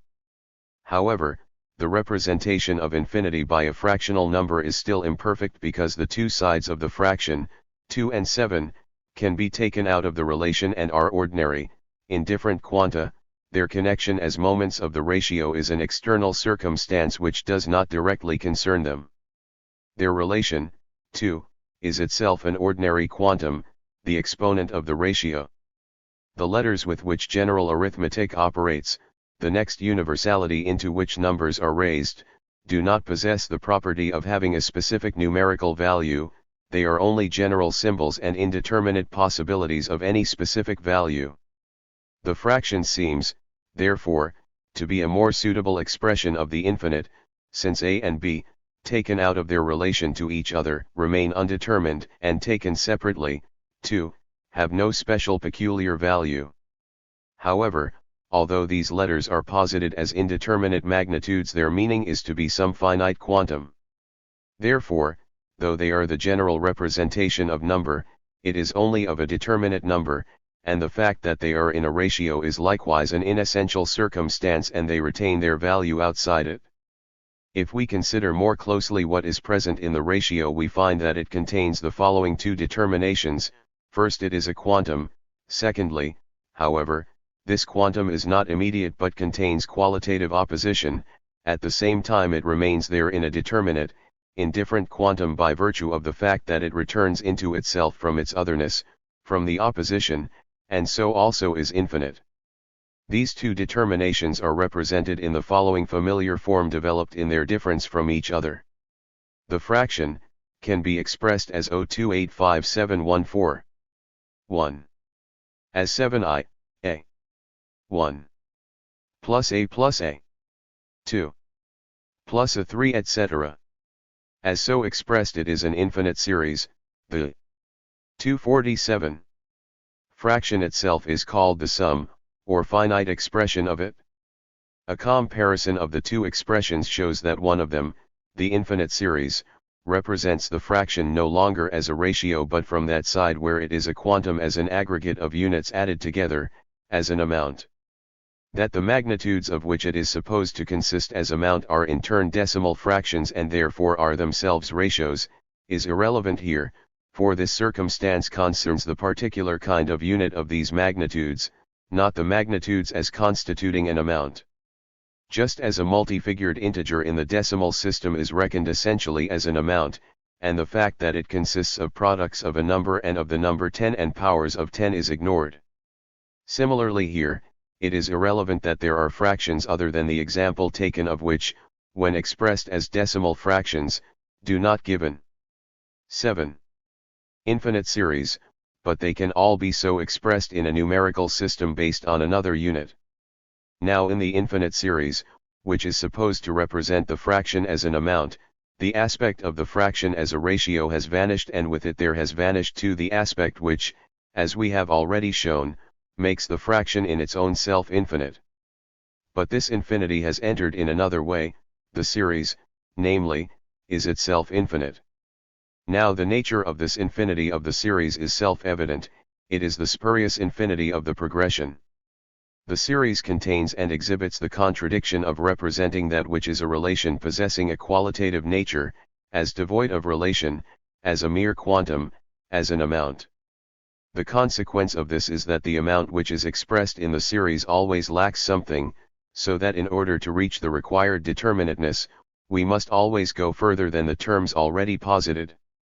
The law of the progression is known. It is implicit in the determination of the quantum contained in the fraction and in the nature of the form in which it is supposed to be expressed. By continuing the series, the amount can of course be made as accurate as required, but representation by means of the series continues to remain only an ought to be. It is burdened with a beyond which cannot be sublated, because to express as an amount that which rests on a qualitative determinateness is a lasting contradiction. In this infinite series, this inexactitude is actually present. 248. Whereas in the genuine mathematical infinite there is only an appearance of inexactitude. These two kinds of mathematical infinite are as little to be confounded as are the two kinds of philosophical infinite. In representing the genuine mathematical infinite, the form of series was used originally and it has recently again been invoked, but this form is not necessary for it. On the contrary, the infinite of the infinite series is essentially different from the genuine infinite, as the sequel will show. Indeed, the form of infinite series is even inferior to the fractional expression. For the infinite series contains the spurious infinity, because what the series is meant to express remains and ought to be, and what it does express is burdened with a beyond which does not vanish and differs from what was meant to be expressed. It is infinite not because of the terms actually expressed but because they are incomplete, because the other which essentially belongs to them is beyond them. What is really present in the series, no matter how many terms there may be, is only something finite, in the proper meaning of that word, posited as finite, i.e. one as something which is not what it ought to be. But on the other hand, what is called the finite expression or the sum of such a series lacks nothing. It contains that complete value which the series only seeks. The beyond is recalled from its flight. What it is and what it ought to be are not separate but the same. What distinguishes these two is more precisely this, that in the infinite series the negative is outside its terms which are present only qua parts of the amount. On the other hand, in the finite expression which is a ratio, the negative is immanent as the reciprocal determining of the sides of the ratio, and this is an accomplished return into self, a self-related unity as a negation of the negation, and consequently has within it the determination of infinity. Thus the usually so-called sum, the or 1, is in fact a ratio, and this 7i, a so-called finite expression, is the truly infinite expression. The infinite series, on the other hand, is in truth a sum. Its purpose is to represent in the form of a sum what is in itself a ratio, and the existing terms of the series are not terms of a ratio but of an aggregate. Furthermore, the series is in fact the finite expression, for it is the incomplete aggregate and remains essentially deficient. According to what is really present in it, it is a specific chu 11 entum 249. But at the same time it is less than what it ought to be, and then, too, what it lacks is itself a specific quantum. This missing part is in fact that which is called infinite in the series, from the merely formal point of view that it is something lacking, a non-being. With respect to its content it is a finite quantum. Only what is actually present in the series, plus what is lacking, together constitute the amount of the fraction, the specific quantum which the series also ought to be but is not capable of being. The word infinite, even as used in infinite series, is commonly fancied to be something lofty and exalted. This is a kind of superstition, the superstition of the understanding. We have seen how, on the contrary, it indicates only a deficiency. We may further remark that the existence of infinite series which cannot be summed is an external and contingent circumstance with respect to the form of series as such. They contain a higher kind of infinity than do those which can be summed, namely an incommensurability, or the impossibility of representing the quantitative ratio contained in them as a quantum, even in the form of a fraction, but the form of series as such which they have contains the same determination of spurious infinity that is present in the series capable of summation. The terminological inversion we have just noticed in connection with the fraction and its expression as a series, also occurs when the mathematical infinite, not the one just named but the genuine infinite, is called the relative infinite, while the ordinary metaphysical by which is understood the abstract, spurious infinite is called absolute. But in point of fact it is this metaphysical infinite which is merely relative, because the negation which it expresses is opposed to a limit only in such a manner that this limit persists outside it and is not sublated by it. The mathematical infinite, on the contrary, has within itself truly sublated the finite limit because the beyond of the latter is united with it. It is primarily in this sense, in which it has been demonstrated that the so-called sum or finite expression of an infinite series is rather to be regarded as the infinite expression, that Spinoza opposes the concept of true infinity to that of the spurious and illustrates it by examples. It will shed most light on his concept if I follow up this exposition with what he says on the subject. He starts by defining the infinite as the absolute affirmation of any kind of natural existence, the finite on the contrary as a 250. Determinateness, as a negation. That is to say, The absolute affirmation of an existence is to be taken as its relation to itself, its not being dependent on an other. The finite, on the other hand, is negation, a ceasing to be in the form of a relation to an other which begins outside it. Now the absolute affirmation of an existence does not, it is true, exhaust the notion of infinity. This implies that infinity is an affirmation, not as immediate, but only as restored by the reflection of the other into itself, or as negation of the negative. But with Spinoza, substance and its absolute unity has the form of an inert unity, i.e. of a unity which is not self-mediated, of a fixity or rigidity in which the notion of the negative unity of the self, i.e. subjectivity, is still lacking. The mathematical example with which he illustrates the true infinite one is a space between two unequal circles which are not concentric, one of which lies inside the other without touching it. It seems that he thought highly of this figure and of the concept which it was used to illustrate, making it the motto of his ethics. Mathematicians conclude, he says, that the inequalities possible in such a space are infinite, not from the infinite amount of parts, for its size is fixed and limited and I can assume larger and smaller such spaces, but because the nature of the fact surpasses every determinateness.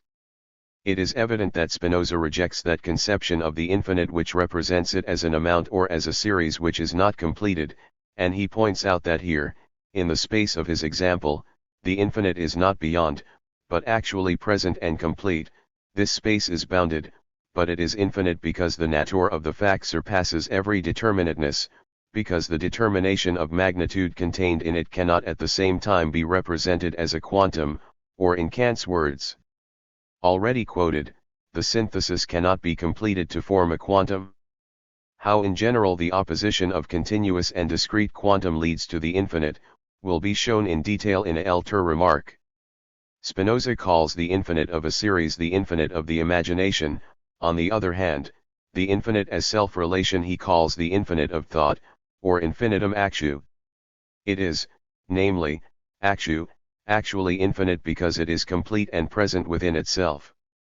Thus the series 0285714, or I plus A plus A 2 plus A 3 is the infinite merely of imagination or supposition, for it has number 1 epist.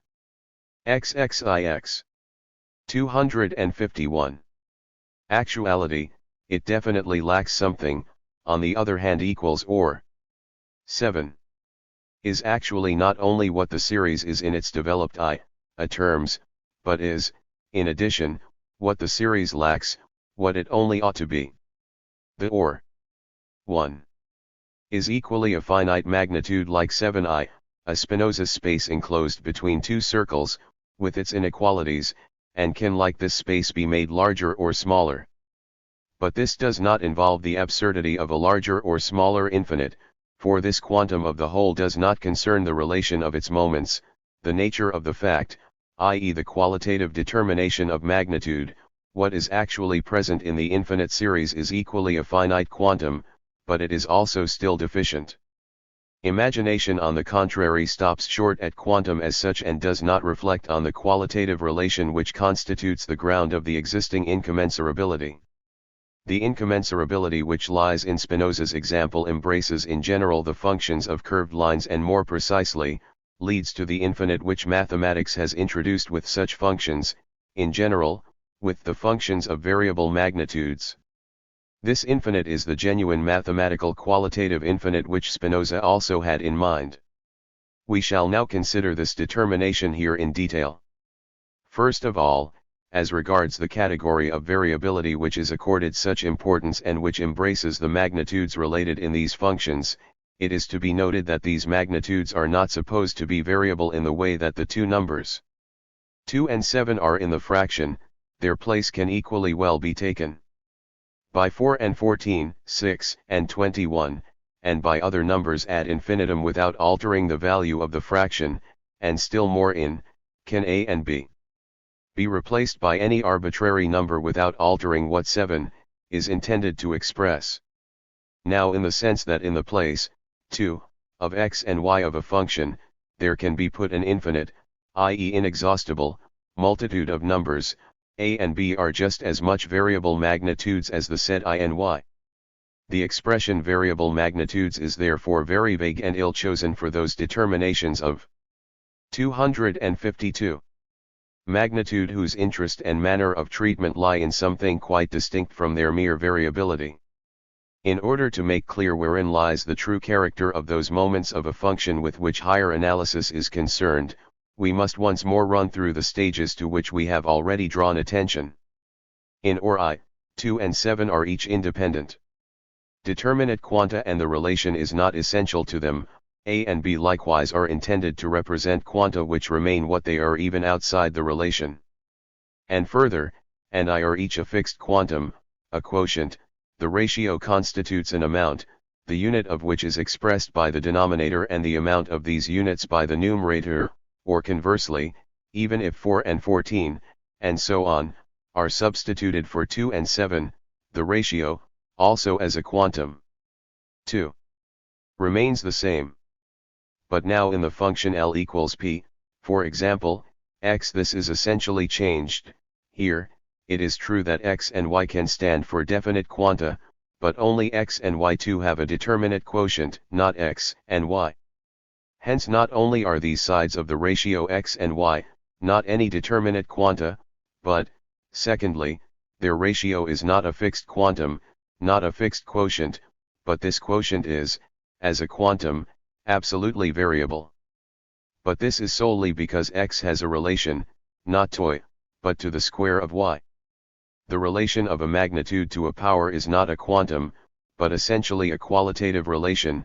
The power relation is the feature which is to be regarded as the fundamental determination. But in the function of the straight line y equals x, equals a is an ordinary fraction and quotient, consequently this function is only formally a function of variable magnitudes, or x and y here are what a and b are in I, that is, they are not in that determination in which the differential and integral calculus considers them. On account of the special nature of the variable magnitudes in this mode of consideration, it would have been fitting to have introduced both a special name for them and other symbols than those generally used for unknown quantities in any finite equation, determinate or indeterminate, for there is an essential difference between those magnitudes and such quanta. 253. Which are merely unknown, but are in themselves completely determined or are a definite range of determinate quanta. It is, too, only because of a lack of awareness of what constitutes the peculiar interest of higher analysis and of what has led to the need for arid invention of the differential calculus, that functions of the first degree and the equation of the straight line are themselves included in the treatment of this calculus. Such formalism originates partly, too, in the mistake of imagining that the intrinsically correct demand for the generalization of a method has been fulfilled when the specific determinateness on which the need for the calculus is based is omitted, as if in this domain we were concerned only with variable magnitudes. A great deal of formalism would, indeed, have been avoided if it had been perceived that the calculus is concerned not with variable magnitudes as such but with relations of powers. But there is still another stage where the peculiar character of the mathematical infinite becomes prominent, in an equation in which x and y are determined primarily by a power relation. X and y as such are still supposed to signify quanta. Now this significance is altogether and completely lost in the so-called infinitesimal differences. Dx, dy, are no longer quanta, nor are they supposed to signify quanta. It is solely in their relation to each other that they have any meaning, a meaning merely as moments. They are no longer something, not finite differences, but neither are they nothing, not empty nullities. Apart from their relation they are pure nullities, but they are intended to be taken only as moments of the relation, as determinations of the differential coefficient. In this concept of the infinite, the quantum is genuinely completed into a qualitative reality. It is posited as actually infinite, it is sublated not merely as this or that quantum but as quantum generally. But the quantitative determinateness remains as element of the principle of the quanta, or, as has also been said, the quanta remain in their first concept. It is this concept which has been the target for all the attacks made on the fundamental determination of the mathematics of this infinite, i.e. of the differential and integral calculus. Failure to recognize it was the result of incorrect ideas on the part of mathematicians themselves, but it is the inability to justify the 254 object as notion which is mainly responsible for these attacks. But mathematics, as we remarked above, cannot evade the notion here, for, as mathematics of the infinite, it does not confine itself to the finite determinateness of its objects. On the contrary, when it treats a determination taken from ordinary mathematics, it converts it into an identity with its opposite, e.g. converting a curved line into a straight one, the circle into a polygon, etc. Consequently, the operations which it allows itself to perform in the differential and integral calculus are in complete contradiction with the nature of merely finite determinations and their relations, and would therefore have to be justified solely by the notion. Although the mathematics of the infinite maintain that these quantitative determinations are vanishing magnitudes, i.e. magnitudes which are no longer any particular quantum and yet are not nothing but are still a determinateness relatively to an other, it seemed perfectly clear that such an intermediate state, as it was called, between being and nothing does not exist. What we are to think of this objection and the so-called intermediate state, has already been indicated above in Remark 4 to the category of becoming. The unity of being and nothing is, of course, not a state. A state would be a determination of being and nothing into which these moments might be supposed to have lapsed only by accident, as it were, into a diseased condition externally induced through erroneous thinking. On the contrary, this mean and unity, the vanishing or equally the becoming, is alone their truth. Further, it has been said that what is infinite is not comparable as something greater or smaller, therefore there cannot be a relation between infinites according to orders or dignities of the infinite, although in the science of infinitesimals these distinctions do occur. Underlying this objection already mentioned is always the idea that here we are supposed to be dealing with quanta which are compared as quanta, that determinations which are no longer quanta no longer have any relationship to each other. But the truth is rather that that which has being solely in the ratio is not a quantum. The nature of quantum is such that it is supposed to have a completely indifferent existence apart from its ratio, and its difference from another quantum is supposed not to 255 concern its own determination. On the other hand, the qualitative is what it is only in its distinction from an other. The said infinite magnitudes, therefore, are not merely comparable, but they exist only as moments of comparison, i.e. of the ratio. I will adduce the most important definitions of this infinite which have been given in mathematics. From these it will be clear that the thought underlying them accords with the notion developed here, but that the originators of the definitions did not establish the thought as notion and found it necessary in the application to resort again to expedients which conflict with their better cause. The thought cannot be more correctly determined than in the way Newton has stated it. I eliminate here those determinations which belong to the idea of motion and velocity because in them the thought does not appear in its proper abstraction but as concrete and mixed with non-essential forms. Newton explains that he understands by these flux ions not indivisibles, but vanishing divisibles, also not sums and ratios of determinate parts but the limits of sums and ratios. 2. It may be objected that vanishing magnitudes do not have a final ratio, because the ratio before it vanishes is not final, and when it has vanished is no longer a ratio. But by the ratio of vanishing magnitudes is to be understood not the ratio before which and after which they vanish, but with which they vanish. Similarly, the first ratio of nascent magnitudes is that with which they become. Newton did what the scientific method of his time demanded.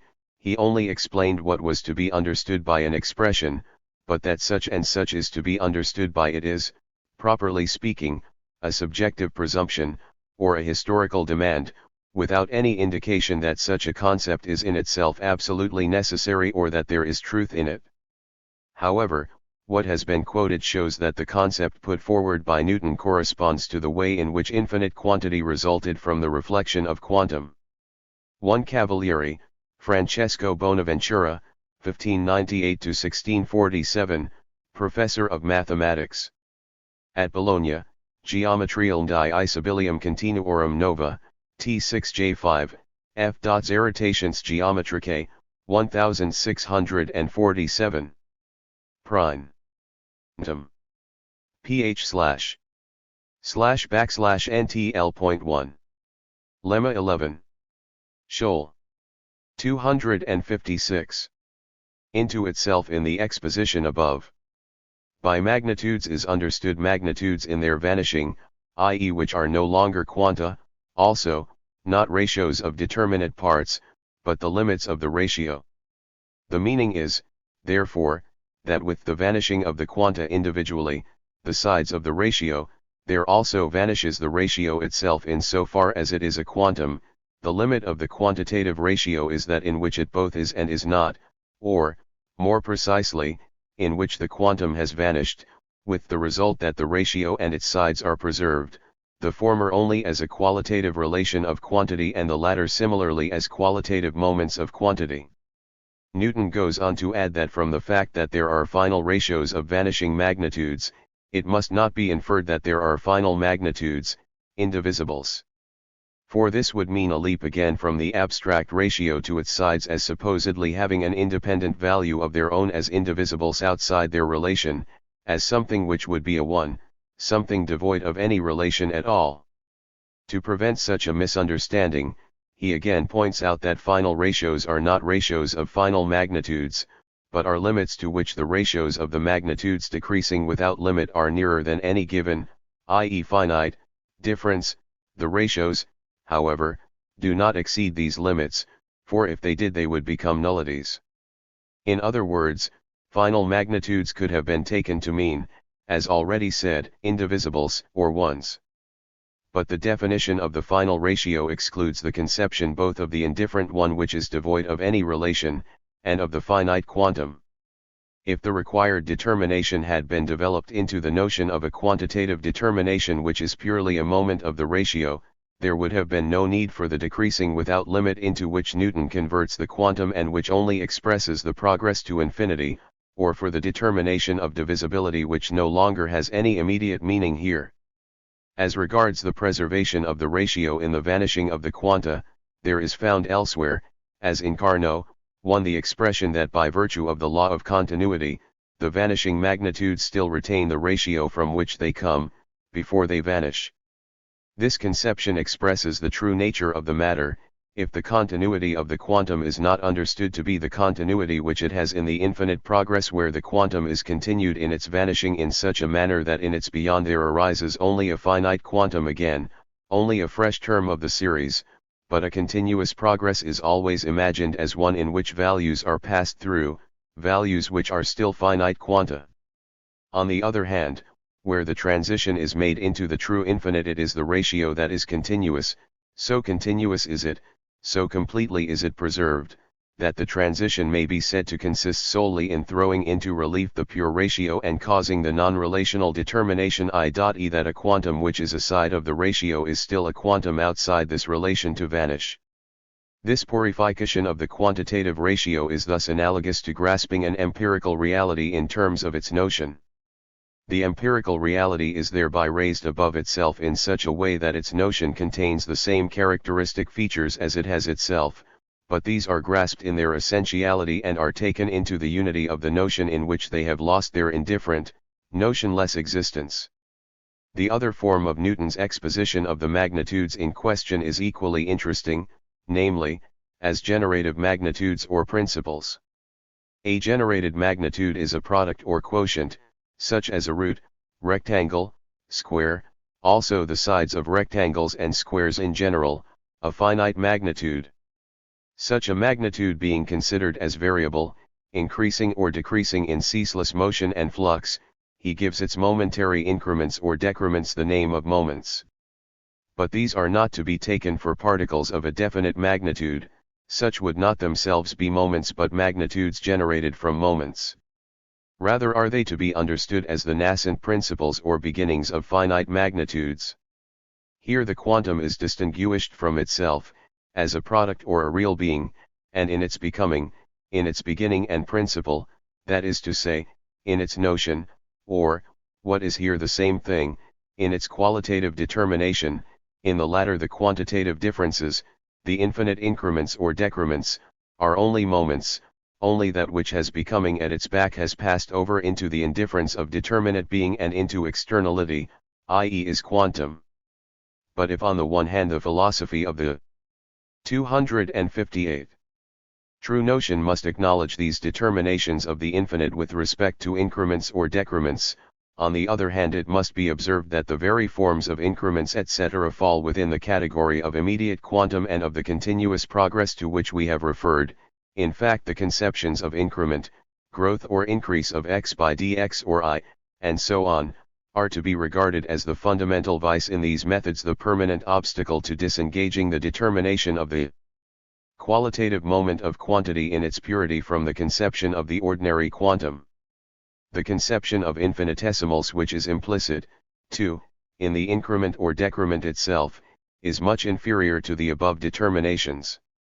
The nature of these magnitudes is supposed to be such that they may be neglected, not only in comparison with finite magnitudes, but also their higher orders in comparison with their lower, and even the products of several in comparison with a single one. With Leibniz, this demand to neglect is more strikingly prominent than with previous inventors of methods relating to these infinitesimals, in which this call to neglect also occurs. It is chiefly this call to neglect which, along with a gain in facility, has given this calculus the appearance of inexactitude and express incorrectness in its method of procedure. Wolff has tried to make this neglect intelligible in his own way of popularizing things, i.e. by polluting the pure notion and setting in its place incorrect sensuous conceptions. For example, he compares the neglect of infinitesimals of higher orders relatively to lower with the procedure of a surveyor who, in measuring the height of a mountain, is no less accurate if meanwhile the wind has blown away a grain of sand from the top, or with the neglect of the height of houses or towers when calculating lunar eclipses. 1. Even if ordinary common sense in fairness allows such inexactitude, all geometric eons reject this conception. It is quite obvious that in the science of mathematics there cannot be any question of such empirical accuracy. Mathematical measuring by operations of the calculus or by geometrical constructions and proofs is altogether different from land surveying, from the measuring of empirical lines, figure residential etc.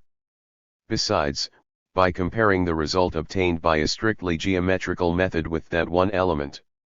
Maths. Unif dash. Tom. Il. Anal ys. Math. P2. CIS. Scholl. 259. Obtained by the method of infinite differences, analysts demonstrate that the one is the same as the other and that there is absolutely no question of a greater or lesser degree of exactness. And it is self-evident that an absolutely exact result could not emerge from an inexact method. Yet on the other hand again, the method itself cannot do without this omission of what is regarded as insignificant, despite its protestations against the way this omission is justified. And this is the difficulty which engages the efforts of the analysts to make intelligible and to remove the inherent inconsistency. It is especially Euler's one conception of the matter which must be cited here. He adopts the general Newtonian definition and insists that the differential calculus considers the ratios of the increments of a magnitude, but that the infinite difference as such is to be considered as wholly nil. 2. How this is to be understood is clear from the foregoing. The infinite difference is a nil only of quantum, not a qualitative nil, but as a nil of quantum it is a pure moment of the ratio only. It is not a quantitative difference, but for that reason it is, on the one hand, altogether wrong to speak of those moments which are called infinitesimals, also as increments or decrements and as differences. This description implies that something is added to or subtracted from the initially given finite magnitude, that a subtraction or addition, an arithmetical, external operation takes place. But it is to be noticed that the transition of the function of the variable magnitude into its differential is of a quite different nature. As we have made clear, it is to be considered as a reduction of the finite function to the qualitative relation of its quantitative determinations. On the other hand, the error becomes obvious when it is said that the increments by themselves are zeros, that only their ratios are considered, for a zero no longer has any determinateness at all. This conception then, does get as far as the negative of the quantum and gives definite expression to it, but at the same time it does not grasp this negative in its positive significance of qualitative determinations of quantity which, if they were torn out of the ratio and regarded as quanta, would be only zeros. 260. The opinion of Lagrange 1 on the idea of limits or final ratios is that although one can well imagine the ratio of two magnitudes so long as they remain finite, this ratio does not present any clear and definite concept to the intellect as soon as its terms become simultaneously zero. And the understanding must, indeed, transcend this merely negative side on which the terms of the ratio are quantitatively zero, and must grasp them positively, as qualitative moments. But we cannot regard as satisfactory Euler's further remarks too with regard to this conception of his in which he tries to show that two so-called infinitesimals which are supposed to be nothing else but zeros, nevertheless stand in a relation to each other, for which reason they are denoted by symbols other than zero. He tries to base this on the difference between the arithmetical and geometrical ratio. In the former, we have an I to the difference, in the latter, to the quotient, so that although in the former there is no difference between two zeros, this is not so in the geometrical ratio. If 2, 1 equals 0, then from the nature of proportion it follows that, because the first term is twice as great as the second, the third is also twice as great as the fourth, thus according to proportion, O is to be taken as the ratio of 2, I. Even in common arithmetic n. O equals O therefore n, 1 equals O. But it is just because 2, 1 or n, I is a relation of quanta that there cannot be any corresponding ratio or expression of O. I refrain from citing any further instances since those already considered show clearly enough that the genuine notion of the infinite is, in fact, implied in them, but that the specific nature of that notion has not been brought to notice and grasped. Consequently, in the actual application of the method of infinitesimals, the genuine notion of the infinite cannot exercise any influence. On the contrary, there is a return of the finite determinateness of quantity and the operation cannot dispense with the conception of a quantum which is merely relatively small. The calculus makes it necessary to subject the so-called infinitesimals to ordinary arithmetical operations of addition and so on, which are based on the nature of finite magnitudes, and therefore to regard them momentarily as finite magnitudes and to treat them as such. It is for the calculus to justify its procedure in which it first brings them down into the sphere and treats them as increments or differences, and then neglects them as quanta after it had just applied forms and laws of finite magnitudes to them. I will proceed to cite the main features of the attempts of the geometric eons to remove these difficulties. The older analysts had little scruples in the matter, but the moderns directed their efforts mainly towards bringing the differential calculus back to the evidence of a strictly geometrical method and in it to attain to the rigor of the proofs of the ancients in mathematics. But since the principle of infinitesimal analysis is of a higher nature than the principle of the mathematics of finite magnitudes, that kind of evidence had perforce to be dispensed with, just as philosophy, too, cannot lay claim to that obviousness which belongs to the natural sciences, e.g. natural history, and just as eating and drinking are reckoned a more intelligible business than thinking and understanding. Accordingly, we shall deal only with the efforts to attain to the rigor of proof of the ancients. Some have attempted to dispense altogether with the concept of the infinite, and without it to achieve what seemed to be bound up with its use. Lagrange speaks, example of the method devised by Landon, one saying that it is purely analytical and does not employ infinitesimal differences, but starts with different values of variable magnitudes and subsequently equates them. He also gives it as his opinion that in this method, the differential calculus loses its own peculiar advantages, namely simplicity of method and facility of operation. This is, indeed, a procedure which in some measure corresponds to the starting point of Descartes' tangential method, of which detailed mention will be made later. This much, we may remark here, is generally evident, that the general procedure in which different values of variable magnitudes are assumed and subsequently equated, belongs to another department of mathematical treatment than that to which the method of the differential calculus itself belongs, and that the peculiar nature of the simple relation to which its actual, concrete determination reduces, namely, of the derived function to the original, is not brought into prominence. The earlier of the moderns, Fermat 1 Barrow 2 and others for example, who at first used infinitesimals in that application which was subsequently developed into the differential and integral calculus, and then Leibniz, too, and those following him including Euler, always frankly believed that they were entitled to omit the products of infinitesimal differences and their higher powers, solely on the ground that they vanish relatively to the lower order. This is for them the sole basis of the fundamental principle, namely the determination of that which is the differential of a product or a power, for the entire theoretical teaching reduces to this. The rest is partly the mechanism of development and partly application, in which however as we shall later on see, the more important, or rather the sole, interest is to be found. With respect to the present topic, we need only mention here what is elementary, that on the same ground of insignificance, the cardinal principle adopted in relation to curves is that the elements of the curves, namely the increments of abscissa and ordinate, have the relation to each other of subtangent and ordinate, for the purpose of obtaining similar triangles. The arc which forms the third side of a triangle to the two increments of the characteristic triangle, is regarded as a straight line, as part of the tangent and one of the increments therefore as reaching to the tangent. By these assumptions those determinations are, on the one hand, raised above the nature of finite magnitudes, but on the other hand, a method which is valid only for finite magnitudes and which does not permit the omission of anything on the ground of insignificance, is applied to moments now called infinitesimal. With such a mode of procedure, the difficulty which encumbers the method remains in all its starkness. We must mention here a remarkable procedure of Newton III, the invention of an ingenious device to remove the arithmetically incorrect omission of the products of infinitesimal differences or higher orders of them in the finding of differentials.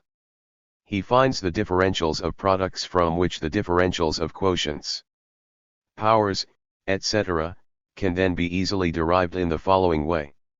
The product of x and y, when each is taken as reduced by half f phi 1 dff bx dy y dx dx dy o its m des 1 ma 1 errands ecoms.re plus dash dash 224. But if x and y are made to increase by the same amount, it becomes x dy y dx dx dy xy plus plus plus. Now when the first product is sub 2 24 tracked from the second, y dx plus x dy remains as a surplus, and this is said to be the surplus of the increase by a whole dx and dy, for this increase is the difference between the two products, it is therefore the differential of xy. Clearly, in this procedure, the term which forms the chief difficulty, the product of the two infinitesimal differences, cancels itself out. But in spite of the name of Newton, it must be said that such an operation, although very elementary, is in, or rect, it is not true that c backslash 2x equals xy.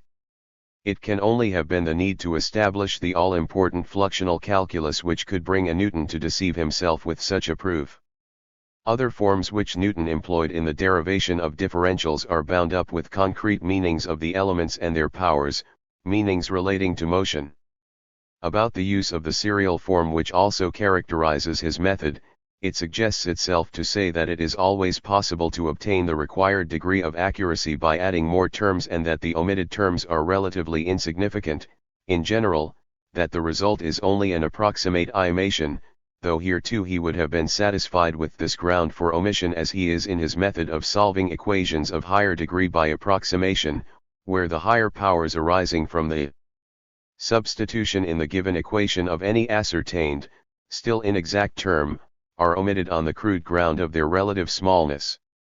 1. The error into which Newton fell in solving a problem by omitting essential, higher powers, an error which gave his opponents the occasion of a triumph of their method over his, and the true origin of which has been indicated by Lagrange in his recent investigation of it too demonstrates the formalism and 1. See Lagrange, Equations numériques, p. 125. 2. Théorie de Fonct. Anna/YT. 3 me p. ch. 4. 264. Uncertainty which still prevailed in the use of this instrument. Lagrange shows that Newton made the mistake because he omitted the term of the series containing that power on which the specific problem turned. Newton had kept to the formal, superficial principle of omitting terms on account of their relative smallness. For example, it is well known that in mechanics the terms of the series in which the function of a motion is developed are given a specific meaning, so that the first term or the first function refers to the moment of velocity, the second to the accelerating force and the third to the resistance of forces. Here, then, the terms of the series are not to be regarded merely as parts of a sum, but rather as qualitative moments of a whole determined by the concept. In this way, the omission of the rest of the terms belonging to the spuriously infinite series acquires an altogether different meaning from omission on the ground of their relative smallness. 1. The error in the Newtonian solution arose, not because terms of the series were neglected only as parts of a sum, but because the term containing the qualitative determination, which is the essential point, was ignored. In this example, the procedure is made to depend on the qualitative meaning. In this connection, the general assertion can at once be made that the whole difficulty of the principle would be removed if the qualitative meaning of the principle were stated and the operation were made to depend on it in place of the formalism which links the determination of the differential only to that which gives the problem its name, to the difference as such between a function and its variation after its variable magnitude has received an increment. In this sense, it is obvious that the differential of xn is completely exhausted by the first term of the series, which results from the expansion of terms of the series are supposed to have a specific qualitative significance, and terms are neglected not because of their quantitative insignificance but because they are not qualitatively significant, and then, on the other hand, the omission itself has no place in the essential point of view which, as regards the so-called differential coefficient, only becomes specifically prominent with Lagrange, in the so-called application of the calculus, as will be more fully considered in the following remark. The demonstrated qualitative character as such of the form of magnitude here under discussion in what is called the infinitesimal, is found most directly in the category of limit of the ratio referred to above and the carrying out of which in the calculus has been developed into a characteristic method. Lagrange criticizes this method as lacking ease in application, and he claims that the expression limit does not present any definite idea. This second point we will take up here and examine more closely what is stated about its analytical meaning. Now, the idea of limit does indeed imply the true category of the qualitatively determined relation of variable magnitudes above mentioned, for the forms of it which occur, dx and dy, are supposed to be taken simply. 267. And solely as moments of ddy, and _dd itself must be regarded as a xx single indivisible symbol. That the mechanism of the calculus, especially in its application, thus loses the advantage it derived from the separation of the sides of the differential coefficient, this we will pass over here. Now the said limit is to be limit of a given function, it is to assign to this function a certain value determined by its mode of derivation.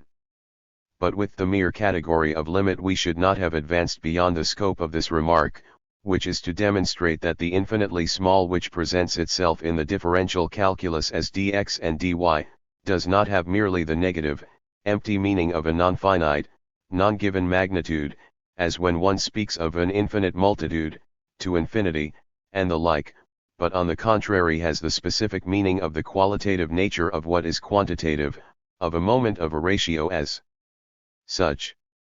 This category, however, merely as such, still has no relation to that which is a given function and does not itself enter into the treatment of such a function or into the use to be made of that determination.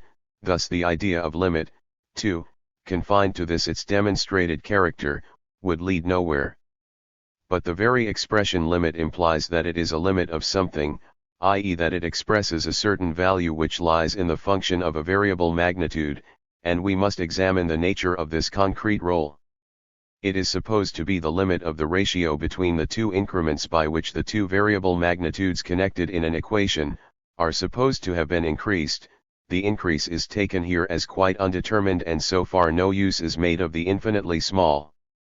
but the way in which this limit is found involves the same inconsistencies as are contained in the other methods. This way is as follows: if y equals jx, then when y becomes y plus k, fx is to change into jx plus ph plus qh2 plus rh3 and so on, thus k equals ph plus qh2, etc., and equals p plus qh plus rh2, etc. Now if k and h vanish, the right-hand side of the equation also vanishes with the exception of p. Now p is supposed to be the limit of the ratio of the two increments. It is clear that while h, as a quantum, is equated with O, nevertheless is not at the same time equal to but is supposed NO still to remain a ratio. Now the idea of limit is supposed to have 268. The advantage of avoiding the inconsistency here involved, p is, at the same time, supposed to be not the actual ratio, which would be, but only that specific value to which the ratio can 0. Infinitely approximate, i.e. can approach so near that the difference can be smaller than any given difference. The more precise meaning of approximation with respect to the terms which are supposed really to approach each other will be considered later. But that a quantitative difference, the definition of which is that it not only can, but shall be smaller than any given difference, is no longer a quantitative difference. This is self-evident as anything can be in mathematics, but we still have not got away from z equals O. If on the other hand, z equals p, i.e. is assumed to be a definite quantitative ratio as in fact it is, then conversely there is a difficulty about the presupposition which equates h with O, a presupposition which is indispensable for obtaining the equation equals p. But if it be granted that equals O, then the question would arise, what p which is a quite definite quantitative value is supposed to be. To this there is at once an obvious answer, the simple, meager answer that it is a coefficient derived in such and such a way, the first function, derived in a certain specific manner, of an original function. If we content ourselves with this, and Lagrange did, in fact, do so in practice, then the general part of the science of the differential calculus, and straightway this one particular form of it called the theory of limits, would be rid of the increments and of their infinite or arbitrary smallness, spared too the difficulty of getting rid again of all the terms of a series other than the first, or rather only the coefficient of the first, which inevitably follow on the of these increments. In addition, it would also be purged of those formal categories connected with them, especially of the infinite, of infinite approximation, and, 2. the categories, here equally empty, of continuous magnitude 1, which, moreover, like nisus, becoming, occasion of a variation, are deemed necessary. But it would then be required to show what other meaning and value p has apart from the meager definition, quite adequate for the theory, that it is simply a function derived from the expansion of a binomial I.e. what relationships it embodies and what further use can be made of them mathematically. This will be the subject of remark 2. But first we shall proceed to discuss the confusion which the conception of approximation currently used in expositions of the calculus, has occasioned in the understanding of the true, qualitative determinateness of the relation which was the primary interest concerned. It has been shown that the so-called infinitesimals express the vanishing of the sides of the ratio as quanta, and that what remains is their quantitative relation solely as qualitatively determined. Far from this resulting in the loss of the qualitative relation, the fact is that it is just this relation which results from the conversion of finite into infinite magnitudes. As we have seen, it is in this that the entire nature of the matter consists. Thus in the final ratio, for example, the quanta of abscissa and ordinate vanish, but the sides of this ratio essentially remain, the one an element of the ordinate, the other an element of the abscissa. This vanishing being represented as an infinite approximation, the previously distinguished ordinate is made to pass over into the other ordinate, and the previously distinguished abscissa into the other abscissa, but essentially this is not so. The ordinate does not pass over into the abscissa, neither does the abscissa pass into the ordinate.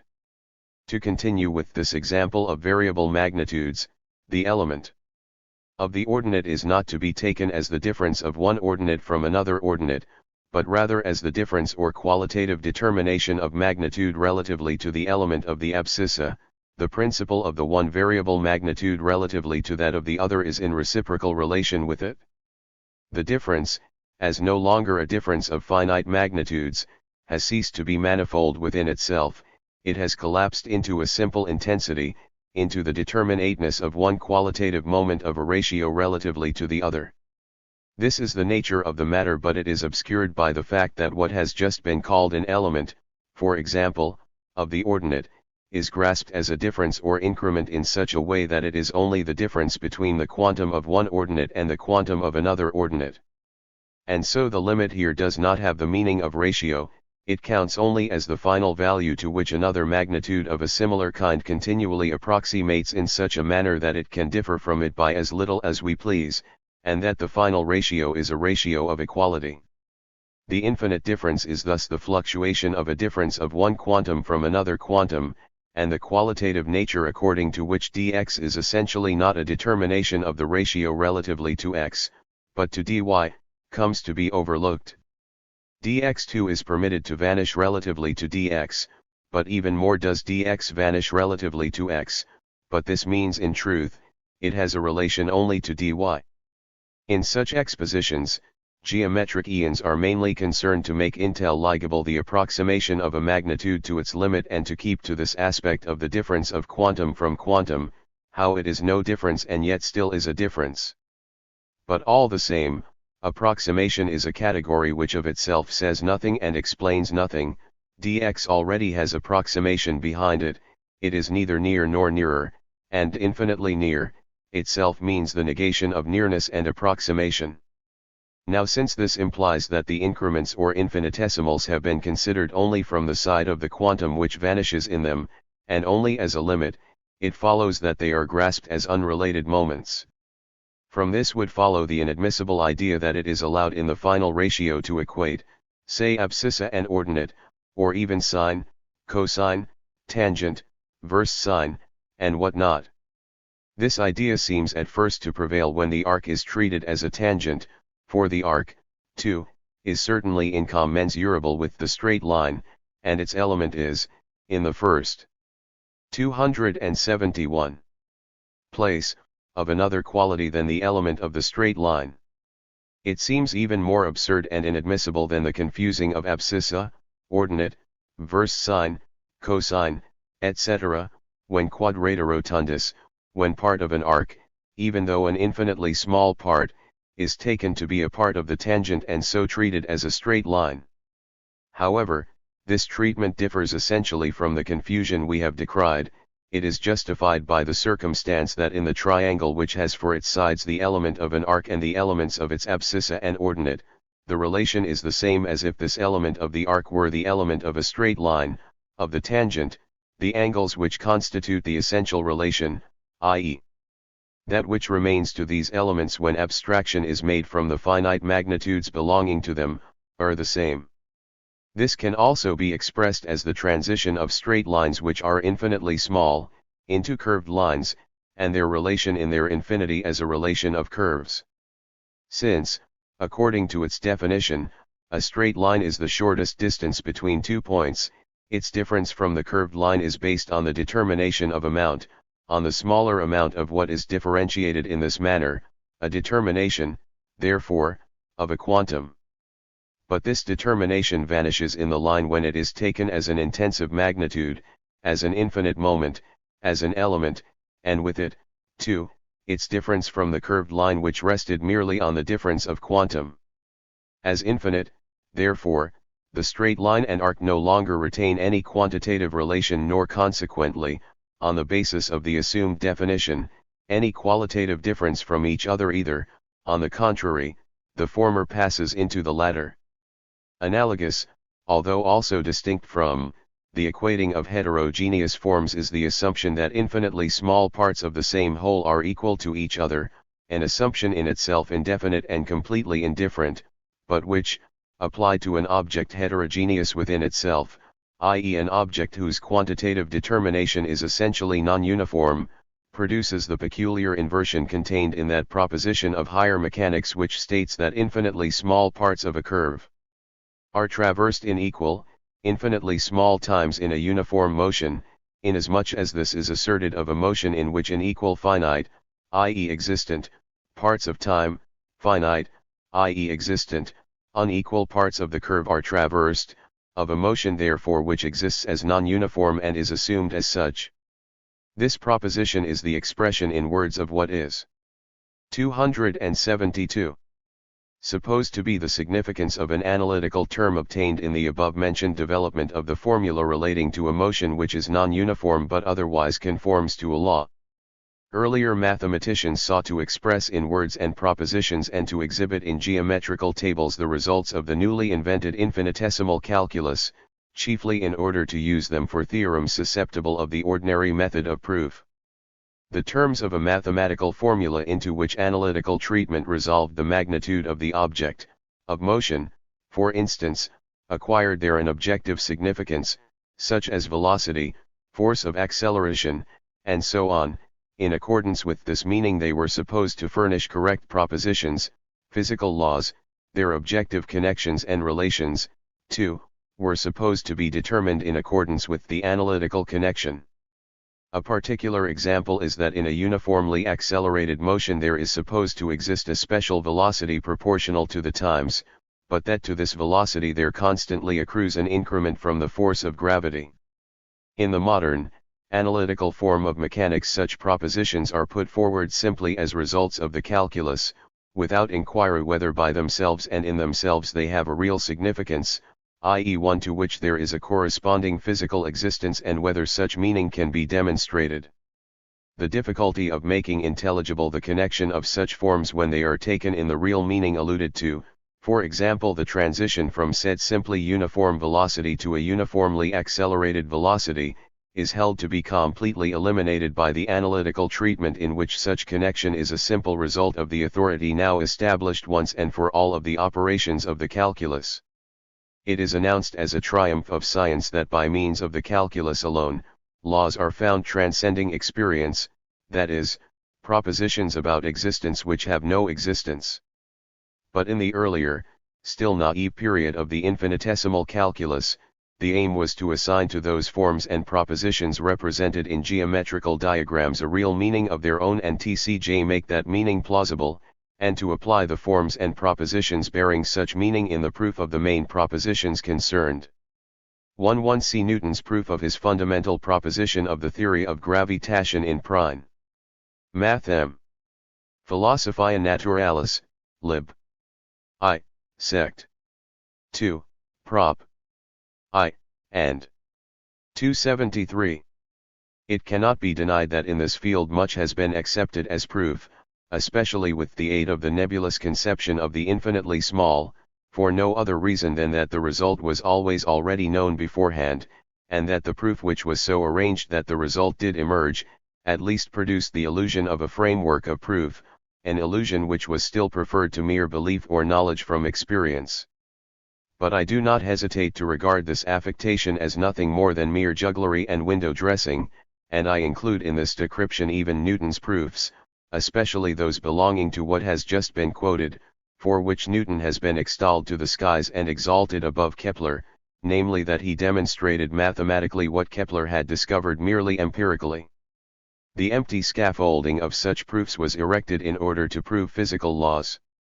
But mathematics is altogether incapable of proving quantitative determinations of the physical world in so far as they are laws based on the qualitative nature of the moments, and for this reason, that this science is not philosophy, does not start from the notion, and therefore the qualitative element, in so far as it is not taken lemmatically from experience, lies outside its sphere. The desire to uphold the honor of mathematics, that all its propositions ought to be rigorously proved, has often caused it to forget its limits, thus it seemed against its honor to acknowledge simply experience as the source and sole proof of empirical propositions. Consciousness has since then developed a more instructed view of the matter, so long, however, as consciousness is not clearly aware of the distinction between what is mathematically demonstrable and what can come only from another source, between what are only terms of an analytical expansion and what are physical existences, scientific method cannot be developed into a rigorous and pure attitude in this field. Without doubt, however, the same justice will be done to that framework of Newtonian proof as was done to another baseless and artificial Newtonian structure of optical experiments and conclusions derived from them. Applied mathematics is still full of a similar concoction of experiment and reflection, but just as one part after another of Newtonian optics long since began to be ignored in practice by the science, with the inconsistency however that all the rest, although in contradiction, was allowed to stand, so, too, it is a fact that already some of those illusory proofs have fallen into oblivion or have been replaced by others. Remark 2. The purpose of the differential calculus deduced from its application. In the previous remark we considered on the one hand the specific nature of the notion of the infinitesimal which is used in the differential calculus, and on the other the basis of its into the calculus. Both are abstract determinations and therefore in themselves also easy. The so-called application, however, presents greater difficulties, but also the more interesting side. The elements of this concrete side are to be the object of this remark. The whole method of the differential calculus is complete in the proposition that dxn equals nxn, 1 dx, or fx equals p, t, that is equal to the coefficient of the first term of the binomial x plus d, or x plus I, developed according to the powers of dx or I. There is no need to learn anything further. The development of the next forms, of the differential of a product, of an exponential magnitude and so on, follows mechanically, in little time, in half an hour perhaps, for with the finding of the differential the converse th and finding of the original function from the differential, or integration, is also given. One can be in possession of the whole theory. What takes longer is simply the effort to understand, to make intelligible, how it is that, after having so easily accomplished the first stage of the task, the finding of the said differential, analytically, i.e. purely arithmetically, by the expansion of the function of the variable after this has received the form of a binomial by the addition of an increment, how it is that the second stage can be correct, namely the omission of all the terms except the first, of the series arising from the expansion. If all that were required were only this coefficient, then with its determination all that concerns the theory would, as we have said, be settled and done with in less than half an hour, and the omission of the further terms of the series, far from causing any difficulty, would not come into question since they are completely irrelevant. We may begin by remarking that the method of the differential calculus shows on the face of it that it was not invented and constructed for its own sake. Not only was it not invented for its own sake as another mode of analytical procedure, on the contrary, the arbitrary omission of terms arising from the expansion of a function is absolutely contrary to all mathematical principles, it being arbitrary in the sense that the whole of this development is nevertheless assumed to belong completely to the matter in hand, this being regarded as the difference between the developed function of a variable and the original function. The need for such a mode of procedure and the lack of any internal justification at once suggest that the origin and foundation must lie elsewhere. It happens in other sciences too, that what is placed at the beginning of a science as its elements and from which the principles of the science are supposed to be derived is not self-evident, and that it is rather in the sequel that the raison d'etre and proof of those elements is to be found. The course of events in the history of the differential calculus makes it plain that the matter had its origin mainly in the various so-called tangential methods, in what could be considered ingenious devices. It was only later that mathematicians reflected on the nature of the method after it had been extended to other objects, and reduced it to abstract formulae which they then also attempted to raise to the status of principles. We have shown that the specific nature of the notion of the so-called infinitesimal is the qualitative nature of determinations of quantity which are related to each other primarily as quanta. To this was linked the empirical investigation aimed at demonstrating the presence of this specific nature in the existing descriptions and definitions of the infinitesimal insofar as this is taken as an infinitesimal difference and the like. This was done only in the interest of the abstract nature of the notion as such. The next question would be as to the nature of the transition from this to the mathematical formulation and application. To this end we must first pursue our examination of the theoretical side, the specific nature of the notion, which will not prove wholly unfruitful in itself. We must then consider the relation of the theoretical side to its application, and in both cases we must. 276. Demonstrate, so far as it is relevant here, that the general conclusions are at the same time adequate to the purpose of the differential calculus and to the way in which the calculus brings about its results. First, it is to be remembered that the mathematical form of the determinateness of the notion under discussion has already been stated in passing. The specifically qualitative character of quantity is first indicated in the quantitative relation as such, but it was already asserted in anticipation when demonstrating the so-called kinds of reckoning, that it is the relation of powers in which number, through the equating of the moments of its notion, unit, and amount, is posited as returned into itself, thereby receiving into itself the moment of infinity, of being for self, i.e. of being self-determined. Thus, as we have already said, the express qualitative nature of quantity is essentially connected with the forms of powers, and since the specific interest of the differential calculus is to operate with qualitative forms of magnitude, its own peculiar subject matter must be the treatment of forms of powers, and the whole range of problems, and their solutions, show that the interest lies solely in the treatment of determinations of powers as such. This foundation is important and at once puts in the forefront something definite in place of the merely formal categories of variable, continuous, or infinite magnitudes or even of functions generally, yet it is still too general, for other operations also have to do with determinations of powers. The raising to a power, extraction of a root, treatment of exponential magnitudes and logarithms, series, and equations of higher orders, the interest and concern of all these is solely with relations which are based on powers. Undoubtedly, these together constitute a system of the treatment of powers, but which of the various relations in which determinations of powers can be put is the peculiar interest and subject matter of the differential calculus. This is to be ascertained from the calculus itself, i.e. from its so-called applications. These are, in fact, the core of the whole business, the actual procedure in the mathematical solution of a certain group of problems.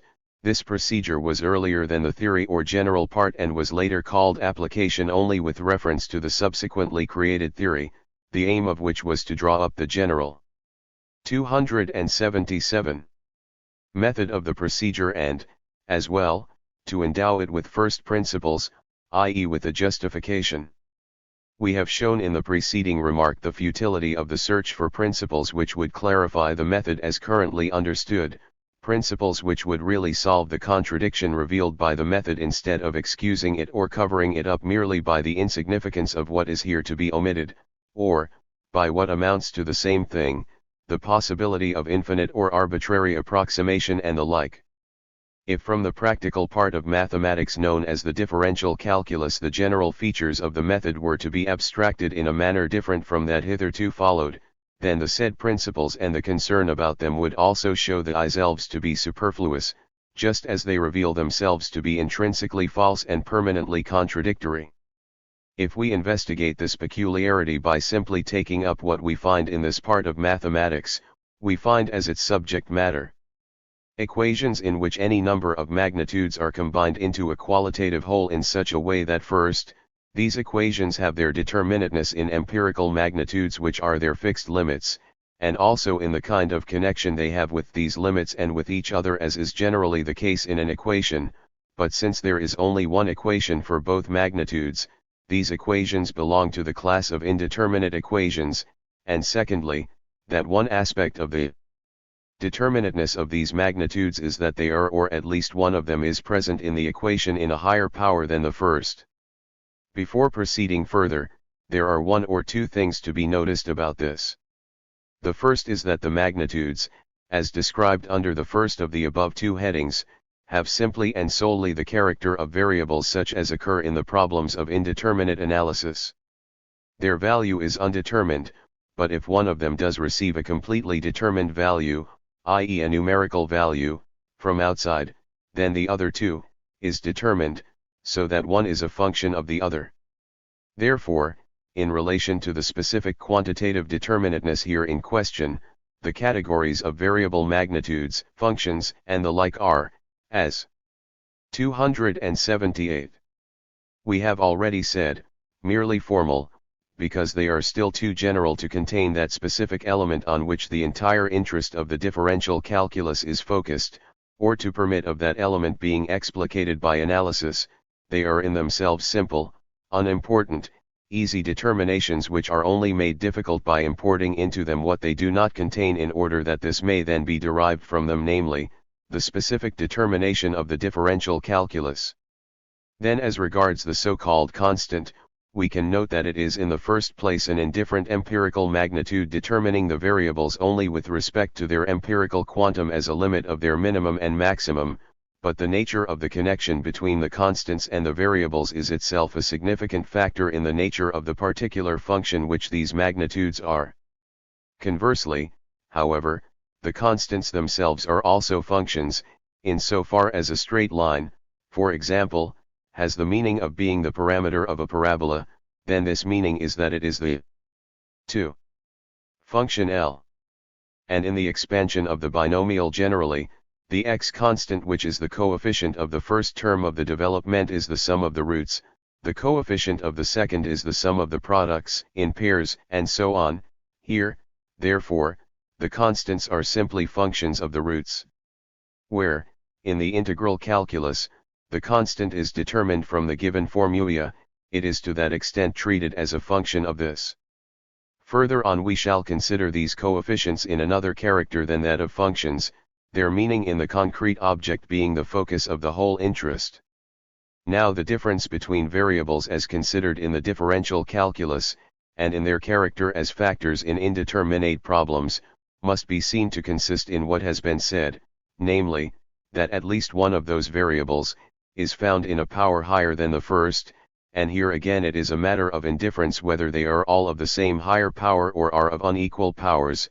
Their specific indeterminateness which they have here consists solely in this, that in such a relation of powers they are functions of one another.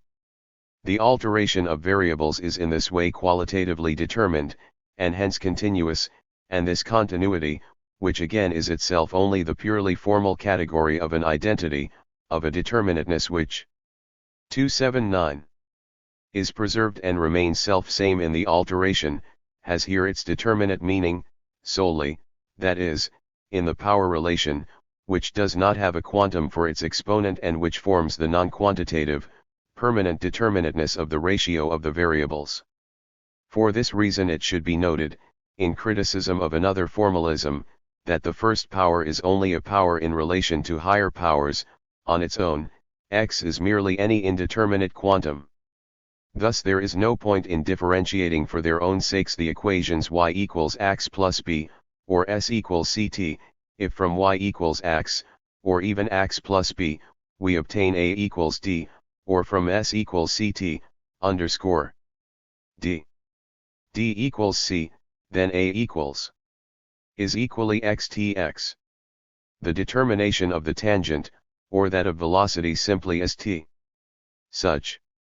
The latter is given the form of x in the context of what is said to be the development of the uniformly accelerated motion, but, as already remarked, the presence in the system of such a motion, of a moment of simple, merely uniform velocity, i.e. a velocity which is not determined by the higher power of one of the moments of the motion, is itself an empty assumption based solely on the routine of the method. Since the method starts from the conception of the increment which the variable is supposed to acquire, then of course a variable which is only a function of the first power can also receive an increment, when now in order to find the differential we have to subtract the difference of the second equation thus produced from the given equation, the meaninglessness of the operation becomes apparent, for, as we have remarked, the equation for the so-called increments, both before and after the operation, is the same as for the variables themselves. What has been said determines the nature of the equation which is to be treated. We have now to indicate what is the interest on which the treatment of the equation is focused. This consideration can yield only known results, in a form found especially in Lagrange's version, but I have made the exposition completely elementary in order to eliminate the heterogeneous determinations associated with it. The basis of treatment of an equation of this kind shows itself to be this, that the power is taken as being within itself a relation or a system of relations. We 280 said above that power is number which has reached the stage where it determines its own alteration, where its moments of unit and amount are identical as previously shown, completely identical first in the square, formally in higher powers. Now power is number, and hence a plurality, and also is represented as a sum. It can therefore be directly analyzed into an arbitrary amount of numbers which have no further determination relatively to one another or to their sum, other than that together they are equal to the sum. But the power can also be split into a sum of differences which are determined by the form of the power. If the power is taken as a sum, then its radical number, the root, is also taken as a sum, and arbitrarily after manifold divisions, which manifoldness, however, is the indifferent, empirically quantitative element. The sum which the root is supposed to be, when reduced to its simple determinateness, i.e. to its genuine universality, is the binomial. All further increase in the number of terms is a mere repetition of the same determination and therefore meaningless. 1. The sole point of importance here is the qualitative determinateness of the terms resulting from the raising to a power of the root taken as a sum, and this determinateness lies solely in the alteration which the potentiation is. These terms, then, are wholly functions of potentiation and of the power. Now this representation of number as a sum of a plurality of terms which are functions of potentiation, and the finding of the form of such functions and also the sum from the plurality of those terms, in so far as this must depend solely on that form, this constitutes, as we know, the special theory of series. But in this connection it is essential to distinguish another object of interest, namely the relation of the fundamental magnitude itself to the junctions of its potentiation. This relation, taken and complete. 1. It springs solely from the formalism of that generality to which analysis perforce lays claim when, instead of taking for the expansion of powers, it gives the expression the form of as happens to in many other cases. Such a form is to be regarded as, so to speak, a mere affectation of a show of generality. The matter itself is exhausted in the binomial. It is through the expansion of the binomial that the law is found, and it is the law which is the genuine universality, not the external, mere repetition of the law which is all that is affected by this A plus B plus C plus D. 281. Abstraction from the previously mentioned interest of the sum, will show itself to be the sole standpoint yielded by the practical aspect of the science. But first, another determination must be added to what has been said, or rather, one which is implied in it must be removed. It was said that the variable into the determination of which power enters is regarded as within itself a sum, in fact a system of terms in so far as these are functions of the potentiation, and that thus the root, too, is regarded as a sum and in the simply determined form of a binomial, xn==. This exposition started from the sum as such for the expansion of the power, i.e. for obtaining the functions of its potentiation, but what is concerned here is not a sum as such, or the series arising from it. What is to be taken up from the sum is only the relation. The relation as such of the magnitudes is, on the one hand, all that remains after abstraction is made from the plus of a sum as such, and on the other hand, all that is needed for finding the functions produced by the expansion of the power. But such relation is already determined by the fact that here the object is an equation, ym=x, and so already a complex of several magnitudes which contains a power determination of them.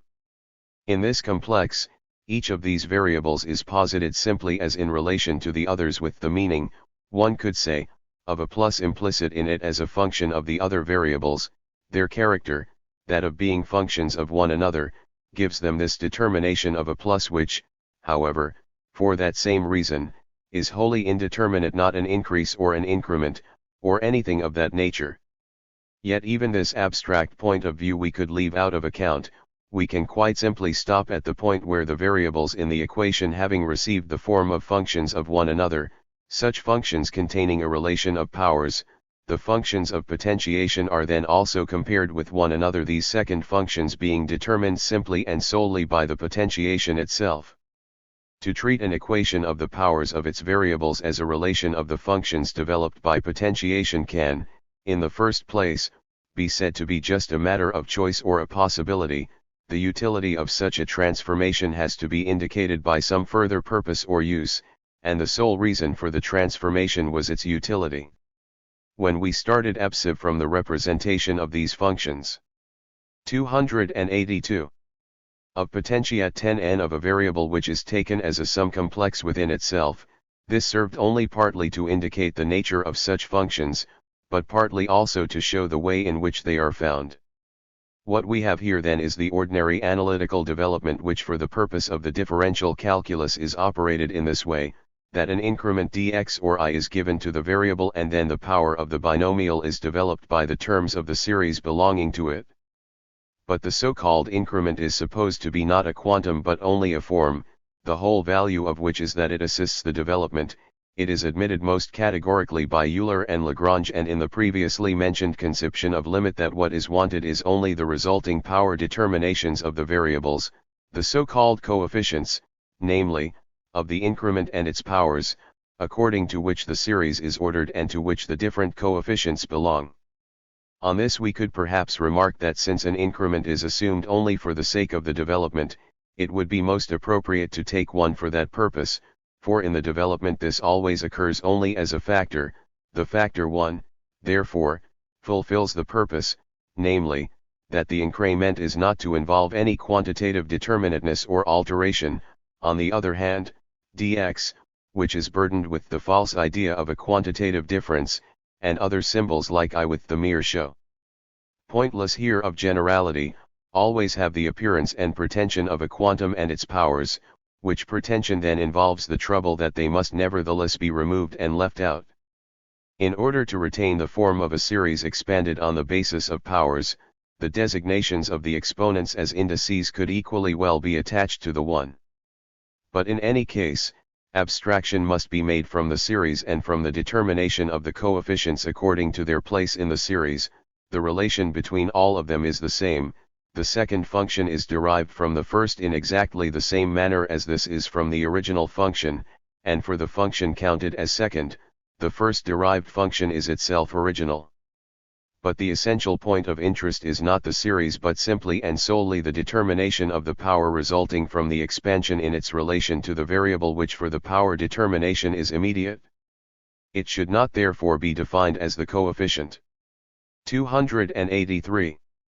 Of the first term of the development, for it is first only in relation to the other terms following it in the series, and a power such as that of an increment, like the series itself, is here out of place.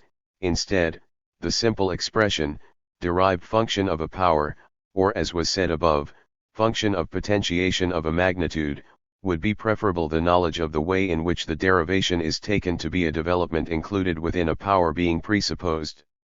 Now if the strictly mathematical beginning in this part of analysis is nothing more than the finding of the function determined by the expansion of the power, the further question is what is to be done with the relation so obtained, where has it an application and use, or indeed, for what purpose are such functions sought?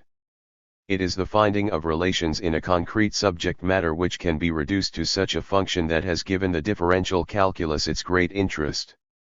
But as regards the applicableness of the relation, we need not wait for conclusions to be drawn from particular applications themselves.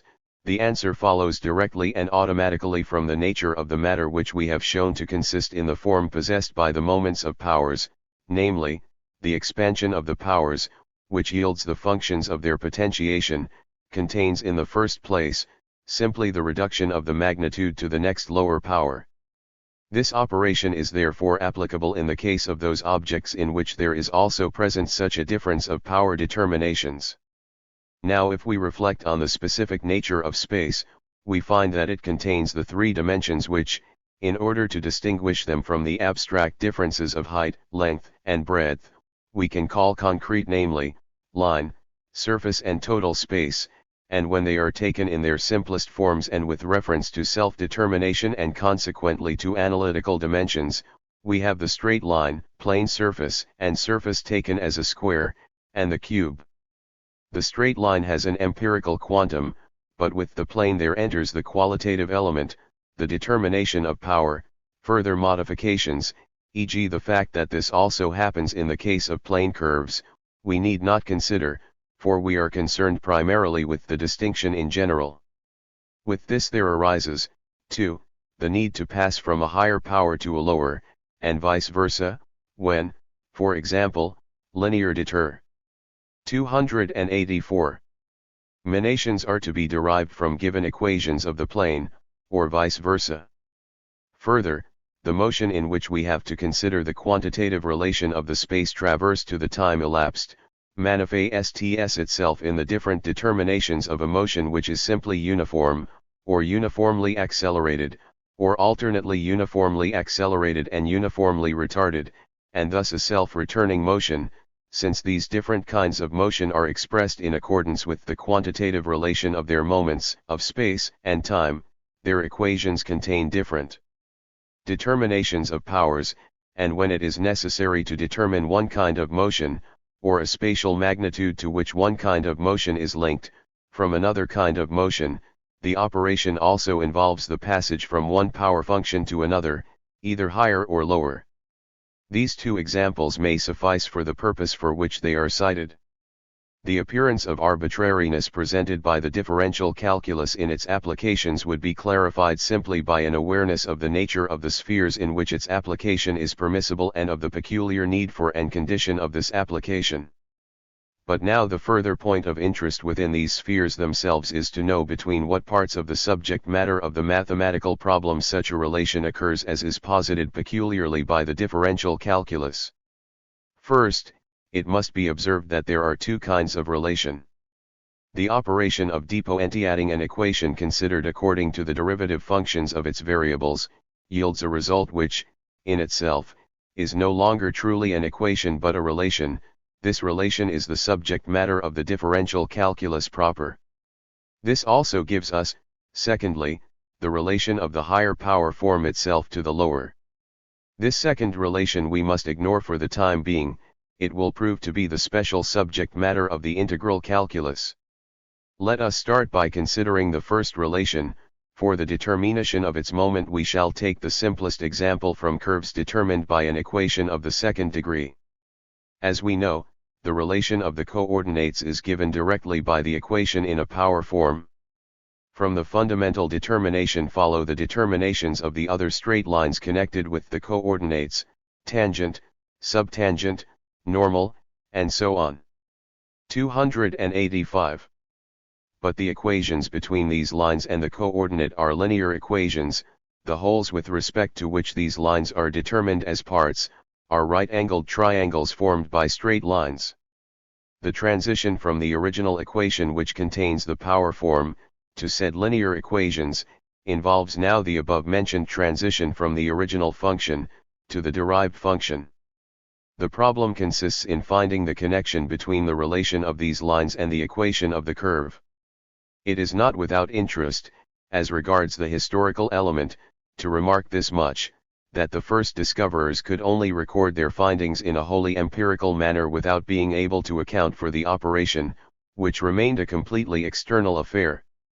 It will be sufficient here to refer to Barrow, to him who was Newton's teacher. In his Lect. Opt et Geometry, in which he treats problems of higher geometry according to the method of indivisibles, a method which, to begin with, is distinct from the characteristic feature of the differential calculus, he also puts on record his procedure for determining tangents because his friends urged him to do so. To form a proper idea of how this procedure is formulated simply as an external rule, in the same style as the rule of three, or better still the so-called test by casting out nines, one must read Barrow's own exposition. He draws the tiny lines afterwards known as the increments in the characteristic triangle of a curve and then gives the instruction, in the form of a mere rule, to reject as superfluous the terms which, as a result of the expansion of the equations, appear as powers of the said increments or as products. Similarly, the terms which contain only magnitudes to be found in the original equation are to be rejected, and finally, for the increments of the 0-1 donate and abscissa, the ordinate itself and the subtangent respectively are to be substituted. The procedure, if one may say so, can hardly be set forth in a more schoolmaster-like manner. The latter substitution is the assumption of the proportionality of the increments of the ordinate and the abscissa with the ordinate and the subtangent, an assumption on which is based the determination of one lead. X. 286. The tangent in the ordinary differential method. In Barrow's rule this assumption appears in all its naive nakedness. A simple way of determining the subtangent was found. The artifices of Roberval and Fermat have a similar character. The method for finding maximal and minimal values from which Fermat started rests on the same basis and the same procedure. It was a mathematical craze of those times to find so-called methods, i.e. rules of that kind, and to make a secret of them, which was not only easy, but in one respect even necessary, for the same reason that it was easy, namely, because the inventors had found only an empirical, external rule, not a method, i.e. nothing derived from established principles. Leibniz accepted such so-called methods from his contemporaries, and so did Newton, who got them directly from his teacher. By generalizing their form and applicableness they opened up new paths for the sciences, but at the same time they also felt the need to wrest free the procedure from the shape of merely external rules and to try to procure for it the necessary justification. If we analyze the method more closely, we find the genuine procedure to be as follows. Firstly, the power forms contained in the equation are reduced to their first functions. But the value of the terms of the equation is thereby altered. There is now no longer an equation, but instead only a relation between the first function of the one variable and the first function of the other.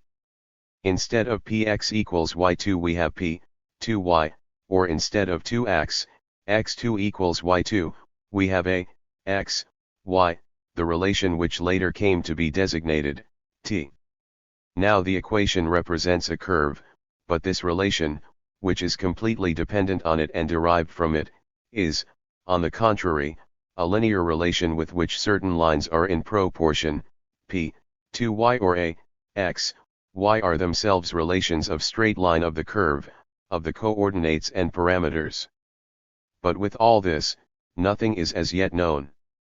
The interest centers on finding that the derived relation applies to other lines connected with the curve, on finding the equality of two relations. And so there is, secondly, the question, which are the straight lines determined by the nature of the curve, standing in such a relation? But this is just what was already known, namely, that the relation so obtained is the relation of the ordinate to the subtangent. This the ancients 287 had found in an ingenious geometrical manner. What the moderns have discovered is the empirical procedure of so preparing the equation of the curve that it yields that first relation of which it was already known that it is equal to a relation containing the line which is to be determined. Now on the one hand, this preparation of the equation, the differentiation, has been methodically conceived and executed, but on the other hand the imaginary increments of the coordinates and an imaginary characteristic triangle formed by them and by an equally imaginary increment of the tangent, have been invented in order that the proportionality of the ratio found by lowering the degree of the equation to the ratio formed by the ordinate and subtangent, may be represented, not as something only empirically accepted as an already familiar fact, but as something demonstrated. However, in the said form of rules, the already familiar fact reveals itself absolutely and unmistakably as the sole occasion and respective justification of the assumption of the characteristic triangle and the said proportionality. Now Lagrange rejected this pretense and took the genuinely scientific course. We have to thank his method for bringing into prominence the real point of interest, for it consists in separating the two transitions necessary for the solution of the problem and treating and proving each of them separately. One part of this solution, the theoretical or general part, namely, the finding of the first function from the given equation of the curve, is dealt with separately. The result is a linear relation, a relation therefore of straight lines occurring in the system determined by the curve. The other part of the solution now is the finding of those lines in the curve which stand in this relation.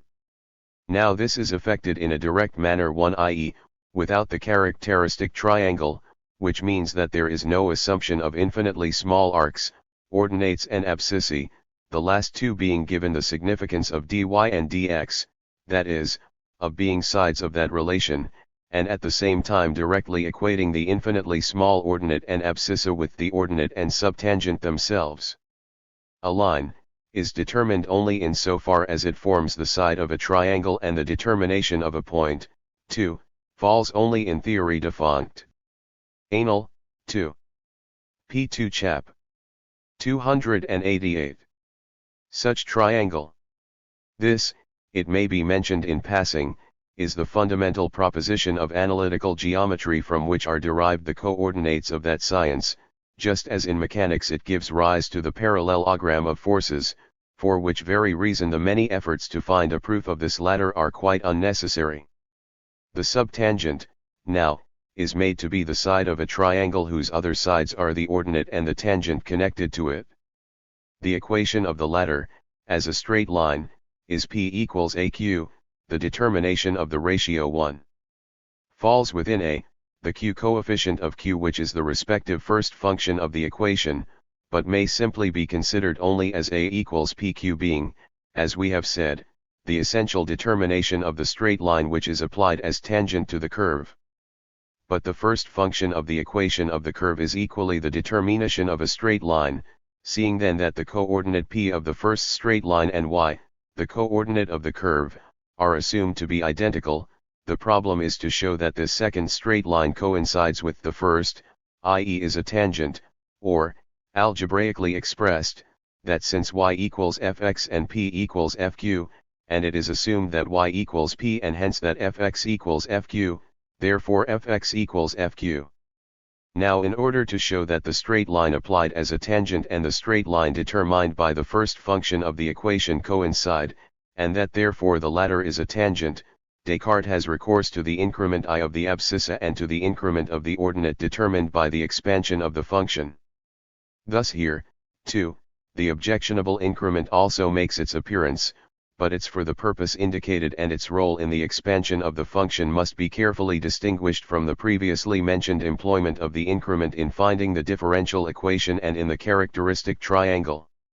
Its employment here is justified and necessary because it falls within the scope of geometry, the geometrical determination of a tangent as such implying that between it and the curve with which it has a point. 289. In common, no other straight line can be drawn which also passes through the said point. For, as thus determined, the quality of tangent or not tangent is reduced to a quantitative difference, that line being the tangent of which simply greater smallness is predicated with respect to the determination in point. This seemingly only relative smallness contains no empirical element whatever, i.e. nothing dependent on a quantum as such.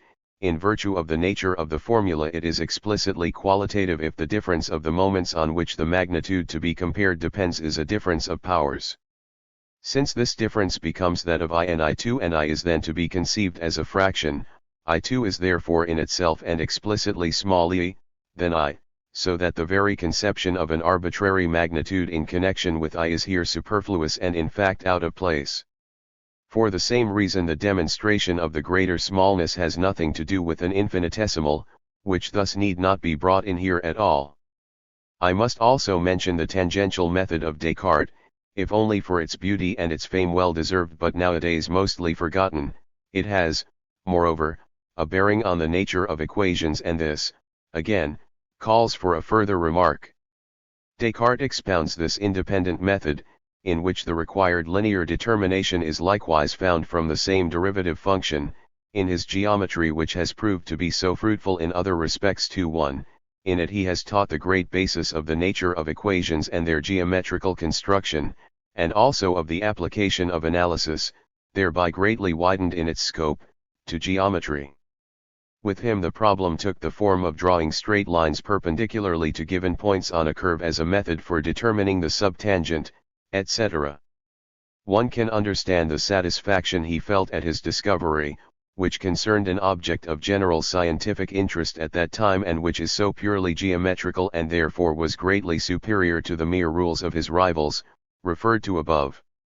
His words are as follows: Jos dire que ceci le problème le plus utile et le plus général, non seulement que je sache, mais même que j'ai jamais desire de savoir en géometrie. He bases his solution on the analytic equation of the right-angled triangle formed by the ordinate of the point on the curve to which the required straight line in the problem 1 live. 2. K. 290. Is to be drawn perpendicularly, by this same straight line, and thirdly, by that part of the axis which is cut off by the ordinate and the normal. Now from the known equation of a curve, the value of either the ordinate or the abscissa is substituted in the said triangle, the result being an equation of the second degree. In this equation, only one of the variables occurs, namely, as a square, and in the first degree a quadratic equation which at first appears as a so-called impure equation. Descartes now makes the reflection that if the assumed point on the curve is imagined to be a point of intersection of the curve and of a circle, then this circle will also cut the curve in another point, and we shall then get for the unequal x's thus produced, two equations with the same constants and of the same form, or else only one equation with unequal values of x. But the equation only becomes one for the one triangle in which the hypotenuse is perpendicular to the curve or is the normal, the case being conceived of in this way, that the 2 points of intersection of the curve and the circle are made to coincide, and the circle is thus made to touch the curve.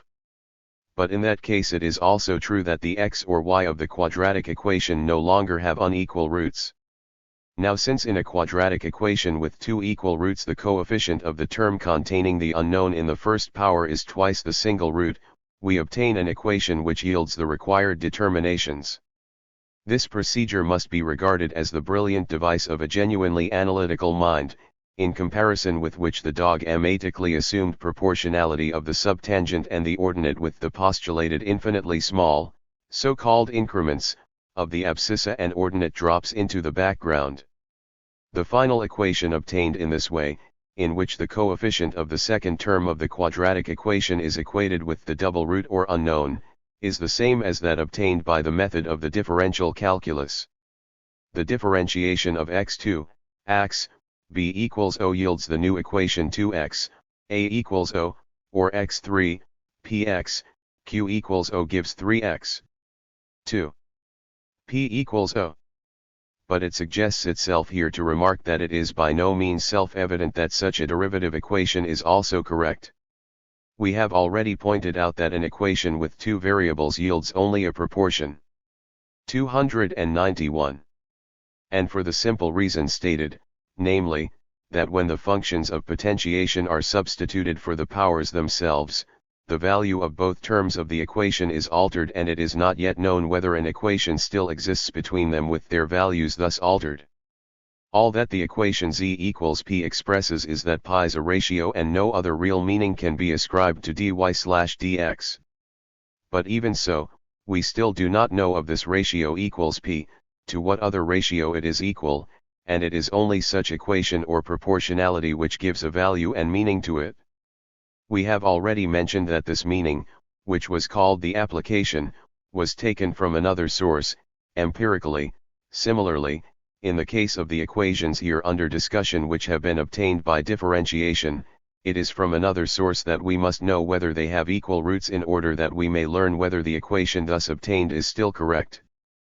But this fact is not expressly brought to notice in the textbooks. It is disposed of, certainly, when an equation with one unknown, reduced to zero, is straightway equated with y, with the result, of course, that differentiation yields a z, i.e. only a ratio. The functional calculus, it is true, is supposed to deal with functions of potentiation and the differential calculus with differentials, but it by no means follows from this alone that the magnitudes from which the differentials or functions of potentiation are taken, are themselves supposed to be only functions of other magnitudes. Besides, in the theoretical part, in the instruction to derive the differentials, i.e. the functions of potentiation, there is no indication that the magnitudes which are to be subjected to such treatment are themselves supposed to be functions of other magnitudes.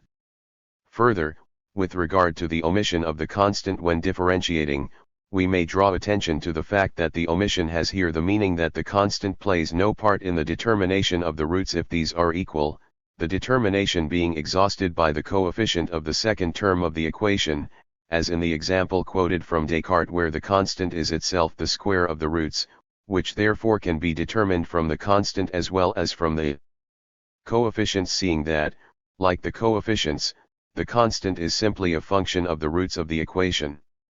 In the usual exposition, the omission 292 of the so-called constants results from the mere mechanism of the process of differentiation, in which to find the differential of a compound expression only the variables are given an increment, and the expression thereby formed is subtracted from the original expression. The meaning of the constants and of their omission, in what respect they are themselves functions and, as such, are or are not of service, are not discussed. In connection with the omission of constants we may make a similar observation about the names of differentiation and integration as we did before about the expressions finite and infinite, that is, that the character of the operation in fact belies its name. To differentiate denotes that differences are posited, whereas the result of differentiating is, in fact, to reduce the dimensions of an equation, and to omit the constant is to remove from the equation an element in its determinateness. As we have remarked, the roots of the variables are made equal, and therefore their difference is cancelled. In integration, on the other hand, the constant must be added in again, and although as a result the equation is integrated, it is so in the sense that the previously cancelled difference of the roots is restored, that is, what was posited as equal is differentiated again. The ordinary expression helps to obscure the essential nature of the matter and to set everything in a point of view which is not only subordinate but even alien to the main interest, the point of view, namely, of the infinitely small difference, the increment and the like, and also of the mere difference as such between the given and the derived function, without any indication of their specific, i.e. qualitative, difference. Another important sphere in which the differential calculus is employed is mechanics. The meanings of the distinct power functions yielded by the elementary equations of its subject matter, motion, have already been mentioned in passing. At this point, I shall proceed to deal with them directly. The equation, i.e. the mathematical expression, for simply uniform motion, c equals I, or s equals ct, in which the spaces traversed are proportional to the times elapsed in accordance with an empirical unit c, offers no meaning for differentiation. The coefficient c is already completely determined and known, and no further expansion of powers is possible. We have already 293 noticed how z equals at 2, the equation of the motion of a falling body, is analyzed. The first term of the analysis, equals 2 at, is translated into language, and also into existence, in such a manner that it is supposed to be a factor in a sum, to be one part of the motion, which part moreover is attributed to the force of inertia, i.e. of a simply uniform motion, in such a manner that in infinitely small parts of time the motion is uniform, but in finite parts of time, i.e. in actually existent parts of time, it is non-uniform. Admittedly, Fs equals 2 at, and the meaning of A and T themselves is known, and so, too, the fact that the motion is determined as of uniform L. S. 11 ZSBK. VEOC 1 Ti, S1:1 CEA equals -2, 2 at 1 equa S1 MPY 2 dash. UT now MTT. This we are not a whit wiser, it is only the erroneous assumption that 2 at is a part of the motion regarded as a sum, that gives the false appearance of a physical proposition. The factor itself, A, the empirical unit a simple quantum, is attributed to gravity, but if the category of force of gravity is to be employed, then it ought rather to be said that the whole, S equals at 2, is the effect, or, better, the law, of gravity. Similarly with the proposition derived from 1 equals 2 at, that if gravity ceased to act, the body, with the velocity reached at the end of its fall, would cover twice the distance it had traversed, in the same period of time as its fall. This also implies a metaphysics which is itself unsound. The end of the fall, or the end of a period of time in which the body has fallen, is itself still a period of time. If it were not, there would be assumed a state of rest and hence no velocity, for velocity can only be fixed in accordance with the space traversed in a period of time, not at its end.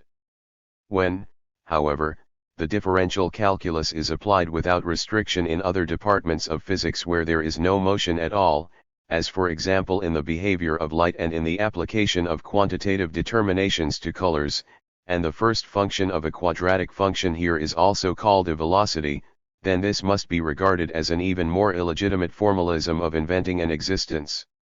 The motion represented by the equation S equals at 2 we find, says Lagrange, empirically in falling bodies, the next simplest motion. 294. Would be that whose equation were S equals ct3, but no such motion is found in nature. We do not know what significance the coefficient c could have. Now though this is indeed the case, here is nevertheless a motion whose equation is S 3 equals at 2. Kepler's law of the motion of the bodies of the solar system, the significance here of the first derived function za, and the further direct three's treatment of this equation by differentiation, the development of the laws and determinations of that absolute motion from this starting point, must indeed present an interesting problem in which analysis would display a brilliance most worthy of itself. Thus the application of the differential calculus to the elementary equations of motion does not of itself offer any real interest, the formal interest comes from the general mechanism of the calculus. But another significance is acquired by the analysis of motion in connection with the determination of its trajectory. If this is a curve and its equation contains higher powers, then transitions are required from rectilinear functions, as functions of potentiation, to the powers themselves, and since the former have to be obtained from the original equation of motion containing the factor of time, this factor being eliminated, the powers must at the same time be reduced to the lower functions of development from which the said linear equations can be obtained. This aspect leads to the interesting feature of the other part of the differential calculus. The aim of the foregoing has been to make prominent and to establish the simple, specific nature of the differential calculus and to demonstrate it in some elementary examples. Its nature has been found to consist in this, that from an equation of power functions the coefficient of the term of the expansion, the so-called first function, is obtained, and the relation which this first function represents is demonstrated in moments of the concrete subject matter, these moments being themselves determined by the equation so obtained between the two relations. We shall also briefly consider the principle of the integral calculus to see what light is thrown on its specific, concrete nature by the application of the principle. The view of the integral calculus has been simplified and more correctly determined merely by the fact that it is no longer taken to be a method of summation in which it appeared essentially connected with the form of series. The 295 method was so named in contrast to differentiation where the increment counts as the essential element. The problem of this calculus is, in the first instance, like that of the differential calculus, theoretical or rather formal, but it is, as everyone knows, the converse of the latter. Here, the starting point is a function which is considered as deried, as the coefficient of the first term arising from the expansion of an equation as yet unknown, and the problem is to find the original power function from the derivative. What would be regarded in the natural order of the expansion as the original function is here derived, and the function previously regarded as derived is here the given, or simply original, function. Now the formal part of this operation seems to have been accomplished already in the differential calculus, in which the transition and the relation of the original to the derived function in general has been established. Although in doing this it is necessary in many cases to have recourse to the form of series simply in order to obtain the function which is to be the starting point and also to effect the transition from it to the original function, it is important to remember that this form as such has nothing directly to do with the peculiar principle of integration. The other part of the problem of the calculus appears in connection with its formal operation, namely the application of the latter. But this now is itself the problem, namely, to find the meaning in the above-mentioned sense, possessed by the original function of the given function of a particular subject matter, it might seem that this doctrine, too, was in principle already finally settled in the differential calculus, but a further circumstance is involved which prevents the matter from being so simple. In the differential calculus, namely, it was found that the linear relation is obtained from the first function of the equation of a curve, so that it is also known that the integration of this relation gives the equation of the curve in the relation of abscissa and ordinate, or, if the equation for the area enclosed by the curve were given, then we should be supposed to know already from the differential calculus that the meaning of the first function of such equation would be that it represented the ordinate as a function of the abscissa, and therefore the equation of the curve. The problem now is to determine which of the moments determining the subject matter is given in the equation itself. 4. 298. Elementary mathematics, with the subject matter of the problem this, too, being represented as infinitely small, and from this relation the magnitude required to be known can be found from the known magnitude of the parts originally taken.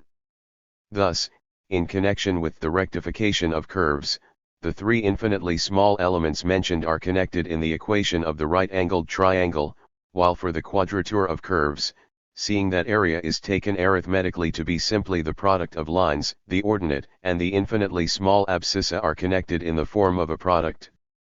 The transition from such so-called elements of the area, the arc, etc., to the magnitude of the total area or the whole arc itself, passes merely for the ascent from the infinite expression to the finite expression, or to the sum of the infinitely many elements of which the required magnitude is supposed to consist. It is therefore merely superficial to say that the integral calculus is simply the converse, although in general the more difficult problem of the differential calculus. The real interest of the integral calculus concerns almost exclusively the relation between the original and the derived function in the concrete subject matter.